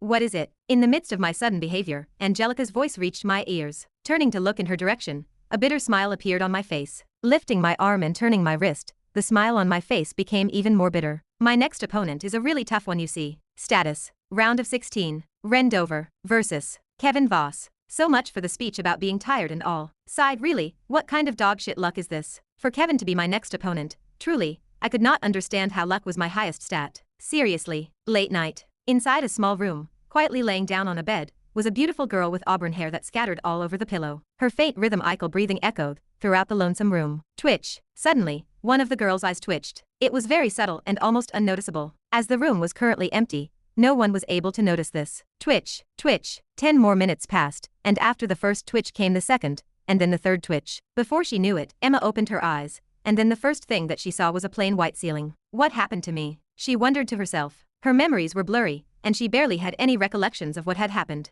That did not last for long as memories soon started to flood her mind, reminding her of exactly what happened. Ah, I lost. Aaron's face suddenly popped up inside of Emma's head as the memories started crashing down on her head. She could clearly remember the moment when he suddenly appeared behind her and stabbed her in the back. Had it not been for the referee's intervention, she might have died there and then. I was careless. Emma clenched her fist when she thought about her loss. She already knew from the beginning that her chances of beating him were low. Because of everything that had happened with her uncle, a lot of her resources were cut out from her, resulting in her strength being a notch behind the others. Secretly, this had been eating away at her. Watching her friends and people close to her slowly surpass her, leaving her behind, Emma truly felt inferior. As a result, she decided to train even harder. The lack of resources truly made it hard for her to keep up with Kevin and the others. However, through her sheer willpower and perseverance, she was able to get to where she was now. C+, almost B-. It may have not been outstanding compared to Kevin and others, but it was still amongst the top in her generations. The reason why she fought Aaron was that she wanted to prove herself. She wanted to prove to Kevin and the others that she was not some dead weight. Even if she might end up losing against Aaron, she thought that it would have been a great experience for her. It would help her identify her own weakness to later work on and develop. Unfortunately, she had been too naive. Just because Aaron was also a human, it did not mean that he would not try to kill her during the tournament. She had joined the tournament with the wrong mindset, and she ended up paying a heavy price for this naive thinking. Lifting her head up and looking around the room, Emma wondered out loud, where are the others? But then, when she realized that it was dark outside, she understood that they were most likely sleeping. Massaging her head with her hand, Emma leaned her body to the side and tried to get out of bed. But as she tried to move, her face suddenly froze. Moving her arm down, she once again tried to get out of the bed. Her face stiffened as soon as she tried to move her legs once again. I cannot move my legs. Her face dyed with horror as she came to a sudden realization. She could no longer move her legs. Lifting her body up with both arms behind her, Emma tried to shift her body around the bed, in hopes of seeing if she still had some feelings in her legs, but it was all to no avail, as she eventually realized that she could no longer move them. Once the realization dawned on her, instead of crying or panicking, she simply laid back on the bed with a listless expression on her face. A deep silence enshrouded the room following this. Maybe this is for the better, she eventually murmured, breaking the silence. Closing my eyes, she quickly accepted her circumstances. She knew that this was a result of her own failure and carelessness. Staring at the ceiling of the room, her eyes eventually dulled as she thought, maybe this really is for the better. I have already been holding everyone back with my problems. At the same time, in a lush green forest. Explosion. A thunderous sound echoed throughout the forest as a boulder shattered into dust particles. The leaves rustled, and the grass bent in a prostrating fashion. With a somewhat rough breath, Kevin's crimson red eyes shined amid the darkness as they locked onto the area where the boulder used to stand. Raising his hand, he wiped the sweat that had accumulated on his forehead. Sigh. A long sigh escaped from Kevin's mouth as he looked at his watch. Following this, a rare trace of solemnness appeared on his face. Although I expected this to happen, I did not expect for it to happen so soon. It had to be said that they were still in the round of 16. The chances of them meeting may have not been low at 1/32, but still, Kevin had hoped that they would see each other much further down the tournament. But alas, it was only wishful thinking on his end. The drawings were random, so he could not complain. The only problem he had was however the Elven tier situation. If he lost the match, then he would be unable to get them. He thought about asking Ren to get it for him in the chance he lost, but but he quickly shook his head. Ren might do it if he asked, but Kevin had his own pride. The Elven tier was something he needed to win, not Ren, or anyone else. Furthermore, he did not want Ren to go easy on him. He truly wanted to fight him with the both of them going all out. Kevin had a general idea of what Ren went through after his death, and he understood the difference between the two of them. However, just because Ren had been through such hardship did not mean that he had been standing idle. Not only did he have Donna personally tutor him throughout the whole of the 3 years, but he had also gone through many missions where he had killed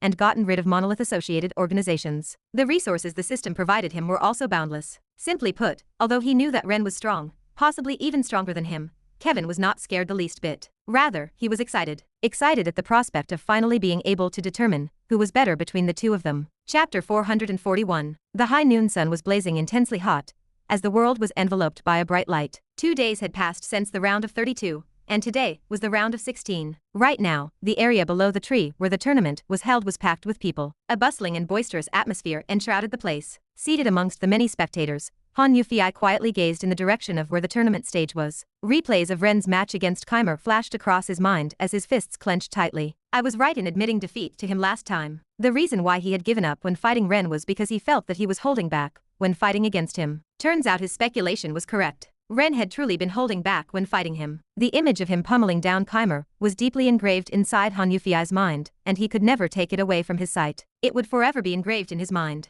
Crazy. Han Yufei ended up muttering to himself. They were both the same age, yet the gap between them was so big. He now understood where his confidence came from when he met him last time. He was confident that he could convince him through his domineering strength. And Han Yufei had to admit, he truly had won him over in terms of strength. Just recalling how he had won the match, Han Yufei's heart could not help but be moved. It made him rethink about the offer. If before he was sure about refusing, now he was not so sure. However, before he could think things through, a new shocking development happened. Kevin Voss versus Ren Dover. This piece of news completely shook Han Yufei, who could not help but feel his heart palpitate with excitement. There was another person that Han Yufei could not properly gauge the strength of, and that was Kevin. Regardless of how much he trained for the whole 3 years he had been at the lock, he had never once been able to come close to him. He had always been reaching out his hand, trying to grab onto his back, but not once had he ever come close to his level. Being the heir of the Han clan, Han Yufei was naturally proudful, but whenever he tried to compare himself to Kevin, and now even Ren, he could not fathom how in the world he was going to come close to their level. Even so, Han Yufei was not the jealous type.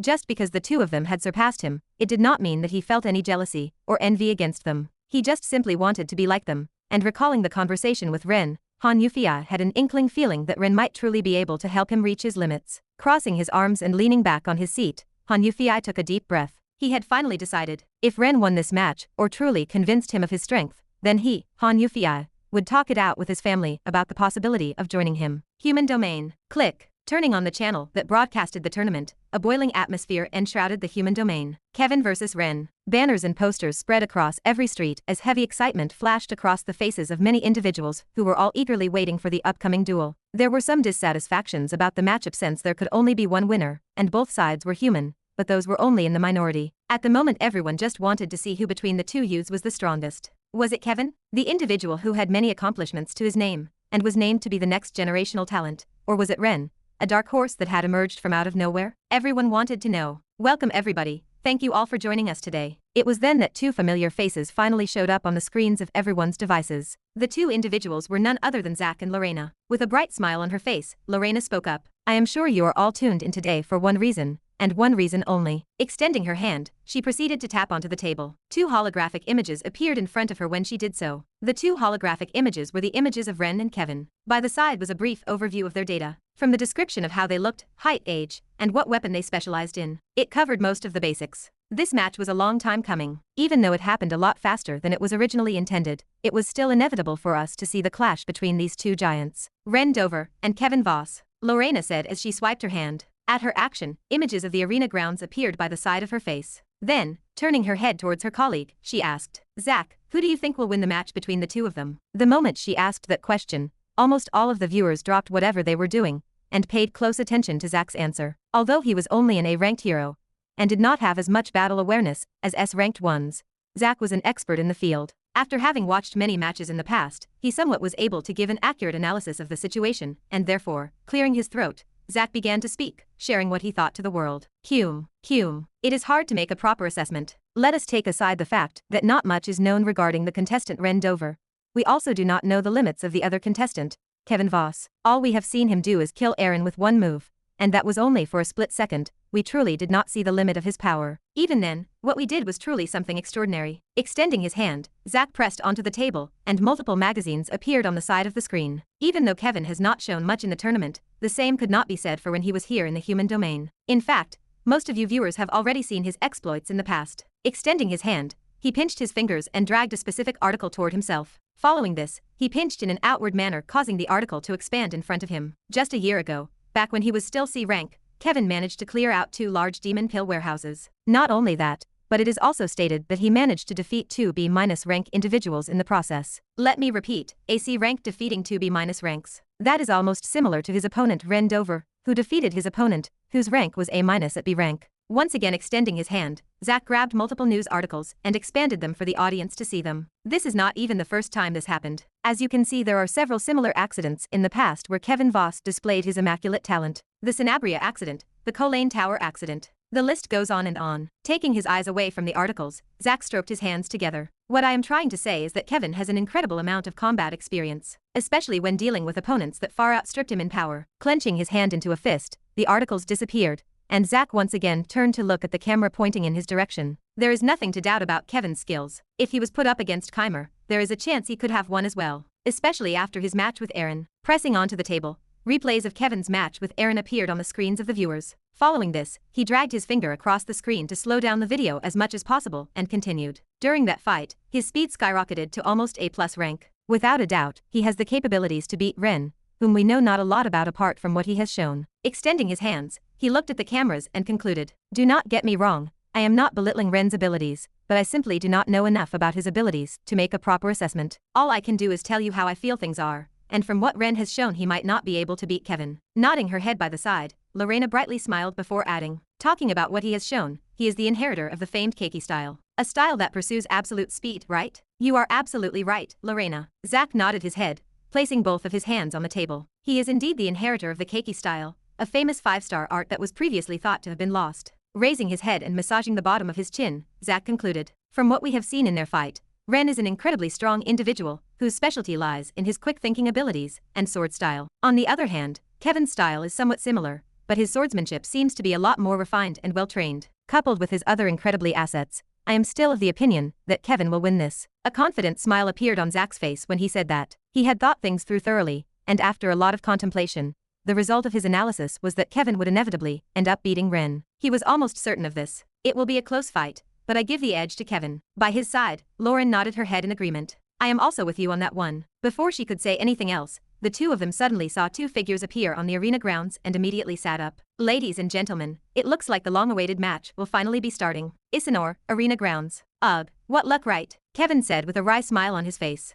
He was currently standing opposite me, and he had a casual look on his face. But having known him for long enough, I knew that he was currently on his highest guard. I shook my head when I saw this. It really is terrible luck. Ever since the day of the matchup, I had been unable to see Kevin, and today was the first time that I saw him after a long time. Looking at each other in the eyes, we could tell that we both thought of this situation as ridiculous, but at the end of the day, we really could not do anything about it. It was what it was. "Hey, Ren." Kevin called out for me, his voice sounding extremely serious. "What is it? You better not hold back on me." Yes, I know." My eyes rolled when I heard this. Was not planning to. I wanted to see just how much stronger I was compared to Kevin. Also, knowing Kevin's personality, he would probably end up getting mad at me if I did not take him seriously. He had his own pride after all, but I mean, who did not? If I had to be honest, I had a pretty big ego myself, and this probably explained where my pettiness came from. So, being the respectable person that I was going to beat him up. Swoosh. A soft breeze suddenly brushed past my body as I closed my eyes for a brief moment. Once I opened up my eyes again,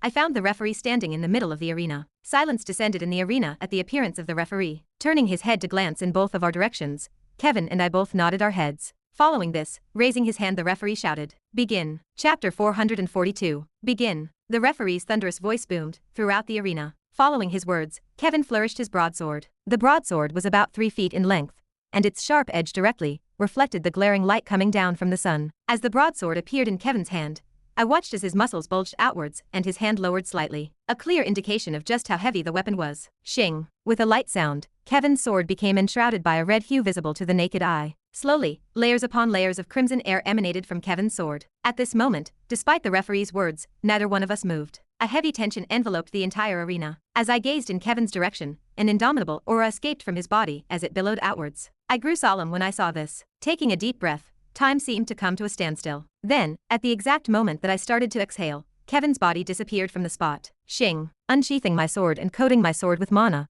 I pressed my foot on the ground and shot forward. In a second, Kevin's figure appeared right in front of me. Clank. A loud metallic ring spread in the air as Kevin's sword met mine. Sparks flew in the air, and a strong pressurized wind expanded outwardly, resulting in my clothes to flutter, releasing a paper-like sound. The clash lasted only for a brief moment, and once the momentum of our attack dissipated, Kevin's body took a couple of steps back, and so did I. Stabilizing my body, lifting my head, my eyes met with Kevin's. Not bad, I ended up muttering when I looked at Kevin. From the first exchange, I could somewhat gauge his strength. It was just a little bit weaker than mine, but it also had to be noted that Kevin still had multiple tricks up his sleeve. "You're not bad yourself," Kevin replied back with a voice filled with heavy solemnness. Then, raising his sword once again, he disappeared from his spot before reappearing a couple of meters away from me. With his sword above his head, he slashed diagonally down. A red glow enveloped his sword, and the speed at which it was hurtling towards me was quite frankly terrifying, but it was still manageable. Twisting the heel of my foot on the ground, I turned my body to the side and swung upwardly, trying to meet his sword dead on. Clank. Once again a clear metallic ring resounded throughout the whole arena grounds,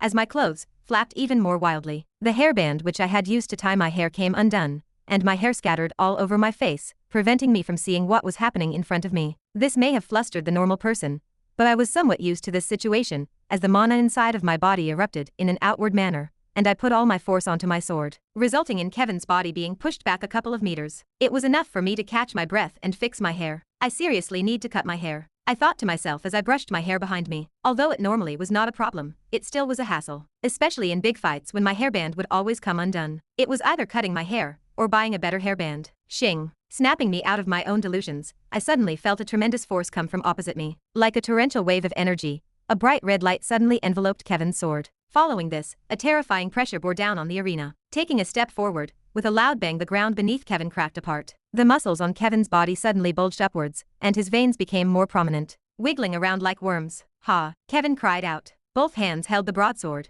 and with a sudden and swift movement, he slashed downwards. As Kevin slashed, his imposing aura suddenly rose. The air around him began to distort, as if there was an invisible current flowing around him, and agglomerating into his long broadsword. Boom! A thunderous explosion followed after, as a powerful sword energy came crashing down on me. Feeling the power contained within the attack, my brows could not help but frown. Activating Eyes of Chronos, the world around me started to slow down, and Kevin's attack stopped. Sensing the mana in the air, I calmly analyzed my situation, before reducing the effect of the skill, allowing for time to flow a little bit faster. In my vision, Kevin's sword started to move at a snail's pace. My eyes started to strain once I did this, however. It was a necessary price that I needed to pay. Tensing the muscles of my right hand which was holding on to my sword, I channeled all my mana towards it, creating a small even green coating. Then, deactivating the effects of Eyes of Chronos, taking a step forward, I slashed out. The moment I slashed out, the mana inside of my body began to stir, following which, a powerful attack shot out from my sword, meeting Kevin's attack head-on. Clank! A metallic ring spread throughout the arena, as my feet sank to the ground, and my foot became trapped in the thick floor. Glaring at me from above was Kevin,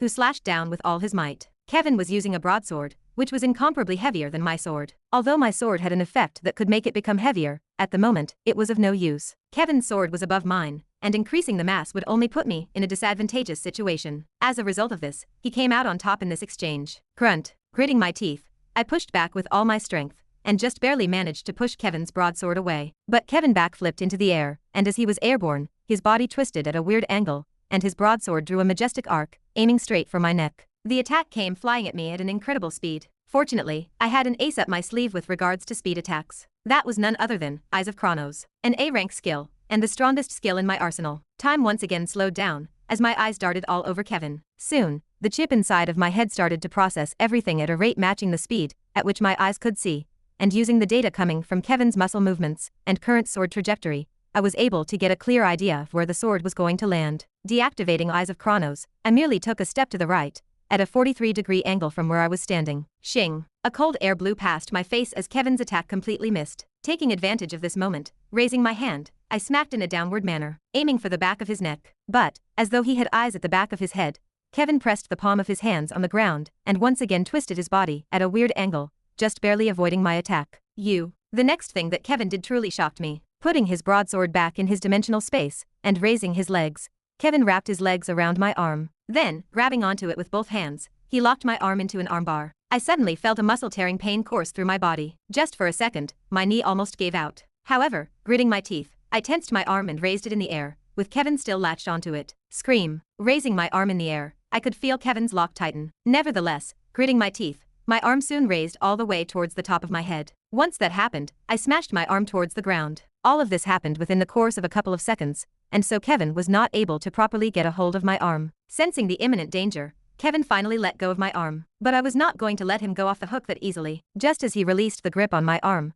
placing the palm of my hand on the ground to support my body, I twisted my legs and aimed a kick towards the side of his body, hitting him cleanly in the chest and sending him crashing in the distance. Bang! With a loud bang, his figure landed a couple of meters away from me. Standing up and finally taking a breather, I massaged my arm which was aching in pain. Shit, I might have torn a muscle, I thought to myself as I felt an electrifying feeling wash over my body whenever I tried to move my arm. However, this was nothing much. Grabbing a potion, I quickly downed it, and the pain slowly started to disappear. Doing a similar thing by the other side of the arena, Kevin once again took out his broadsword as a powerful hue sprung out of his body. Also taking out my weapon, I channeled all of my mana into my sword, forming a thin green hue around it. Raising my head and meeting Kevin's line of sight, I smirked. Then, pressing my foot onto the ground, I propelled my body in his direction as I slashed down with all my might. Everything happened in a split second, but the moment I arrived in front of Kevin, what met my sight was the sharp end of his broadsword quickly heading for my face. Turning my foot at a 180-degree angle, to halt my body, I similarly slashed to meet his attack. Boom. Yet again, a thunderous explosion reverberated throughout the whole arena, as the ground trembled, and both Kevin and I were pushed back. Steadying my feet, I looked up. There I saw Kevin looking back at me with a very solemn look. What is wrong? I asked, clicking my tongue, and trying to hide the fact that my arm was currently trembling from the previous exchange. Something bothering you? I lowered my sword slightly. In response to my question, Kevin shook his head. Nah, I was thinking that it is about time the two of us get serious. Oh. Kevin rolled his eyes. Lowering his body, he took a stance as an even more terrifying red hue sprang out on his body. As the hue covered the sky, dyeing it red with his color, he icily said, "Let us stop messing about. I know you are also holding back." Fine. I sighed. Kevin was right. It was about time that we ended the warm-up. Lifting my hand, I put my sword back into the scabbard. Moving my foot behind me, I took a deep breath as I circulated all of the mana inside of my body to the maximum. However, right before I was preparing to take things seriously, I shouted, "Get ready, Kevin. This is revenge for all the stalking you did." Ha! The moment those words escaped from my mouth, Kevin almost tripped on his own feet. The hue around his body shrank considerably. Raising his head, he rebutted, "If I do not recall wrongly, you were the first stalker. But you did not know that. What does knowing have anything to do with the fact that you still stalked first?" Kevin asked, his voice filled with disbelief. Shrugging my shoulders, I replied, "Let me remind you that I have also saved your life." You. Kevin's face twisted drastically before the hue around his body intensified many folds. Talk about ungrateful, I mumbled in a voice loud enough for Kevin to hear. The red hue surging out of his body increased by another fold. Sensing the power coming from Kevin's body, the smile on my face disappeared as I too channeled every last bit of strength inside of my body. Following this, my aura and Kevin's aura clashed in the middle of the stage. Chapter 443. Human Domain, Broadcasting Studios. Kevin and Ren looked to be evenly matched so far, Lorena commented whilst staring at the screen in front of her. Sitting beside her, Zach nodded his head in agreement. You are absolutely correct. The two contestants seem to be perfectly matched at the moment. Whenever one of the two has the upper hand, the other quickly pulls out a new move to once again regain the upper hand. Pressing both of his hands on the table, Zach leaned forward to get a better look at the battle. Staring at the battle, Zach's eyes started to hurt. He was so mesmerized by what he was seeing. So much so that he forgot to blink his eyes multiple times, and when he realized, his eyes had already started to sting. But he did not mind the pain. He felt that it was worth it. Never in his life had he seen two B-rank contestants be so strong. It was truly shocking. Lorena was also experiencing a similar situation as Zach as she too could not take her eyes away from the screen. Fortunately, the two of them were not the only people present in the studio, as one of the staff helped Lorena recollect herself. Smiling brightly, Lorena looked at Zach and asked, "Zach, after seeing the match, are you still of the opinion that Kevin will win?" Caught by surprise by the sudden question, Zach had a dumb look on his face. Thankfully, he was able to recollect himself quickly. He had plenty of experience, and so, smiling toward the cameras, he nodded his head. Yes, of course. Extending his hand, he pointed toward the main screen, and started to share his analysis of the situation. As you have most probably seen by now, although the two of them seem evenly matched, if you pay close attention, neither is going all out. Let us be real, the two of them seem to be treating this more like a friendly spar than an actual fight. Hearing Zach's word from the side, Lorena subconsciously nodded her head. It was as he said. Although the fight between the two was extremely intense, there was no real sense of crisis like in the previous matches. It felt more like a match between friends more than anything else. From the last match, most of you have already done your research on the two contestants. Therefore, you should already know that the two of them are close friends. That is correct, Lorena said before adding. But what does that have to do with you keeping your decision about Kevin being the victor? Nothing really, I just wanted to say that even though they are evenly matched, Kevin has still not gone all out. Once he does, Ren will not be able to beat him, even if he also is holding back. His words were firm when he said this. As he had already declared Kevin to be the victor, he was going to stick to it till the end.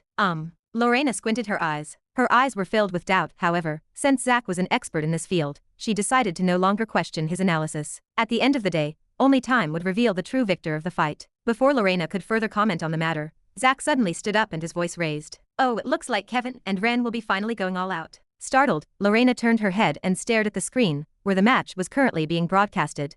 And there she saw two enormous hues clashing in the arena, one red and one white. Waves of billowing heat flowed outwardly from Kevin's body, as he channeled the fire scenes in his body. A sizzling, feverish swelter enveloped the arena grounds as the temperature shot up. With each second that passed, the greater the hue around Kevin's body became. Standing on the opposite end of him was Ren. Similarly, mana began to sprout out of his body. Howling gales of strong wind formed as a result of his power, scattering in all directions. The two hues covered half of the arena each and slowly threatened to devour each other. Standing in the middle of each hue were the blurred figures of Ren and Kevin, who held onto their weapons tightly. Neither one of them moved as they both stood motionless. It is finally starting, Lorena muttered underneath her breath. It was not just Lorena who saw this, but almost everyone in the world witnessed the same scene as they held their breath, eagerly waiting for the moment when the two figures would finally reveal their true powers to the world. Fortunately, they did not have to wait for long. Boom! A thunderous explosion reverberated throughout the studio speakers as Kevin's and Ren's figures suddenly disappeared from their spot, reappearing in front of each other. Before either could even unleash their attacks, the tournament ground beneath them cracked apart, and dust instantly rose in the air, masking the eyesight of the viewers watching. Bang! It did not take long for the dust to clear, and once the dust cleared out, there was another deafening sound of an explosion. The momentum of Kevin's broadsword was like a tsunami, and the limitless red hue came crashing down on Ren's body with unstoppable momentum. As Kevin slashed, he made sure to keep his eyes locked onto Ren. To his shock, he just stared at his attack with a dull look in his eyes. Before Kevin could react, a subtle clicking sound rang out. Click! Ren's hand blurred, and Kevin's broadsword suddenly met an incredible resistance. Grunt, pressing both of his feet on the ground, the veins on Kevin's neck protruded outwardly, as he used all of his strength to push forward, trying to gain the upper hand against Ren. However, regardless of how much he pushed, Ren's body would not budge. Ha! Kevin let out a low cry. Like a phantasmal ghost, his figure faded into the air before suddenly reappearing by Ren's side. This was so fast that Ren was unable to react on time. Furthermore, before anyone could even realize it, Kevin had switched from a broadsword to a sword. His movements became incomparably faster,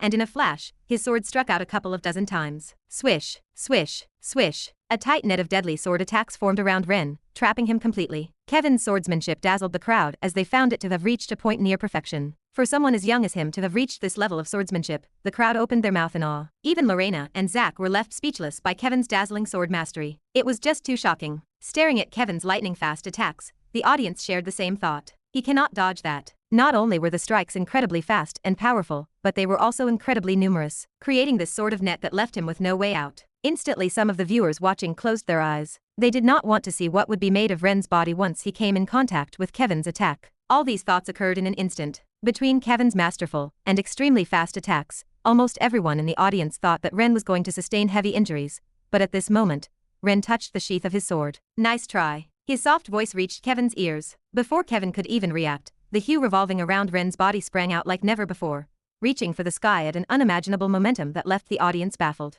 Following this, a subtle and familiar clicking sound rang out. Kevin's eyes instantly opened wide as he cursed out loud. Shit. Click. Time seemed to have come to a standstill following the subtle clicking sound. The silence did not last for long, however, as everyone's eyes opened wide. Crack, crack, crack. Dissecting into thousands of equal pieces, the area around Ren distorted. The ground cracked, before splitting into multiple even pieces, and the sky itself seemed to be torn apart as Kevin's attack disappeared into nothingness. Shooting up like projectiles were the remnant pieces of the rocks that had been split by Ren's sudden attack. The audience who was watching stiffened up on the spot, and their hearts froze. What had they just witnessed? It felt as though they had watched someone split the world with a single sword. It was incredible. Pichi. Following the attack, blood splurted towards the ground. Bang! Crashing onto the other end of the arena was Kevin's haggard figure. Blood dripped down from his body, as his clothes were torn into bits and pieces. Fuck. Weakly standing up, Kevin wiped the side of his mouth. Grabbing onto the side of his shoulder, he cursed to himself. At this moment, he was counting his lucky stars. The move that Ren had just done. He had seen it before, back when he had fought him with Jin and the others. This was Ren's strongest move, and was something that he had not used when fighting against Keimer. Had he used it, Kevin was sure that Ren would have had a much easier time in his fight. But it was also the reason why he knew the skill that he was able to still be standing. Although his injuries looked serious, they were not anything to be worried about. At the very last moment, when he realized that Ren was about to use that skill, he used overdrive and managed to narrowly avoid his attack. Of course, he had paid a price for this. He had at least cracked a couple of ribs. Grunt, holding onto the side of his chest, Kevin grit his teeth and endured the pain he was suffering. Bang! Without wasting any time, still under the effects of overdrive, pressing his foot onto the ground, the red hue around Kevin's body expanded rapidly. In a heartbeat, he appeared before Ren. Switching from sword to broadsword once again, he slashed down. The first movement of the Levisha style. Clank! Ren's feet sunk onto the ground as his sword met Kevin's broadsword. Not giving Ren enough time to react, Kevin raised his broadsword again and slashed out. The second movement of the Levisha style. Clank! This time the ringing sound became even more powerful as Ren's feet sank beneath the ground even more. Raising his broadsword, Kevin repeated the movement again. Clank! Clank! Clank! Every time Kevin attacked, the red hue revolving around his body became even firmer. Not only did his attacks become more powerful, but they also increased in speed. Furthermore, thanks to the effects of overdrive, Kevin was in a state where he could continuously attack without leaving Ren any room to breathe. Slowly but surely, the strength of his attacks increased more and more, and by the time he had reached the 20th attack, Ren was already on one knee to the ground. When the audience saw this, their hearts started to palpitate. Is this it? Is Kevin going to be the one that will emerge victorious in the end? Everyone shared the same thought as they watched Ren's figure slowly but surely lower. Staring at the match from the studio, a pleased smile appeared on Zach's face as he looked at this development. His analysis was once again correct. Ladies and gentlemen, it appears as though, but just as he was about to finish his sentence, his face froze. Not only him, but everyone that was watching froze as their eyes opened wide in shock. Clank! Striking once again, the hue revolving around Kevin's body became even thicker. It was now the 20th move, and he was preparing to end the match right now. Although he had managed to keep Ren suppressed, for now, he knew that he did not have much time. The side effects of overdrive were starting to kick in. Raising his broadsword once again, the hue enveloping Kevin's broadsword funneled in the air like a tall pillar as a terrifying pressure bore down on the whole arena. Ha! He screamed at the top of his lungs as he raised his broadsword above his head. Lowering his head and staring at Ren, who had his head lowered, Kevin mumbled, "Sorry Ren, but this will be my victory." However, just as he was about to slash down, Ren finally raised his head, and with a playful smile on his face, he asked, "Had enough fun?" What? Seeing Ren's smile, a flustered look appeared on Kevin's face as he felt an ominous premonition. Before Kevin could make out what was happening, to his horror, over 30 rings suddenly sprung out from Ren's body as they completely encircled him. Then, something shocking happened. Slowly moving around him like satellites, Kevin watched as the rings turned, resulting in the flame scions around his body trembling uncontrollably. His attack, which he had stacked up for so long, suddenly lost most of his power. And before he could make heads or tails of the situation, a powerful force came crashing down on his chest, forcing him onto his knees. Kahek! The force was so strong that Kevin almost felt the urge to puke. Trying his best to breathe, something hard smacked onto his right hand, and his broadsword flew towards the distance. Clank! Clank! The sound of his broadsword clattering in the distance rang in Kevin's head as realization soon dawned on him. Weakly lifting his head up, Kevin saw Ren looking at him with a lazy smile on his face. Placing his sword in front of his head, he slowly said, "Looks like you still have a long way before reaching my level." Chapter 444. A deathly silence enveloped the studios as Zach was at a loss for words. His mouth momentarily twitched as he had difficulty trying to find the right words to say. Staring at the screen in front of him, he wanted to bury himself underneath the ground. Recollections of the words he previously said flashed across his mind as he lowered his head in shame. If Ren had beaten Kevin within a very small margin, he may have been able to brush it off, but that was not what happened. It was a far cry from what happened as Ren simply beat Kevin without the fight even being a close one. Rubbing salt to his wounds, Lorena spoke from the side.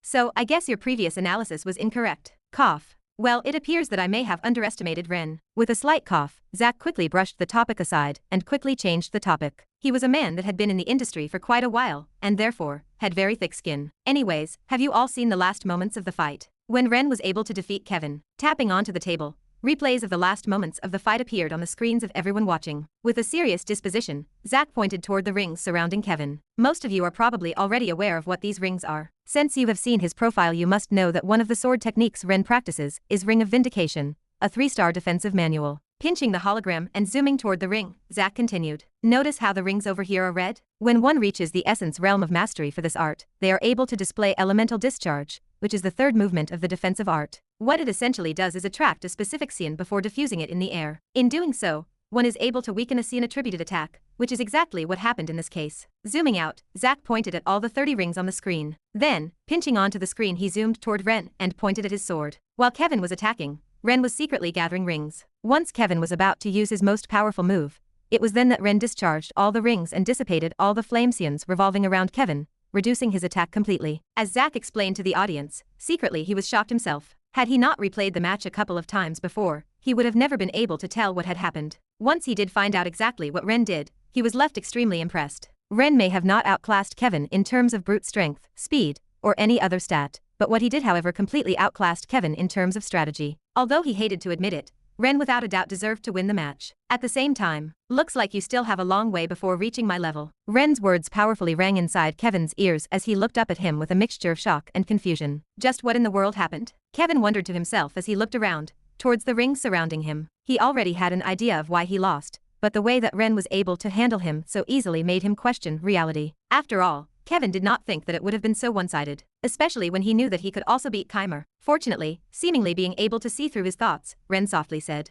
"I broke through." Ha! A look of disbelief flashed across Kevin's face as he quickly closed his eyes. Then, sensing the mana around Ren's body, he could not help but gasp in surprise. It was true. Ren had broken through to B+ rank. No wonder he felt so much stronger than when he had fought against Keimer. Ha! Letting out a long and tired sigh, Kevin smiled before leaning back and resting his hands over his knees. "You beat me fair and square. I can only accept my loss." Kevin took the loss quite well. He was not the type to make excuses whenever he lost. Even though Ren was higher ranked than him, that did not mean anything in Kevin's eyes. After all, Ren did beat Keimer, who was 2 ranks higher than him. He did not doubt that Ren may have also beaten him if their ranks were the same. In the end, Kevin had set his mind to take this opportunity to contemplate over his shortcomings. The only problem he had with the situation was the fact that he was unable to gain the Elven tier. However, after deliberating over this matter for the past few days, he decided to perhaps try to trade for it with one of his more important items. This was all he could do at the moment. With a self-deprecating smile, Kevin leaned to the right and tried to stand up. "Well, congrats on winning. I guess this is the end for me. Do me a favor and win the tournament so that I do not feel terrible for losing to you." Ren merely smiled when he heard Kevin's words. Just before Kevin could say anything else, Ren turned around and shouted, "I forfeit." Like a thunderclap, Ren's words resounded throughout the whole stadium as everyone froze on the spot, including Kevin, who could not believe Ren's words. "Ren." Kevin's brows furrowed. "Are you doing this because of the situation with Emma? If so, you do not need to forfeit. It was my loss. There is no need for you to. Stop it." Ren cut Kevin off before turning his head to look at him. "First things first, I am not surrendering because of your situation." "Ah, really?" Ren's words confused Kevin. If he was not surrendering because he felt pity for his circumstance, then what was the reason for his sudden withdrawal? After all, everyone had seen it. He had beaten him cleanly. There was no benefit in him forfeiting the match. Before Kevin could ask any further, the referee's voice echoed throughout the arena. "Contestant Ren Dover, are you sure about what you have just said?" There were hints of doubts in the referee's words, as he too struggled to understand why Ren wanted to give up. Turning his head to glance at the referee, Ren did not answer, but instead yawned and walked toward the edge of the platform. Upon arriving at the edge, he slowly sat down and dangled his legs out. With his eyes locked onto the audience, who was currently still in shock by his sudden forfeit, Ren spoke up again. "The reason I am forfeiting is quite simple, really." Though Ren's words were soft, almost everyone that was watching heard them, be it the viewers from the human side, or the spectators that were currently down below. Everyone held their breath as they eagerly waited for the answer to why he was suddenly giving up. Was he perhaps injured? Everyone thought. It was understandable. Having fought against Keimer and Kevin back-to-back, it would make sense for him to have suffered incredible internal injuries that made it hard for him to continue. These thoughts flashed in the mind of everyone watching for a brief instance. However, Ren's answer completely took everyone off guard, as some people even fell off the edge of their seats. "The reason I am quitting is because I am bored." Silence. Absolute silence descended upon the tournament grounds as everyone looked in Ren's direction, with a baffled look on their face. 2 seconds passed since then, and once the crowd was able to process his words, many individuals stood up from their seats and shouted, "Bored? The reason why you are quitting the tournament is because you are bored." Nonsense. Bullshit. Just admit that you can no longer fight. Obviously, not many people were happy with Ren's words. Ren's words were a blatant provocation to the other races. He was clearly saying that everyone was too weak or beneath his notice to even bother to continue participating in the tournament. Instantly curses and all sorts of profanities headed in Ren's direction, who simply took everything with a smile on his face, seemingly finding the greatest of pleasure at the crowd's anger. Shrugging his shoulders, he continued provoking. "What? Aside from Keimer and Kevin, there is not anyone worth fighting. It is simply too boring." Hearing Ren's words, the crowd became even more heated as more curses were thrown. "How dare you, human? Such arrogance." Shrugging his shoulders, Ren rebuked. You guys complain, but I mean my words. Apart from Kevin and Keimer, is there anyone that would even pose a challenge to me? His words may have been somewhat drowned out by the crowd's noise, but almost everyone present heard them, and one of the elves could not help but stand and shout, Volyun. Following the elf's words, another elf stood up and similarly chanted, Volyun. Slowly, one by one, more and more people started chanting the same name, and it wasn't long before Volyun's name started to resonate throughout the surroundings. Volyun, Volyun. With his back straight, and with a prideful look on his face, Volyun took a step forward, and everyone's eyes gathered on him. He had this prideful and otherworldly aura around him that made the others shout his name even louder. This obviously did not go unnoticed by Ren, who could not help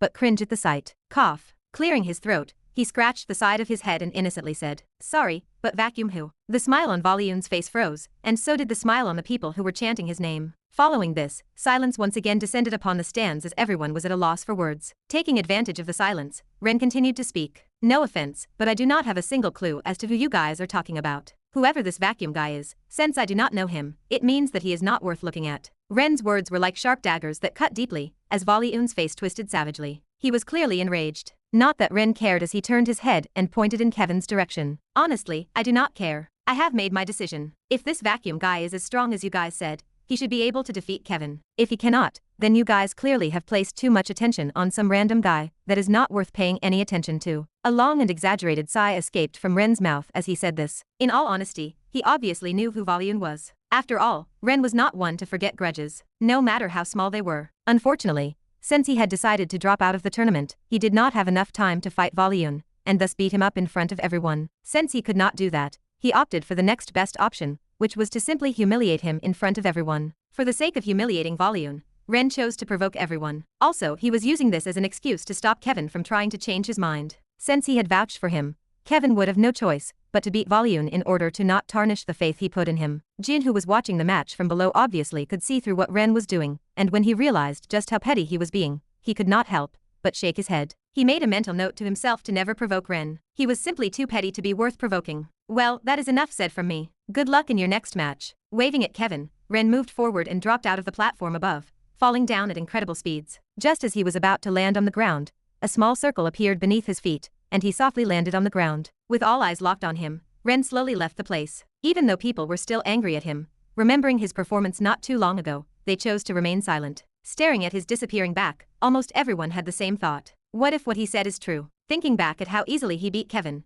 and how he beat Keimer, everyone wondered if Ren's words were truly groundless. What if there really was not anyone that could pose a challenge to him? The sheer thought caused the hearts of some of the people present to freeze. Chapter 445. Ha ha ha ha ha. A boisterous laugh resounded across the platform as Gervis slapped the side of the chair and helplessly held onto his stomach, trying his best to contain his laughter. However, as he recalled Ren's actions, his laugh only became louder. It took a couple of minutes for him to finally calm down, and when he did, wiping the side of his eyes, he commented, This is great. Even though Ren's words were extremely arrogant and offensive, Gervis did not take them to heart. He was all too familiar with him and knew he probably had his reasons for whatever he did. Also, dwarves were not particularly known for their combat prowess, so he was not offended at all. Calming himself down, Gervis stroked his beard and turned to look at Brutus, who was wordlessly sitting on his seat. You saw that, right? Yes, Brutus unperturbedly replied. His words are not wrong. Oh, Gervis showed a look of surprise. He did not expect such an answer from him. You really think that there is not anyone else worth fighting? Correct. With a deep and unfathomable look on his face,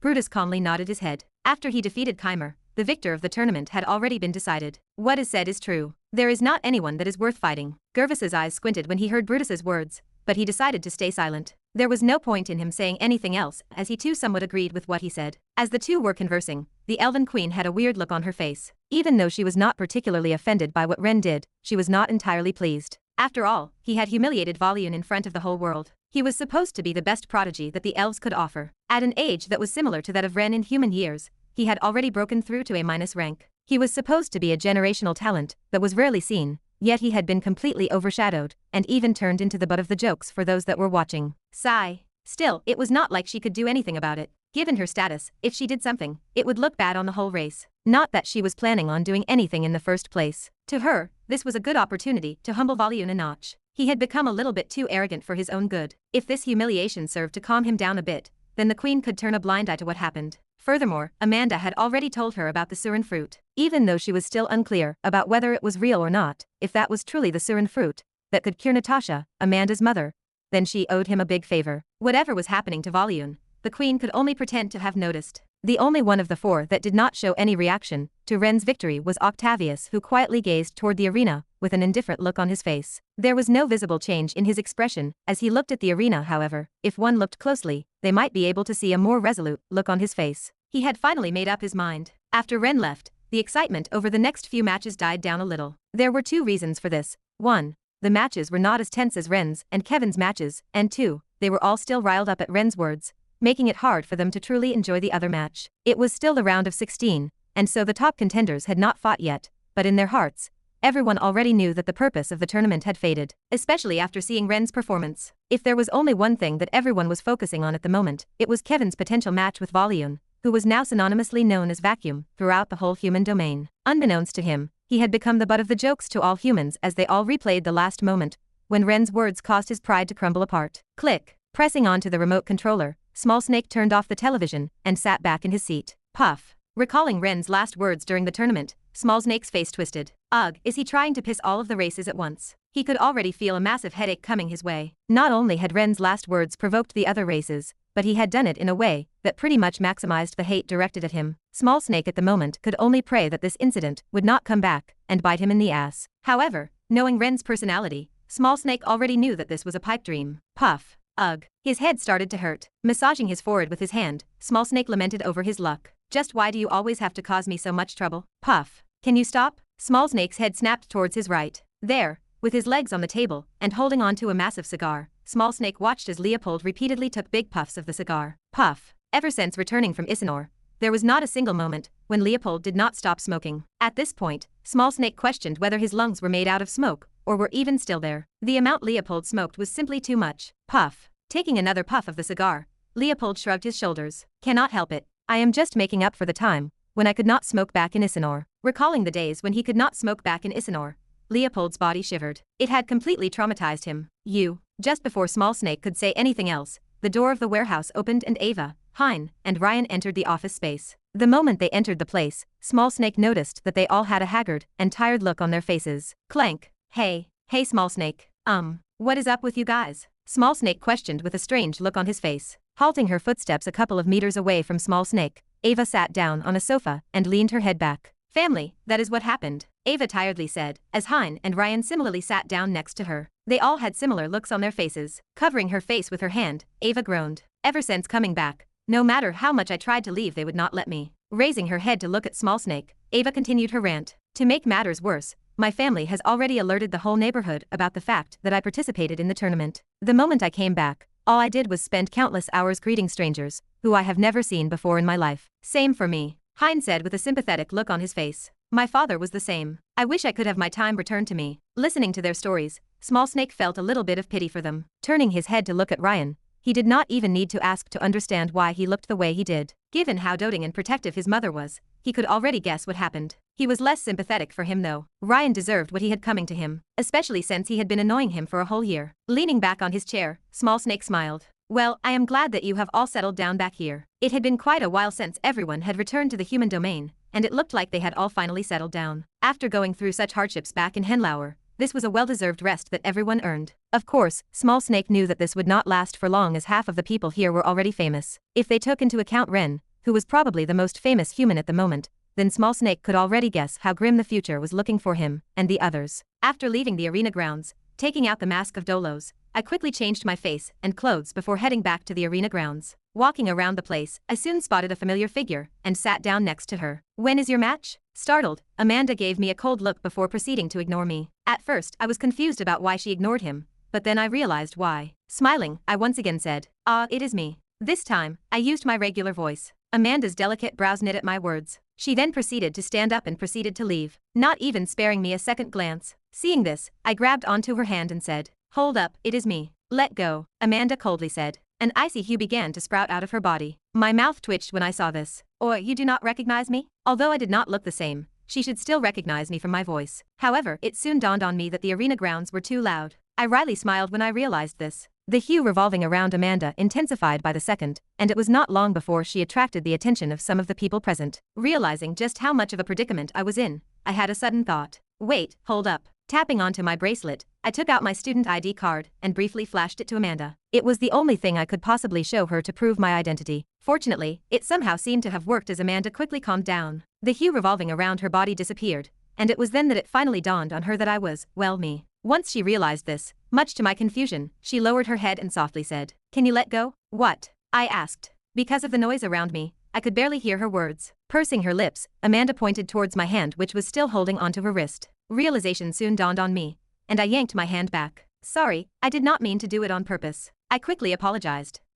With a soft nod, Amanda proceeded to sit next to me. An awkward atmosphere revolved around us. Coughing slightly to get rid of the weird atmosphere, I decided to ask, "How are the preparations for your mother?" Hearing my words, Amanda's face turned serious. Turning her attention back toward the arena, Amanda replied in a low tone, "We will do it today, after my match." Oh. I absent-mindedly nodded my head. Taking a deep breath, I tried to calm myself down. "Do you want to come?" Snapping me out of my thoughts, I suddenly heard Amanda's voice. Taking a couple of seconds to process her words, a complicated look appeared on my face before I proceeded to shake my head. "No thank you. It would not be right for me to intrude on your family reunion time. Although I know that you feel indebted to me because I gave you the fruit, you should take this moment to reunite with your mother. I will eventually meet her after she is healed." "I see." Amanda lowered her head. It was clear that she was disappointed, but I could not help it. The moment that Amanda gave the fruit to her mother, I was going to suffer the backlash of the contract breach. Since I did not want her to find out about what I had done, I could only politely reject her. Raising my head, my eyes paused on the tournament platform. Recalling the order of the fights,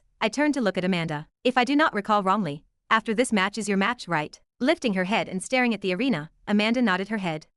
Then, taking out a hairband and tying her hair back, she slowly stood up. Raising my hand, I wished her luck. "Good luck." "Thank you." With a soft smile, Amanda proceeded to head for the tournament grounds. Staring at her figure from my seat, I sighed. So it is tonight, huh? I really dreaded this moment, but letting out another sigh, I firmed my mind. Perhaps this would turn into a good opportunity for me. Chapter 446. Late at night. The sun had already begun to set, and slowly darkness enveloped the city of Isanor. Following Ren's match, Jin and Amanda also went next. After a long and arduous fight, the both of them were able to come out on top and thus make it to the rounds of 8. This may have been something noteworthy in the past, but Ren's actions had completely overshadowed their achievements. The same could be said for the other contestants as well. Not that Amanda cared, as after winning her round, the first thing she did was change her clothes into more comfortable ones. Following this, she was led by an elf toward a restricted area in Isanor. As she had already been to the place before, Amanda was already quite familiar with where she needed to go, and before long, stopping in front of a familiar tree, the elven guard she came with placed their hand on the tree, causing it to move upwards and revealing a familiar entrance. Rumble. Giving a polite nod to the guard, Amanda entered the place.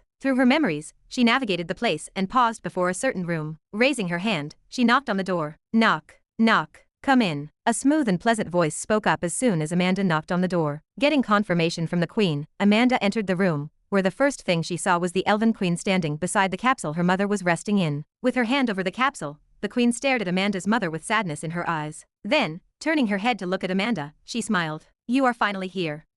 Amanda nodded. She was still a little bit reserved with the queen, as she had not known her for long. However, from the way she was treating her mother, Amanda knew that she truly cared for her. Unaware of what Amanda was thinking, the smile on the queen's face deepened as she raised her hand and revealed a familiar-looking fruit. With doubt on her face, she looked at Amanda. "I have checked out the fruit that you have given me. I cannot really tell if it will work or not, but are you sure that the individual that has given you this is trustworthy?" "He is." Amanda firmly nodded her head. Not for 1 second did she believe that Ren would try to lie to her about the fruit. Seeing the resolute look on Amanda's face, the queen sighed before softly mumbling, "I see." Honestly, despite Amanda's confirmation, she was still on the fence about the fruit. The moment Amanda explained to her how she got the fruit, and who gave it to her, the queen quickly had her servants do a background check on Ren. The matter was far too important for her to take lightly. Her servants were fast and efficient. By the time they came back, they had already compiled all possible data about him, from what he had achieved back on Earth to even his exploit in Henlauer. They had left nothing behind. There was even a report about him passing through their borders a year back.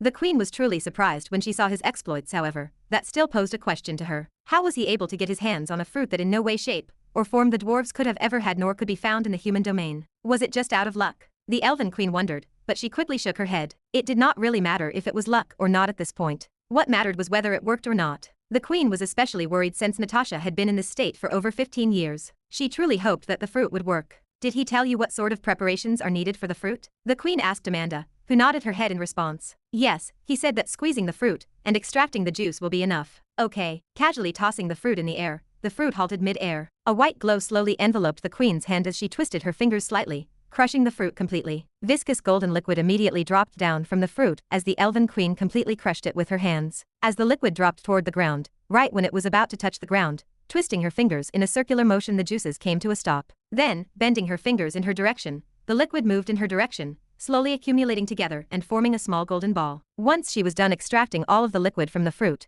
the elven queen motioned with her fingers, and the ball in front of her wobbled. Slowly, a golden line formed in the air as the queen controlled the juices with her extreme control over worsens. Pointing towards Natasha, who was laying down on the capsule, the liquid slowly seeped through the small hole at the top of the capsule before making its way towards Natasha's mouth. Once the liquid stopped before her, the queen turned to look at Amanda and nudged her head. "Open her mouth, please." "Okay." Following the queen's orders, Amanda walked up to her mother and pressed her thumb underneath her chin. Applying a little bit of pressure, she slowly opened her mouth, and the liquid the queen was controlling quickly entered her mouth. It took about 3 seconds for all the liquid to completely enter Natasha's body, and once it did, Amanda finally let go of her mother's chin and looked at her with eyes filled with anticipation. The queen also had a similar look on her face, as her eyes were also filled with hope. She wanted nothing more than for her savior to wake up. 1 second, 2 seconds, 3 seconds. Slowly time started to tick away, and it was not before long that a couple of minutes had passed. Did it not work? Disappointment flashed across the faces of both Amanda and the queen as the two of them had a hard time hiding their disappointment.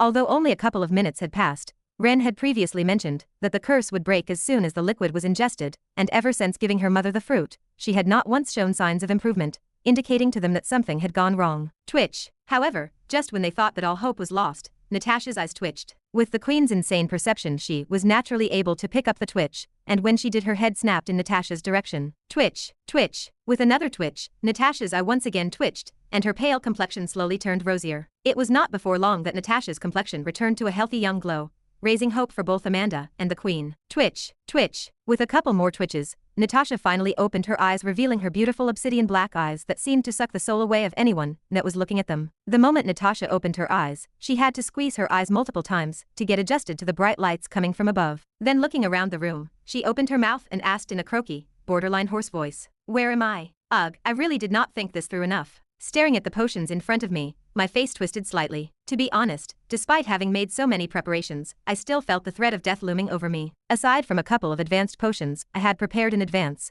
there were also a few powerful painkillers. The hope was so that they could help me endure the pain more easily, but I did not hold too much hope. The contract would directly eat at my soul, and so this was not something any potion or painkiller could really alleviate. Still, it was worth a try. Perhaps I would be left pleasantly surprised. Taking a deep breath, I turned to ask Angelica, who was standing in the corner of the room. "Are you ready?" I was not the only one that needed to make preparations. Angelica was also preparing to undergo some pain. Since the curse was going to break, she was also going to suffer the after effects of it. However, since she was now a count-ranked demon, the effects of the curse break would not be as damaging as what I would go through, but it would still hurt a lot. Ha! Leaning back a little, a long sigh escaped from my mouth. At this point, I was starting to question whether choosing the keiki style was really the right move, as I started thinking that maybe, just maybe, the Gravar style suited me more. With all the pain and suffering that I had been going through as of late, I was honestly baffled by the idea that maybe, had I practiced the Gravar style, all of these experiences would have only made me stronger. If I had to be honest, however, it was thanks to all these experiences that I was able to beat Kevin. Compared to me, he should have been much higher ranked than I was. Since he had the perfect environment for him to train, he would not have had trouble reaching a higher rank than me. I figured that the reason why he was lagging behind me was because I took the seed of limit from him.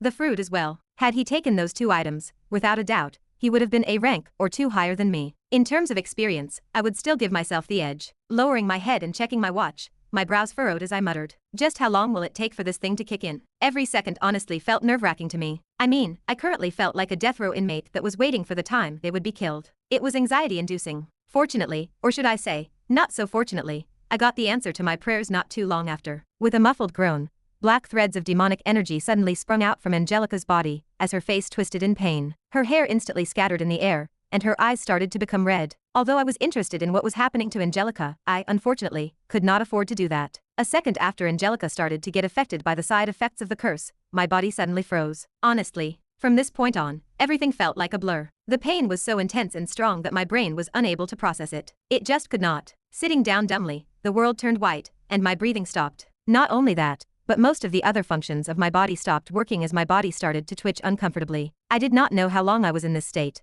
but it was not long before I finally started to feel the pain, and once I did, I wished I had never felt it. What I was going through just could not be explained in words. Even though I wanted to scream, no words escaped from my mouth as my head rolled back, and my body started to spasm all over the floor. It was only after an unknown period of time had passed that I was finally able to somehow control my body, as my chest heaved up and down unevenly. Gritting my teeth, I grabbed onto the carpet beneath me and clenched it with all my might. But that did not seem to work as soon enough. Another wave of pain suddenly coursed through me, resulting in me momentarily passing out from the pain. Auk. What followed after was a blood-curdling scream. I really tried to hold my scream back, but it was hopeless. The pain I was currently experiencing was not something I could explain in words. But, if I truly did have to put the feeling into words, it would be, never before did I ever wish to die as much as of right now. Chapter 447. Where am I? A croaky and weak voice resounded across the small room as both Amanda and the Queen froze on the spot where they were standing. Blinking her eyes a couple of times, Natasha's eyes slowly adjusted to the light.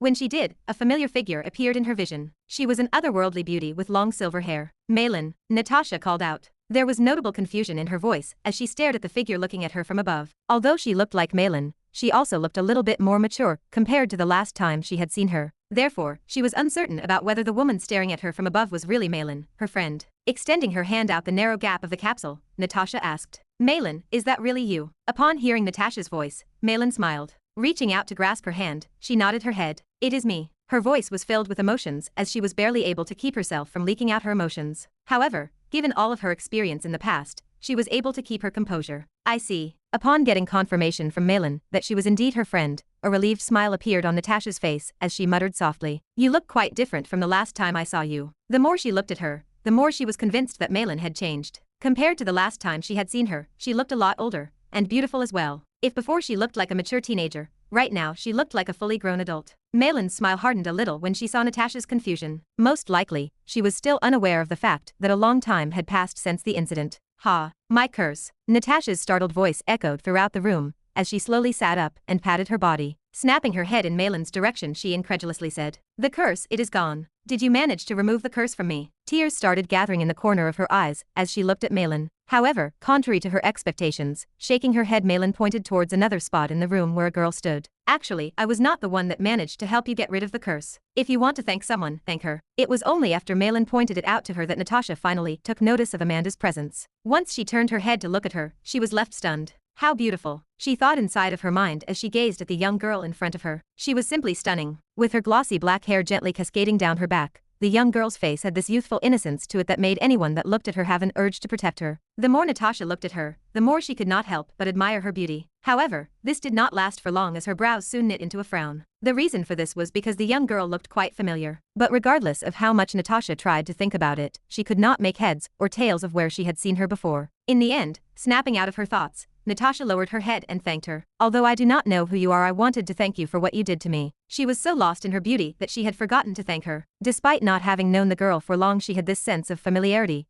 with her that made her warm up to her instantly as a smile blossomed on her face. Truly, I am grateful. It is okay, Amanda awkwardly replied. It appeared as though her mother had not recognized her yet. She was not disappointed by this. She understood exactly what was going on and did not say anything else. Turning her head, Amanda's eyes met with Malin's, who nodded her head and turned to look at Natasha. Raising her head, she pointed in Amanda's direction. Natasha, do you not recognize her? Tilting her head and staring at Amanda, Natasha's brows knit together. She looks familiar, but I am positive that I have never seen her before in my life. Glancing at Amanda, Natasha asked, I am sorry if I have not been able to recognize you, but have we met before? The more she looked at Amanda, the more she found the sense of familiarity increase. This became especially prominent after hearing Malin's words. But just who was this girl? No matter how much she tried to think, she just could not piece the pieces together. Seeing the notable confusion on Natasha's face, Malin let out a long sigh. She understood the crux of the problem. Instead of directly introducing Amanda to her, she asked, Natasha, how long do you think you have been in a coma for? How long? Though surprised by Malin's sudden question,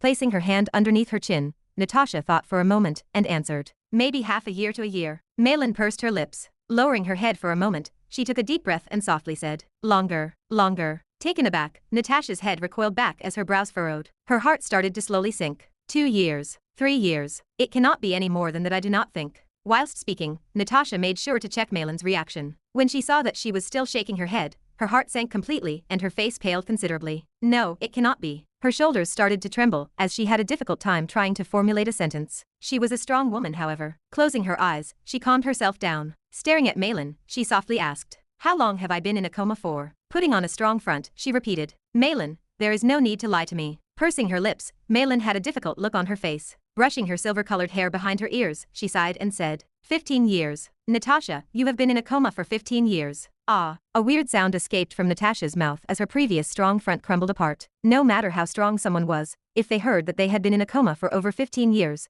their mind would have trouble processing the information, causing them to enter a state of momentary shock. This was exactly what was happening to Natasha, as her mouth opened and closed repeatedly. Her mind was completely blank. 15 years, she muttered. Her teeth chattered and the previous healthy complexion on her face paled to the point where she looked exactly the same moments before waking up. Ha, ha. Her chest moved up and down unevenly, as she had trouble processing the information. It took a total of 5 minutes for her to calm down, and when she did, the first thing she asked was, my family. Are they okay? Do you know anything about them? Yes. Malin nodded her head. Then, with a smile on her face, she took a step to the side and pressed both of her hands on Amanda's shoulders before pushing her forward. Natasha, this right here is your daughter, Amanda. Like a thunderclap, Malin's words deeply reverberated across Natasha's head as she looked at Amanda, who was standing in front of her. Suddenly, the sense of familiarity she felt when looking at her made more sense. Not only that, but it was also now that she took a closer look at her that she realized that she bore a striking resemblance to herself. She did not pay close attention before since she had just woken up and her mind was still foggy. But the more she looked at the girl in front of her, the more she felt that the girl, no, woman in front of her was truly her daughter. Closing her eyes and swallowing a mouthful of saliva, Natasha weakly called out, Amanda. Meeting her mother's gaze and hearing her words, Amanda smiled. With a weak nod, she softly said, yes, arg. Grasping onto the floor, I tightly clenched my heart as spit dropped down from my mouth. A heavy tightness gripped my entire chest as I tried my best to reach out for the potions that were scattered in front of me. Ha, ha. With my hand shaking, I could feel every fiber of my body getting torn apart as I could barely move my body. Even then, gritting my teeth, I reached out to grab one of the potions in front of me. Despite my hands shaking continuously, I uncapped the potion and brought it toward my mouth. Gulp. Taking a sip of the potion, a cold sensation washed over my body, alleviating some of the pain. However, my body still kept on shaking, and I could see blood seeping out from my skin. Realizing just how serious the situation was, I did not hold back and took the remaining potions. Instantly, the pain further alleviated, and I was somehow able to stabilize my mind.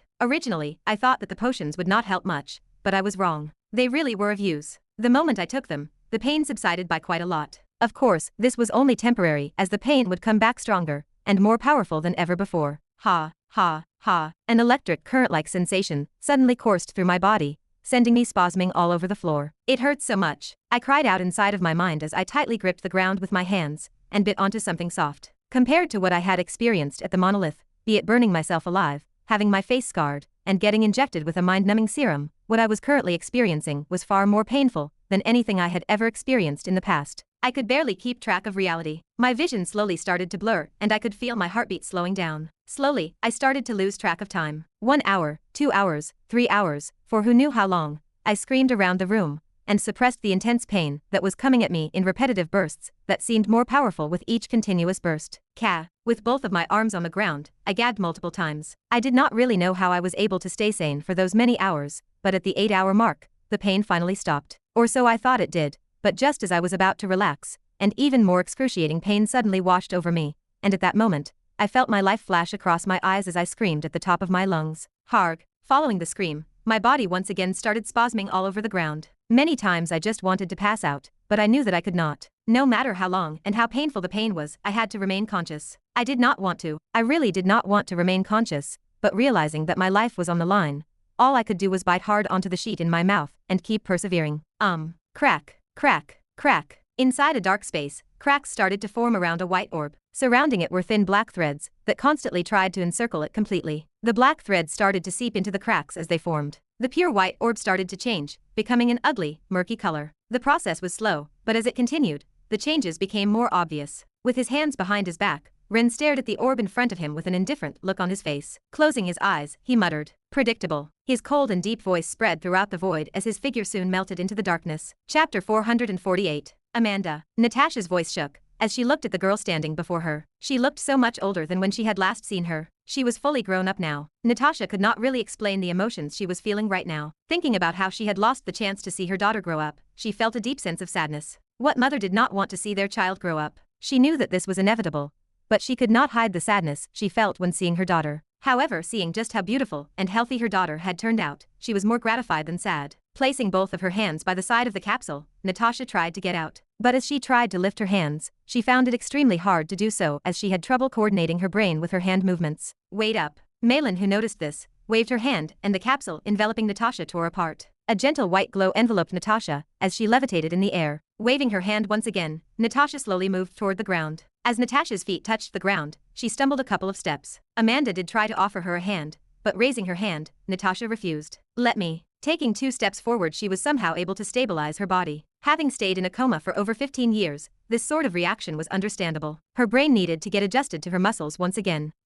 Taking a deep breath, Natasha finally stood straight. Then, staring at Amanda and getting a proper look at her, the smile on her face became extremely gentle. You have grown up so well. With a face mixed with many different emotions, Amanda lowered her head. A smile also blossomed on her face. Seeing this, Natasha raised her hands and motioned her to come to her. Come here, let us get a better look at you. Complying with her mother's wishes, Amanda slowly walked up to her mother, who placed both of her hands on her cheeks and slowly started to pinch. Her next comments caused Amanda's face to turn red in embarrassment.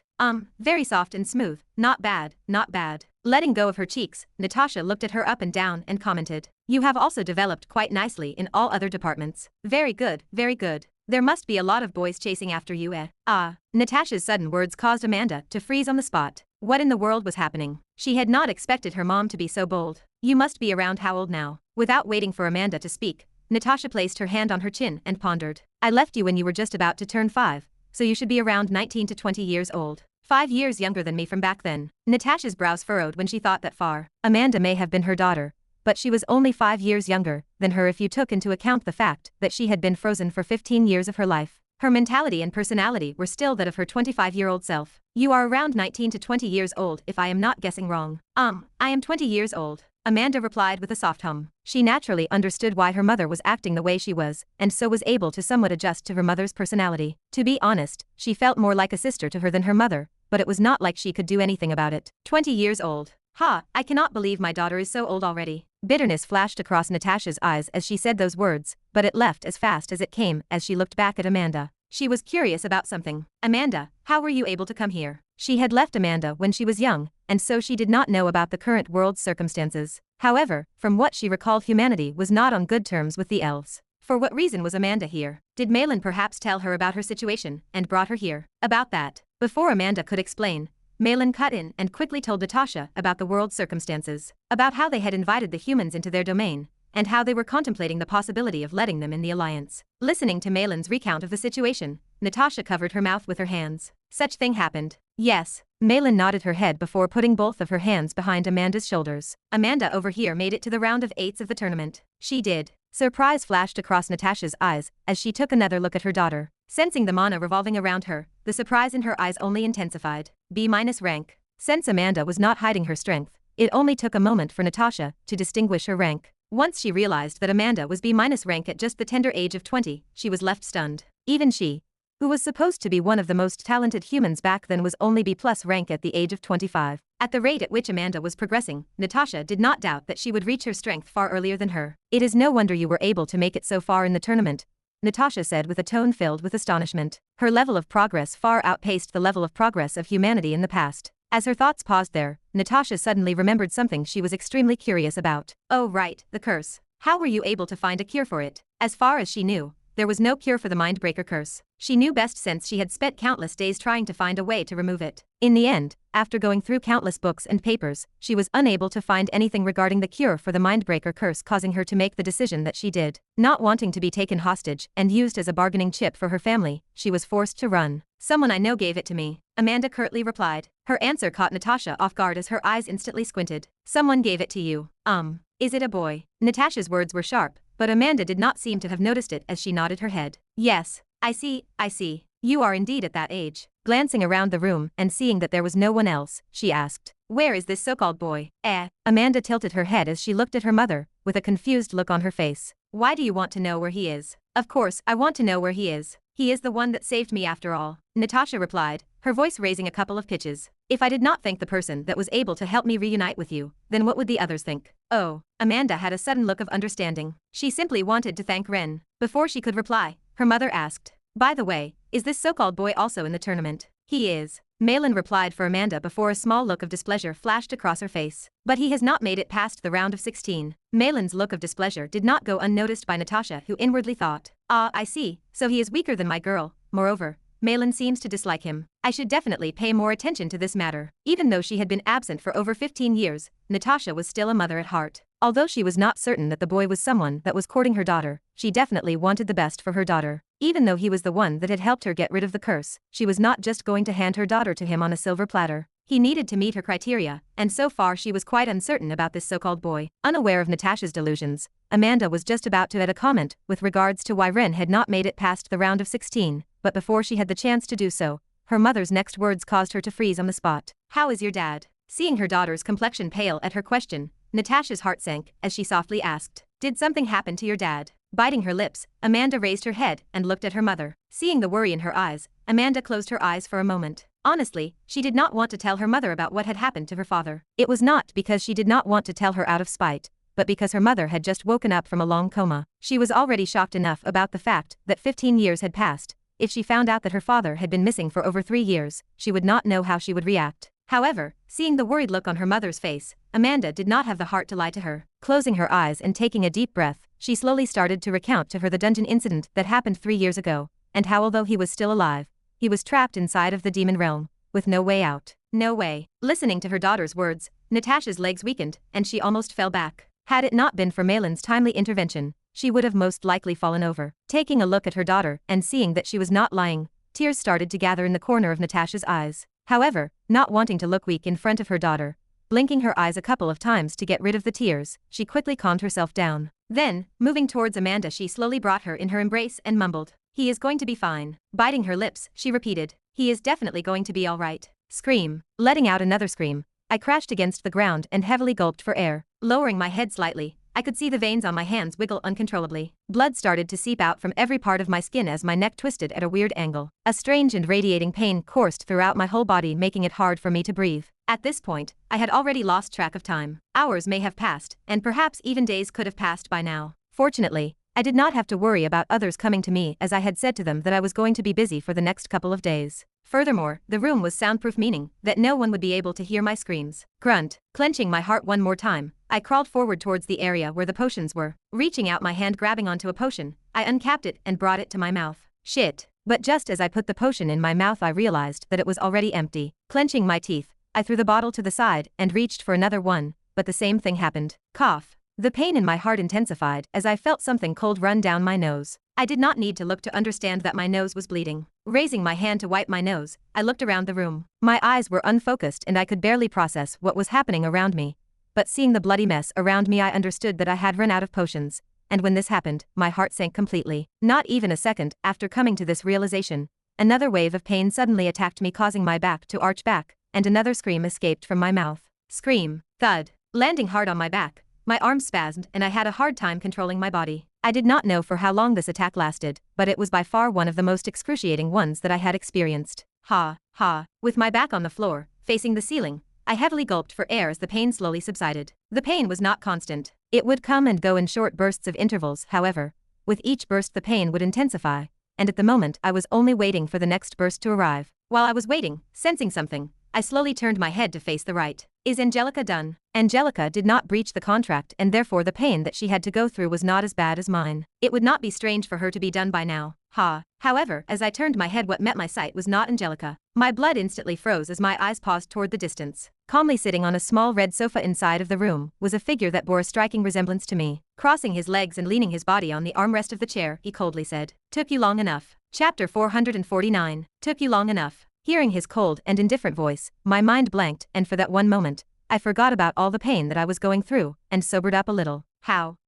I incredulously asked. Because of the experience I just went through, and all of the screaming I did, my voice was extremely hoarse. It was barely audible, but the other Ren nevertheless understood what I was trying to say as he simply looked at me with a cold and indifferent look. "It is all thanks to you," he coldly said before removing his elbow from the armrest of the chair. Standing up and walking around the place, I could only follow him through my gaze as I still could not move my body. It just refused to listen to me. Ren. As my eyes were still locked on the other Ren, a familiar voice entered my ears. Turning my head, I spotted Angelica looking at me from the distance. Her complexion was somewhat pale, nevertheless, she looked fine. From the looks of it, she was able to go through the curse break without too many problems. "Did you finish?" she asked as her eyes paused on me. It took me a moment for me to process what she was saying, and snapping my head in the direction of where the other Ren was standing, I wondered to myself. Can she not see him? Alternating my head between him and her, it appeared to me that she could not. Just to make sure, I asked Angelica if she could see anyone else in the room. And as expected, shaking her head, Angelica replied, "Do you see anyone else in the room?" "No, I see," I muttered while supporting my body up with one hand. The pain was no longer there, and it seemed like the after effects of the contract break had finally ended. Groan. It took me a while to properly stand as I stumbled repeatedly. Once I was able to stand,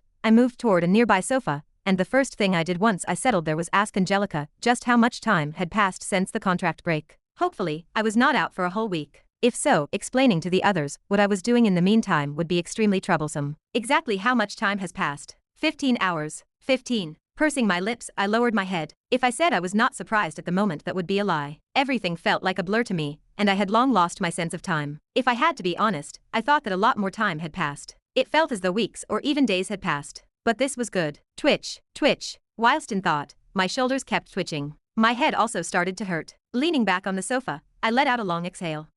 Despite the fact that I was no longer being subjected to the pain, I could barely move my body. Every little movement felt as though millions of needles were stabbing my body. It was agonizing. It was then that Angelica's surprised voice took my attention away from the pain. "Your rank." My rank. Furrowing my brows, my heart sank. Right, I probably lost a rank due to what just happened. It was inevitable, but it still sucked. Closing my eyes, I softly said inside my mind. Status.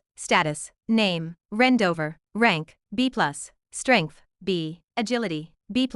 Stamina. B+. Intelligence. B. Mana capacity. A-. Luck. A+. Charm. B-. Profession. Swordsmanship level 4. The degree of understanding of the sword has evolved to the next level. User will find it easier to understand previously harder concepts. Martial manual. 5-star Keiki style. Essence realm of mastery. Sword art created by Grandmaster Tashimato Keiki. A 5-star module focused primarily on reaching the apex of swordsmanship and speed. Upon mastery, the sword art becomes so fast that before an opponent could even think about their next move, their heads would already be rolling on the ground. 3-star Ring of Vindication. Essence realm of mastery. Highly advanced sword art that creates a perfect ring of defense around the user. The ring can create a 3-dimensional sphere that protects the user from all sides upon mastery. Because of the lack of offensive capabilities, the manual was graded 3 stars. 3-star Drifting Steps. Essence realm of mastery. Movement art that progresses with each step. With every step taken, user speed will increase. Unless the user stops, speed will continuously improve until the user either runs out of mana or is injured. 3-star Quick Slash style. Greater realm of mastery. A sword art fully focused on speed. With one quick draw, the user gains the ability to kill an opponent without them noticing anything had happened. Created to replicate the Keiki style. After years of research, this sword art was the result. 3-star Full Body Martial Arts. Greater realm of mastery. Hand-to-hand combat technique dedicated to utilizing every single part of the body to incapacitate the enemy. It may be a 3-star art, but upon mastery, it can be used to complement other forms of martial art. Skills. G-Rank Monarch's Indifference. A skill that enables users to erase all emotions and act as a supreme monarch that only calculates the best option regardless of circumstance. D-Rank the One. A skill that enables the user to instill fear into the opponent's minds, resulting in them feeling like they were standing before a sovereign that overlooked everything. The skill may work on individuals who are one rank higher than them. However, if the difference between the two parties is greater than 2 ranks, the skill effect diminishes. A-Rank Eyes of Chronos. Upon using this skill, the user will be able to see everything in slow motion. The more mana is used, the slower the time will be in their eyes. Unknown rank. Unknown skill. Unknown description. My rank. Angelica's reaction finally made more sense. Staring at my screen, I was left in disbelief by the fact that my rank had not dropped at all. The shock lasted for quite a while as I wondered to myself, how is this possible? Realistically speaking, I should have without a doubt dropped a rank. Even though there was a chance for me to not drop, with my luck, I did not think that that was possible. So how was it possible for me to have not dropped? It is because you consumed the seed of limit. It was then that a voice suddenly whispered from behind me, causing me to jump up in shock and almost caused me to fall off my chair. This obviously did not go unnoticed by Angelica, who looked at me strangely. What is wrong? Turning my head and staring at the chair I was sitting on before, I saw the other Ren calmly standing and staring at me with his emotionless eyes. Pursing my lips, I softly said, "Nothing. The pain has still not vanished." Oh. Angelica nodded and dropped the topic altogether. Placing my hand on the ground, I tried to stand up, but yet again I had difficulty in doing as I had no strength in my body. It took me a couple of seconds to get back in my seat. Propping my elbow on the armrest, I supported my chin with my arm, massaging my eyes, and letting out a long sigh. I mumbled in a very soft voice, "What does the seed of limit have to do with anything?" Actually, there were other questions that I wanted to ask, but at the moment,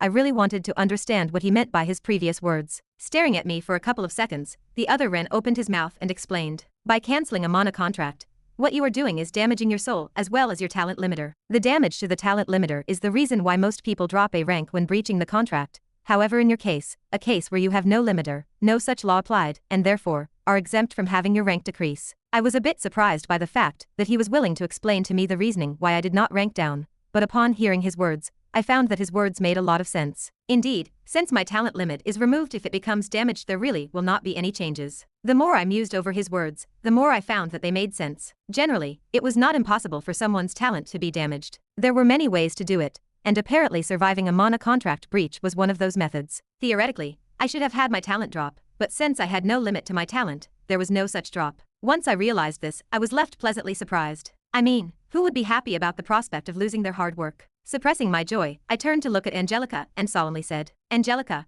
can you leave the room for a bit? I need some time to myself." "Okay." Angelica was a little bit taken aback by my words, but upon seeing the state that I was in, she complied. Standing up from the spot she was previously in, Angelica calmly walked out of the room, leaving me alone with the other wren. The moment Angelica left the room, I instantly asked, "How come you are here?" Clenching my fists, my gaze sharpened as I looked at the other wren, calmly staring back at me. The other wren said nothing. He had this "you already know the answer" type of look on his face that irked me to no end. I would not be asking if I did not know. Once again, I asked, "Why did you suddenly show up out of nowhere? Answer me." Once again the other wren did not say anything as he remained silent. My brows furrowed. "Fine, since you will not say anything, I will just figure it out myself." Calming myself down, I looked back at the events that just happened. All of this happened as soon as I breached the contract. Therefore, the key to his appearance should lie in the breach of contract. It did not take a rocket scientist to understand this much. The real question was why. Why would he suddenly show up as soon as the contract was breached? Activating the chip inside of my head, all sorts of different ideas started to spring inside my mind as I tried to find any connection with the current situation. This all happened within a second,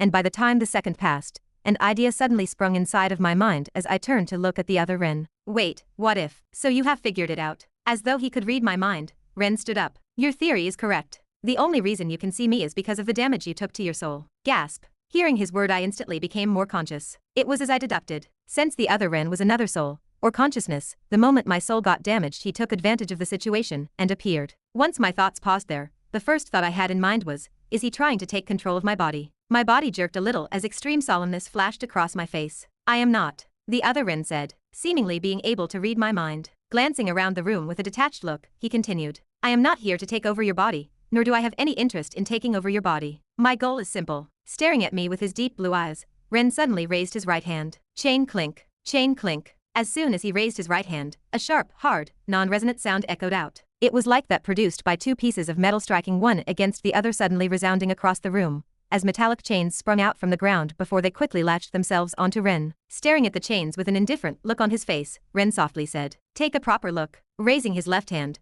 more chains sprung out from the floor as they latched themselves onto his left arm. Staring at the chains with a calm look on his face, Wren said, "I just wanted to show you just what kind of curse you are going to go through." More chains clinked. Following his words, more chains sprung out as they slowly started to bind his arms and legs before pulling him down to the ground. Staring at the chains, I looked at the other Wren and asked, "What is going on?" "Our curse," Wren replied, as his body slowly started sinking into the ground. Seeing that he was about to leave, I tried to get as much information as possible. "What curse? Elaborate." "I am not allowed to say, but you will eventually know. We will be seeing each other soon enough." Then, his next words caused my blood to freeze. "Right, I wanted to remind you. The moment I disappear, you will once again resume your contact breach pain. I was suppressing the pain for you till now. Ha, have some rest. Wait." Scream. Not even a moment after he said those words, a sudden rush of pain suddenly engulfed my entire being. Caught off guard, I was unable to resist and my eyes rolled back behind my head. Heavy thud. The last thing I could remember was hitting the ground before passing out. Chapter 450. About an hour had passed since Wren had told Angelica to leave the room. After not sensing any movement coming from inside the room, Angelica decided to head back into the room to check if anything happened. Clank. Opening the door to the room, Angelica walked in. She was not really sure what to expect to see when entering the room. Seeing that Wren had already paid the consequences of the contract, she did not think that anything bad had happened. Perhaps he only wanted some time alone to recover from the wounds. Gasp. Unfortunately, it seemed as though she had thought wrong, as the first thing she saw once she came into the room was Wren's passed out figure in the middle of the room. Twitch, twitch. Furthermore, his body was repeatedly spasming on the floor as white foam escaped from his mouth. Angelica was instantly alarmed when she saw this, as her body disappeared from the spot she was standing before reappearing right in front of him. The first thing she did was immediately check his condition. Her brows knit tightly as she checked him. His situation was not good. Angelica could vividly feel his vitals dropping at an alarming rate. Can't let this happen, Angelica solemnly said as worry flashed across her eyes. If Ren died, then she would also suffer heavily. After all, their lives were connected. If she was in prime condition, she may not exactly have died, but she was not. She was currently quite weakened from having suppressed the aftereffects of the curse. If Ren died right now, she was in no state of being able to survive the consequences of the contract breach. Staring at Ren, who was spasming on the floor, Angelica bit her lips. Should I just wait? Ren had specifically told her to not contact anyone when undergoing the pain, but she was not really sure if that was applicable at the moment. After all, he was currently on the verge of death. If she waited any more, she was afraid that Ren might actually die. Twitch, twitch. In the end, after contemplating the matter over the next few minutes, Angelica realized that she could not stay still. If she did stay still, Ren would without a doubt die. Standing up, Angelica reached out for the nearby table and took Ren's communication device. He had set it there beforehand in case the situation really got out of control. He had only told her to use it when she thought that he was going to die. It was supposed to be a last-moment resort, but it appeared as though it was the right decision. How do I use this? The communication device was quite light and small, however, to Angelica this object was quite foreign. She had seen Ren and the others use it every day, but she had never truly had any interest in it. Fortunately, she was not completely clueless. Ren did tell her exactly what to do in the case the worst-case scenario happened. Fiddling with the communication device in front of her, it wasn't long before she saw the words Kevin Voss, Emma Simp on the screen. Unaware of what the words meant, she immediately pressed on the name, and a low ring suddenly echoed out from the speakers of the communication device. Ring, ring. Calling Kevin was also part of the instructions that Ren had given her. As she was calling the number, Angelica suddenly regretted telling Ren about the third option. In reality, the reason why she had told him about the third option was because she also wanted to get rid of the curse. The reason why demons did not often use the Mindbreaker curse was because it would put a massive toll on the demon's body depending on what rank their victims were. If they were regular humans, the burden was not anything noteworthy. In fact, anything below C rank did not put any particular burden on the demon that had cursed them. However, in Angelica's case, the person she cursed was quite highly ranked, around B+ rank, and this was back when she was still a baron. Had it not been for the main clan's help, she would have never have been able to curse Amanda's mother. It was also because of this that she now understood why she had been unable to increase her rank for over 15 years. Amanda's mother had actually not died as she had originally thought. Had it not been for the resources she had managed to get thanks to Ren, she believed that she would have been stuck in the same rank forever. When she found out about this, she told Ren about the third option, so that she could get rid of the burden on her body, to further her strength even more. However, it backfired on her as Ren was now on the verge of death. Bang! With a loud explosive sound, the punching bag in front of Kevin swung all the way back, as it crashed against the ceiling of the training grounds before falling back down.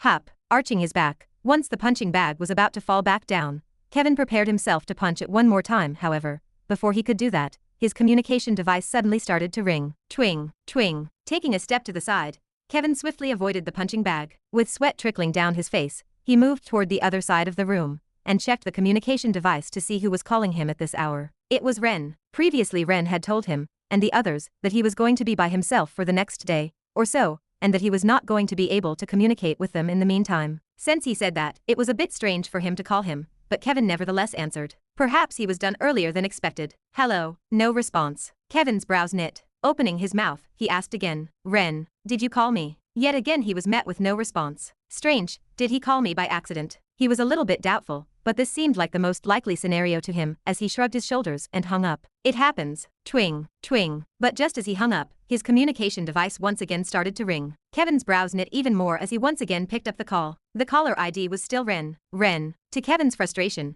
no one spoke once again. At first, Kevin thought that it was an accident, but now he was starting to doubt this possibility. The first time, yes, but this was the second time that he had called him. Multiple different possibilities coursed through his mind as he opened his mouth to ask. Ren, is something going up? His voice was more solemn this time. Perhaps it was also a mistake again, and Ren simply had his communication device in his pocket and was just accidentally calling him. But Kevin also did not exclude the possibility of something going on. After all, Ren did say that he was not going to be able to contact anyone for the next few days. Ren, if you are fine, say something. Yet again he was met with no response. Closing his eyes, Kevin turned off his communication device. He decided to check for himself. Click. Hopefully, I am wrong. Taking a towel to clean his sweat, Kevin headed out of the training grounds. Since they were quite close to Ren's living area, it only took a few minutes for Kevin to head there. To Kevin's surprise, as soon as he neared Ren's apartment, he found the door open. Alarm bells instantly rang in his head as he quickened his pace. Shit. Once Kevin entered the room, his eyes instantly opened widely. A curse escaped from his mouth. Spasming all over the ground, Kevin saw Ren on the floor with an extremely pale look and foam escaping from his mouth. He looked to be on the verge of death. Kevin was fast to react. Snapping out of it, like a shadow, his body disappeared from the spot before reappearing right in front of him. Bending down on one knee, he quickly checked Ren's pulse. This is not good. Kevin's heart sank. As soon as he checked his pulse, he realized just how dire the situation was. Not only was his heartbeat extremely weak, but so was his breathing. Extending his hand,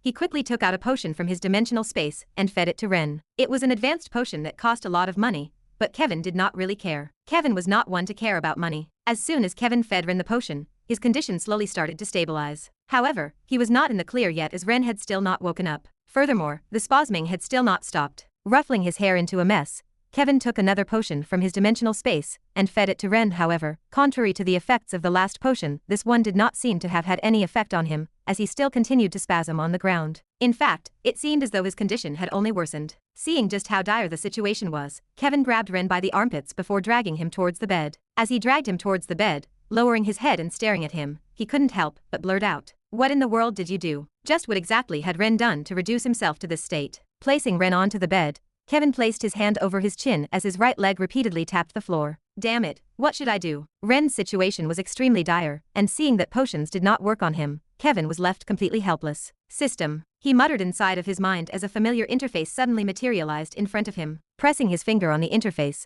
Kevin quickly looked through the system shop in hopes of finding anything useful that could help him assess the situation, but as he looked through the many items the shop had to offer, he realized that this was all futile. He did not know what Ren's condition was, so how could he help him? It was like he was searching for a needle in a haystack. Ding. Just as he was about to close the system, he suddenly received an alert. Following this, the system interface changed and Kevin's eyes opened widely. Emergency quest. Save Ren. Reward. 5% synchronization. Penalty. Demon King Ascension. -2 years. What in the world? This again. Kevin took a couple of steps back as he looked at the screen. His mission only consisted of 2 words, yet they were enough to make Kevin understand just what he needed to do. But what really made Kevin confused was the fact that this mission was oddly familiar to the one he previously received a couple of years ago. If before he had a feeling that the system was somehow connected with Ren, he was now sure. Ren and the system were definitely linked. Unfortunately, he didn't have time to contemplate the matter as Ren's condition suddenly worsened. His body started to spasm even more intensely than before. Fuck. Another curse escaped from his mouth as he became more restless. Scratching his head, he decided to call everyone else. He was currently incapable of handling the situation, and he figured that maybe with the others' help he might be able to figure something out. The more brains the better. Ring. The first person he called was Melissa. With her being an expert in potions and stuff of the sorts, Kevin concluded that she was the best person to call in case something like this happened. The only problem he had when calling Melissa was the fact that she tended to ignore his calls most of the time. Fortunately, he was in luck as not a couple of squeals after her groggy and annoyed voice rang out from the speaker of the communication device. What is it? Do you know what fucking time it is? Kevin's eyes lit up as soon as he heard her voice. In a rushed voice, he replied, Melissa, I need your help. Quickly come to the location that I sent you. Without giving a chance for Melissa to rebuke, Kevin quickly hung up the call. Having known Melissa for quite a while now, he knew that the best way to make her say yes was by not giving her a chance to say no. Therefore, before letting Melissa say no to him, he quickly closed the call and sent her the location. Following this, he quickly dialed every number he knew. As this was happening, Kevin was unaware that in the corner of the room 2 bright yellow eyes were staring at him and Kevin intensely. Those eyes belonged to none other than Angelica, who worriedly looked at Ren. At this moment, she knew that if Ren died, so would she. She could only hope that his friends would be able to do something about the situation. To be continued. Hope you liked today's video. Join the community by subscribing and dropping a like. I'll be back with another update as soon as possible. See you then.